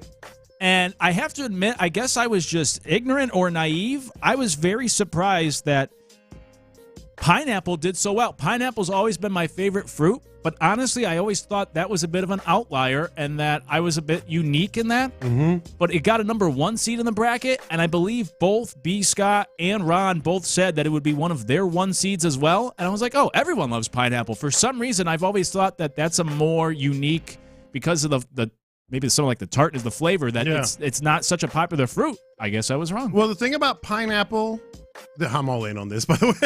The thing about pineapple is it can be very hit or miss. Mm-hmm. Like sometimes you'll eat a pineapple, you're like, oh, that's way too sour, way too tart. So just like a peach. Yeah, peach would be a number 1 seed for me too. Was a peach up there? I was going to ask. I have to check. I think a peach. I think it was high up. I don't know if it was a 1 seed. 4 brackets. Yeah. I would put peach, banana, probably plum. I like peaches and plums so much. Yeah, me too. Yeah. And mango. Mango is one of mine. I love mango. I love mango so much. Yeah. I like peaches. I like pineapple. I buy pineapple every week. Mm-hmm. So see, everyone loves it. I'm a pineapple guy. Yeah. Grapes. I like grapes. I like a good apple. To be honest, I know apple is just an apple, but man, I love a good apple. Mm-hmm. Yeah, I was way out on this thing. I thought pineapple, like I said, was a little more obscure. Everyone seems to love it. It's great. It's my favorite. I think their big debate yesterday was banana was not a 1 seed, if I remember correctly. Banana has to be a 1 seed. And that's what they got worked up about. I love bananas. I hate bananas. Yeah, I'm not a big banana guy. I hate bananas. You can put bananas in anything, man. And I'm out of it. Yeah. Like, no, I just had a drink where it was just like tropical fruit drink with banana. I'm like, nope. Oh, banana's the best. Banana, peach, plum, and mango. Yeah, if I want to get a little bougie, I do like the Asian pears. The Asian pears. Those are really good. I do like. Yeah, I like those pears. are really good. I would say watermelon, pineapple, mango, and then I'd probably do strawberry. The 4th one was tough for me. I love grapes. Yeah. Probably blueberries, pretty good. I'm really? on the blueberries. I like blueberries. Yeah. By the way, 20 years ago today, Facebook was in its early days. Apparently that pillow was in his early days too. Yeah. Hurricane Katrina. Oh, you had this pillow since Hurricane Katrina, man. Yeah, Martha Stewart was sentenced to prison. I had this pillow since before Martha Stewart was controversial. That is crazy. It was the best. It's the best. Oh, I just got the fruit bracket, by the way. The 1 seeds were peach, strawberry, pineapple, and orange. I like orange, but I wouldn't make it a 1 seed. But yeah, definitely peach. Peaches are the best. Yeah. These are my confessions. Speaking of fruits and all that stuff, I've been the last couple. I want to say this might be like week 3 or week 4 me. Eating healthier. Right. So I've been staying away from the fast foods. Been trying to stay away from the sugars. That's That's pretty tough, especially around here when they bring in cupcakes and all that stuff. Yeah. But I told you I was doing the diet my sister do, who is a bodybuilder. Right. And she was doing a diet where she was eating like 5 meals a day. Oh, little meals? Not even. It did not feel like no damn little meals. Really? Like I would have a big breakfast, and then lunch I gotta have. I was weighing everything on the scale, man. She was saying I just got to get my metabolism going. Yeah. Yeah, going. But I looked up this. Well, I didn't look it up, but somebody posted JJ Watts. He pretty much got an insane diet. So you want to see what his diet is? I would love to. And I got to confess, I think I need to get off of mine after seeing his. But his first breakfast, this is the first breakfast. He's eating oatmeal and fruit, 6 eggs, banana, and apple. Said, wow. That's the first breakfast. The second breakfast. Who doesn't eat 2 breakfasts? Yeah, he's eating 4 eggs, 2 sliced toast of toast with peanut butter, and 2 slices of wheat toast with jelly. That's a lot. That's the second breakfast. First lunch, he's eating 3 chicken breasts wrapped in bacon and whole wheat pasta with a side of broccoli. Sounds good. That's the first. Yes. That's the first lunch. The second lunch. Dang. Chicken breast with mashed sweet potatoes and steamed carrots. That's relatively healthy. Yeah. Yeah. All right. So the first dinner. But it's his 4th meal. Yeah. So this is the first dinner. Lamb chops with pasta, grilled asparagus. That's that's in my ballpark. Second dinner. Filet with whole wheat pasta, steamed broccoli. And apparently this is over 9,000 calories a day. And he's lost weight. He's lost weight. How do you even have enough time in the day to eat, like to sit down for 6 meals? Yeah. Yeah. And see, that's how I feel like I've been eating, to the point I had to dial it back. I'm like, man, I am full. Like, I get full really quick. I'm like, man, I can't eat no more. So I don't know. I might have to ditch this diet, man. I might have to go with the JJ diet. See how it works out. Yeah. Man, that's too much, man. Yeah, way too much. By the way, I love that 832 says, John, your confession next week will be, man, I had a great week of sleep. That pillow's on. That's a good text. Hey, when we come back, those are our lunchtime confessions presented by the Men's Clinic. When we come back, Jack McGlynn of the Houston Dynamo will join us next. It's in the Loop. Sports Radio 610 listeners, wow, you stepped up in a massive way. You helped us donate over $23,000 to the Houston Food Bank during the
Leasing to learn more about Easy Lease from DNF. Live from the Mokaram Injury Lawyers Studios, Sports Radio 610 presents In the Loop with John Lopez and Reggie Atatula. Luke Morrow in for Reggie alongside John Lopez and Figgy Fig here on In the Loop. You can always text the show 713-572-46. Pleased to head over to the hotline and welcome on to the show Jack McGlynn, a midfielder for the Houston Dynamo, who joins us now here on In the Loop. Jack, appreciate the time. How are you? I'm good, man. Thank you for having me. Of course. Yeah, Jack, look, we've got to start with the lead here. You know, on the national team, Gold Cup, the experience, I'm sure, was something that has been very important to you. Let's just start right there, and then there's all kinds of different ways we can go because World Cup on the way, et cetera. Just from where you guys started and how it ended up, it was a pretty remarkable story. Yeah, for sure. I think obviously the two friendlies before the tournament didn't go the way we wanted, but I think kind of to bounce back and win 5 games in the tournament like that, I think it kind of shows the fight we had and the togetherness we had both on and off the field. So it was definitely a great month and learned a lot and can bring that back here now. And the other thing is, you know, there was not without some level of discussion or controversy or whatever you want to call it, was just, you know, those friendlies you talked about did anything but go the way that people were hoping. And then there was a quick turnaround. What accounted for that, and how much of that did you guys hear? Yeah, obviously you hear it all. You see it on social media, but we kind of knew the talent we had in the room, and we knew that we just had to fight harder. I think in those 2 games we definitely could have done more, but as soon as the tournament started, we kind of flipped the switch, and I think everyone saw the fight we had, the togetherness and spirit we had, and we fought our hardest and obviously came up short, but I think we left it all out there. Take us inside the building there for the championship. Obviously not the outcome, but you know, now that Houston's the new city for you, I watched it from home, wasn't there, but just what was that experience like in terms of the environment, the crowd, even despite the outcome? Yeah, no, it was amazing. I think there was like 75,000 fans, so to play in games like that, it's definitely huge, and it's a great experience, and especially playing here in Houston where I am now, it was such a cool experience to play in a big game like that in the city where I play. Yeah, and the other thing that was interesting to me, and we always know this, so, you know, I've been around soccer a long, long time. The U.S.-Mexico rivalry is always huge. Mexico takes a lot of pride in taking over a stadium. They did their best to do that again, but that's got to fuel you guys as well, right? For sure, yeah, of course. You kind of want to make a statement in games like that where they probably have a lot more fans than we did. So you want to leave a good impression on those fans and kind of quiet them down, you know, because they make a lot of noise, especially starting the game. So I think we did a good job of that, but ultimately, like I said, came up short. What about for lack of a better way of putting it, the audition factor? Because there were a lot of players expected to be on the national team that were not on this national team, but could well and probably will return and be in the mix for the World Cup. Not that you feel like you have to make an audition, but you guys have to prove a lot out there just to remain in the mix, correct? For sure. I think every time you put on that jersey, you have to prove something and prove why you're there. You know, it's such an honor every time you get called up and get to step on the field. So, I mean, you just got to give it your all and try to do your best because that's all you can really do. But, yeah, for sure, you could say an audition, but I think it's just a proud moment when you put on that jersey. You know, Houston, a moment ago, you signed that contract extension with the Dynamo. So, first off, congratulations. First year with the Dynamo here in 2025. I mean, what's it been like playing here in Houston, playing for the Dynamo, and, you know, to the point where you feel comfortable signing that extension and being here for a number of years? Yeah, it's been great so far. I think all the staff here, all the players here have really tried integrating me really well, and it's happened pretty quickly. So I think I've been doing well here so far, and yeah, I'm looking forward to a lot more years and developing here too. Yeah, I'm glad Luke brought that up because I was watching a video of you sort of assimilating yourself into Texas and Houston, and if I'm not wrong, you went to the Houston Rodeo. There was a prize won, and you chose Mr. Pickle. I'd like to know exactly why you chose Mr. Pickle. And just for the record, we don't eat a lot of ostrich down here, which I know you try. What was that like? And of all the prizes on that board on the midway there, why'd you go with Mr. Pickle? Yeah, no, I think in the moment it was just it was an in the moment choice. Now he's a statement piece in my apartment. So oh, really? I'm happy with I'm happy with the decision. He's hanging up on one of my shelves, so yeah, I'm happy with it. But yeah, no, it was a cool experience for sure. It's definitely something I've never seen before, being from New York. So it was definitely a welcome to Texas experience for me. And does ostrich taste like chicken? I have never had it. Oh, I absolutely did not eat that. Absolutely. Okay, yeah, I wasn't sure if you'd eaten that or not. Yeah, you're from New York. You spent your career in Philly before coming down here to Houston. Has it been? I mean, you went to the rodeo was within like a month of you arriving, right? Was there a bit of a culture shock to first coming down to Texas? For sure, yeah. I've only been here probably 2 or 3 days before I actually moved here in my life. So going to the rodeo, I think it was like my 3rd week here, was definitely an experience and a half. But it definitely took some getting used to coming here, but I think now I'm all settled in and I've been performing pretty well and just want to help the team in any way.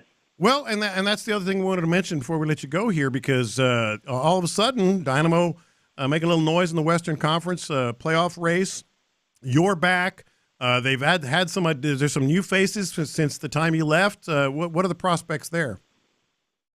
Yeah, I think it's great. I think watching from afar, I just saw the fight the group had in the last couple of games, and that kind of inspired me to come back and become a leader here and be one of those guys that brings the fight no matter what. So I think we just got to start all our games off with that, and we have a lot of quality in our locker room to take over games after that.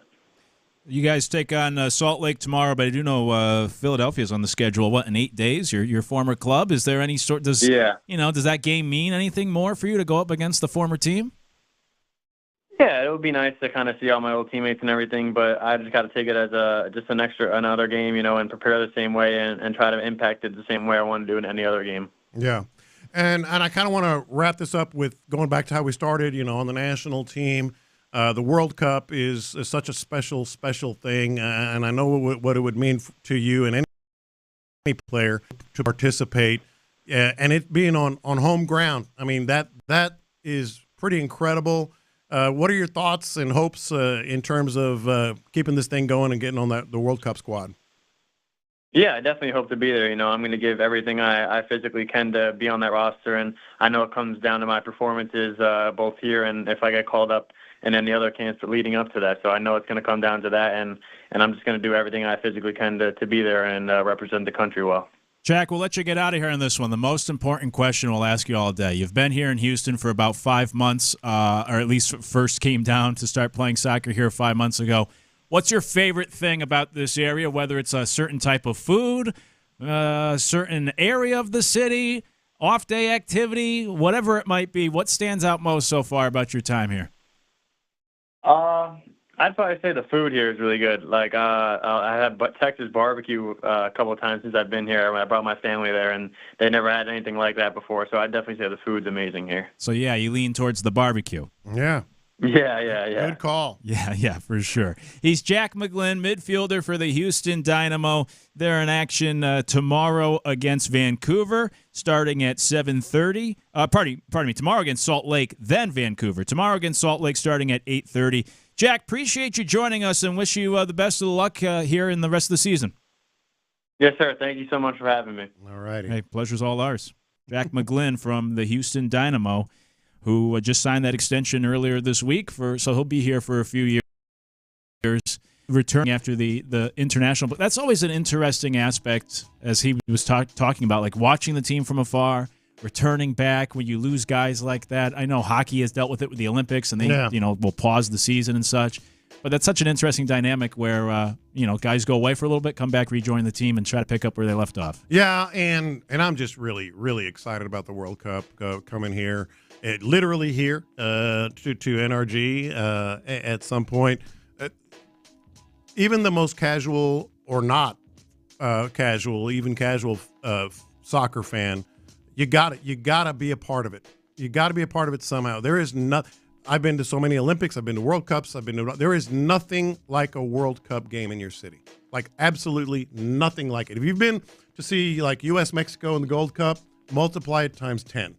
It's just absolutely an incredible environment. I can imagine. I'm looking forward to it as well. Yeah. And I know they've even been talking about, even just for the stuff, like they're talking about making renovations to the downtown area just to spruce just for up, that. Yeah, for the World Cup. So not only having that event here, but also what it'll mean for Houston. And It's going to be a crazy few weeks, but it's going to be a lot of fun. So even me, the average casual soccer fan, I'm really looking forward to that event. Really cool that, at least in part, it will be here. And on the text board, grounds for divorce started when you were making the bed. I like making the bed. I like folding. I like, of all those little, kind of household chores, I love washing and folding clothes. Oh, man, I hate that. Come over to my house. I love they're like I have to have the corners just right on every shirt, the pants, the crease just right. Man. And my bed has to look like, a Marine did it. Mm-hmm. Like it has to be like tight. And do you make the bed as soon as you get out of it? No. She actually, I'm talking about like new sheets. Okay. She actually makes the bed like every morning, like just to make the bed. But like putting new sheets and stuff. I mean, mine is like you could drop a dime on it and pop back into your hand. I'm with you on the sheets. I do try to make my bed every day. My grandmother was a nurse in the hospital, and so she had, back then, and she had to make the beds, and it was all very precise. And then I think that trickled down to my mom and to me. But the clothes thing, my love goodness. folding clothes. I live out of my dryer because I am just so tired. And then when I have to do another load, I just take the clothes out of the dryer, throw it on my bed, do the laundry, and then it just keeps piling up. That would drive me nuts. Yeah, I keep mine in the basket. No. But the wrinkles, you get wrinkles. You just get it up and iron it. Or just I don't iron. I'll put it in the bathroom while I take a hot shower and hope it. Or if you want to be lazy, you could just throw it in the dryer again, and knock the wrinkles out. See, you're part of the problem. Global warming, man. Climate change. You're part of the problem, Figgy. Just fold them. Just fold them. I love it. And I'll have to send you guys a picture. Like they have to be like. It has to be like at a box out of the cleaners. Man. There is something. But that said, I'm not bragging because there's certain things that I just hate doing. Around the house. Yeah, what's number one? I like washing dishes. I don't mind that. There's something sort of about that. I like folding clothes. I like the sheets on the bed. But like some things, I just no, I don't want to do it. Loading and unloading the dishwasher. I like actually washing the dishes, like the pots and pans. Oh, I don't like the pots and pans. It's too much work. I like doing the dishes. I hate, unloading the dishwasher is another one, just like my dryer. I just work out of the dishwasher, and then all right, it's empty. Now I can put the stuff back in. Figgy, what's your claim to fame for household chores? The one I like the most? Yeah, what's the one like you feel proudest of? Like, hey, I'm actually good at this chore. Washing the dishes for the most part. But I get a little frustrated because my wife is, she's a big time cook. Yeah. And she make a whole big mess cooking. And then she be like, hey, can you do the dishes? I'm like, man, I got to blow this up. I got to blow the whole kitchen up. Pretty much. It's a hot mess. I won't, I do, but I don't like it. Vacuuming, sweeping, dusting. I'm like, ugh. Yeah. Just like I think mopping for me. Yeah, mopping. All mopping. Those, I'm like, no, thank you. Yeah, I call it cleaning lady for that one. Yeah, I don't like mopping or sweeping. Sweeping, I always feel like I just have to keep doing it. I'm not doing anything. Yeah, and then it's worse when you got a dog. Mm-hmm. My gosh. And then I'm like, that what's hair this goes leaf? everywhere. Yeah, or what is this leaf in here? Just a random branch. Yeah, I'm like, damn. Yep, that'll do it. The worst is, speaking of having a dog, when you sweeping and you got the little pile right there, and he just run right through the pile. Yeah. I'm just like, bro, you ain't just see this pile of trash right here? Mm-hmm. Yeah. Evan once says OG is OCD. I've been called that before. I have been called that before. Yeah. I have some OCD tendencies, but not when it comes to dishes and laundry, evidently. I like this text earlier from the 620 that said, what is happening? Just tuned in to hear John's stained pillow and his relationship with it. Yeah, for some that might have just jumped in the conversation in the middle. Could have sounded a little awkward. 20 years, man. 20 years, man. Gone too soon. What were you doing 20 years ago? 713-572-460. There you go. Gone Good too question. soon. Yeah, what were you doing 20 years ago? Let us know. John had just purchased a new pillow that just left him. I just realized I was still working at the Chronicle. Man. You wasn't even working here. I wasn't even here. Oh yeah, that pillow lasted longer than a whole career. A change career. for it. Yeah. Crazy. Hey, unfortunately, we lost a legend in the baseball world. And that will prompt us to get to the top rants when we come back. But before we do that, I do want to mention that in light of the devastating floods that have affected so many lives in the Hill Country, we're doing what we can to support.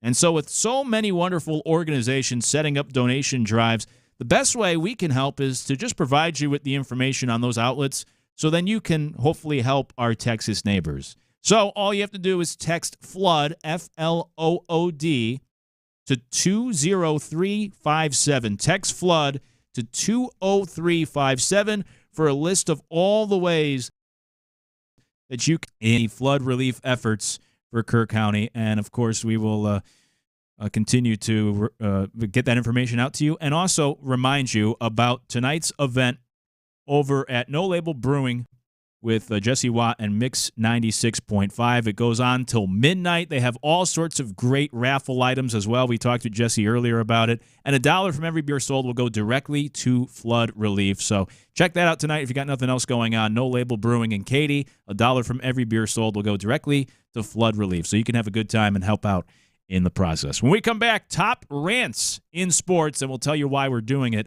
next on In the Loop. The Drive with Stoerner.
Radio 610 presents In the Loop with John Lopez and Reggie Atatula.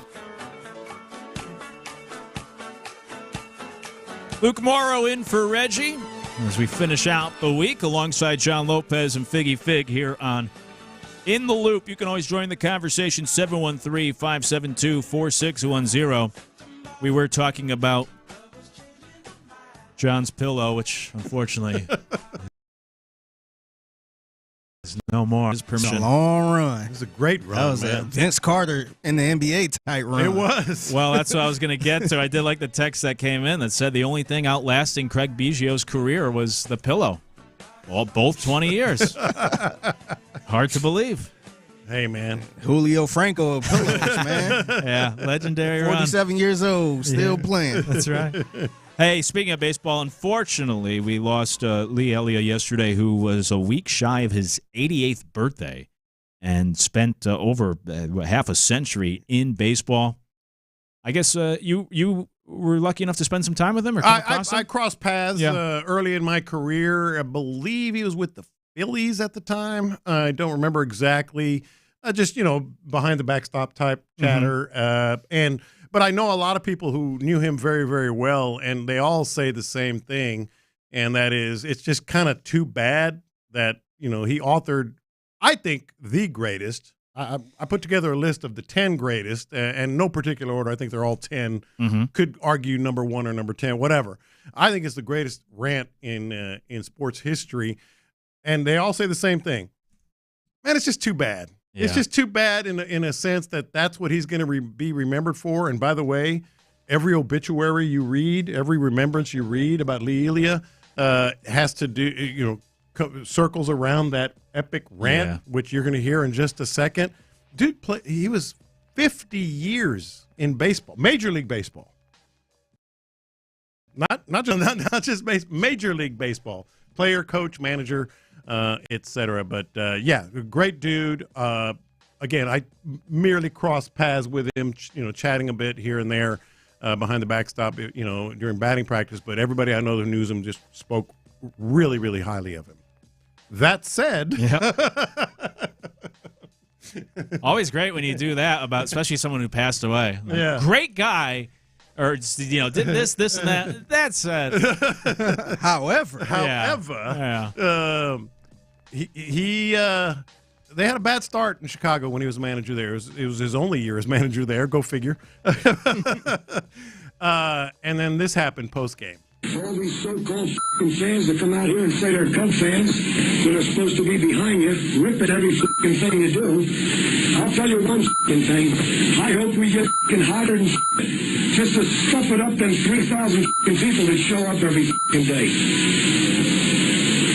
Because if they're the real Chicago fans, they can kiss my right downtown and print it. Print it.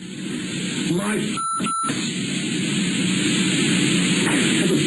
what am I supposed to do? Go out there and let my players get destroyed every day and be quiet about it? For the nickel-dime people that show up? The don't even work. That's why they're out of the game. They want to go out and get a job and find out what it's like to go out there and living. 85% of the world's working. The other 15 come out here. The playground. Rip them players. the line that just sends it over the top. 85% of the people in this world work. The other 15% come here. That's a good line. Lee Elliott, man. And a nice guy. Nice guy. Sure? Yeah, outside of those 3 minutes. Usually not a good thing to attack like your own fan base, call out your fans. But it's a great rant. So do you care to hear the other 9 that I came up with? And feel free to agree, disagree, or add your own. Yeah, let's do it. Yeah. Let's take a walk down memory lane here and listen to some of the best rants we've had in sports. Are you familiar with an Oklahoma State coach? That's why I don't read the newspaper. Because it's garbage. And the editor that let it come out is garbage. Attacking an amateur athlete for doing everything right. And then you want to write articles about guys that don't do things right and downgrading the ones that do make plays. Are you kidding me? Where are we at in society today? Come after me. I'm a man. I'm 40. I'm not a kid. Write something about me. By the way, he's 57 now and still coaching at Oklahoma State. That's crazy. I know. That's crazy. He's been over there. He's been there over 20 years. Yeah. Man, as long as John's pillow, man. He was the coach before I got my pillow. That's how long he's been there. All right, so keep that in the bank, and maybe you'll give me your all's favorites. But no one can forget. It's all about the playoffs. I don't know. All I know is we threw 4 interceptions and fumbled once. 1 interception they returned for a touchdown. 3 others were in our end of the field where they scored points. That's all I know. That's inexcusable. Inexcusable. Playoffs? Don't talk about it. Playoffs? You kidding me? Playoffs? I just hope we can win a game. It's so great, obviously, because the voice inflection makes it, and everyone always references that. Yeah. But it's also just such a great reaction, and for your coach to say, I just hope we can win a game. Forget about we're just trying to win one game. It's such a good response from him. Do we have coaches like that anymore? Because I feel like coaches are so buttoned up now, media trained now, where they won't go off on tangents like this. Yeah, I've talked about that before in the NBA, where I think there's a lot. NBA has moved so far in that direction of the player coach, for lack of a better term, that you don't get the hard nosed guys.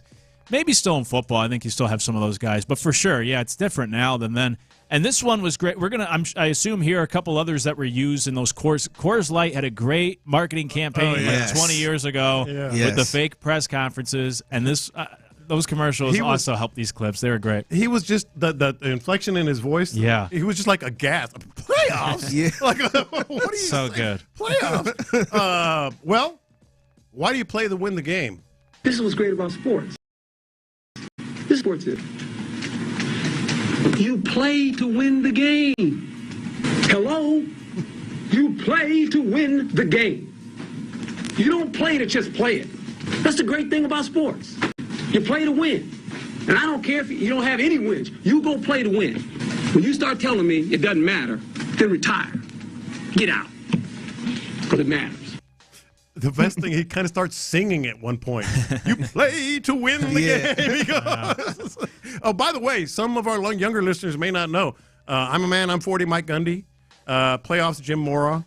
You play to win the game. Herm Edwards. So that's on me for not identifying, because a lot of these are so well known. I was just kind of assuming everybody knew. Yeah, right. Who was who. But he's going, you play to win. The funny part, he was kind of leaning over at first, and then he just stood up nice and tall. You play to win the game. And yeah, that's the thing with these rants. Are not only the great moments or entertaining to watch, but these are the phrases that have now stayed with us since. So often people we use say, them. Yeah. That's what I'm saying. You don't have that type of stuff now. It's part of our regular conversation now. We'll have a conversation about whatever, and somebody will say, well, you play to win the game. You know? What about Allen Iverson? What did he do? I'm supposed to be the franchise player, and we're in here talking about practice. I mean, listen, we're talking about practice. Not a game, not a game, not a game. We're talking about practice. I know it's important. I do. I honestly do. But we talking about practice, man. What are we talking about? We're talking about practice, man. I like how many he times them, they too. I don't know. How many times did he say practice? Yeah, and then he quizzes them. What are we talking about? And he puts a little jelly. He goes, practice. We're talking about practice. And you talk about Herm Edwards with the sing-songy. I can't hear when he gets into that role of saying it 3 times in a row. Every time I hear, I don't know if you guys ever heard the remix. They turned it into a rap song with the practice. And they auto-tuned it, not a game, practice. Yeah. I hear that song. Every time I hear that clip now, the song plays in my head of whatever DJ remixed that rant into a rap song. Remember that time Mike Tyson was hungry?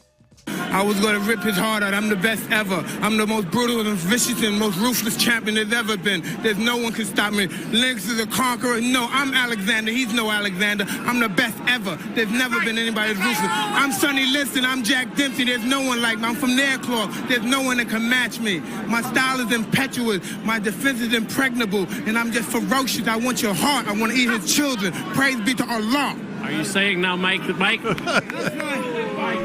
I want to eat his children. That was probably my favorite rant as far as like nonstop. Yeah, just going off the cuff. That was good. I always love it that it's Jim Gray. We played the LeBron one earlier, and he had his monotone follow, his very professional follow up, and same thing there. Mike Tyson just said like he's going to eat your children, and you hear Jim trying to get a follow up in there at the end, like, "Are you saying whatever he was going to ask?" It's so professional and everything. Like, buddy, it's over. Yeah, I just had a 30-second rant. Yes. Like you would have thought this was a song or I wrote this. This was a 30-second rant, a legendary rant. And you trying to follow up from this? This was a mic drop. I dropped the mic. A quick follow up? No. This one is, I feel, always overlooked, underrated, whatever you want to say, in terms of some of the all-time great rants. I don't know why they don't bring up Hal McRae because it's epic. Did you consider Brett for Miller with the bases loaded in the seventh? No, don't ask me all these stupid ass questions. No. In the all these stupid ass questions every night. Find the I hit Brett for Miller. Miller started the game. He's playing against left-handed pitchers. Brett is not playing against left-handed pitchers. Find the not back for Miller. You think I'm a goddamn fool?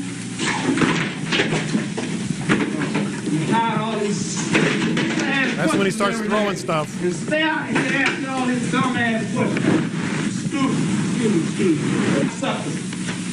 Ask me that stupid ass shit every night. Stupid ass. And if you watch the video, the best thing on that one for me, he goes from 0 to 60 like that. Yeah. And then he starts throwing stuff in his office, and one of the reporters comes out bleeding out of his side of his face. Yeah. I was like, holy crap, he got hit by shrapnel. Yeah, that might be the reason why this one isn't as circulated or like as fun in her words. Because someone actually got hit with something. Yeah. What about who are the Bears exactly? 4 picks against Grossman and 2 fumbles. What do you see about the Bears? We shut them down that way. No, we just the Bears are what we thought they were. What we thought they were. We played them in preseason. Who the hell takes a third game in the preseason like it's bull? We played them in the third game. Everybody played 3 quarters. The Bears are who we thought they were. That's why we took the damn field. Now, if you want to crown them, then crown their ass. But they are who we thought they were. And we let them off the hook. Thanks, Coach. Thanks, Coach. That's it. Thank you, Coach. Yeah, I remember watching that game live. I was so frustrated. I hated those Bears teams, and they blew the lead, let the Bears win. But what made it there for Denny Green is really, it's more like the voice. Like, if he had a deep voice, I don't think it'd be as good. But it's the fact that it's this guy with, like, this little higher-pitched voice getting all upset and slamming the podium. He hits the microphone. It's just great. The Bears are who we thought they were. It was just a regular season game. Yeah. I mean, I shouldn't say just. It's their own point, but it was just a game, and he just went. They did blow that game. They did blow that game. I think they was at 23-zip or something like that. Yeah, something. And they lost 24-23. Yeah, Monday Night Football. You mentioned the voices. Mike Singletary has got himself some pipes. This is how I believe, okay? I'm from the old school. I believe this. I would rather play with 10 people and just get penalized all the way until we got to do something else, rather than play with 11 when I know that we're not sold out to be a part of this team. It is more about them than it is about the team. I cannot play with them, cannot win with them, cannot coach with them, can't do it. I want winners. I want people that want to win. Can't do it. And that was, he's talking about Vernon Davis. Was it Vernon Davis? Yeah, Vernon Davis. Can't do it. Yeah, that's a good one. How about Mike Singletary also just dropping his drawers in the locker room at like halftime? He was something as a head coach. Last one, I think it would be in contention with Lee Elia, and it's the one and only Tommy Lasorda. for that man to make an accusation like that. That is terrible. I have never, ever, since I've managed, ever told a pitcher to throw at anybody, nor will I ever. And if I ever did, I certainly wouldn't make him throw at a 130 hitter like LaFay or Bavacqua, who could hit water if he fell out of a boat. And I guarantee you this, when I pitched, and I was going to pitch against a team that had guys on it like Bavacqua, I sent a limousine to get the to make sure he was in the mother lineup, because I kicked that his ass any day in a week.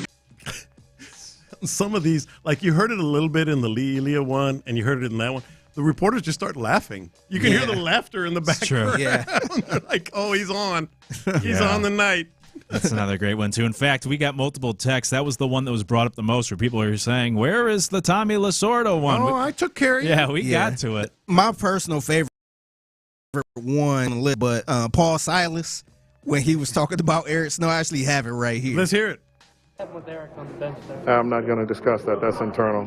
What could you say the Snow incident, not specifically? But Listen, I said I'm not going to talk about it, all right? Don't ask me nothing about Eric Snow. Nothing. I don't want to hear his name, okay? I said I'm not going to talk about it. The sense of urgency, though, was what I think we're getting at. Listen, I said I'm not going to talk about it. You're not going to make me talk about it. I don't have to talk about it if I don't want to. Ask me any other question, okay? I'm not talking about him specifically. Well, don't mention his name to me. You said Eric Snow. I said I'm not going to talk about it. Jesus. Am I speaking Chinese? Rest in peace to Paul Silas, man. But he just had enough. I kind of got what the reporter was saying. He's like, I'm not. Okay, let's set aside Eric Snow. I don't even want to hear his name. I don't even want to hear his name. Let's set Eric aside. And he's like, I don't care. I don't care. Don't even bring him up. So many good ones. What did we miss? What didn't we get to? You can text us 713-572-4610 as we counted down some of the best rants in sports history. It is true. I mean, all those, right, are from at least like 18 plus years ago. We haven't had a About new... the time I got my pillow. That's right. Yeah. Which I like the text from somebody said, is that how we're just going to age things now? We're going to compare it to the lifespan of John's pillow? Yeah. We got to now. That's the Was new that timeline. pre-pillow or Yeah, post-pillow? right. The pillow was on 3 when that happened. Oh. Hey, we've reached the point of the show where we hand things over. We get to Figgy's mixtape. Figgy, what do we got going on today? Yeah, so today is 7-Eleven Day, so that means it's National Slurpee Day. I got a few Slurpee facts to share. Plus, what would you do if a guy called your wife beautiful? 713-572-4610. I have a situation that happened, and we got to break it down. Oh, boy. Can't wait. We'll do it next. It's in the loop. Payne and Pendergast. Injuries are going to happen in sports. I get all that. But the weird thing.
Donate or volunteer. Every donation brings hope. Every hand makes a difference. That's SALArmyEDS.org. Pass the aux cord and crank up the volume. Figgy Figs in the driver's seat. Sit back, relax, and enjoy the ride. It's time for Figgy's Mixtape on Sports Radio 610. Yes, it is the Sports Radio 610. It's your man Figgy Fig holding it down on a Friday. Happy Friday to everyone out there. And today is 7-Eleven Day, so that means it is National Slurpee Day. Shout out to 7-Eleven for doing this every single year. And if you didn't know, they've been serving, I guess, free small Slurpees to everyone if you go into a 7-Eleven. Mm-hmm. So I kind of want to go, man. Who doesn't like a Slurpee? Yeah, I had one, I want to say 2 weeks ago. I haven't had one in a while, but that's tempting. What's funny is I had left church, and it's a 7-Eleven right there. I'm like, oh, I didn't know it was one. Mm-hmm. Right after church, went there, got a Slurpee. All right. It's pretty cool, man. Mm-hmm. So, do you know the history about 7-Eleven? Or how it started? And not really. I mean, I'm just assuming it was open 7 to 11. Yeah. So I got a couple fun little facts about how the Slurpee and 7-Eleven got started. Okay. So this year is the 98th anniversary of 7-Eleven. Dang. And not quite as old as your pillow, but it's kind of close to it. So the first store opened up in 1927. It was called Southland Ice Company, and the name was changed into Totem Stores. So, you Totem? TOTEM stores. Yeah, they used to. I remember you. It was a U in front of it, like you really? carry. It was called U Totem. Oh, okay. I remember the U Totem. And I had no idea that was 7-Eleven. Yeah, and then I guess they changed it to 7-Eleven in 1946 to promote the new expanding hours, which is 7A to 11P. Yeah. Another little fun fact is the Slurpee was invented by accident in 1958. So a soda fountain at a Dairy Queen store stopped working, and the owner stashed some soda in the freezer so he could sell them partially frozen. Okay.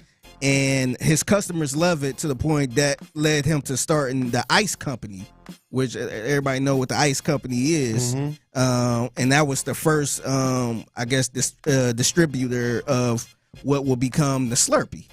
How about that? By accident. Yeah, that's crazy. That's always fascinating when things happen by accident. Like X-rays, I think, was originally by accident. Penicillin. There's a lot of things that people just kind of stumble upon, and good thing they do, especially these Slurpees. Yeah, especially Slurpees. Yeah, a couple more things about the Slurpee. They came to 7-Eleven in 1965 when they began a licensing deal with the ice company. Okay. And as part of the terms, they were allowed to give it an original name, which would only be sold at 7-Eleven. And what else? Some more facts. They have over 300 Slurpee flavors. The most popular one in the United States are Coca-Cola and Wild Cherry. Wild Cherry is what I would have guessed. I actually don't really like the Coca-Cola ones. I don't either. Yeah. I don't know why they get one. And they always have the Wild Cherry's great. Yeah, that's what I would have guessed. And whenever I go to the movie, my friends always make fun of me because whenever I go to the movie theaters, I have to get. They usually call them an icy at the movie theater, but same thing. And I always do the cherry one. So good. Yeah, this one y'all probably didn't know this one, but in 1970, 7-Eleven released a vinyl record with 2 tracks written just for the Slurpee. 7-Eleven released it? Yeah. So one of the songs is called "Dance the Slurp." Okay.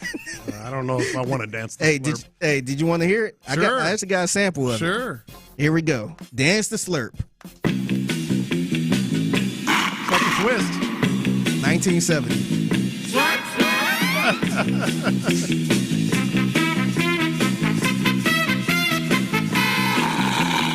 Oh, I like it.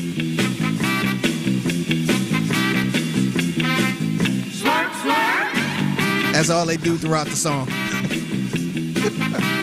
Slurp, slurp. Yeah, what? Realistically, what was this vinyl actually used for in 1970? You're not playing this while you're having a Slurpee. It's got kind of is it Austin Powers? Yeah, it sounds like an old school Batman. Yeah. It's not bad. Yeah. I kind of like it, actually. Yeah, so, happy 7-Eleven Day man. to everyone out there as I continue on the mixtape in the Loot Sports Radio 610. I want to ask y'all this. So, I'm guessing we all got significant others, and unless John decides to divorce a lovely lady because of a pillow. What would you do if somebody in a store or in a work setting called your wife or significant other beautiful?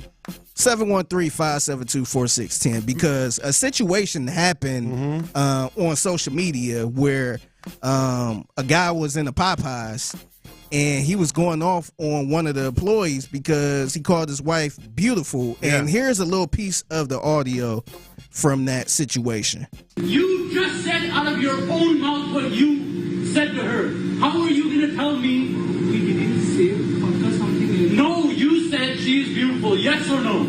I said you're looking so beautiful. Why the would you say that? I'm sorry for that because we just... You please get this. Yeah.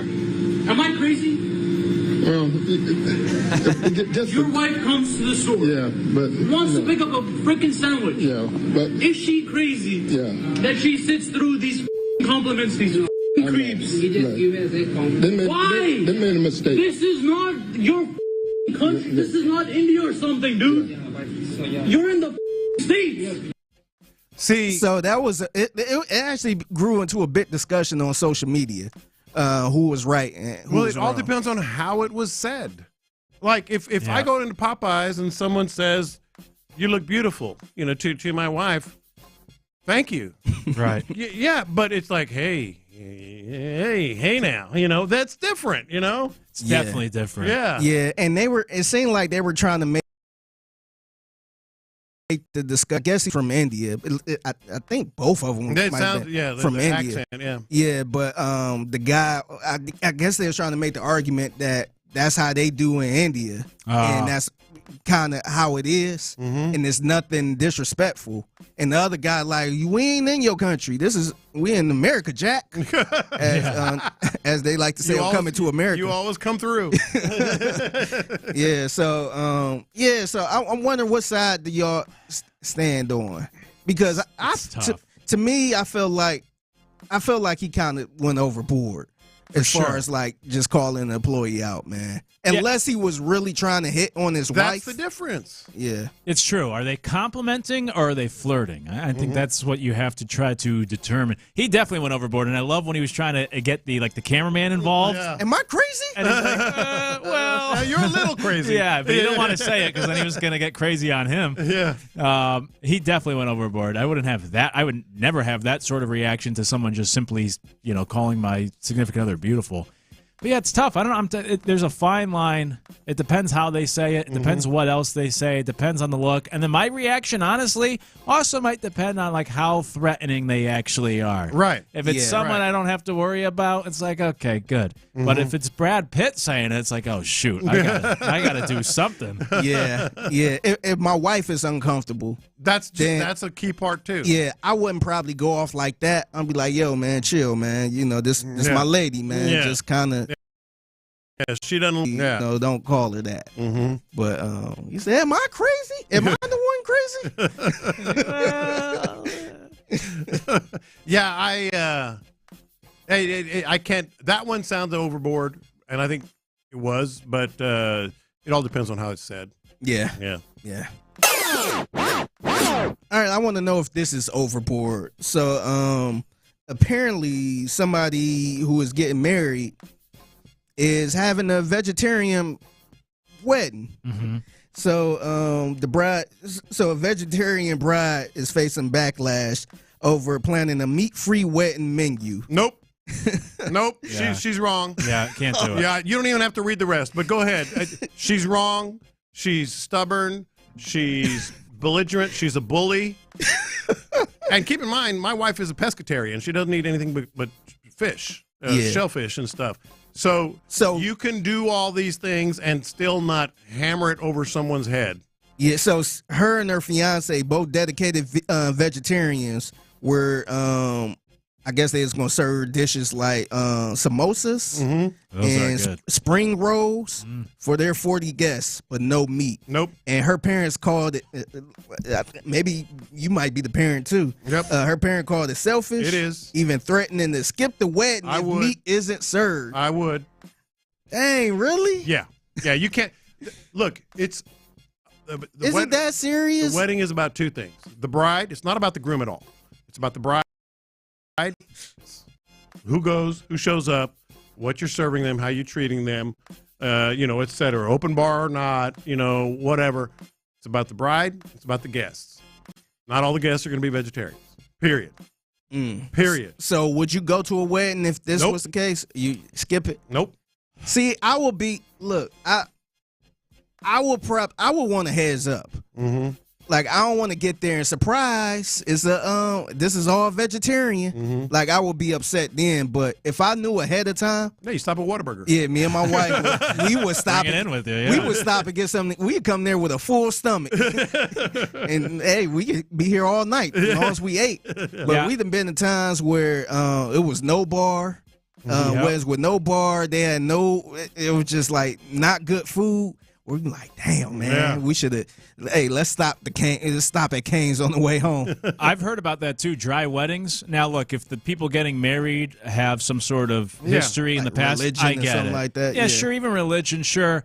But yes, to John's point, you're throwing a party for the guests is essentially what weddings have become. Maybe they're always like that, but especially now with these big weddings people have, it's just a party for the guests. So it's selfish. You can't be thinking about yourself. You have to be thinking about all the people that are coming and taking the time out and might even be traveling. What do they prefer? You might be a vegetarian, but most of them are not.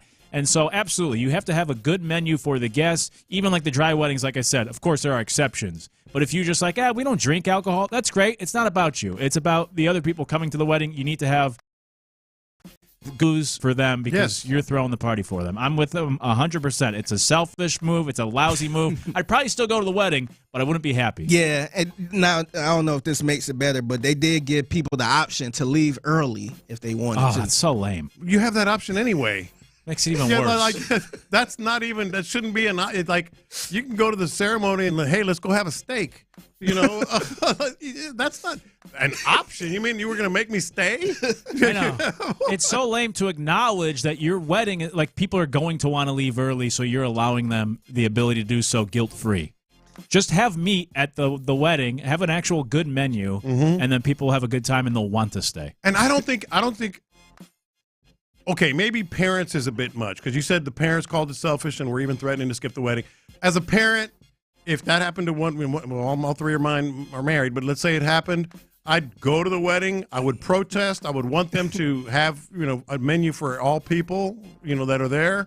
But I'd probably still go to the wedding and just sneak in a burrito or something, But but see, the thing is, like they say they're vegetarians. Cool. If it was to me, I felt like I would understand if it was like a vegan, a hardcore vegan who they don't believe in killing animals and all this other stuff. I would understand that point where it might be uncomfortable for you. But dog, you just being vegetarian, that's more of a personal choice, man. I actually disagree on the vegan thing too. That's fine, and I get it, and you might be whatever, but it's still about your guests, and not all your guests are going to be as appalled like that or have that stance. I mean, with my brain, I kind of just want everybody to have a good time. So, like me, this is a hot take right here, but I'm not the biggest Mexican food guy, but I will have a whole bunch of Mexican food for everybody else. Yeah, like I wouldn't ban it because I don't care for it as much.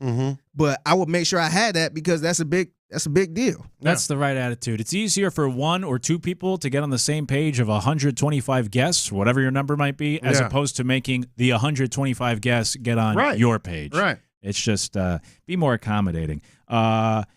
Somebody said, is meat that big of a deal? Just go to the wedding. Someone else said, big deal. Eat before or after. You're a guest. Don't come if you don't like it. No, you're wrong. You got that backwards. That's right. It's about the guest. It's about the guest. It's about the bride first and the guest second. Yeah. That's why I ain't had no damn wedding. I ain't catering to y'all. That's right. Spending all my money on y'all. What are you going to have on your menu, Figgy?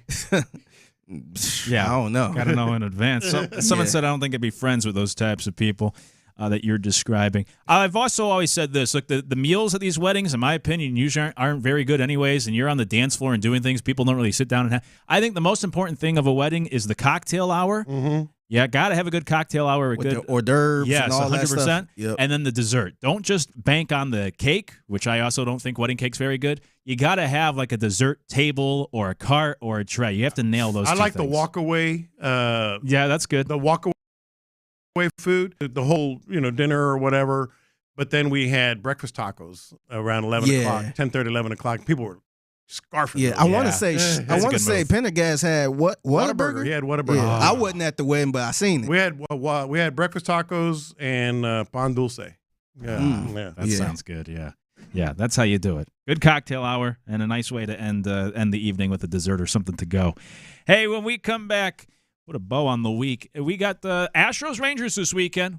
What are you most excited for this series, including the debut of the number one prospect? We'll talk about it next in The Loop. We're too.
Blizzard treat before it's gone. And don't miss Superman, only in theaters July 11th. DQ, happy tastes good.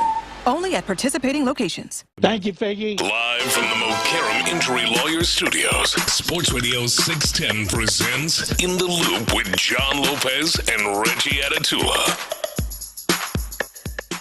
What are you most looking forward to for this weekend's Astros-Rangers series? Begins tonight, 7:10 here in Houston. It's In the Loop. Luke Morrow in for Reggie alongside John Lopez and Figgy Fig. We'll catch up with the fellas from the drive here in just a few moments. Some of the biggest takeaways, by the way, from the last segment was people being appalled that Figgy doesn't like Mexican food. Yeah, I hate bringing that up because you've mentioned it in the past. Yeah. I don't have a problem with it, but I'm very basic when it comes to Mexican food. Like I'm just like fajitas or something. Fajitas, tacos, and that's probably about it. Mm-hmm. But I got probably I go to first before I get the Mexican food. Mm-hmm. That's fine. Respectfully. I mean, people have different respectfully. It's appalling to me, but just on a personal level, because I love Mexican food so much. But I get it. No, the way people be talking about it, I'm just not there with it, man. Yeah. I go Japanese, Chinese, I go seafood, chicken wing, or I don't know what you put that under, but just regular American food. Mm-hmm. I go Italian.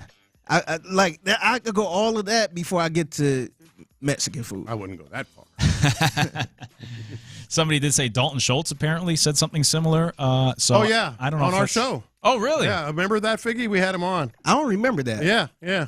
So I remember Laramie Tunsil said the same thing too. Oh boy. Because I never forget this too, and it probably don't age well with time. But I think Lopez would give me a hard time about the whole Mexican food thing. I'm like, I prefer soul food. Like I'm a soul food guy. Yeah. Mm-hmm. And then he hop on the same damn day. Yeah. And he tried to say, oh, what kind of Tex-Mex you like? And he said he don't really like it. He likes soul food. Mm-hmm. And they just moved on. I'm just like, wait a minute. Yeah. I'm like, I said the exact same thing, and everybody gave me a hard time about that. It's true. It goes back to the whole somebody calling my wife beautiful. Yeah. Depending, how they say it. Yeah, I'll let it go. If it's a Laramie Tunsil saying it or something, so yes, sir, you're right. She is. Yeah, they gave me a hard time about that. Yeah. I'm like, dang, I just like soul food. I'm like, true, but I like the other type of soul food. Yeah, the other one. Well, Tunsil and Schultz, I don't know if that's the best company to didn't keep work out at the great moment. for them. Yeah, it didn't work out. Yeah. It didn't work out. Yeah. With that said, let's take a moment here because I do want to mention that in light of the devastating floods that have affected so many lives in the Hill Country, we're doing what we can to support, and there's so many wonderful organizations out there that have set up donation drives. So we thought the best way for us to be able to help is just by simply providing you with the information on those outlets so that hopefully you're able to help our Texas neighbors. All you have to do is text FLOOD, F-L-O-O-D, to 20357 for a list of all the ways you can help in the flood relief efforts for Kerr County. Flood to 20357.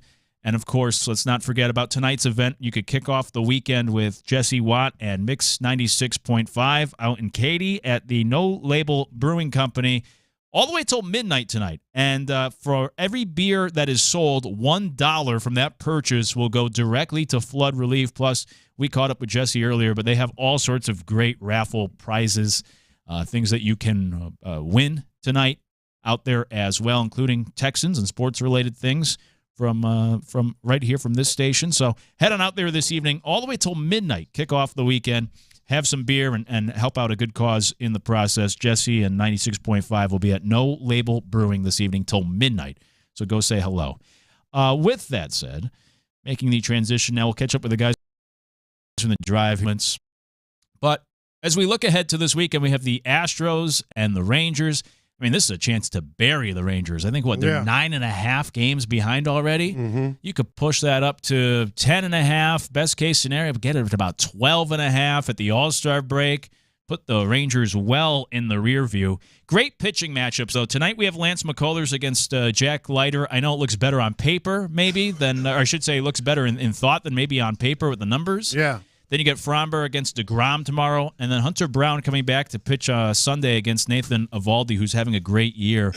Of those 3 pitching matchups, of the 3 games, is there a matchup that excites you the most for this weekend? Well, probably Eovaldi, right? On Sunday. Yeah, I would think so. Hunter Brown and Eovaldi is where I would go. I'm thinking more about the series in general, and I'm sitting here and I haven't even had this thought ever, but I'm sitting here thinking I used to just make fun of the silver boot every chance I got. Yeah, and it is still kind of a silly trophy, but I have to say the Rangers are fast becoming like a real rival to me. I never thought they would be a rival.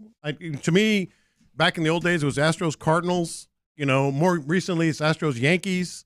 Astros-Mariners, to a certain degree. But it does something for you? More and more often, I'm like, really? More and more. And again, I'm surprising myself by saying this, Brandon. I'm surprising myself. I'm like, I really want to beat the Rangers. Man, I was, and I never thought I'd get there. I was literally just in the other studio telling Ron about how low the range. Silver boot is just swaggerless. Nothing. I understand they won the World Series a couple years ago. They went through the Astros to do it. But, regardless of win or lose, it's not even about how successful the organization is. Mm-hmm. It's just low vibrations for me. I would have agreed with you, but I'm sitting here. I'm sitting here. Maybe it's happening right now. Maybe this is real time. I'm sort of transitioning to making the Rangers somewhat of a rival. I really want to beat them. Yeah. I do want. I'm with you. I really want to beat them. Definitely want to beat them. And before I'd be like, whatever, Rangers, silver boot's silly. The silver boot, by the way, is still silly. But I do want to beat the Rangers. All of a sudden, it's like they're on the radar, Mm-hmm. And you have a chance if you beat them this weekend to kind of put them in their grave a little bit here at the All-Star break. Crosstalk sponsored by D&M Auto Leasing. As you heard, Brandon Scott, he's in for Clint today. Ron's also with us, of course. The fellas here for the drive on this Friday.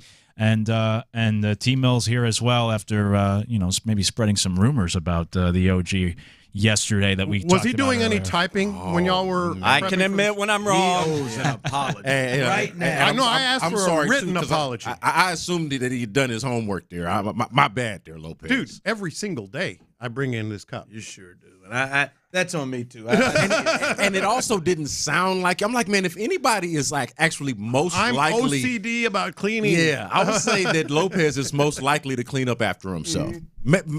Maybe just as likely to make a mess, but would also clean up after himself. The culprit it really fits. Yeah, it does. Yeah. Way more on brand. I love you, Sean. Sean Bijani, that fits. Yeah. I apologize, Lopez. We'll be rescinding and correcting for the first time ever today about these T-Mills turds because you were not the rightful owner of that bronze turd medal. It was to go to this Bijani. time. And I'll be honest, and some of the people have said it, specifically Kick Rocks. I don't think it really becomes a turd list until Tyler has the balls to put himself on it. And I think there's nothing to do with having the balls to put yourself. There's been multiple. It's my list. I know it. I think there's been multiple opportunities, and I feel like we've walked and opened up the door to get one in right here. There's been multiple opportunities to throw yourself a bronze. Or it's your show, but I don't mind the idea. Or even an honorable mention. But I don't mind it. I police the turdish behavior, boys. I do not display it. And disqualify yourself. And I thought Tyler's turd behavior just went without saying. I thought he was just kind of accepting himself and being self-aware. I didn't realize that we were in denial about it. All right, Skeezy. All right. Who among us has never been a turd? Oh, man. Come on now. He threw your ass on the list. Hey, this is the day. If there was any day where Tyler would have to eat that turd, today would be the day, dog. And I add myself a part of that. I didn't even pose the right questions of, hey, man, did you really do your research? Did you really see for yourself that it was him? Apparently, Figgy stood up for him, too. And why just assume it was Lopez? Yes. I didn't. I had my facts I clean up after other people.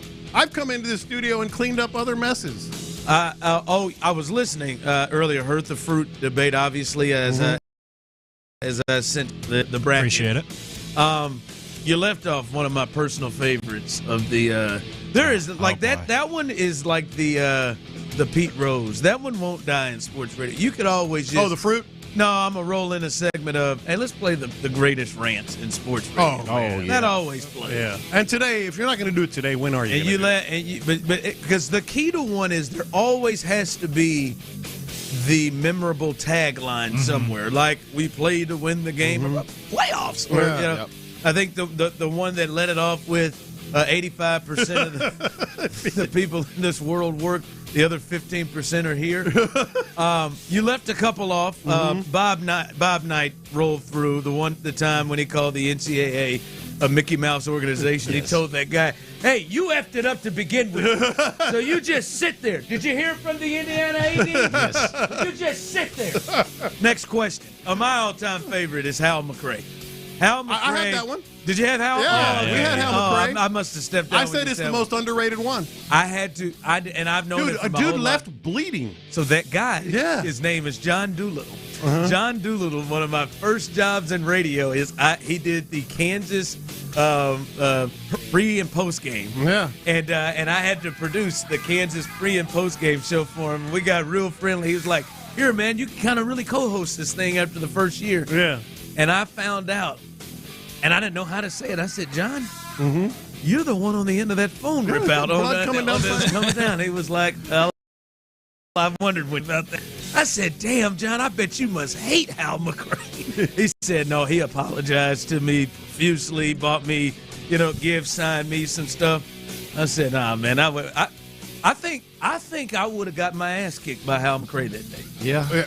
They didn't know how to react, and that happens a lot too. You're just like, okay, I'm working. Like if it wasn't, I kind of am pissed off. If it wasn't because Hal didn't go with an immediate apology, he started going in harder and kicked their asses out. Yeah. I think my first reaction. I think my first reaction would have been something that would have probably led me into. Yeah. The next move is fisticuff. Yeah. Hold on, so you would have probably said something that would have got your ass kicked. Yeah, I don't know if I would have stole on him but you would have said something. But I would have said something that is we're walking down one road. I can see that. No, I've said it when we played it. I think it's one of the most, if not the most, he underrated. He spun on it. He spun. And he's just throwing crap everywhere. He spun on the phone. He ripped the phone out and spun on one leg. It was the great. What you think I'm a fool? Asking me all these silly ass questions. We've had some great ones here, man. Yeah. Like the Seth Payne, Josh Ennis thing. That's a good one. Oh yeah. I will never forget it. I will never forget it. So I mean, we that was long. Patrick Creighton had one at a different station. That was pretty. That was pretty funny. Yeah, it was just. These are not ones that people like to bring up. Kind of want to forget about them. But they were funny. Funny moments. Well, maybe we'll legendary rant later on this afternoon.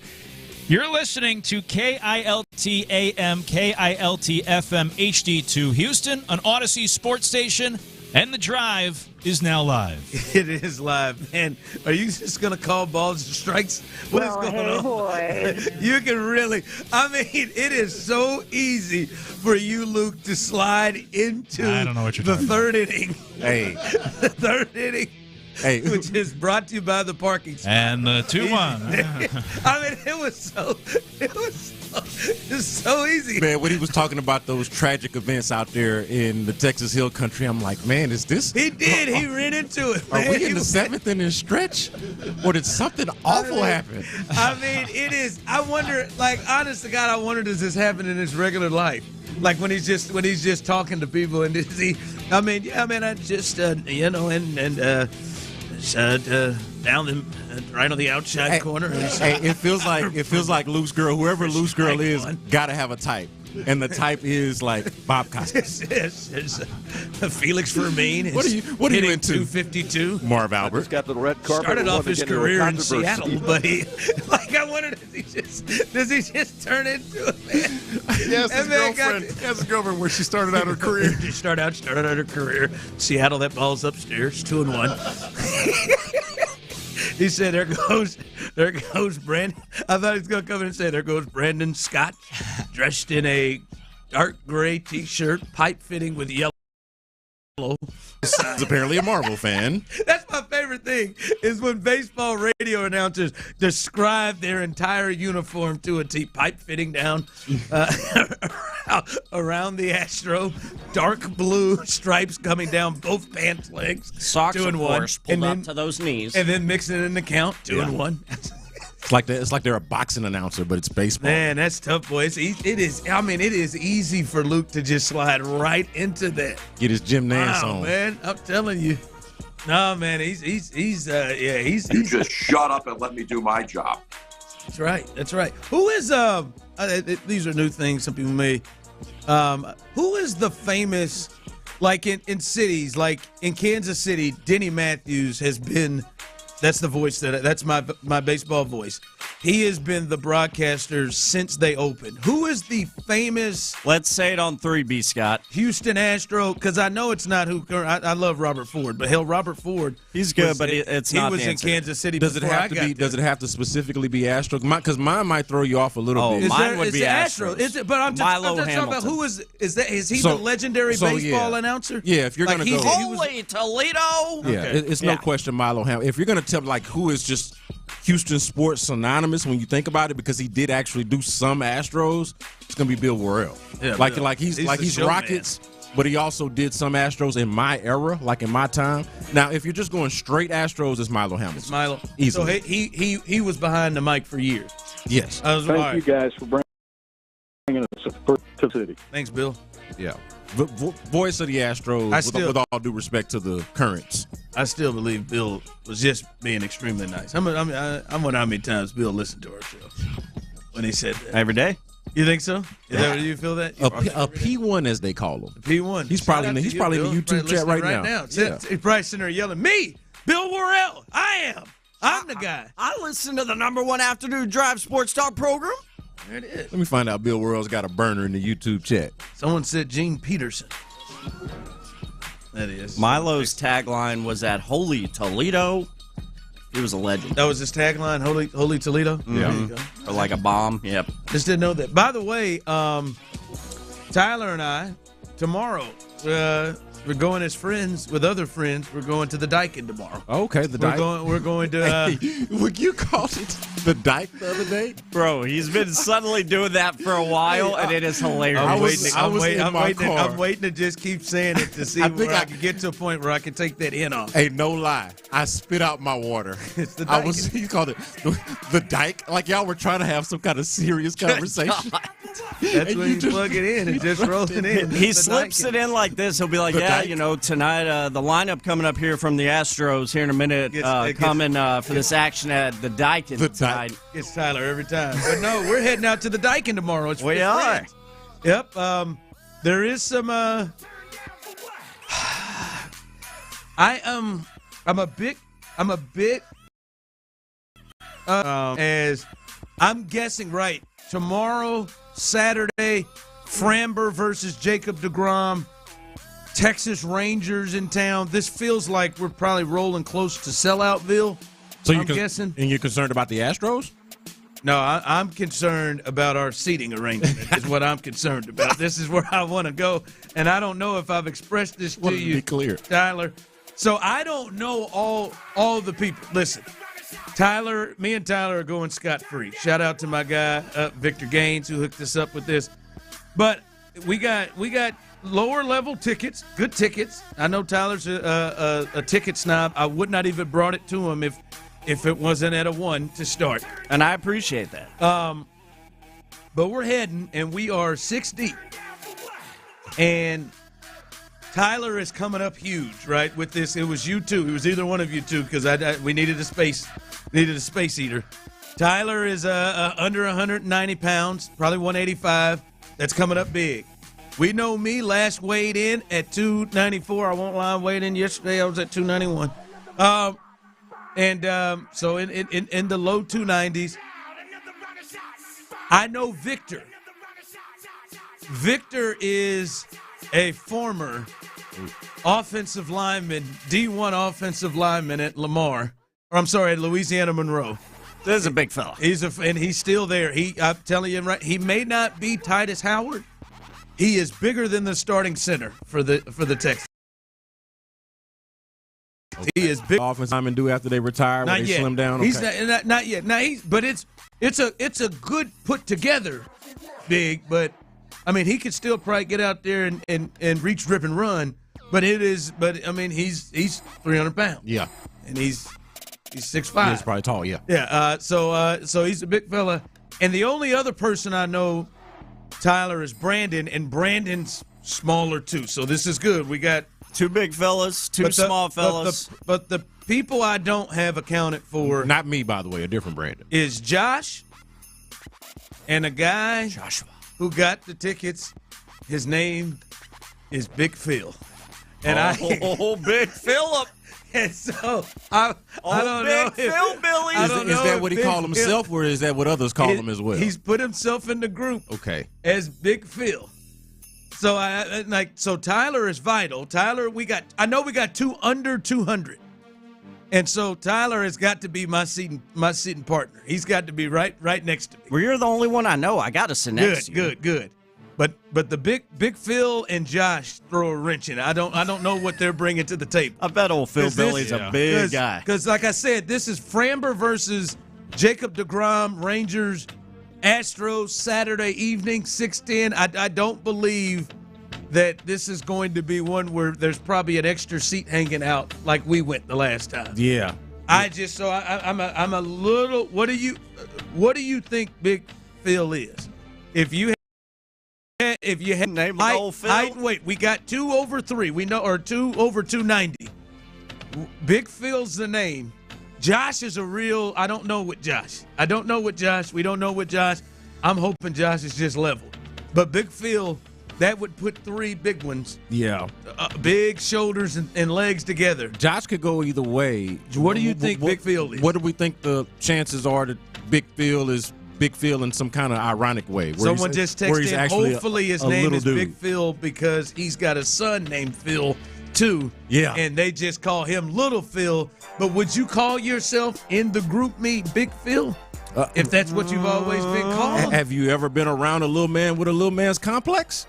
Because, yes, I think it's the answer. I mean, I've seen many a short and small man who think he's big whoever it is. Is it rude for me to just text Victor, can I get heights and weights for Big Phil and John? I think you should.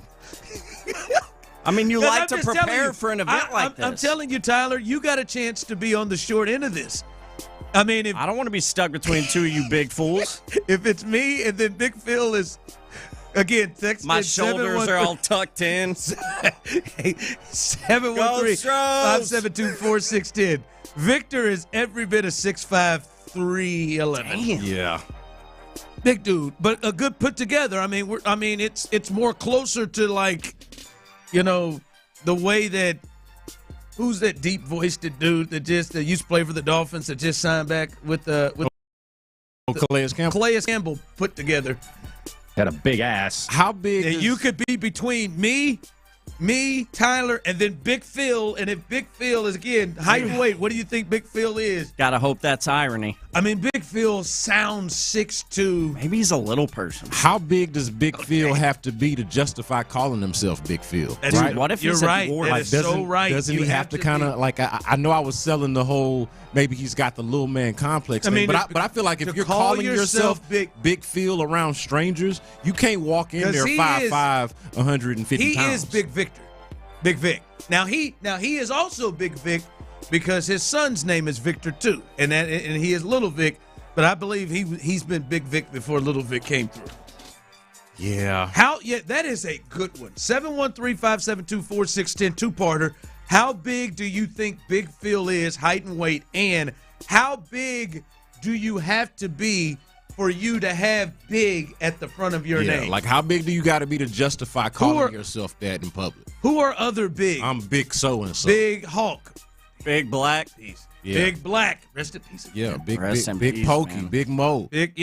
Yeah, we got a lot of big, and those justified. Those guys were big to be sure. The Big Show. But yeah, I mean, like you gotta. I feel like you gotta pay that off. Yeah, it can't be like he can't come in here now. Can he be tall and be big?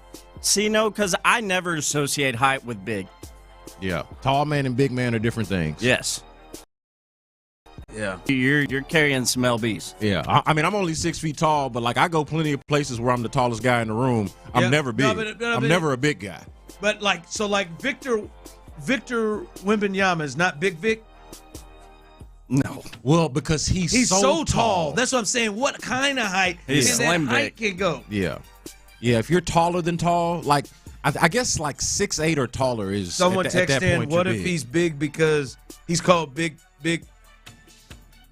he's called Big Careful Phil, here now. Big Phil because he's big down below. Again, I don't know if that's one that you that's run not, to the group meet. Yeah, you don't, and especially not with strangers. You don't just lead with that. My guy here said I'm 6'4", 330. They call me Big Dog. That's kind of what I'm feeling. He's meeting people for the first time. Yeah, well, the Big Phil thing is because down below, like, come on, dude, that can't be it. But if you're 6'4", aside from like being a part of a team or something, like just your normal crew, you're probably the biggest dude in your crew, whether you're skinny or whatever. So I'm just hoping that's big so. I'm hoping for under 275. And then Josh could really throw it out the window if Josh has got some size. I'm gonna go ahead and call an edge seat right now. I'm calling it. I'm sorry, you can't get an edge seat. What? I'm sorry. I feel bad for you, Tyler. As someone texted on YouTube and Twitch. Yeah, you're definitely gonna be sandwiched between us. Tyler has got to be between. No. Someone said Tyler has got to be between the big guys and Chunky Ron. Yeah. Gonna have any armrests. Gonna have my shoulders all tucked in. I ain't doing that. We're going to get hammered. Yeah, they're folded like a pretzel. And see, again, Big Phil bought the tickets, so Big Phil gets to sit wherever Phil wants. So hopefully Phil takes an edge and aisle if he's Big Phil. So wait, Big Phil bought the tickets. Bought all of them. Big Phil finna tell all y'all where y'all sitting. You sit here, sir. You sit there. You sit here. And I want this one right by me. Like, this is why I'm super motivated. You right by me, Ronnie. This is why I'm super motivated. Like yesterday, I didn't eat the pinks. And I want to tell you, I wanted to eat some of that pizza so bad. I mean, bad. They had dipping sauce options and everything. I wanted it. But these are the things that motivate me. Yeah.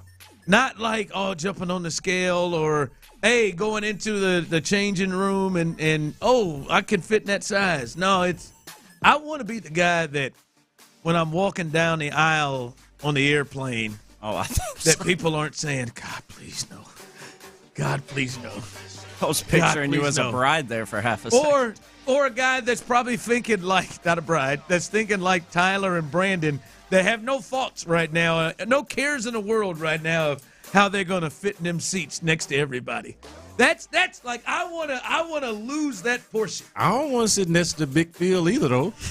I want elbow room. Yeah, but I want leg room. But that's not your. I want to be comfortable. But in this, Tyler, you probably never ever thought once I brought this to you. Wonder what the size is of these other guys. Didn't cross my mind. No, I did. In my mind, I said, all right, me, Vic. What does Big Phil look like? Yeah. And that's the thing is, and I'm seeing how everyone is talking about him. Everybody says, and when they speak to him, hey, Big Phil. That's what they said. He responded. He said, hey, Big Phil, do you mind if our guy Tyler goes? Yeah, if others are calling you big so-and-so, you got to be big. Yeah, for sure. We probably got at least 3 eligible DXL shoppers. Yeah. Yeah, it's gonna have fun though. It's gonna be a lot of shoulders in there, man. It's gonna be some wide shoulders in there, man. I'm gonna be taking some walks. Be standing up, baby. Hey, I was gonna say that little section right between center field and the Crawford boxes. It's a nice little vibe out there, man. I like standing out there. That might be the look. There might be more shoulder room. Yeah. All right. Well, we'll be out there tomorrow to see Framber and his fake hair against Jacob deGrom. Anytime you want to, I think we're to the point where he should be bullied into taking that out of his hair. Just talking about him. Why are you doing it? Just showing up every day. Somebody, Jeremy Pena, somebody should be coming up to him every day. You really going to keep rolling with that bad? I've been done with him for a while. I just think somebody. He could win the side. He could win the side damn. I talked to somebody recently, had no idea that he had fake hair. Are you serious? I said, yep. Were they not familiar with him before it arrived? Pulled up in Oakland one day, had a short fade, and then he just. You think you just roll up with a ponytail like this down your back out of nowhere? Well, and apparently he does. Speaking of that, coming up tonight kicks things off against the Rangers. How big a series is this? They're coming off of being swept by the Guardians. How big a series is this as you got what could be your top 3 starters in a playoff series? How big is this series? We'll discuss that coming up next. And Big Phil, we'll get his height. Area 45 with Bijani and Creighton. Biggest issue right now.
They can't do it alone. You can help. Visit salarmyeds.org to donate or volunteer. Every donation brings hope. Every hand makes a difference. That's salarmyeds.org. Live from the Mokaram Injury Lawyers Studios, Sports Radio 610 presents The Drive with Stoerner and Hughley.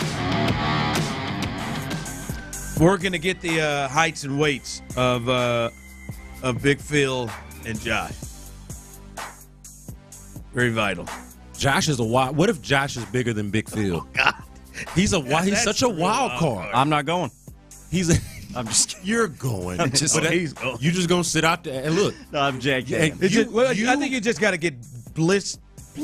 I'm going to do that anyway. Honestly, you would fit in very well in that little in-between spot between the Crawford boxes and center field and just stand there with the Astros fans and go crazy. You would fit in well if you run. If Josh is bigger than Big Phil and Big Phil is big as hell. Wear a thin shirt, Ron. Is there a chance that either of them are bigger than me? Yes. Yeah, they're going to have you looking like an undersized guard. Looking like James Harden. Yeah. Like you Shaq Mason. Like Andrews. Yeah. Man. We'll see. I'm waiting right here, Vic. Let us know. Heights and weights here. All right. How big is this series? Obviously, I mean, you held yesterday with everything that happened. You picked up a half a game because no hitting the Yankees up 5-0, which clearly lost Tyler some money. But no hitting the Yankees up 5-0. Yeah. And somehow the Mariners find a way to lose that one and get swept by the Yankees. So you gained a half a game. So you're 7.5 up in the AL West, and I mean, you're in the driver's seat right now, right? You're only behind the Tigers in the league in terms of record. So 9.5, I believe, up on the Rangers. So I mean, this isn't no like, hey man, this is big for the division right now, but you're coming off being swept by the Guardians, a team that the way they were playing and the way you were playing is not the outcome you were looking to have at home at the Daikin. And now you have them coming in. How big is this series with tonight? Framber going tomorrow. Hunter going on Sunday. How big is this series? 713-572-4610. YouTube and Twitch. I see Ocho already with it. How big is this series to you? So it obviously doesn't bury you if you lose or if you get swept. Like, it's not the end of the world. It's going to leave a bad taste in your mouth, and it's not going to be a good feeling. But I don't think it hurts you tremendously to not perform well.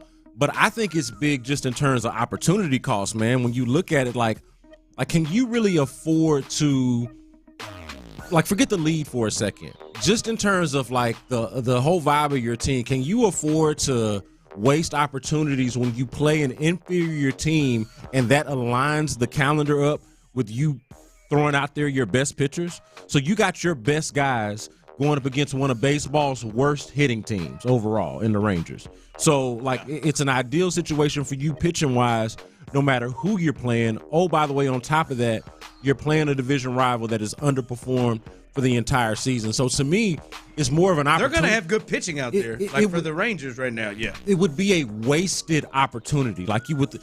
God forbid that come down to the end of the season, it is a close race, that you are fighting for the division or you are fighting for a seed-in or something that matters toward the end, and you're like, hey, but you know what? Right before the All-Star break, we lost to not one but two inferior teams. We got swept by one, and then whatever happens with the Rangers, to me, that is inexcusable if you call yourself being a serious baseball team, and I feel like the Astros are at least that.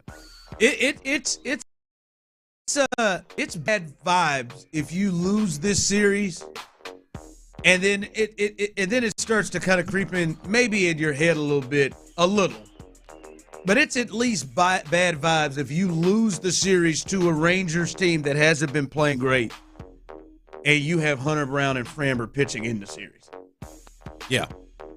But again, it's tough though, fellas, because even with Christian Walker coming back, they're gonna run a lineup that doesn't have Jeremy Pena, that doesn't have Jordan, that doesn't have Jake. You know what? Believe I'm saying that. You know what it also isn't, though? It still isn't one of the worst hitting lineups in baseball, which is what the Rangers have.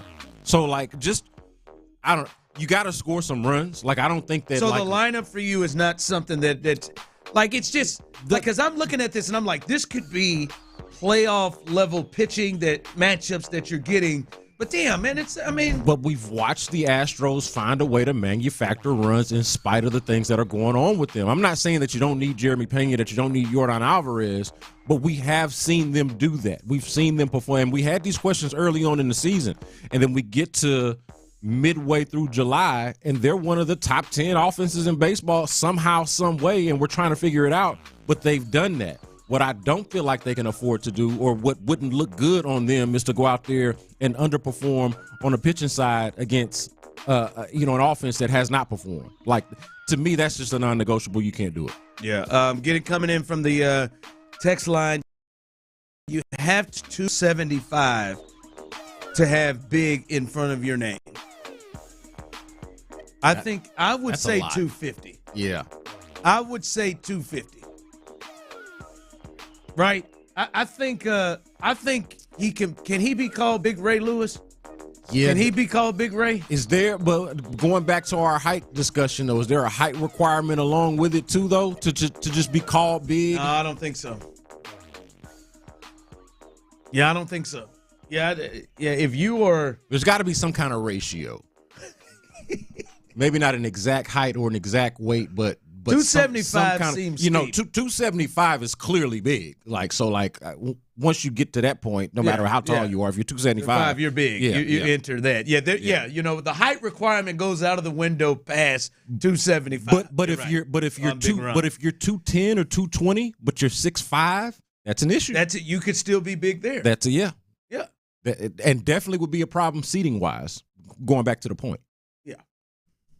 275 seems steep. You're sick if you're 6'3", 255. Oh yeah. No, you're big. You're Big Tony. That's a problem. If Tyler was 6'3", 255, he'd be Big Tyler. Big T. Big T. Watch, Josh is going to be like 6'8", 350. Oh boy, Josh is going to come in there looking like Trent Brown. Oh, Tyler, we got heights and weight. Get it now, or should I? On the other side. On the other side. Oh, bro. Don't go anywhere. I can't.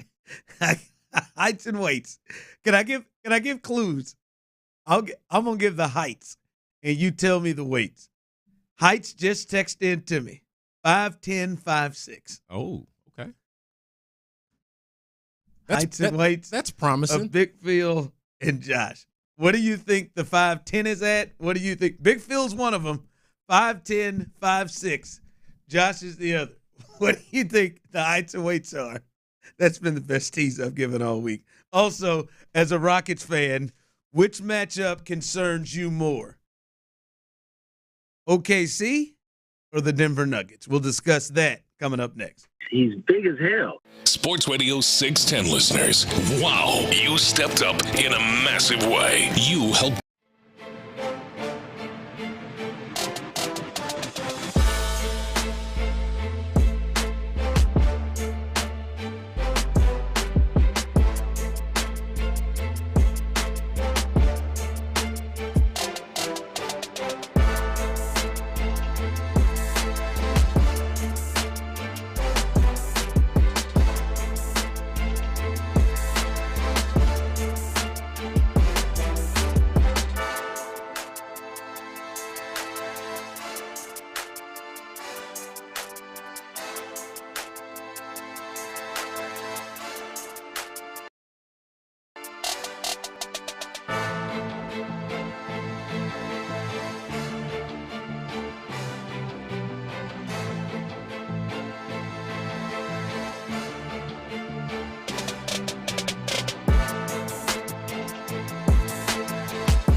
Stemcell.com. These statements have not been evaluated by the FDA. Live from the Mokaram Injury Lawyers Studios, Sports Radio 610 presents The Drive with Stoerner and Hughley.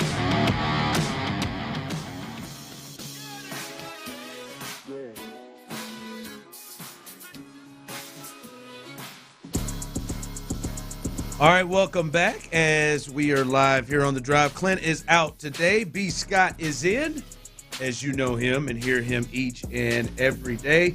Be thinking about it. I see Ocho jumped in with a couple of others have jumped in, YouTube and Twitch. Those of you on the text line 71335. It's there. It looks like a lot of people talking about the other two teams after what has happened in the offseason. The Nuggets, obviously, with Jokic and Murray, they have won a championship. And then OKC, who bring their guys back, they just won the championship. Which team do you feel is a tougher matchup for your Houston Rockets? We'll discuss that here in a second. But I told you we got some height to weight. Okay. By the way, I talked to my man. I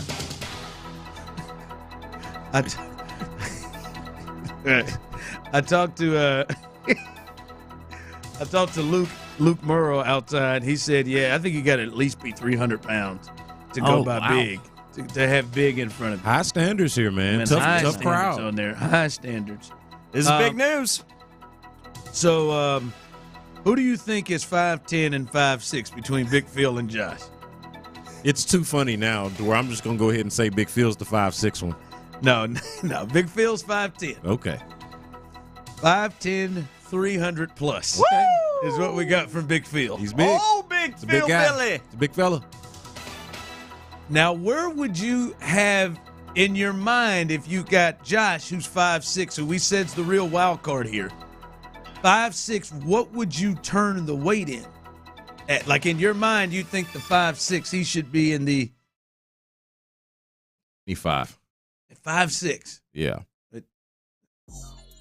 Vic said he's at 215-ish. So we got 5'6". We got a big crew. We got a big. It's a lot of shoulders. That's some shoulders. Right? Don't mess with us tomorrow night. Come on, Tyler and Brandon are vital in this thing right now, bud. I tell you, Vic. Hey, is Brandon my size or smaller or bigger? He's probably a little smaller than Tyler. Okay. Probably a little small, but shorter. What if I was bringing another biggin to the table? Yeah. And not Tyler. What if I was bringing Clint to this? Yeah, I was gonna say, yeah, or Seth. Jeez. or Patrick, Creighton, or Sean. If we were rolling through. Woo! It's gonna be, hey, look, y'all don't necessarily need. We'll have ourselves a good ass time. The leg room y'all need is not necessarily for the length, but y'all definitely it's definitely gonna be some knees touching. Knees and they're touching. Man. Knees gonna be touching. Y'all might as well go ahead and get comfortable with that early in the first inning. I don't know if this is the bigness in me at times, but it do feel like them seats in the Dyken Park are a little tighter than other seats. Little jam packed. They tried to pack folk in there, man. feels like Kauffman Stadium has some wider seats. They say we gonna get y'all in here, buddy. And hey, ain't nobody getting no leg cross. Try to get your leg cross in there. We're gonna do a lot. You're gonna see a lot of this, Tyler. Guys get in them arms. Look. At least one. I probably get one arm around Tyler. Hey, if physical touch is not your love language, then the Dyke is not for you. Yeah. It is not for you. You gonna have to go somewhere. It's not for you. It's not your place. Park. Yeah. So there it is. Should be a comfortable ride. I'm gonna have a blast, man. We're gonna have some fun. Oh yeah, I'm gonna be comfortable because when you do have at least big fellas like that, they know how to sit to gain more space. They know how to sit. I think. Come on, whoever is sitting down by us, the rest of that row. Yeah. Come on, leave. Don't come. Don't do something else. Give me a seat in front, boy. That's all we need. We get one free seat. What is the strategy? Is it one leg kind of straight and the other one kind of bent inward, so to speak? Like, how do you? Well, even if it's as straight as you can, because them seats are right on you. Or as an alpha male, do you have to kind of establish? Yeah, you kind of have to establish that type of thing. Like at the movie theater, it's like, okay, which one of us? You sit next to your girl, I'm sitting next to mine, but me and you sit next to each other. Which one of us? How we gonna share this armchair, so to speak? Yeah. Stuff. That'll be fun. We'll have a blast tomorrow. We will. We'll see Framber Valdez and that hair, and see a good, hopefully a good game between the Astros and the Rangers coming up tomorrow. Man, come on, Framber, man. Tight spaces, baby. That's gonna be the name of our show. Have some pride. Tight dog. spaces. Tight spaces and Tyler. Be better. We got to get a picture, baby, of all of it. Of all of it. All right. All right, as a Rockets fan, you got OKC, the defending champions. They had the best record in basketball last year, 68 games. The MVP, the reigning MVP with SGA.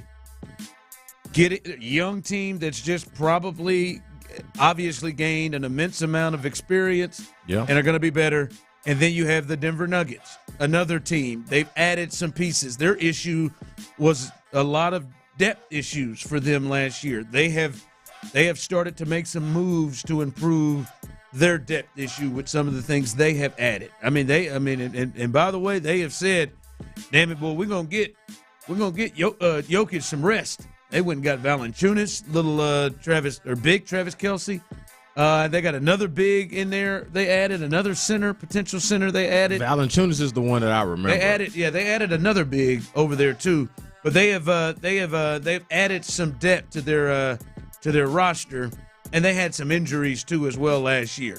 Which team do you feel is the tougher matchup for the Rockets? Text line coming in, Ron. I would probably lean Nuggets because they replenish their depth from the championship run. Cam Johnson replaces MPJ. They brought back Bruce Brown, who was on that champ go with JV. Tim Hardaway Jr. they added as well, and then hopefully for them, Julian Strawther, the kid from Gonzaga, can take another step. But which team makes you feels like it's the tougher matchup for the Rockets in your eyes? Yeah, so I'm going to go with the Nuggets as the tougher matchup. Like, I think that – because they got the best player? They got the best player, and I think I would start there. Do they have the best player? They do have SGA? No, the Nuggets have the best player. Yeah, they have the best player in the game, and that's that's still Nikola Jokic. I will say that with confidence and with my chest. But I do think that the Thunder have the best overall team, and so they are, because of that, the greatest overall threat. I do believe that.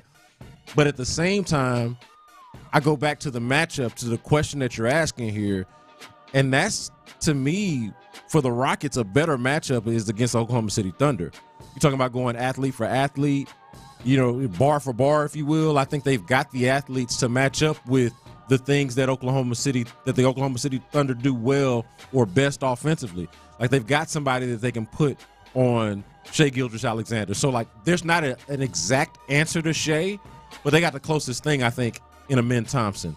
What would be the answer in theory to Nikola Jokic? And not just to him. They have bodies to put forth. Bodies, but I'm not just talking about one-on-one, but also his creation. I think people kind of sleep on that. They don't have anybody that can match that. But,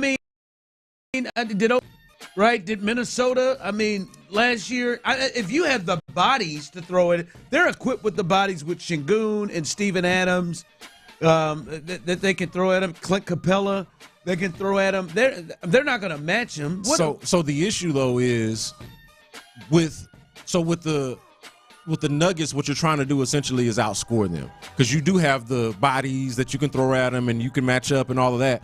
But but you can defend pretty well against Murray. You can defend pretty well against the rest of the guys. You can defend well against them, but they're still going to get theirs. And are you going to get yours? And now that's where the whole Kevin Durant thing comes into play. Now you've got a legitimate scorer, somebody that you can go to.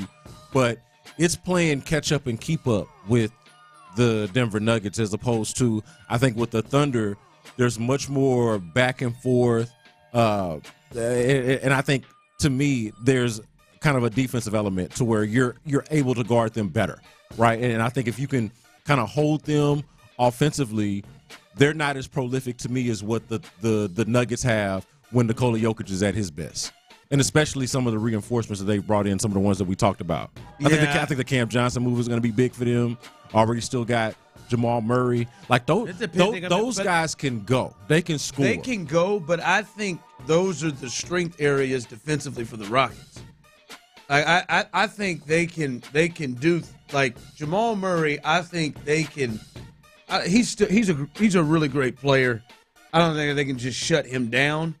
I think Amin Thompson could do a number to make things really, really difficult in that matchup. Again, they don't have an answer for Jokic.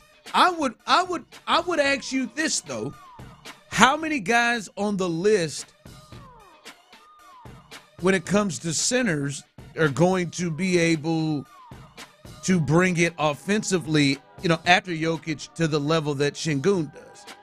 Yeah, none. Like, how many, like maybe Embiid if he's healthy? Oh, I thought you meant just like in this equation. I'm just talking about how many, like I understand Jokic is in a class of his own, but Şengün he's going to be a problem defensively inside for them. He's not Jokic, but I mean, offensively, is he a top 5 center? Yeah, so offensively, offensively, I think it's close. Maybe I'm jumping out. Yeah, I think it's close, but really, to me, it all comes down to having watched them play against these guys quite a bit over the years. Now, things are going to look a lot different with Kevin Durant, and of course, we just mentioned that the Nuggets have made some changes as well. But I just feel like that Jokic gives them such greater problems as opposed to like the last time I watched them go up against Shea, and Amin Thompson is blocking Shea's shot at the end of the game.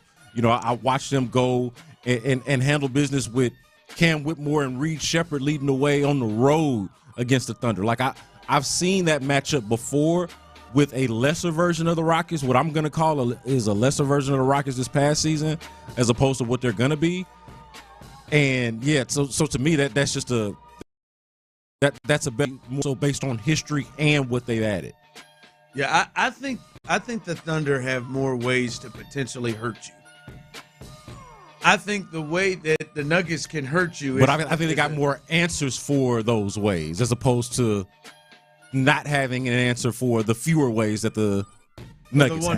The one main one. I mean, and how that affects everybody else. Yeah, I don't know. I still think OKC's maybe the tougher one. Anybody else outside of those? Well, and the issue too is, like, even if the matchup is better, they are just so damn good. I think that's where the problem comes down to. Like, you may match up better against the Oklahoma City Thunder, but you still got to go out there and play them and do it. And they can lock up a lot better than Denver can.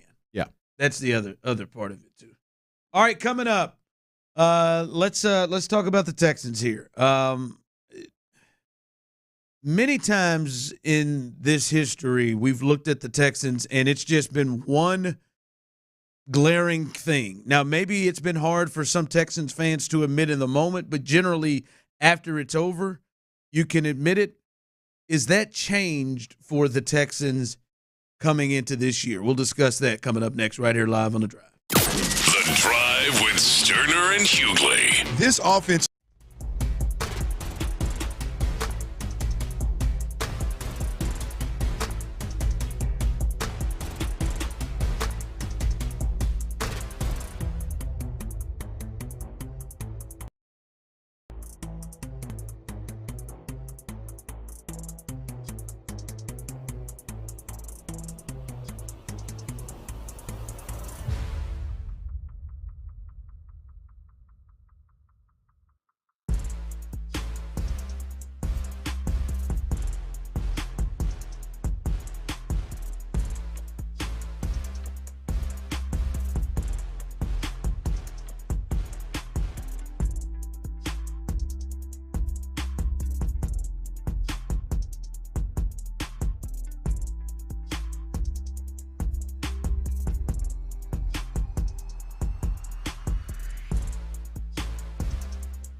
Dial TFM HD2 Houston. Insider access, exclusive content. Sports Radio 610. The Texans play here. An Odyssey sports station.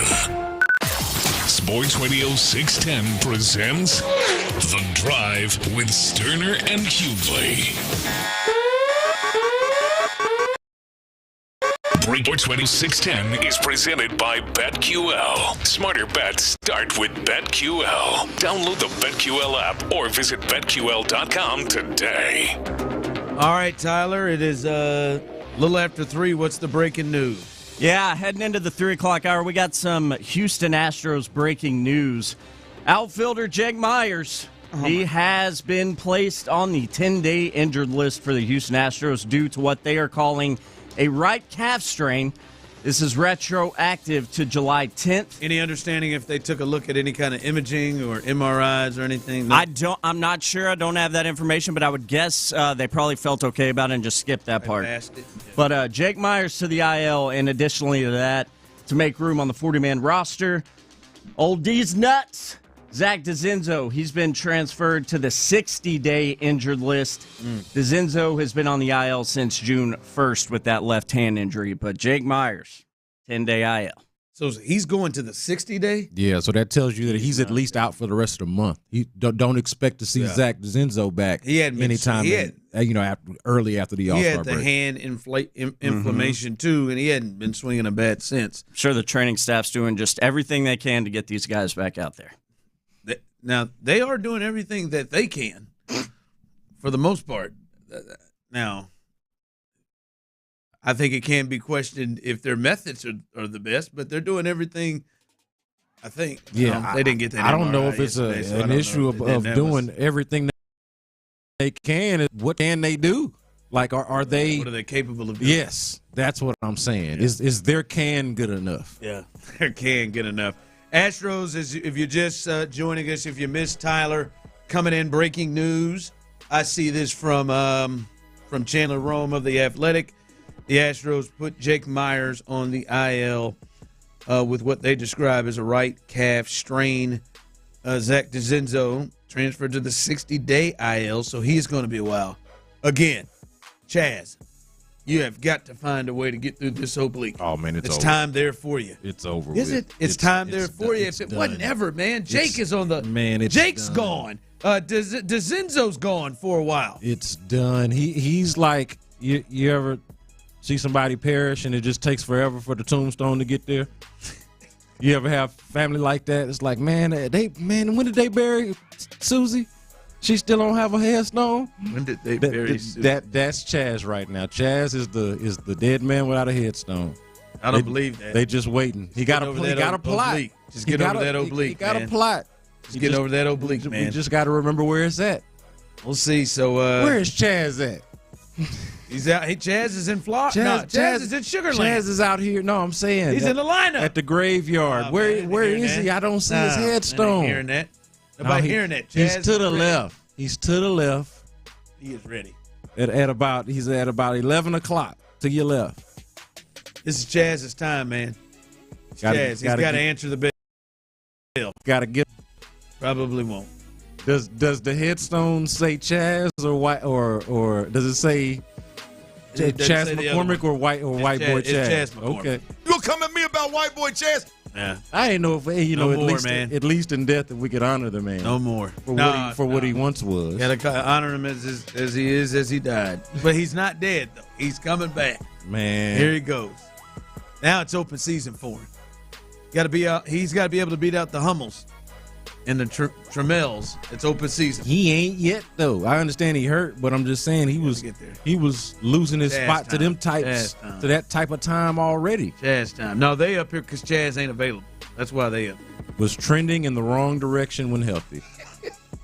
All right.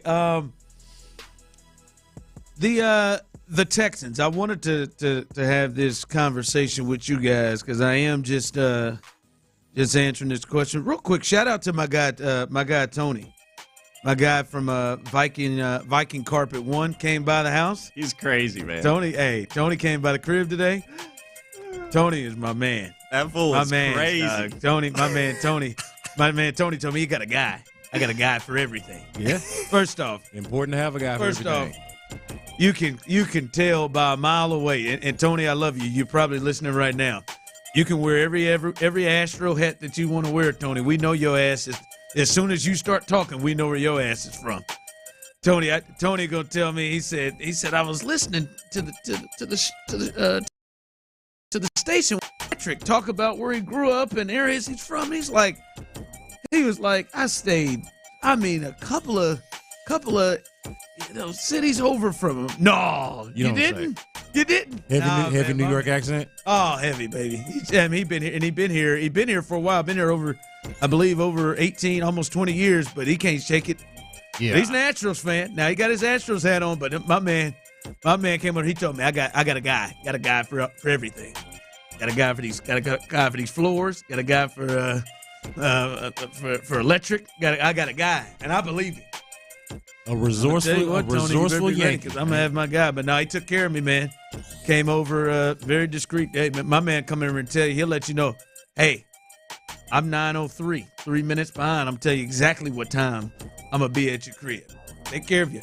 Kind of guy that you know when you messing with a real one, a real good one when they tell you, I'm just looking to earn your business. There you go. I ain't gonna earn your business. Yeah, they'll tell you how they did something extra, but they're not gonna charge you for it. Nah, yeah. They're not gonna charge you for it, but they're gonna let you know. They do want you to know that this thing occurred because they want your business. Hey, I know we was pissing off my wife because me and Tony, we were going back and forth doing this. You ever just talk loud, just be talking loud, and know somebody else is talking loud, but you feel yourself talking loud, and I could look at Courtney like. And they're looking around, damn, why y'all talking so loud? Yes. And we just match it. Yeah, okay, all right. I mean, we just both talking loud. All three of us standing right next to each other. Yelling. I could see it. I could just feel it from damn. I know I was good. But shout out to my guy, Tony. Took care of me over there at Viking Carpet One, man. Good guy. Good dude. Just text me. Just text me everything that I need to know from the work they did today. So that's a shout out to my guy, Tony. But I've always thought this, even before I got here from afar, I would say last year was the first time with the Texans it felt different. I wonder how many of you all have felt this. 713-572-4610. Those of you can chime in on the text line and on YouTube and Twitch. But I've always kind of thought like a big issue for the Texans over the years why they have not reached where they've wanted to go is just, for me, like, there's a lot of different things, but they just haven't had the horses. Like, I mean, they've had some horses. I mean, they've had some horses with Andre and you know, they've had some Arian Foster. They had some horses, but you just always felt, even back then, and I know Wade Smith, our guy, Wade's probably listening. Hold on now. We had it rolling, bro. It was, and maybe in the moment you didn't think about it, Tyler and Brandon and people listening, but I think the team that I was covering and rooting for was in a similar boat at this time. Like, boy, what has to happen? Do we really have the horses to go through at that time? The arrows pointed up. And the Steelers. Yeah. Peyton and the Colts/Broncos. And then Tom and the Patriots. Yeah. Like, do we really, like, I know we got some guys. Do we really have it? And now it's been, do we really have the horses to get through Josh and the Bills? Certainly not Lamar and the Ravens, and then Mahomes and the Chiefs. Answer's been a definitive no so far. And I'll be honest, last year, fellas, was the first time that I was like, yo, I think the Texans have the horses. I felt like they had the quarterback that could roll with it. Then you add Diggs with Tank and with Nico Collins, what he showed, Joe Mixon, and then Will Anderson, Danielle Hunter, and Derek Stingley Jr. Like, coming outside, to me, they got. It felt like to me was the first time I thought the Houston Texans actually had the horses to compete. Now, could the experience get them? Could the coaching, could that get them? But I felt like they had the horses. Do you feel like they have the horses this year? 713-572-4610, YouTube and Twitch. When you look at this, do you feel like the Texans are in the space where they have the horses to compete with the teams that you know we're talking about. Yeah, when you lay it out that way, it really makes me think more about how disappointing last year really was. Because I think you could make the argument, you could make the case that from top to bottom, maybe not in every spot, but from top to bottom, I think you could make the case that it was the most talented Texans team that they had ever assembled. If you think about what they had in terms of weapons, this is before everybody gets hurt, of course, right? When you've got a healthy Tank Dell, a healthy Stephon Diggs, obviously a healthy Nico Collins. Just on the surface of it, of course, Joe Mixon you add. On the surface level, that I think you could make the case was the most talented Texans team that they've ever assembled, and it did not clearly, as someone texted, play out that way. Stroud was different than Schaub. Yeah, I think there's a difference, right? Like you felt like your quarterback could match up with those guys, and that is a very, very big deal. Yeah, it's almost like the quarterback. Do you feel like? But do you feel when you look at this roster and this team that you do, Brandon? Real quick, someone text in. We have the quarterback, we have the running back, we have the wide receiver, we have the defense, we have the coach. Facts. We don't have the offensive line or the OC yet. I don't think. I mean, I think that's a good way to put it. Like, and so now the question is, can the offensive line, even though like this is not the offensive line of 2011 and 2012, the ones that Wade Smith played on, right? So you don't have that offensive line, but can it be good enough given that otherwise you do appear to have the horses? Like, to answer your question just directly. So you think yes, they do? They have the horses. They have the horses. Compete. Do they have? This isn't a one. You don't think this is one where it's like back in the day for Matt Schaub and the Texans to get through Ben and Peyton and Tom, you feel like a lot of stuff got to go right and go your way. Yeah. You don't feel like this team is in that space. The offensive line is the real big. That's the space where I don't know. It's like what is harness messed up, like whatever it is that you got the horses. What is your harness? Do you got to ride that bad boy bareback? You got to walk on the side of it. You know, yeah, exactly. Do you got the bike, but you have me riding it? Yeah, exactly. Is that horse bucked? Yeah. Is the question. So, like, I think they've got it. I mean, you look at it from top to bottom. I mean, this is a talented roster, but the reasons why you don't believe in them, A, is because you haven't seen it before. These other teams, you've actually seen them either win the Super Bowl or in the cases of, let's say, the Baltimore Ravens, you've seen them own the Texans. So you've got to favor the Baltimore Ravens, even if you like the horses that the Texans have. Someone text in, I don't know if I'm ready to put C.J. Stroud as a guy that is one of those horses to compete with the ones that you just named. It's a big year to prove that, right? It's a big year for him to like really establish that. I was thinking about this the other day, how it feels like right now when we talk about C.J. Stroud, it feels like you have a Mount Rushmore of quarterbacks in the NFL right now. It's Mahomes, it's Mahomes at the top, and then in no specific order, it's Allen, Burrow, and Jackson, right? So it feels like you know who the top four guys are. But what is C.J. Stroud doing this year to etch his way into that conversation, to be that fifth guy? You know? Yeah. Like, who is that fifth guy? What does C.J. Stroud do to sort of join that conversation? Honestly, the type of rookie year that he had was inching toward that conversation. Oh, I think people had him in the top 7. I had him no less than 7. Yeah. Now you figure he's still in the top 10, but is he top 5? Is he top 7? And that'll kind of speak to the question of, do they have the horses? How good is he in year 3? And a lot of that is going to have to do with the guy, the rest of the horses, if you will, the offensive line, and of course the offense itself with Nick Caley and what that impact is. Text line coming through. You have a Ferrari, but you don't know how to shift from first gear. Do the Texans beat the Chiefs in the playoffs with Diggs, Tank, Nico, Mixon, all healthy? Yeah, because those would be the horses, right? Those would be the horses. I think it's a fair question. I mean, it's a fair question. The other part is they got annihilated. And ask yourself, what do you truly believe? Like, and it could be a little bit of the history being a little bit of, jaded. And of course, the Chiefs have their own history that's positive, right? Recent history. Like, do you really think so? What do you think is the answer to that question? I don't feel like they would have found a way to lose that game. It's interesting. But Tyler, you agree with It's a fair this? question. B. Scott, you can jump in. Someone text in. Man, I don't know. They had the horses with Deshaun when they were up 24-0 versus KC, but somehow choked the game off. It's a fair point. You think they had the horses in those years? Yeah. Deshaun, I'm not Hopkins, JJ. That's not an easy absolutely yes for me. I mean, again, they were up 24-0, and it was a lot of fool's gold. Yeah, but that same that blew 24. It's also the same team that was down 16-0 the week before against Josh Allen, a young Josh Allen, but against Josh Allen's Buffalo Bills, and came back in an epic playoff performance at NRG. So they felt like they could trick you with the horses because they were top heavy. We know who lost that game. They were top heavy, but not even just that game, but those years, right? Those couple years where Deshaun was, they were top heavy where they got blown out by the Colts and then they lose that one. They were top heavy, but the rest of it wasn't. Like when you got to put Lonnie Johnson 1-on-1 with Travis Kelce. No, I like get there's some horse. I get it, but they still had the champions, right? The Chiefs went on to win the Super Bowl that year, right?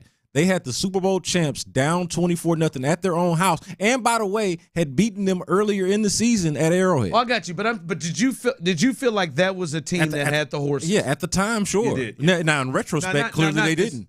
Not this Deshaun, but I mean, like, did you at the time 100%? Okay, that's that. You know what? I'll stand. That's fair. Maybe there were the horses there. It's very easy now to look back and say, "Oh, that was fool's gold. No, it wasn't really there." Yeah, they had Bill Deshaun, O'Brien's a joke. All of that. They traded DeAndre Hopkins. They had Deshaun. Right? They had Hopkins. They had Tunsil. Even Deshaun now is not good. Yeah. So you're like, "Oh, was that real? How good was that really?" But at the time, like, put yourself in 2019. Absolutely, it felt like they had the horses. J.J. Watt coming back from the torn pec. Yeah, it felt like it at the time. Yeah. They have old buddy on the other side too. I think they did. Not just merciless, but wasn't Jadeveon Clowney? Not on the 2019 team. That was when he was.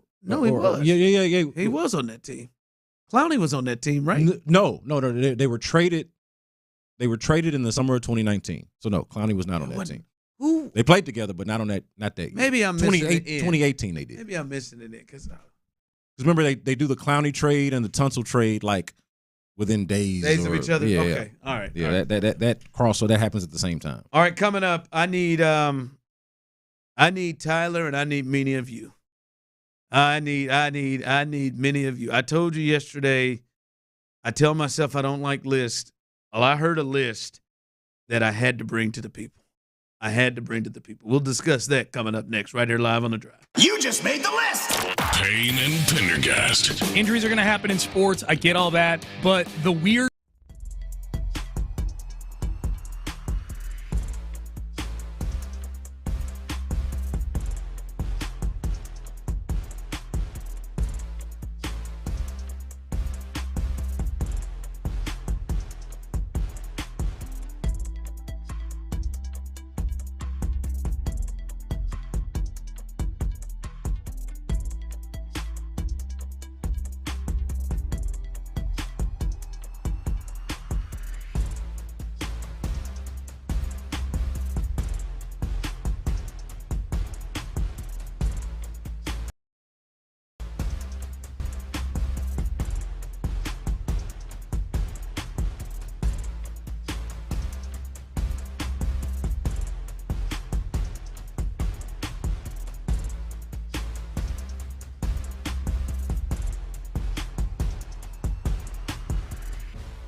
offering shelter and providing emotional and spiritual care to those affected. But they can't do it alone. You can help. Visit salarmyeds.org to donate or volunteer. Every donation brings hope. Every hand makes a difference. That's salarmyeds.org. Sports Radio 610 presents The Drive with Stoerner and Hughley.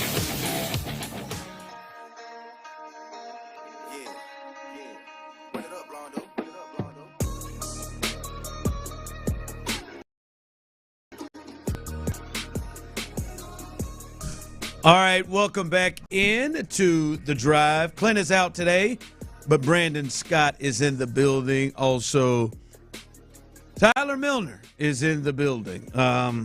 T-Mill's best bet's coming up a little bit later on as he is firing all cylinders right now. You ass. Boy's on a heater. He's on a... I've had nothing but 2 every night. Hey, Tony said, I'm not betting with Tyler's ass. Hey, Tony better watch his ass. He talks a lot of ish. He did, I'll come man. at you. I'll come at you, Tony. That's what Tony said. He said, and you hear him every time you talk trash. I'll put you in a grave, T. Okay. Oh, whoa, man! What in the hell? A metaphorical grave. Yeah, not literally. Not but like an actual grave. But I mean, you come at me. You're talking about like whatever grade it is that Chaz McCormick is sleeping in right now. Tony seemed like he might get serious. Oh, well, he can get serious all he wants. I will put him in his grave.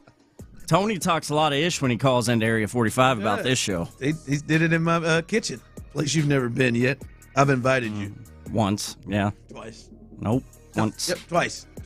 Yeah, I've been there. Broke bread. Yeah.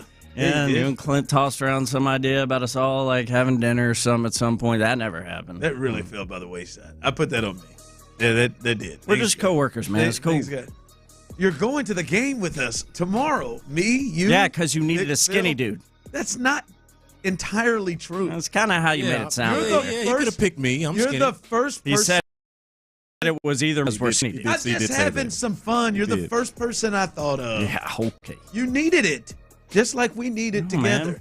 The Drive is awesome. We're the #1 afternoon show in this city, and we're great coworkers. But that's what me, you, and Clint are. Why don't you come by tomorrow? We can go out there together. Why would I go all the way to your house and then go to the dike? Third invitation, and you just turned it down again. All right, I need you.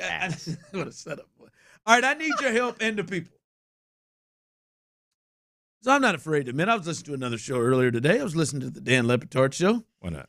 And they were doing a list of the top 5 older white guy favorite sayings.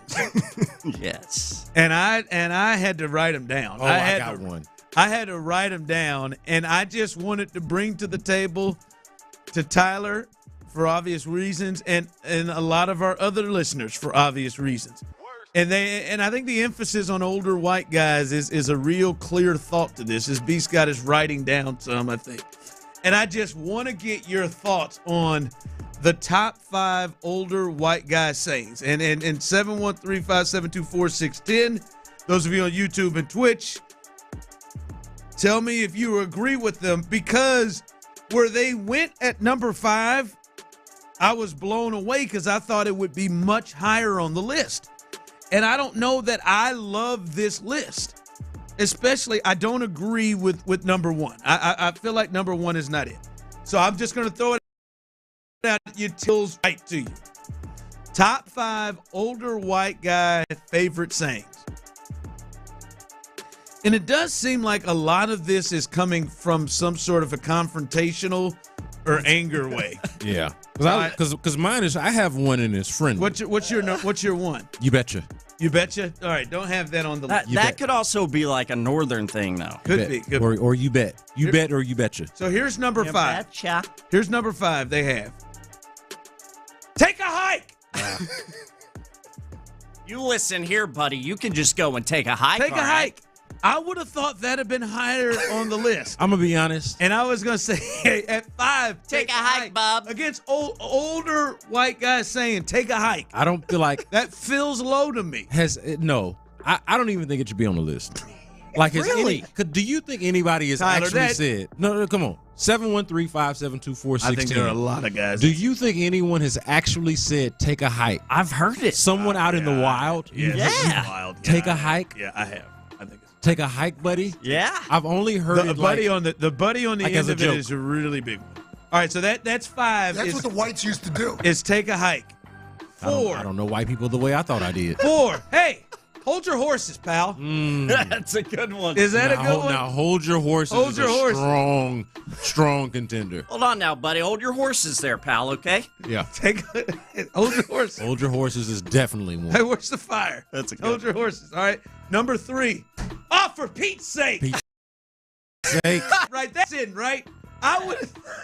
That's Pete's sake. also a good one. Is that a good one? Older, again, if you're just joining us. Oh, my goodness, for Pete's sake. Dan Lebatard showed at the top 5 older white guy sayings, and I just want to run this by you. If you think this list is Sally said, my silly ass husband has said it multiple times, is what Sally Take a said. hike? Take a hike. Take a hike is crazy. Listen, 5 here, is pal, you can just 5, take a hike, all 5 right? is take a hike. Really, these are all confrontational. Hold your horses. For Pete's sake, I don't like the top 2 because I feel like for Pete's sake beats these. Yeah, for Pete's sake, it's got to be higher. That's strong. Number 2, it's not my first rodeo. Is that a strong white guy saying? It's a common That one. is, you said in the wild. I've not heard that one in the wild. Oh, I've heard plenty of that one. I've heard that one a lot. It doesn't make me giggle as hard as the other ones so far, but that one is common. Yeah. Is it? But I feel like that one is also kind of Southern because I've heard plenty of black folks say that too. It's not my first rodeo. It's not my first rodeo. Yeah. Yeah, I wouldn't limit that to us I don't think that's better than take a hike. Especially if we're making it specific to white folks. Yeah. No, absolutely I not. agree. Because I ain't heard no brother say take a hike. And number 1. Oh yeah, you in what army? In what army? Is that a? I don't. It feels like more Number so a 1. little kid one. Yeah, oh yeah, you in what army? You in what army, man? I don't. It's one that the older white guy has been saying his whole life. He started saying it as a little kid and he said it as an old man. It's like Clint when I tell him, how we all know I'm going to beat his ass on the golf course. Oh yeah? King Dingling, you in what army? Yeah, you in what? Yeah, but I don't think But tell me if I'm wrong. Here's a good test. That feels like that's not number 1. Here's a good test. That doesn't feel like someone just checked in with cut the malarkey. That's one to That me like feels you're like saying take a hike. That's stereotypical. Maya ended with the boomers. Here's a good test. Which one? Because I feel like Clint can float into a bunch of different types of crowds. Which from this list is Clint most likely to say? Hold your horses. Easy. This ain't my first rodeo. Yeah, hold your horses a rodeo. Yeah. I was disappointed that that dog will hunt. I thought that'd be on there. Hunt. I was gonna say, what are some others you think that dog will hunt? I was gonna go Gee Whiz. Again, I don't think that's a real one. Yeah, I don't either. I think that's like cut the malarkey. I've heard it. That's like the nerd character on a TV show. They write that in. But you've heard it. Gee whiz. Like Ocho, what in tarnation? That's another one that I think is. Yeah, no one says that. They're joking. Yeah. They're kidding when they say what was it? Tarnation? What in tarnation? That is someone said, by gosh. My mom says heavens to Betsy a lot. Does she really in real life? Uh-huh. Heavens to Betsy. All right, we got to go to the break. 713-572-4610, YouTube and Twitch. What should have been on the top 5 list? By the way, no, not calling you old. And obviously non-slurs. Yeah, yes, please. Take a hike 5. God, B. Scott. Hold your horses 4. I mean, for Pete's sake, if 3. we allowed for them, it's not my first rodeo 2. Oh yeah, you in what army, buddy? Oh yeah, you in what army? I do feel like Buddy could be tagged on the end of a lot of these. Take a hike, Buddy. Yeah, I feel like if you say you in what army, you have earned your ass kicking. What did you say? That dog will hunt. That's one that Tyler. That was a golf coach favorite of mine. Oh yeah, that dog will hunt. All right, we'll figure that out coming up. Maybe I underestimated old Cooper Flagg last night. We'll discuss coming up next. That's what the whites used to do. We're 2 weeks away from Texans training camp. The excitement is building. Football is almost here, ain't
Drive with Stoerner and Hughley.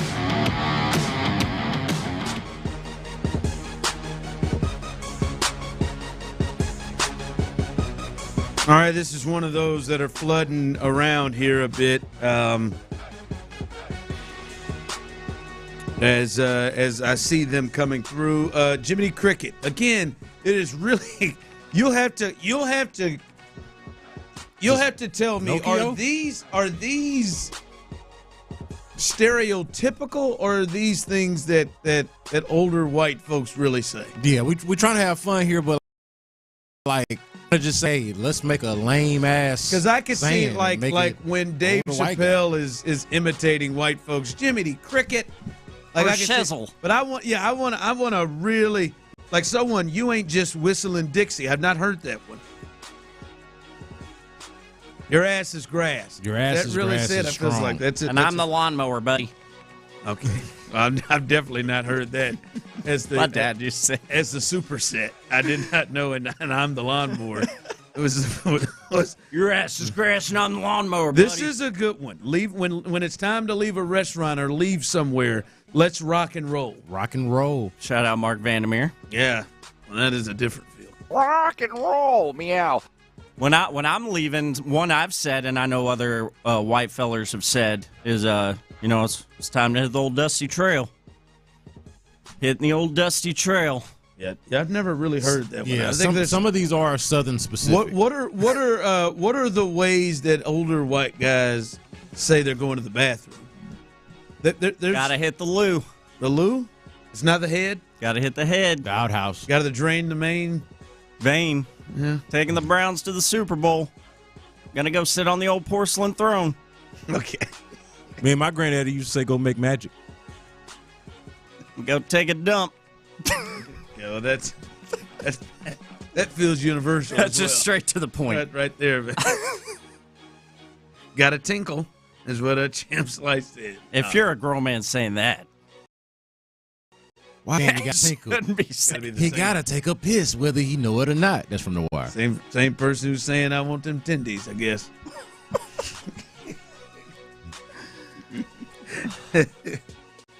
Time to make like a baby and head out. And, I've heard that one quite a few times. Yeah. Oh, that's a good one. That's all she wrote. That's all she wrote. Yeah, that's a good one. Sayonara, sucker. Okay. All right. See y'all later, alligator.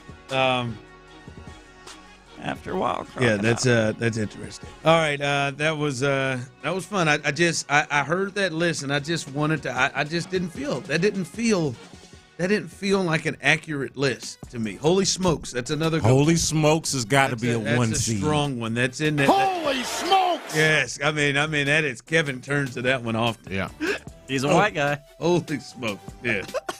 Drop the kids off at the pool. Take the Browns to the Super Bowl. Yeah, I've heard a few of them. Holy smokes is a big Sean Bijani one. I've been on the air with him a time or two where he said holy smokes. Is he and I'm a like, holy smokes? I don't think I've ever thought to say that. John's a holy smokes fella. Yeah, holy smokes. for sure. All right.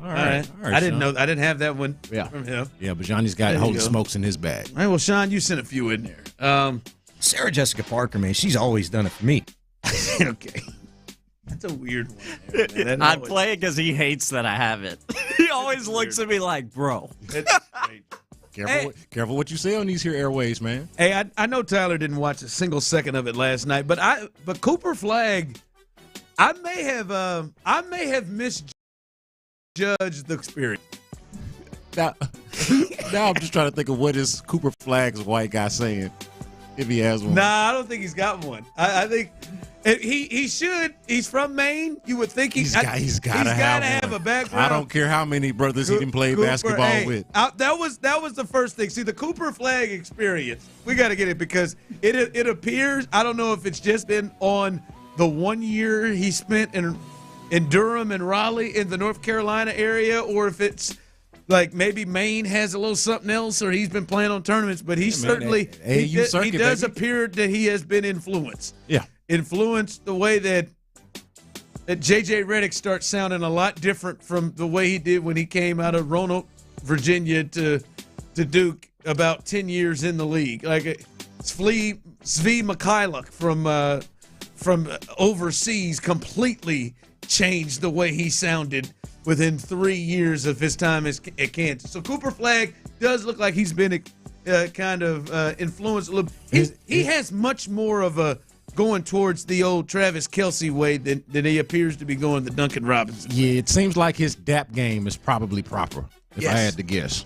Yes. Probably gives very good, intricate dap. Yeah.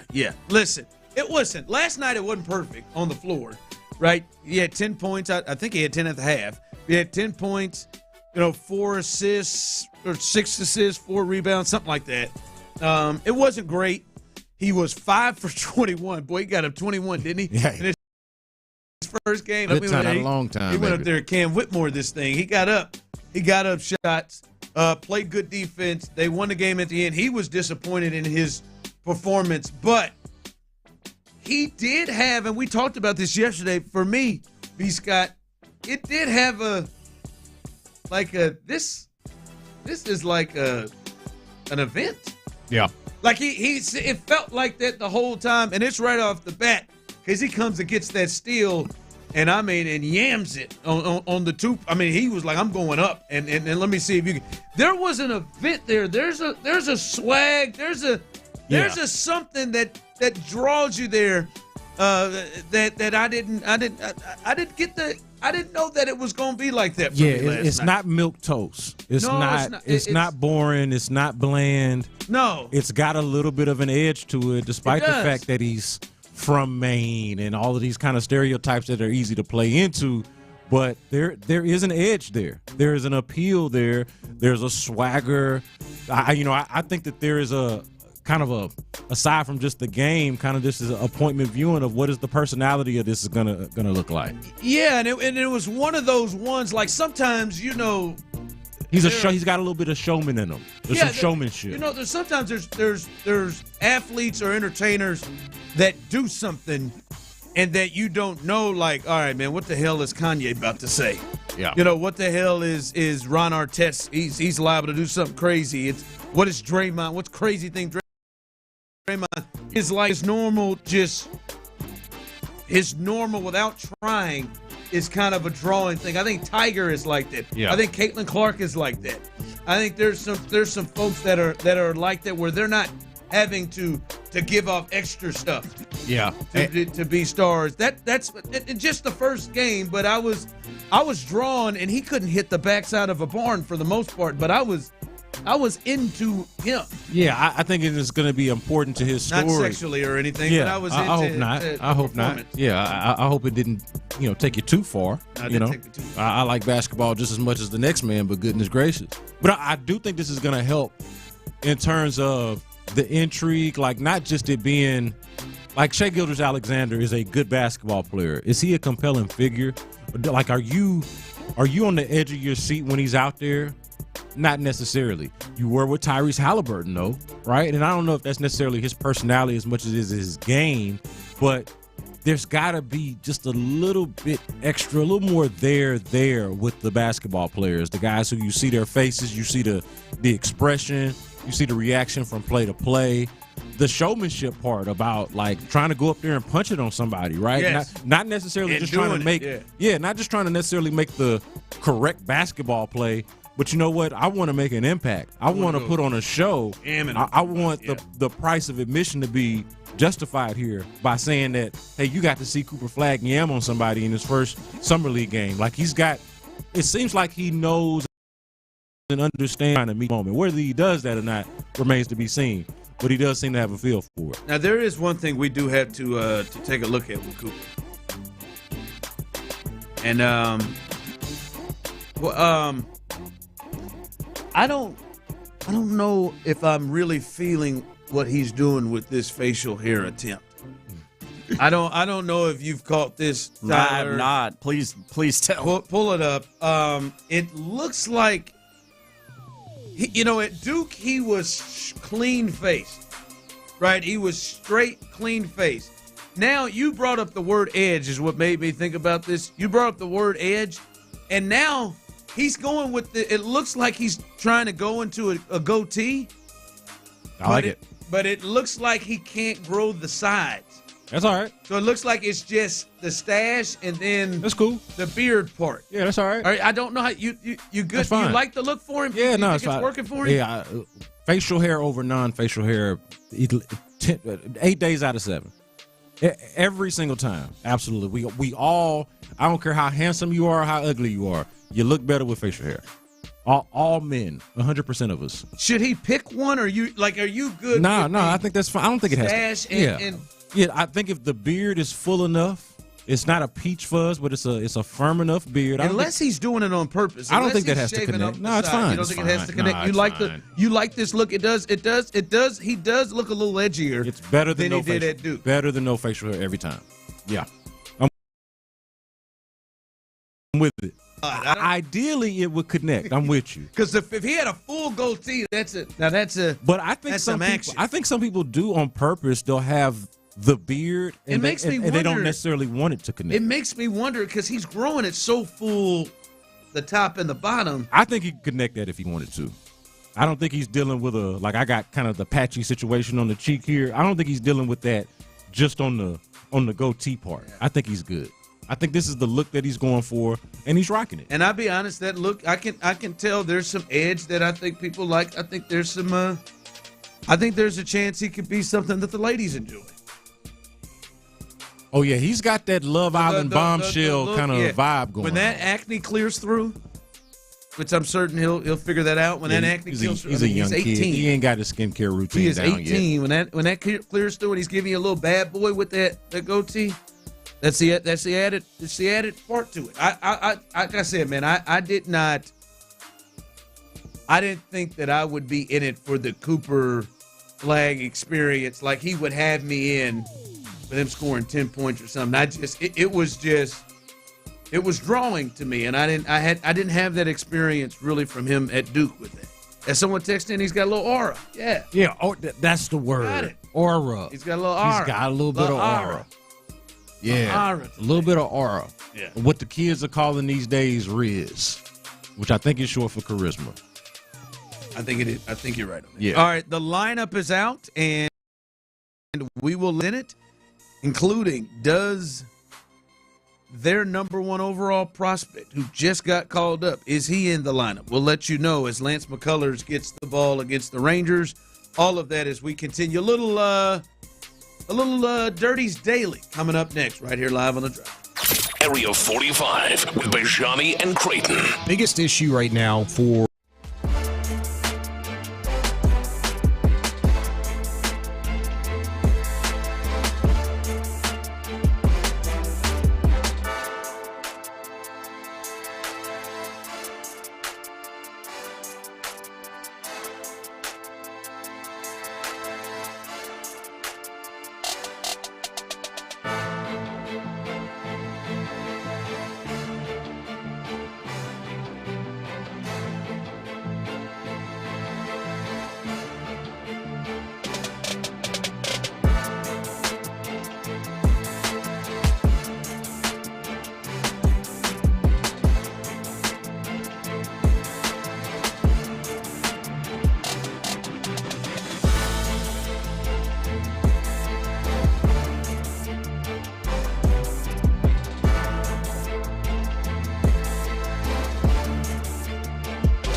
761-0000.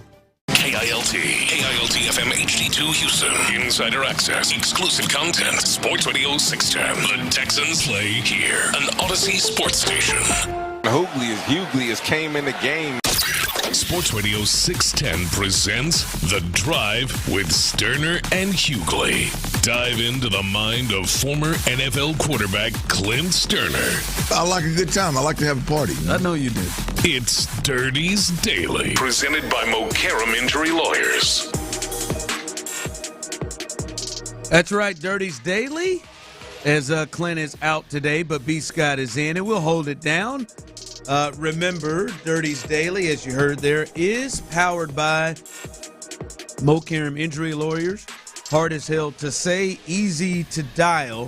281-222-2222, 282-2222. All right, the starting lineup. The lineup for the Astros are out. I thought about it. I thought about messing with you again, Tyler, but I'm not going to do that. Don't play with my feelings, bro.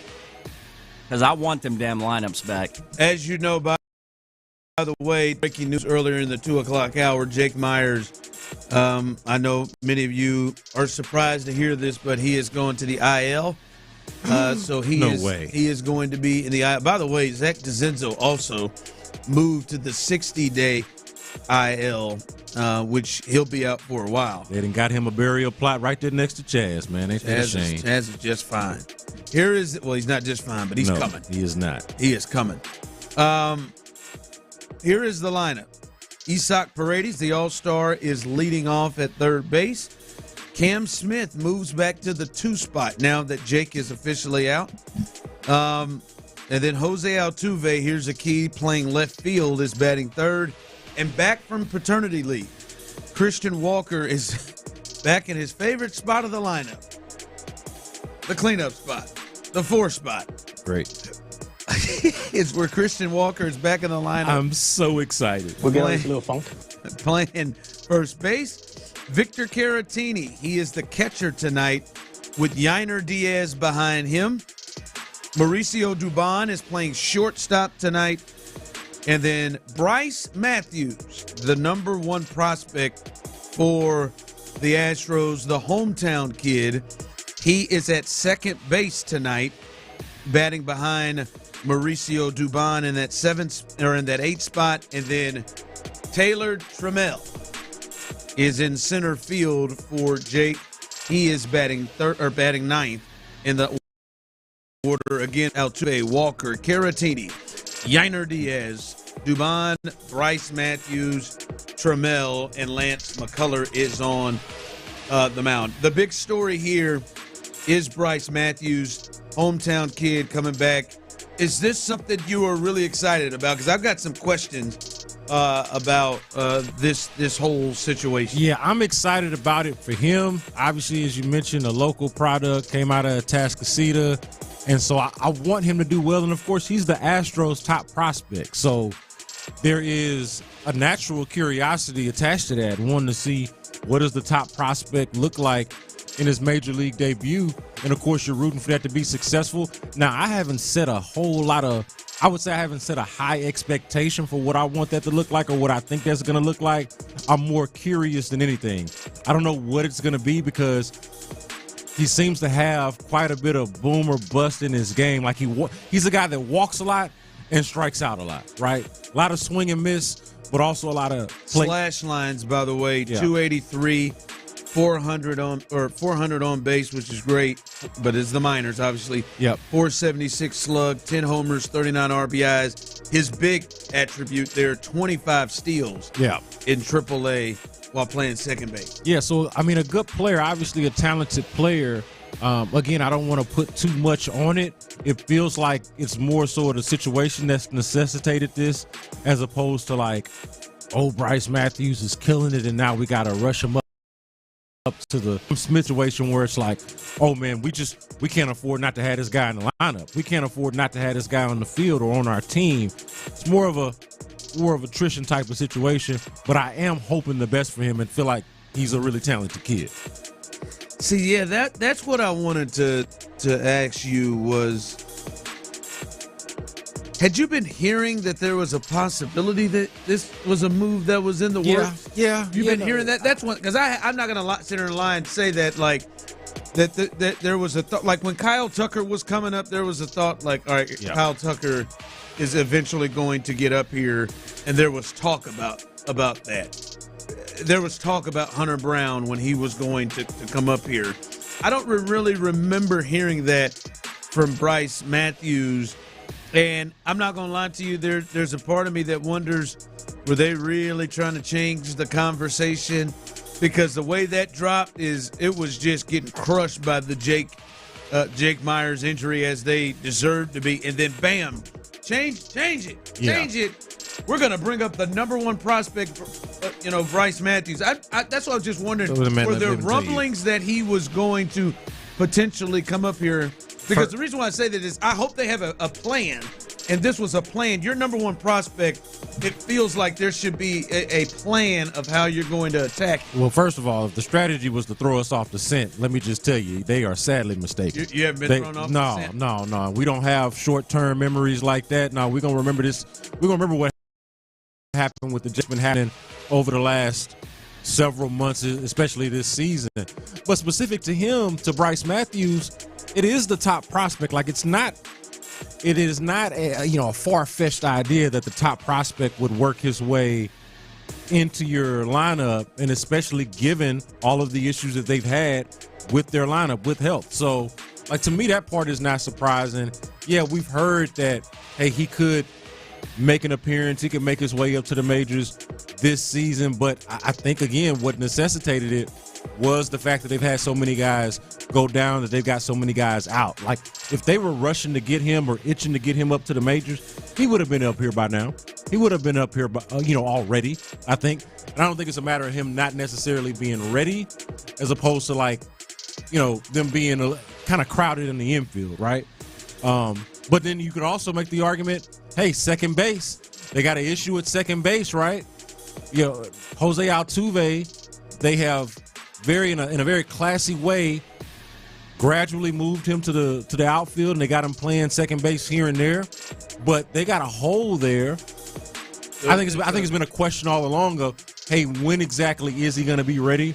I think now is just as good a time as any, given what they've had injury-wise and his exact position. Joe Espada is speaking to the media right now. He spoke about, we'll maybe have you be able to hear it, but what did he say about Bryce Matthews, his young second baseman? Yeah, Manager Espada meeting with the media right now. So I'm sure we said just a second ago that the plan for young Bryce Matthews, who we're expecting to make that debut tonight, the plan is to get him daily at-bats. Which should be the case. To me, that should be the case. This isn't. One more piece of info.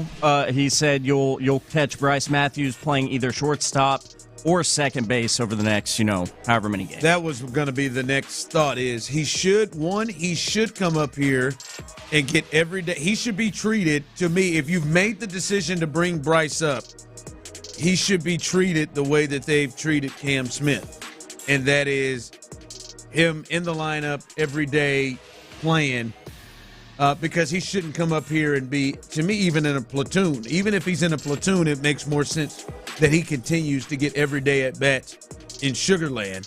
So I'm glad to hear that. And obviously there are spots, right? He can play, second and short. Primarily he has played second. But that does probably mean we'll see a lot more Altuve out in the outfield. And what does that mean about Pena? Like, how long is Pena? When Pena does arrive, that's his spot. And if he's going to get every day at bats, do we now have a permanent second baseman? Yeah, I think, right. So that's going to depend on, because also, from the same reporting here, and Brian McTaggart has this from Joe Espada, it says that they'll monitor his workload, his being Bryce Matthews. They'll monitor Bryce Matthews' workload based on how he's playing. So if he plays well in there, then I think you possibly do have your second baseman. Now, he's not gonna do a ton of shortstop. I don't think once once Jeremy Pena gets back, that's gonna be a wrap. There. Yeah, he's not gonna do any shortstop. I mean, there's been question about his arm and how good is he at shortstop to begin with. So I would probably I understand what he's saying. I'd be cool with let's just go ahead and roll the second base. Yeah, and so I think that they're gonna have. I think he's gonna have a leeway. He's gonna have some wiggle room, and he's shown enough signs, like with his plate discipline and kind of just his overall game. I think he's shown some signs that are encouraging for them, some stuff that they would be patient with, understanding that he would be making his major league debut. There are going to be some kinks to work through, but I think they're going to be patient with him. Yeah. All right, Bryce Matthews, excited, right? Excited? I am. Yeah. I'm excited to see it, and they have had this hole at second base. I don't think people are probably remembering this or thinking about it this way because there's so much focus on Altuve, but the whole thing with second base was that they were one of the worst at second base in all of baseball over the last couple of years. That has improved just by nature of moving Altuve out of that spot. Now we're talking about, hey, not addition by subtraction, but is this guy a plus player for you at second base? So, that question will be asked and answered here pretty soon. Yeah. So Bryce Matthews, number one prospect for the Astros, I disagree with you a bit. I do believe it lessened the fire that was thrown on them with the Jake Myers situation. Now, obviously, Jake's going back now he's on the IL, and that kind of brings that back a little bit. I did think it kind of changed the conversation to Bryce, but he's here, and he'll be in the lineup. He'll be batting eighth, and we'll see him at second base tonight. Dude, if that's got anything to do with it, that makes you question all of it. Like if there's any thought, Jake an MRI, man, they didn't need it. But so there's a little bit of difference between injury management and just outright mismanaging and rushing your number one overall prospect. Like, to the Astros' credit, they have done a good job of developing players. They just don't know what the hell happens to them once they get hurt. Yeah, that portion of it. So stay healthy, Bryce Matthews. Yeah, from that portion of it, you would expect that he does well, because the rest of the guys that have moved up and played up here have played pretty well. But it was good. I'll just say, if it wasn't, it was great timing to at least change the conversation a little bit, because the big story stopped being Jake and the big story started being your number one prospect is called up and playing with the big team. Yeah, is it Leiter tonight? Is it Jack? Is it Jack? Who's pitching for? Yeah, it's Leiter. So how about that? We're gonna throw you into the fire against what they got: Leiter, DeGrom, and Uvalde. Yep. Have fun. Have fun, baby. Go out there and beat somebody. Maybe, Bryce. Jump on a fastball, Bryce. There you go. What do you think? Speaking of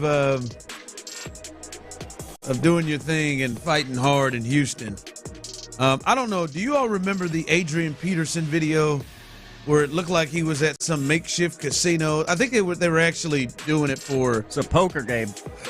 A poker game, I think, for a cause.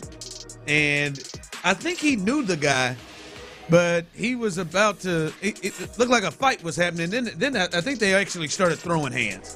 And I'll be honest, it didn't. I don't think it really looked great for either one of the gentlemen, including Adrian.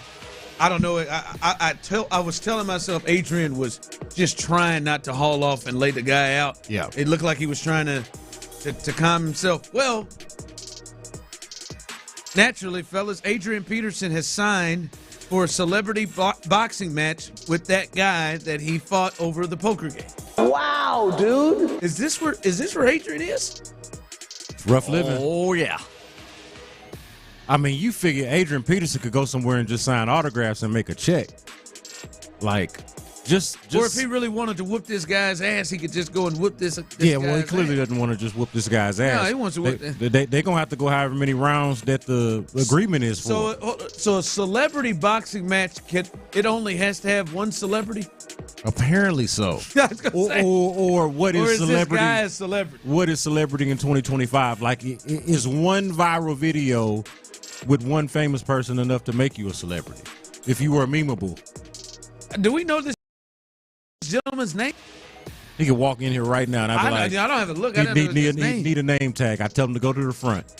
Talk to Leroy. I don't know. I think I'm certain Adrian lives close to me, at least in a similar neighborhood. Pull up. Let's get down to the bottom of this. I remember almost hitting him at backing out of the football practice. See, almost was you in the celebrity boxing match. Yeah, he probably would have tried to fight me. But this I'm not fighting Adrian Peterson. Well, yeah, I'm not either. Absolutely not. This just doesn't feel like this is good. Like, this just doesn't feel good to me for him. Like, hey, look, AP, man, I'm gonna go celebrity boxing match over this guy that I had a fight with in the poker table. Hey, look, nothing about this feels. I mean, are they breaking off real good checks for this? I think sometimes life get hard enough and rough enough to where PR is the last of your concern. You know, your image and how it look, what that check look like. Everybody got to cash one. Everybody got to have it. So, I mean, I understand, man. Life is hard, man. Even if you made a bunch of money. Yeah, But I would think like that you there said, are more I feel ways. Like there's other ways. Yeah, man. there are more ways. If you're Adrian Peterson, like if I get down on my luck, I get it. If I got to do, desperate times call for desperate measures. But Adrian Peterson, be able to live off that name, buddy. I would hope so. I don't have it in me to. I hope he wipes the floor with this guy. Fighting. I don't want it to be a Nate Robinson type of situation. Tyler, he's fighting a foe. Nickname Baby Joe. So it's like the opposite of Big Phil. Castendia. So like a literal Baby Joe Castendia. Baby Joe and Big Phil. So a literal average Joe. So an actual average Joe. Nice. For money. You got to be kidding. And they're going to film it and pay money for it. Hey, don't underestimate him. Average Joe's won that dodgeball tournament now. I'm not underestimating him. I'm shocked. This is again, man. I feel like Clint could right now go to Fayetteville and make him a good little check doing something. I gotta believe Adrian could go to Norman and make him a good little check doing something. Man, he could go to Minneapolis. He could go to Norman. He could go all them little towns in East Texas. Yes, dude is a legend. A legend. One of the best to ever do it. This feels sad. I mean, go do your thing, I guess.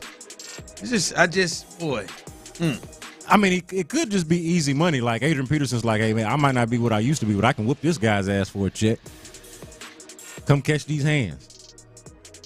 That's too bad. Could be like that. Coming up, some injury notes with the Astros coming in, an update on Jordan, an update on Jeremy Pena, and we'll look at this series they have against the Texas Rangers. That's coming up next right here live on The Drive.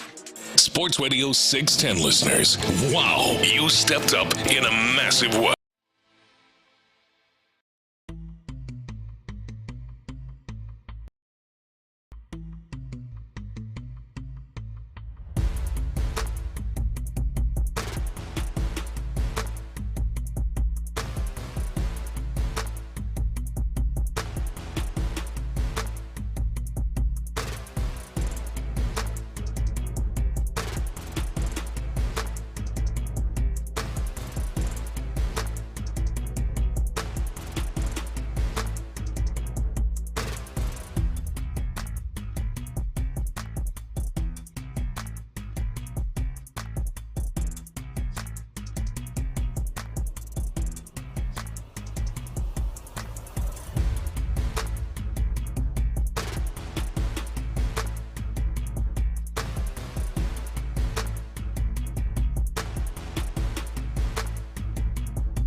serving hot water, providing emotional and spiritual care to those affected. But they can't do it alone. You can help. Visit salarmyeds.org to donate or volunteer. Every donation brings hope. Every hand makes a difference. That's salarmyeds.org. Sports Radio 610 presents The Drive with Stoerner and Hughley.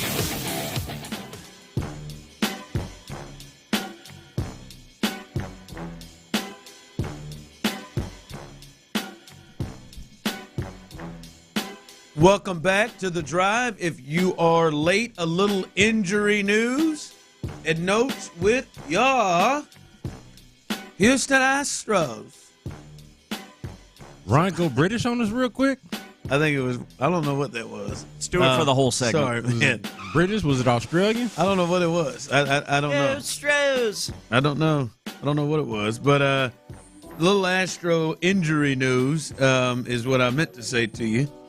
And if you missed it, the biggest update is Jake Myers. They have decided to go ahead and place Jake Myers on the 10-day IL, as well as another story there, a little that was kind of underneath it, was Zach DeZenzo. He goes to they move him to the 60-day IL, and he has been on the IL since June. So that means that they're not comfortable with him coming back in the next month. Yeah.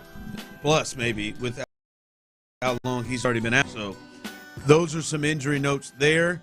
The big ones that came out more recently, Jeremy Pena. He is ramping up work in the weight room and doing somewhat baseball activity. Somewhat. It's a panty dropper. Okay. Real quick, 713-572-4610, YouTube and Twitch. What do you think?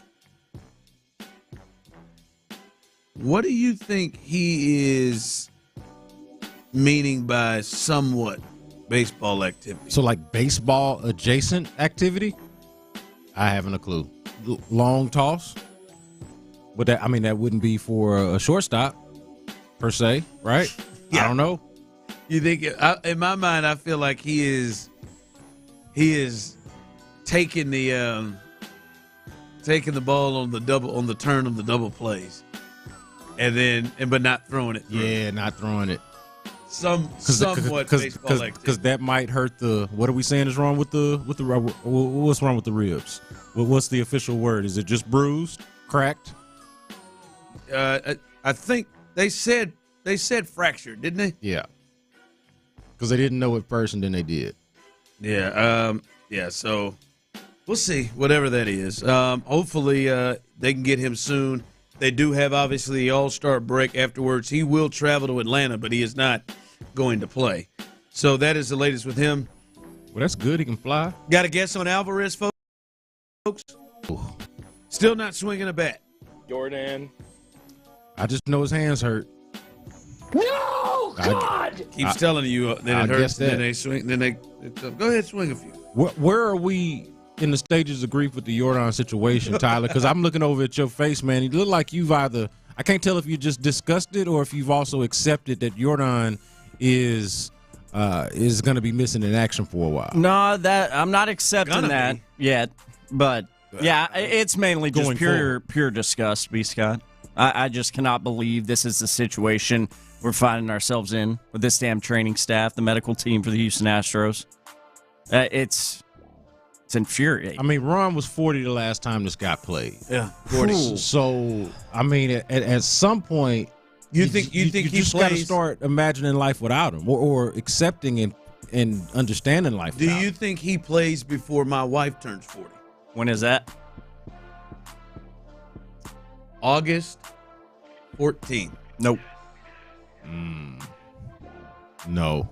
I'm holding out hope for October, and that's about it. I'm gonna go no. Well, you've skipped September. Ooh, but you know what? If he doesn't, do you think he plays prior to my wedding anniversary, which is 9/10? No.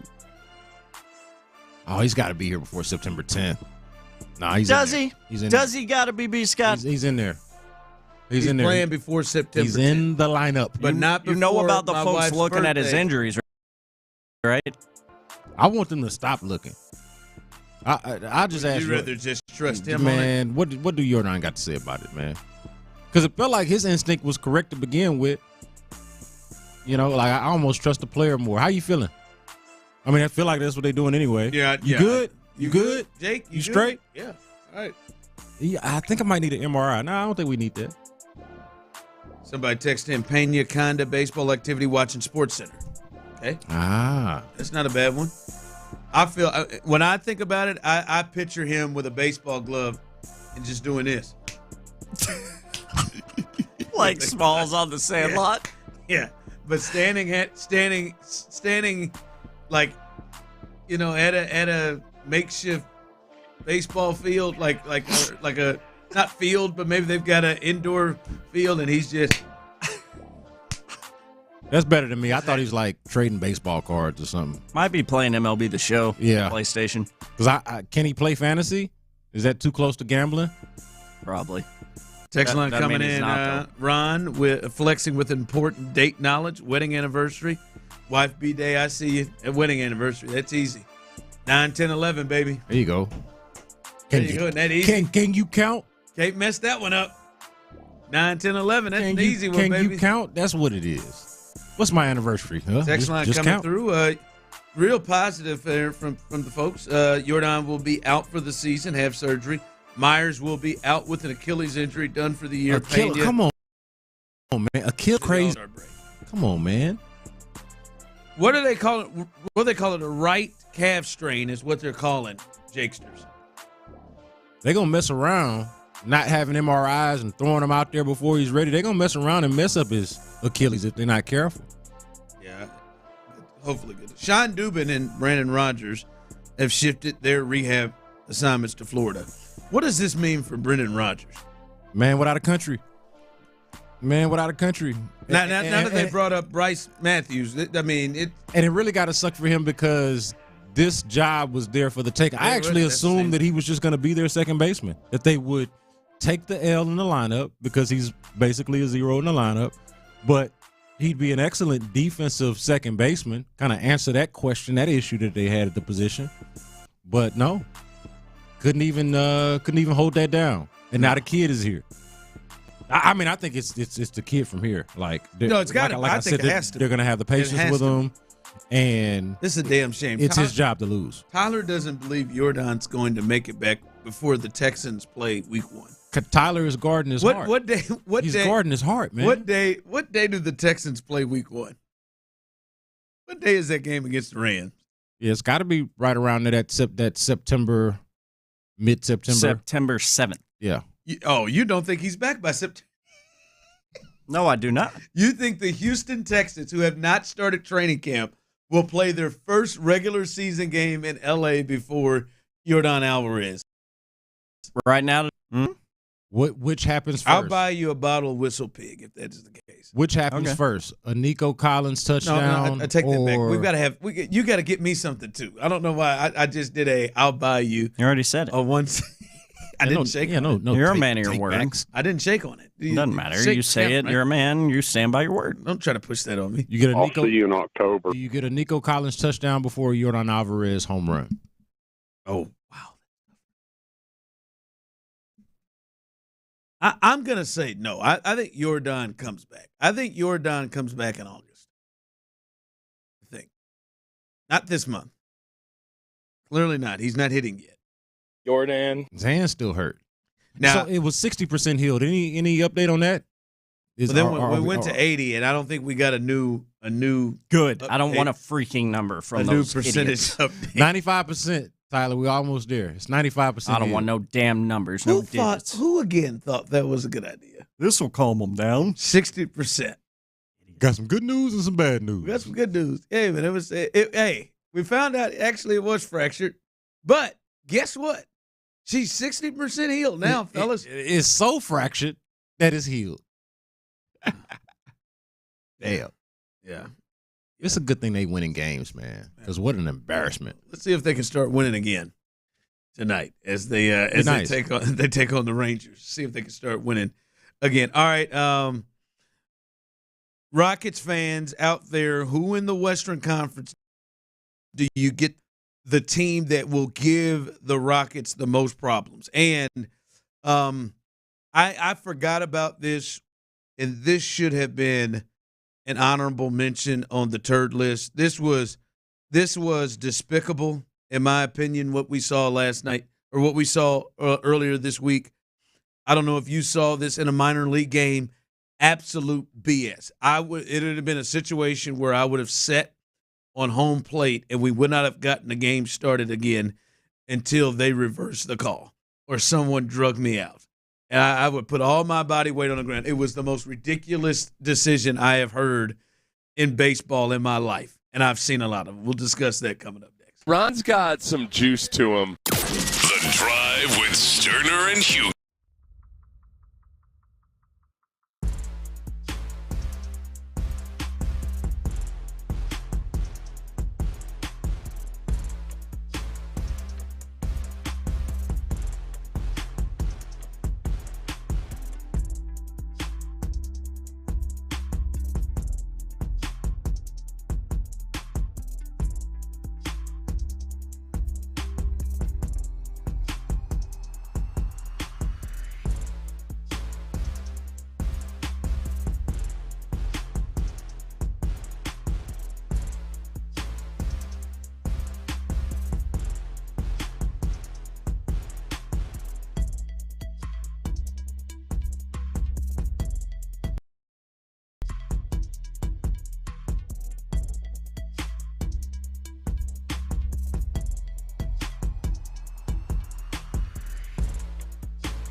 Visit notimetowait.com. Sponsored by Bristol-Myers Squibb and Pfizer. Get a free estimate from Generator Supercenter, the nation's #1 Generac dealer. GeneratorSupercenter.com.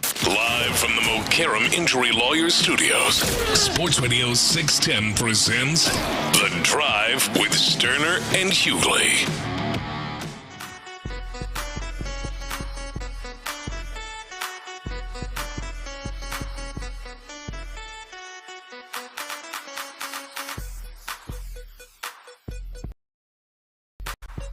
I'm checking out, you go through Twitter and you go through IG and TikTok. Oh, wow. TikTok. Excuse me. The what? That's a different program. That's a different app. TikTok. Sorry. TikTok, the one that you can use at work. That one you got to use at home. What you talking about? That is not. Go for speed or for comfort? TikTok. Wow. You motorboating son of a bitch. Yeah. And you can find all that other stuff on TikTok. Yeah, you can. And Instagram, too. These double D's get me every time. Hey, man. Who among us? TikTok. And there was this minor league game, and I think a little buddy, he had runners, I believe, on first and third. And it was 2 outs. And looked like they're starting to have a little weather come through. Look, it was getting the skies were getting a little dark. My man is in the middle of his windup, gets the leg up, and I mean the loudest, biggest thunders. It was one of them combo thunderstorm lightnings, and you could see it because the camera's from the back, and you could see the lightning. Bam! Right in front of him, and the thunder, bam! Hit, and he was in the middle, and everybody, umpires included, everybody ducked, flinched, or what? Rightfully so. Yes, Scary as hell. Everybody, all the base run. I went back and I rewound it and went back to see everybody flinching. Yeah, they saw God. And he is the pitcher in mid windup. He flinched. And they got done with it, and I'm thinking, all right, they're obviously about to go ahead and let's go a little delay here, weather delay. Yeah. Nah, man, that son of a bitch came from behind the plate. That umpire sent the runner from third in to score, and the runner from first to second, and called a balk. Quite frankly, it's bullshit. And I'm listening to the Luke Murrows, the broadcasters, and they're like, oh man, they're calling it a balk. Everybody flinched and everybody shook up, but it is the rule. You have to follow through. Is it though? Come on, dog. We got to understand. There is no way that run would have counted. There is no way. We have got to use some sort of logic and understanding. As soon as the thunder and the lightning hit, there was time. They cannot stagger. That was the biggest amount of BS I've ever seen in my life. I was getting pissed watching it for him. This would have to qualify as one of those when keeping it real goes wrong. Because, like, if you're that committed to the letter of the law, committed to the rules, you flinch. Something is wrong. Something is wrong. Like the rule has now taken over, like what you said, logic and reason. And if we're on the subject of letter of the law and rules, how is it that a lightning strike or thunder like that wouldn't trigger immediately the lightning delay? Yes, like before they sorted it out and before he gets a chance to balk, the first thing that happened was the lightning. All right, bam. Everything after that is a wash. No pun intended. There's got to be the umpires got to come together. Like somebody has got to say, hey, man, let's just get this MRI on Jake. Somebody's got to come in here and just say, hey, guys, like we clearly know, man, the balk was not caused because he was trying to deceive the runner. The balk was caused because the damn lightning strike. Yeah. The lightning struck in front of us. We all flinched. We all took off. Dude, it feels I was hot it watching feels that. like a hell of a conspiracy. Like, oh, you know what? We're going to cheat this pitcher out of an at-bat with the lightning. Yeah, that was... Like, if they, people who think that, oh, the game is rigged, this is fixed, that would have been one of those moments. Like, I never buy into that. Oh, it's fixed, it's rigged, they wanted it this way.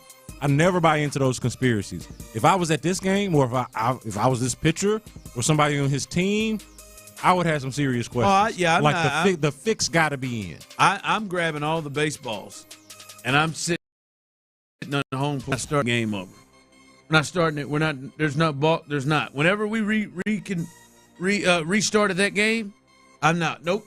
We ain't restarted. He's going back to third. He's going back to first. They talk about unwritten rules. Wild. That was so wild. You hear about unwritten rules in baseball. How is it not, if not a written rule, how is it not an unwritten rule that if lightning strikes in the middle of a windup, dead, we start over again? Do they have a pitch clock? Let's add to his ERA and everything. Like, let's restart the clock. Yeah, I'm hot. Yeah, that was the most ridiculous thing I'd ever seen. Boy, if you ain't seen that video, go watch it, man. It was crazy. Everybody flinched, and they called a balk on that man. I thought they were joking. Is flinching in response to a lightning strike, could that even be included in your like? That's not a natural. I know this is not an official term, but that's not a natural baseball motion. That's a bleep. God just showed up. Yeah, you know what I mean? Like. The hell with a baseball game. Yeah, the hell with that. That was wild. All right, B. Scott is in. Clint Stoerner is out today.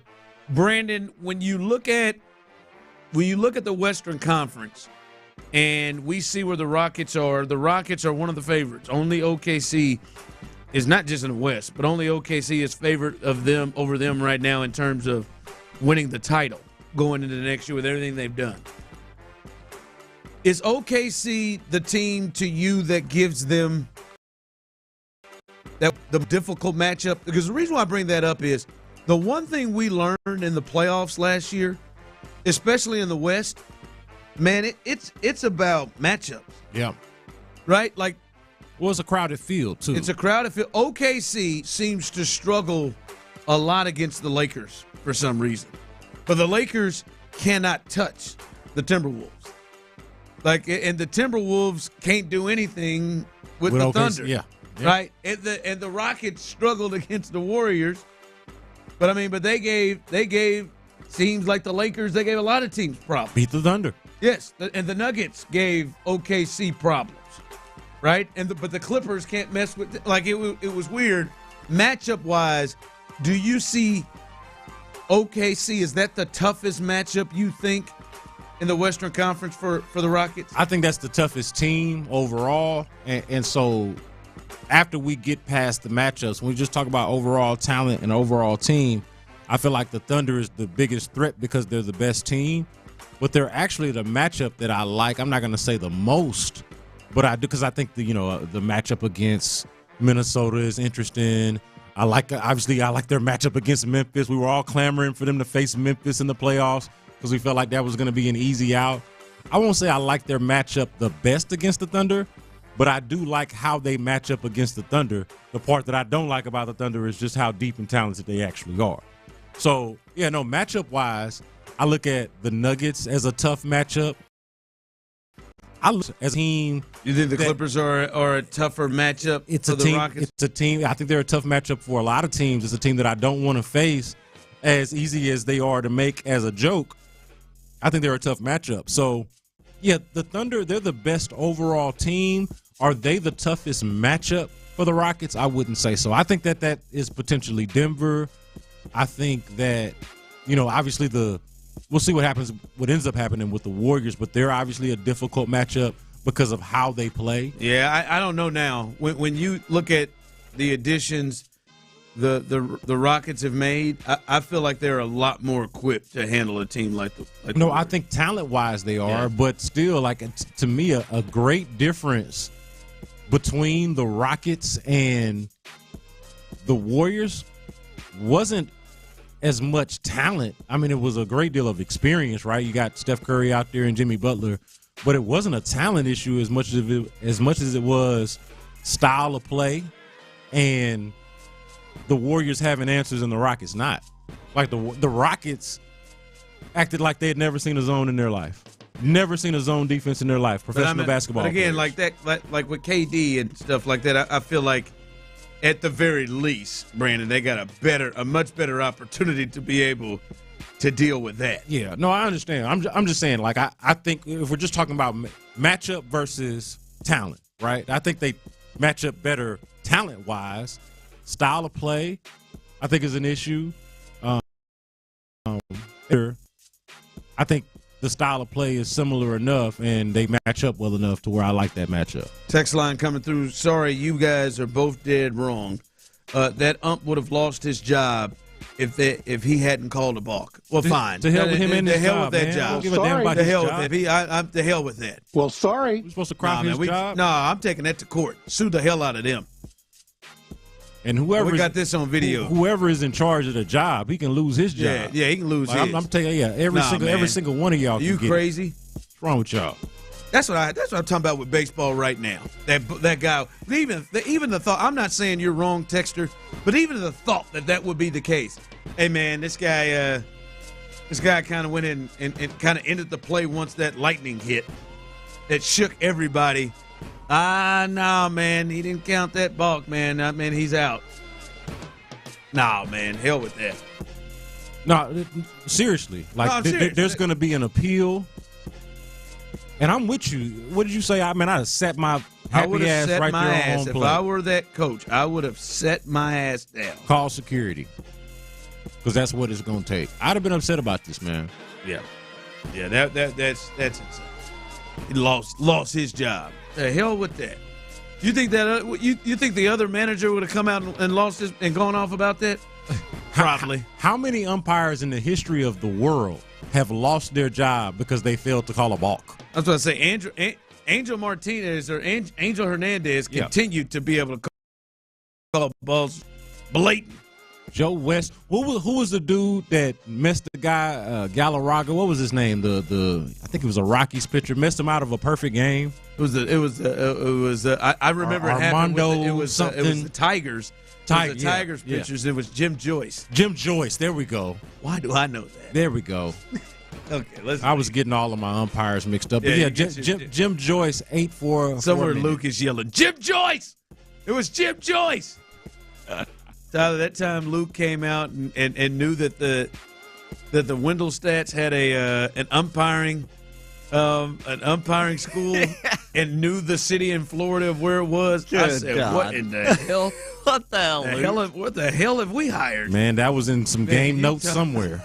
How about That was in the broadcasting package. I believe Hunter and his dad have an umpiring school in Sarasota. Man, what kind of fine print have you we been look reading? it up, and he really does. All right, 5 o'clock fire coming up. We'll get you ready for the Astros and Rangers and the injury notes coming up next right here live on The Drive. I said, oh, Lord Jesus, it's a fire.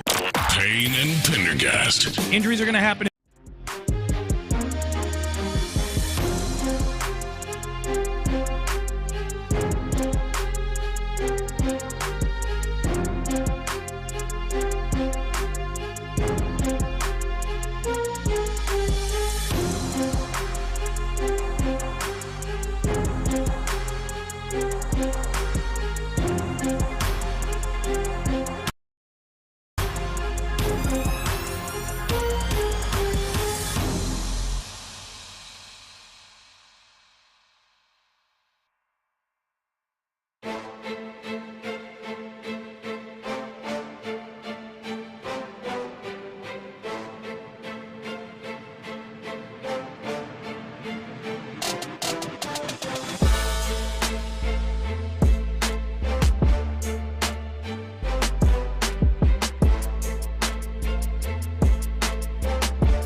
AILT. AILT FM HD2 Houston. Insider access. Exclusive content. Sports Radio 610. The Texans play here. An Odyssey sports station. Flip, flip, flip on this burger. We have a liftoff. Sports Radio 610 presents The Drive with Stoerner and Hughley. It's the 5 o'clock fire. Hi, it is 5 o'clock. Congratulations. Hopefully you're off work. Luckily for you, old B. Scott and T-Mill, a.k.a. Psycho T, have the latest. The latest is Clint Stoerner is out today. I think he gonna be. How you think Clint's gonna fare on Monday when we jump on this scale? You think Clint's been out the last 2 days? I know he has been out of Houston. He sent us a photo at the airport. How you think he's gonna be Monday weigh-in? Think that can get dicey for him when he goes on the road.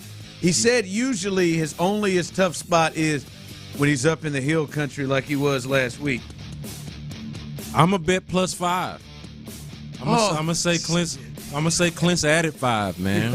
If Monday's anything like all our other Mondays, yeah, y'all aren't gonna have super great news. Clint knows how to have a good time. I'm sure he's living his best life, and because of that, and look, he's happy. I'm gonna eat 8 hot dogs tomorrow with you.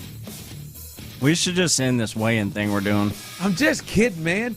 I walked away from Pink's Pizza, not pizza. Something. I know there's some people who do say pizza. Pink's Pizza. I walked away from it. All right. We'll see Monday. You brought it in my face. Only because you didn't really know what you was walking away from, though, brother. If you and Dirty Red come in here Monday and we have another lackluster weigh-in at 3 o'clock, I'm going to call for this thing to be killed. We both lost weight last week. Barely. Tough crowd over here, man. And he's really. I just expect more from my guys. Some progress. Tough love on us, apparently. Keep me accountable, and nobody said it. I just said tough love. Jesus. My goodness. Damn, Tyler. Wow, man. Would you be so heartless? I need to expect more. I think I need to take a walk after that, man. Jesus. Should probably take some walks, a lot between now and Monday. Now, Tyler's like, now you want to take a walk. The pins were there. The pins were set up there for that one. Now you want to take you a walk. That was, you wasn't walking back when. Yeah, maybe you should start taking a couple of walks. Maybe we should practice. You want to walk after getting the off weigh-in. your ass and taking a couple of walks. Maybe working a jog. Maybe maybe work that walk into a run. You want to walk after the weigh-in instead of before. God forbid you work in a run. Well, I know. My knees, man. Dang, man. Yeah. Oh, you turned down that pizza. Yeah. Okay. I'm sure you probably had some when you left. Got to walk before you can run. I could have drove. But you do got to walk. I could have drove to a Wendy's yesterday after I got off. Ooh, Frosty sounds good. What about the new ones? Anyway, let's get this. The Astros host the Rangers tonight, and the big news is the debut of their number one prospect, Bryce Matthews. He is coming up from AAA Sugarland. Slash line for him. He hit 283, 400 on base. And then slug 476, 10 homers, 39 RBIs, 25 steals while he was playing second base in AAA Sugarland. So it is time. It is time. This is what his manager, Joe Espada, had to say in the plan for Bryce Matthews as he comes up and makes his debut tonight against the Rangers. It's a big day for the organization and obviously for Bryce. He's worked really hard to get to this point. We're excited to have him here. What was it that finally kind of put it over the top to give Bryce the call? So, I think the consistency of his at-bats, I think that's important, and also on the defensive side. I think we both talked today. I don't think he's a finished product, but I think the development will continue here in the big league level and create that consistency for him to stay up here and be a solid player. All right, that was how many at-bats y'all think he's seen? None. Of Bryce. 0. Do you think he's been after games or off days watching tape of Bryce? No, I think he's relying a lot on the information. He's just like a lot of us, relying on a lot of the information that he is fed about Bryce Matthews. There you go. Yeah, consistent at bats. I mean, the numbers do speak for themselves. I say this for my expectation of the kid. Hey, just go out there and work your walk. I'm cool if you go 0 for if you don't get your first major league hit. Go out there and work you a walk, man. Apparently that's one of the things he does well. You don't need the tape to see that. The numbers spell that out. So maybe that's what Joe is talking about. Yeah, Joe also went on to say to the media that he is going to get every day at bats. They want him to be in the lineup, going to play second and some short, so he's middle infield, but I would assume mostly second base. Yeah, based off what he has done leading up to this point. The short thing will be over with once Pena is real. And when Pena is back, then obviously he will not be playing shortstop. So that is the big news with him, Bryce Matthews coming back. Hometown kid. It should be an exciting standing ovation for him tonight when he gets up to the plate. He is facing some good pitching this weekend against the Rangers, especially the next 2 days, with Nathan Eovaldi going on Sunday and Jacob deGrom, who is an all-star, going tomorrow as we'll be there. But you're excited to see what the potential second baseman of the future is going to look like. Yeah, it's potentially the second baseman of the future. Also, like, specific to Astros fans, like, you got to cherish these early moments because, I'm not trying to be doom and gloom and bring the vibes down. What are you about to do? But if Bryce Matthews turns out to be worth a damn, it's not like we can expect him to be here much longer past the 6 years, the team control that they're going to have on. It's not ideal. So the earliest days, wrong with you? The earliest days are the best days. What are you trying to say? I'm just saying that we covet these times. We cherish these times because if he is any good, they're not going to sign any of these guys. If he is any good, he's going to be playing in San Diego or somewhere in 8 years. They're going to sign Hunter Brown. Get out of here. Not if Hunter Brown got any sense about him. Oh my God! He gonna wait that thing out, and he gonna go somewhere. He gonna go somewhere where they really pay money. I didn't really know you was gonna buzzkill it like that. Man, that's how. But that's why I'm excited today. That's what I had to say. Glad you didn't pick this guy to go to the game tomorrow. Jesus, I'm just saying. Buzzkill. Man, hey, Big Phil wouldn't have been having that. So don't blame me for being honest. I'm just real with I ain't here for your feelings. Big Phil'd be like, damn, Ron, who the hell's this guy, man? I'd be like, Vic, man, who the hell's this guy? Enjoy it now, Big Phil. The time is ticking. The clock is ticking. All right, they'll face the Rangers tonight. We'll talk more about this series coming up a little bit later. By the way, the starting lineups for that, Bryce Matthews will start his first game. He's hitting in the 8th spot. Paredes leading off. They're going to move Cam Smith back up there. We'll give you the latest news here in just a couple of moments on Jake Myers. But Cam Smith's batting second in right field. Jose Altuve is in left field. Christian Walker is at first base. Victor Caratini is catching tonight. Yiner is the DH. Dubon is the shortstop. As I said, Bryce Matthews batting 8th tonight. And Taylor Trammell is in center field. Don't get too attached. Don't get too attached. Don't grow to love him. Like, you could just stop, man. Like, at this point, you could let it in. Like, damn, man. He's trying to. I don't know why you're. I mean, hardly know you, Bryce. Man, even at don't leave a toothbrush. Even with what you're saying, he's got 7 years. I mean, my God. The hell's easy? My goodness. That is the lineup. Injury notes. So this is the other thing Bryce may have to look forward to. Injury notes. Jake Myers. He is in the lineup today, and he will not be in the lineup for the foreseeable future because he has been placed on the 10-day IL. I'm gonna make it very clear that I'm in belief this is going to be longer than 10 days, but he has been placed on the 10-day IL with but I'm the buzzkill. I'm just hell. I mean, that is more serious honesty than your 7 years away honesty. Writings on the wall either way for both on both fronts. He is on the 10-day IL with what they are calling a right calf strain.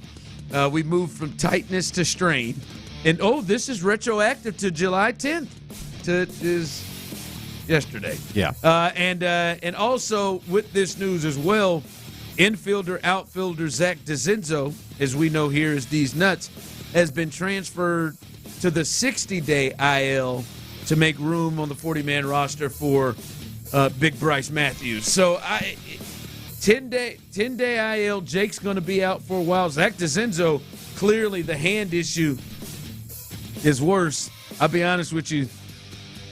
Their two hand injuries have just been some doozies. With Jordan, who, by the way, also, we'll get to him in a second, but Jordan and his hand thing, and now Zach DeZenzo's going to miss over 60 days with this hand issue. Hey, T-Mill, don't they got a hand specialist, I was just about to say, they might want to bring back, I know he's a little older, they might want to talk to this dude that they honored earlier this year, this hand specialist. Where's the hand specialist at? I mean, not an award. Like, come on, man. I thought we specialized in hands. Good. Hand specialization, dog. Yeah. I don't see it. It's not giving special. Well, at least we're not hearing setbacks on this one. This one we're just hearing slow progress on Zach DeZenzo. But yeah, that's killing my vibe enough without you, B. Scott. He went on the IL in June. So clearly they feel like we're going to take all the rest of these 30 days as well that we potentially are going to use. So he is going to be there for some time, and clearly this shows that he's not close. I'm sorry, Zach. We don't have time for your hand, man. We got to get the kid up, get the kid some at bats. You and your hand and the defects, go on, sit to the side.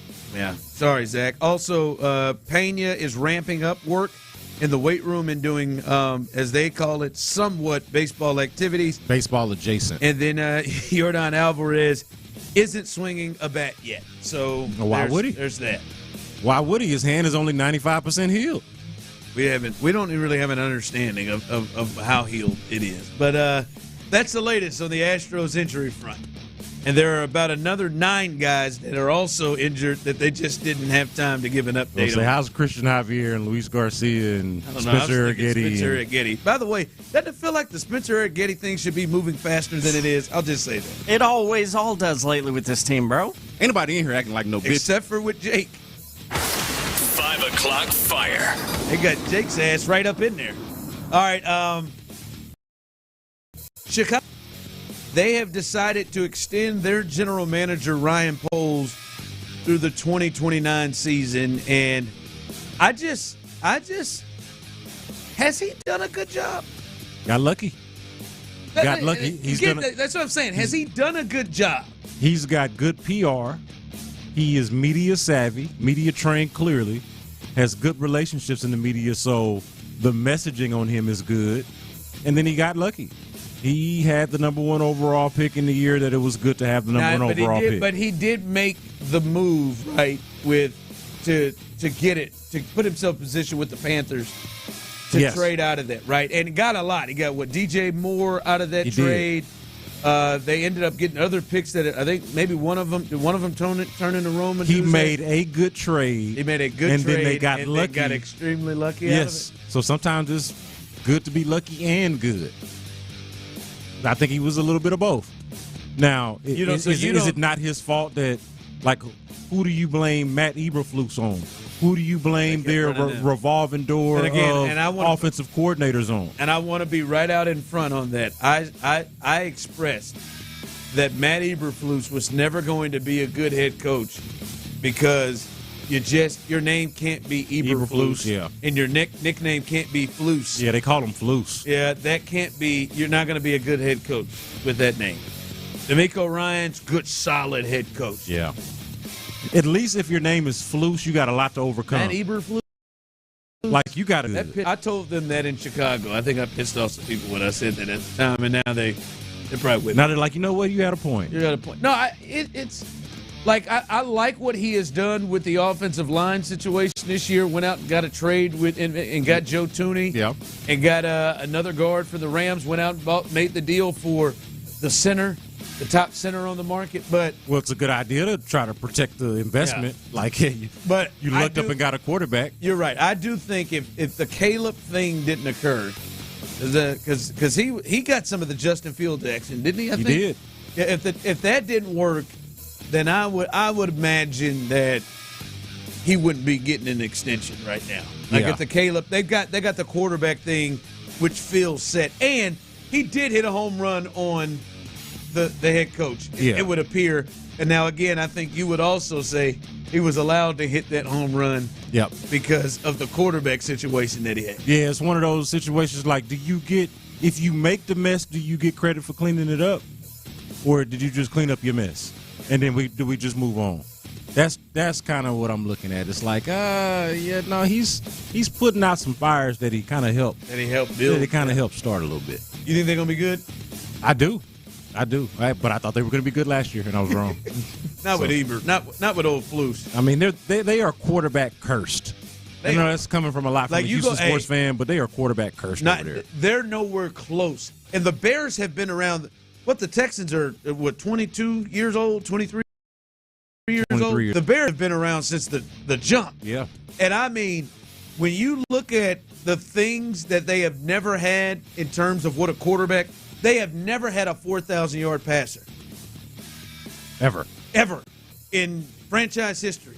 Jay Cutler has a case for being their best quarterback of our lifetime. I don't think they have I may be off on this. I don't think they have a quarterback that's ever thrown 30 touchdown passes in a season.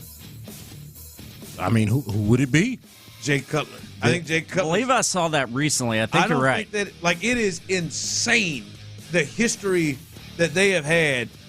Oh boy, Keith to leave. Well, that was a moment for me. It is insane the history that they have had, and their quarterback struggles. Just awful. Yeah. All right. It is a quarterback graveyard. Yeah, it is. That's why Caleb's dad didn't want him to go there. All right, coming up as we continue, the one question that I think the Texans have to answer, and we will see this year. You want the Texans to get past the divisional round? I know you do. But the question is, and I think this has been the problem for them for years, do they actually have enough horses to get past the teams they need to get past? We'll discuss that coming up next. Well, Karam Injury Lawyers, look, Memorial Day and Labor Day. Unfortunately, it's that time again, 100 deadly days.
they can't do it alone. You can help. Visit salarmyeds.org to donate or volunteer. Every donation brings hope. Every hand, that's salarmyeds.org.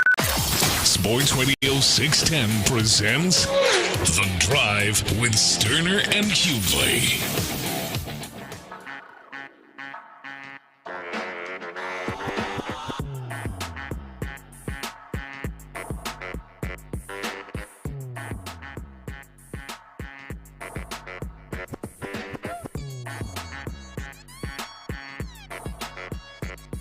All right, welcome back in, beautiful folks out there, as we continue to ride through. T-Mill's Best Bets coming up here in, at least before we get up out of here, about 20 minutes or so. Stay tuned with us for that. Let me ask you this, and both of you, you guys have obviously followed the Texans the entire time that they have been in existence. And tell me if you think this is a fair assessment, especially maybe not in the moment. Maybe you felt differently in the moment because in the moment you get there and you really, as a fan, start to believe and you remember it differently, or you at least feel it differently. But over the years, obviously the Texans are still trying to get past that second round of the playoffs. I was on with my guy Carrington Harrison today on Mad Dog Radio on Sirius, and he hit me with that. So, like he's like themselves out of that ESPN playoff game. They're trying to get past winning the South and winning a playoff game and then losing to the teams that are better than them. And I'm like, yeah, they're trying to get to that space. They're trying to get past the point and get to at least an AFC championship game, which would be the first time in franchise history. Yeah, they feel like playoff filler right now. Like they're in there just because somebody's got to be in the playoffs, but never like the team that you're really watching for down the stretch. Yeah, it seems like they're banging their head up against the ceiling. Yes. Like they've got a ceiling each time. But I think a big thing is, and you guys tell me if I'm wrong, all these really good teams, from the teams with Arian Foster and Andre and Wade and those groups, to the teams with Deshaun and JJ and DeAndre Hopkins, to the most recent ones who have gone to the playoffs. From afar and now covering them, it has just felt to me, ultimately, they just haven't had the horses to face off against the teams that they've got to beat. And it ain't just a team, but teams. They have had horses, but not the amount of horses where you walk into it and you feel like, all right, man, this is an even fight. Like, this is a flat, even fight. I don't know. Maybe you all think I'm wrong. Maybe there's some years where, but to me, that just, I know at least damn sure the 5 years I've been here and the 2 years they've been in the playoffs the last 2 years, the big thing that I've looked at is they just don't have all the horses yet. Yeah. Last year, actually, I thought they did. Last year, coming into the season, and then we saw their issues up front, and clearly they didn't have the horses there. But that just is, to me, where I have been with the Texans. And now it's the big question to me, ultimately, do they have enough talent? Do they have the horses to be able to beat these teams they got to beat? They've either not had the horses, or even when they did have the horses, it was always like something missing, right? So like the earlier days when they had the horses, if we're talking like the 2011, 2012 era Texans, and I don't want to put all of this on Matt Schaub, but they had quite a bit of horses, but it was like, man, it feels like they are a tier quarterback away. Like the quarterback doesn't necessarily have to be Brady or that era's Aaron Rodgers or whatever it is, but it seems the last two quarterbacks, it's weird. You felt like but then they had the quarterbacks, and it was like, well, you know what? They don't have, a running back. They don't have anything. They don't have much outside of DeAndre Hopkins. They don't have the defense. Much outside of JJ. Or is injured. Or the coaching. And these last few iterations of Texans that had the horses. Like, you could argue, and I did this earlier in the show, that last year's Texans from a talent standpoint, could make the case That's that it the was first time I thought they did. It's probably one of their more talented rosters that they've ever assembled in franchise. Horse offensive line, and where were they also lacking? Which coaching. turned their quarterback differently. Yes. Yeah. So like even when they had the most talent that they've ever had, something was lacking. Something very key was missing. It kind of just speaks to how you need so much to work for you in football for everything to kind of go right. But yeah, no, they even when they have the horses, it's like they got something missing. The question is, do they have it now? Do you feel like they have it now? And the type of horses you need can sometimes change by what the competition is, right? But you know what it is. They are facing off where they have 3, hell, 4. You could argue 4 like potential first ballot Hall of Fame quarterbacks in their prime in their conference. And they are also bringing good teams to the table for the most part. The Bengals, we'll see. But, I mean, he's still bringing Jamar Chase and T. Higgins and Hendrickson potentially. Got to respect it. Right. But clearly Buffalo, Baltimore, and Kansas City not only have the quarterbacks, but they are also bringing other pieces and good teams to the party with them.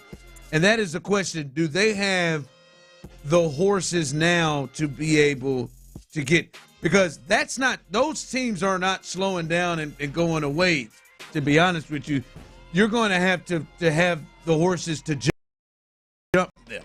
And to me, like you think about it, just look at the Texans. They've got either a Pro Bowl caliber or all-pro caliber player at pretty much every level except the one that's been glaring that we've been focused on and keyed in on really for the entirety of last season and certainly the entirety of this offseason. They don't have that guy or seemingly the right collection or group of guys until further notice, until we see that on the offensive line. Like you go from top to bottom. C.J. Stroud, stud. Nico Collins, all-pro level type of player. I know he hasn't been all-pro yet, but that type of player. Joe Mixon, been ranked as one of the top 10 running backs in all of football. So in theory, they've got the horses. Is it complete enough? Do they have enough around the horses is the question now.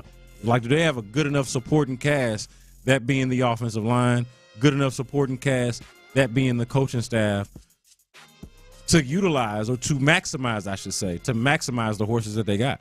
Let me ask both of you this. Tyler, you first.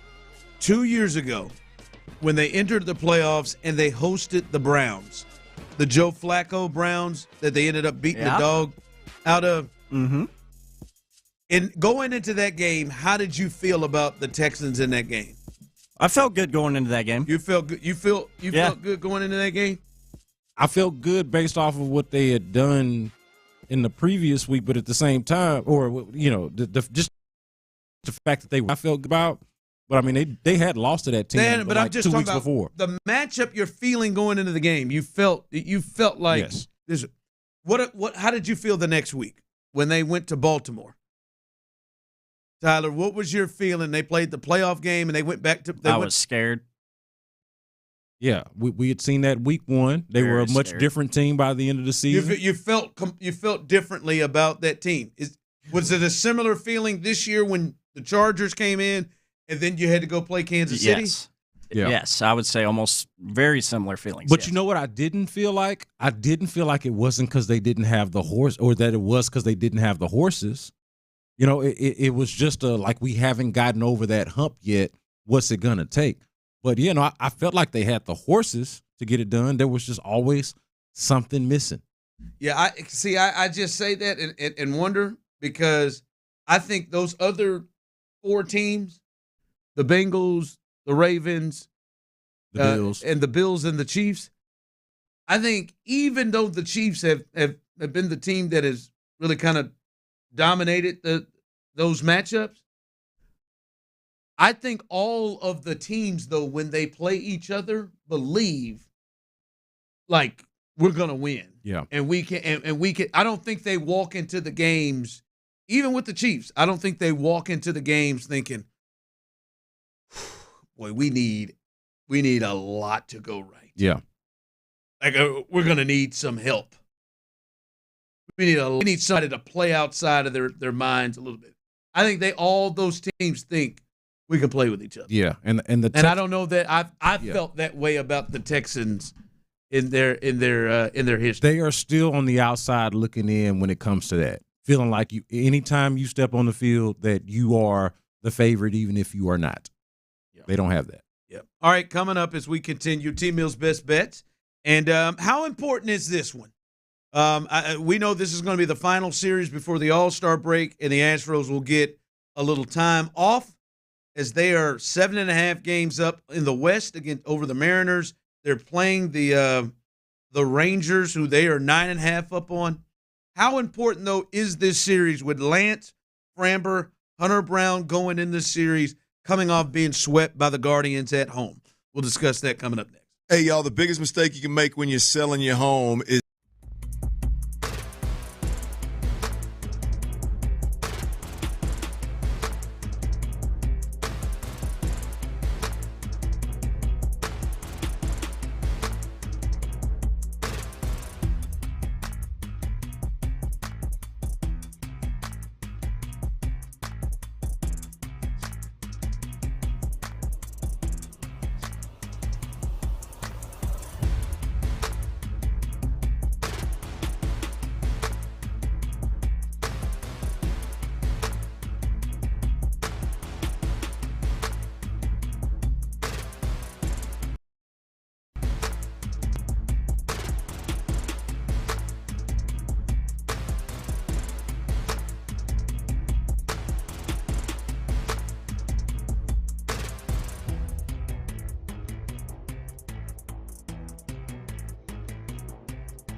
Cancel. See T-Mobile.com. With more than 50,000 active clients today, the market has spoken. Call D&M Leasing before you buy.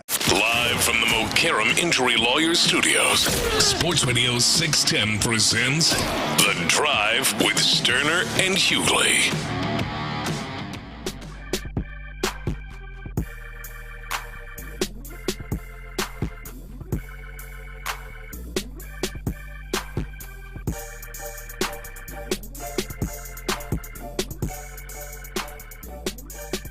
I'll get to some of these texts in about the Texans having the horses coming up in a bit. Texans All Access behind us. And look out now. Some of the best hair on the team. Tommy Townsend. Okay. The punter will be on the show. And Kurt Heinisch. That's a man. Also stopped by. That's a man that really grew his hair out. It's real long hair. And we got to sit in here and watch him in person with that. But Tommy Townsend, Kurt Heinisch, they will be on with Mark Vandermeer, John Hattis on the Texans All Access following us. And then Area 45, the best damn late-night sports talk show in all of Houston. Sean Bijani, Patrick Creighton, and Chris Santiago. They will be holding it down. And T-Mill's Best Bets. He's been in the red all week, folks. So get on this betting train here with T-Mill. That's two. Went for 4 bets last night and got 2, missed 2. So 50%. My man's due. My man is due for a big night. All right, yeah. Again, as we know, when the Astros are starting to struggle, that seems to be a trigger that leads Tyler to start to struggle at times. Hell, last night, the Astros weren't even playing. Yeah, you're right. I'm trying, man. I'm trying. I appreciate you. You rolled. It's been a rough one. Those damn Rays. No, man, you should have had a good night yesterday. You should have been 3-1. The Mariners were up 5-0, no hitting the Yankees through 7. Oh, I know it. Freaking merman.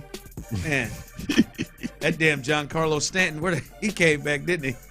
Yeah. Don't bet on mermen. Yeah. As an edict. So T-Mill's Best Bets coming up in just a bit. Some of the things here, we have never had an O-line that would make us competitive at the highest levels. That's not true. That's not true. That's why I say about the horses. Sometimes, like, that's the thing is everybody is not gonna have everything.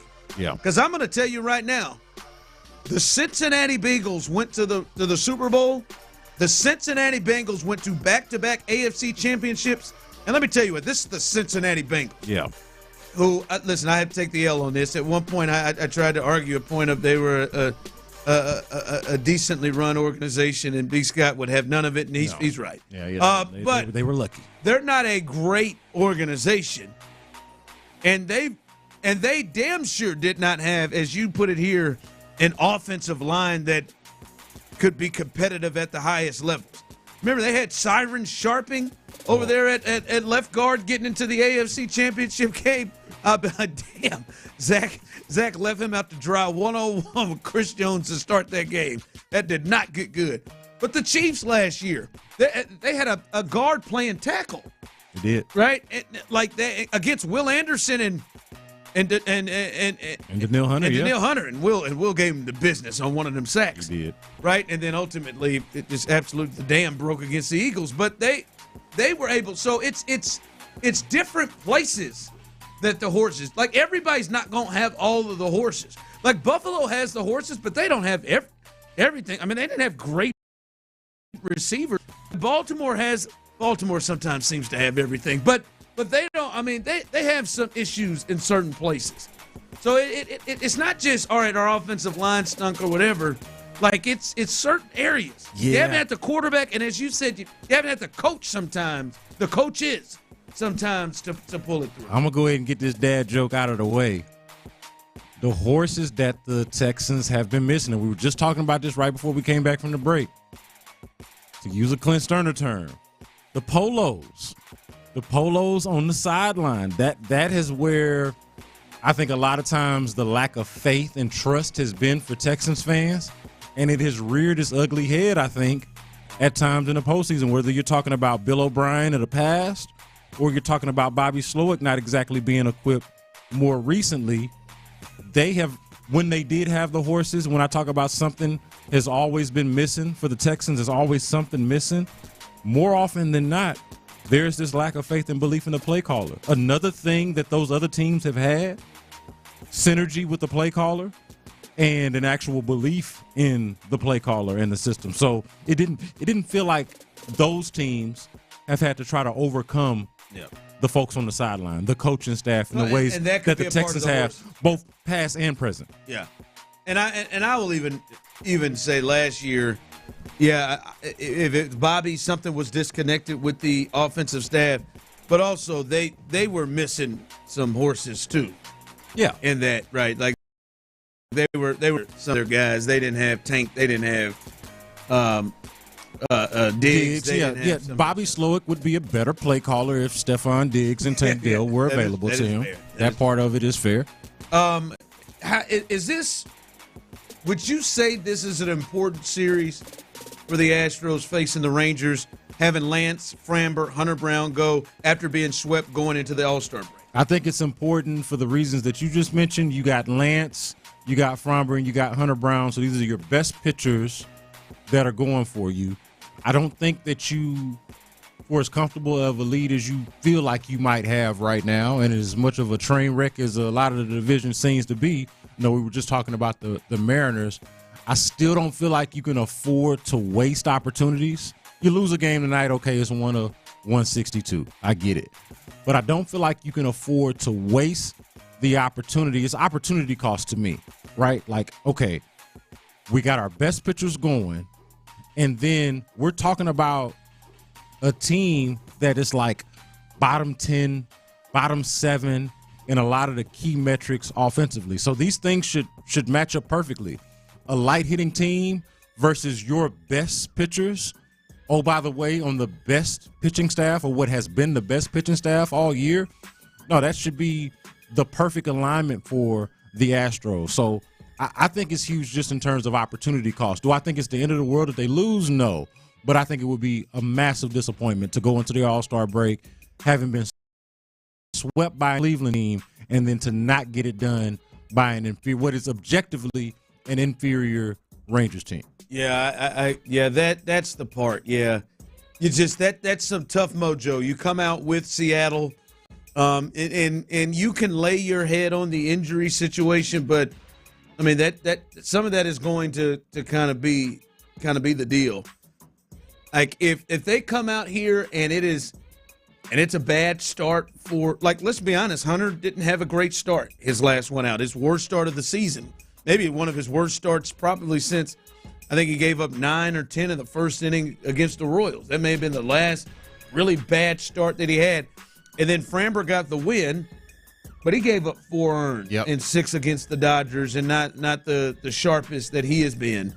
And if they have rough outings again, now you're kind of starting to mess with your head a little bit, like, what's going on? Not the end of the world, but it's been good mojo going. Mojo going. Yeah, and I was mentioning this yesterday. The Cleveland series brought me back down to earth, right? And I'm not saying that handling business against the Rangers is going to put me in some type of euphoria or anything like that, but it will give me a much greater deal of confidence in the Astros going into the All-Star break than if, again, you're reeling the way that they would be getting swept by Cleveland and then not handling business against the Rangers. Like, to me, that's not the type of vibe that you want going into the break. All right, let's get there, man. Look, Charles up there. Charles looking good, ain't he? I was just about to say, you're right. He does look good.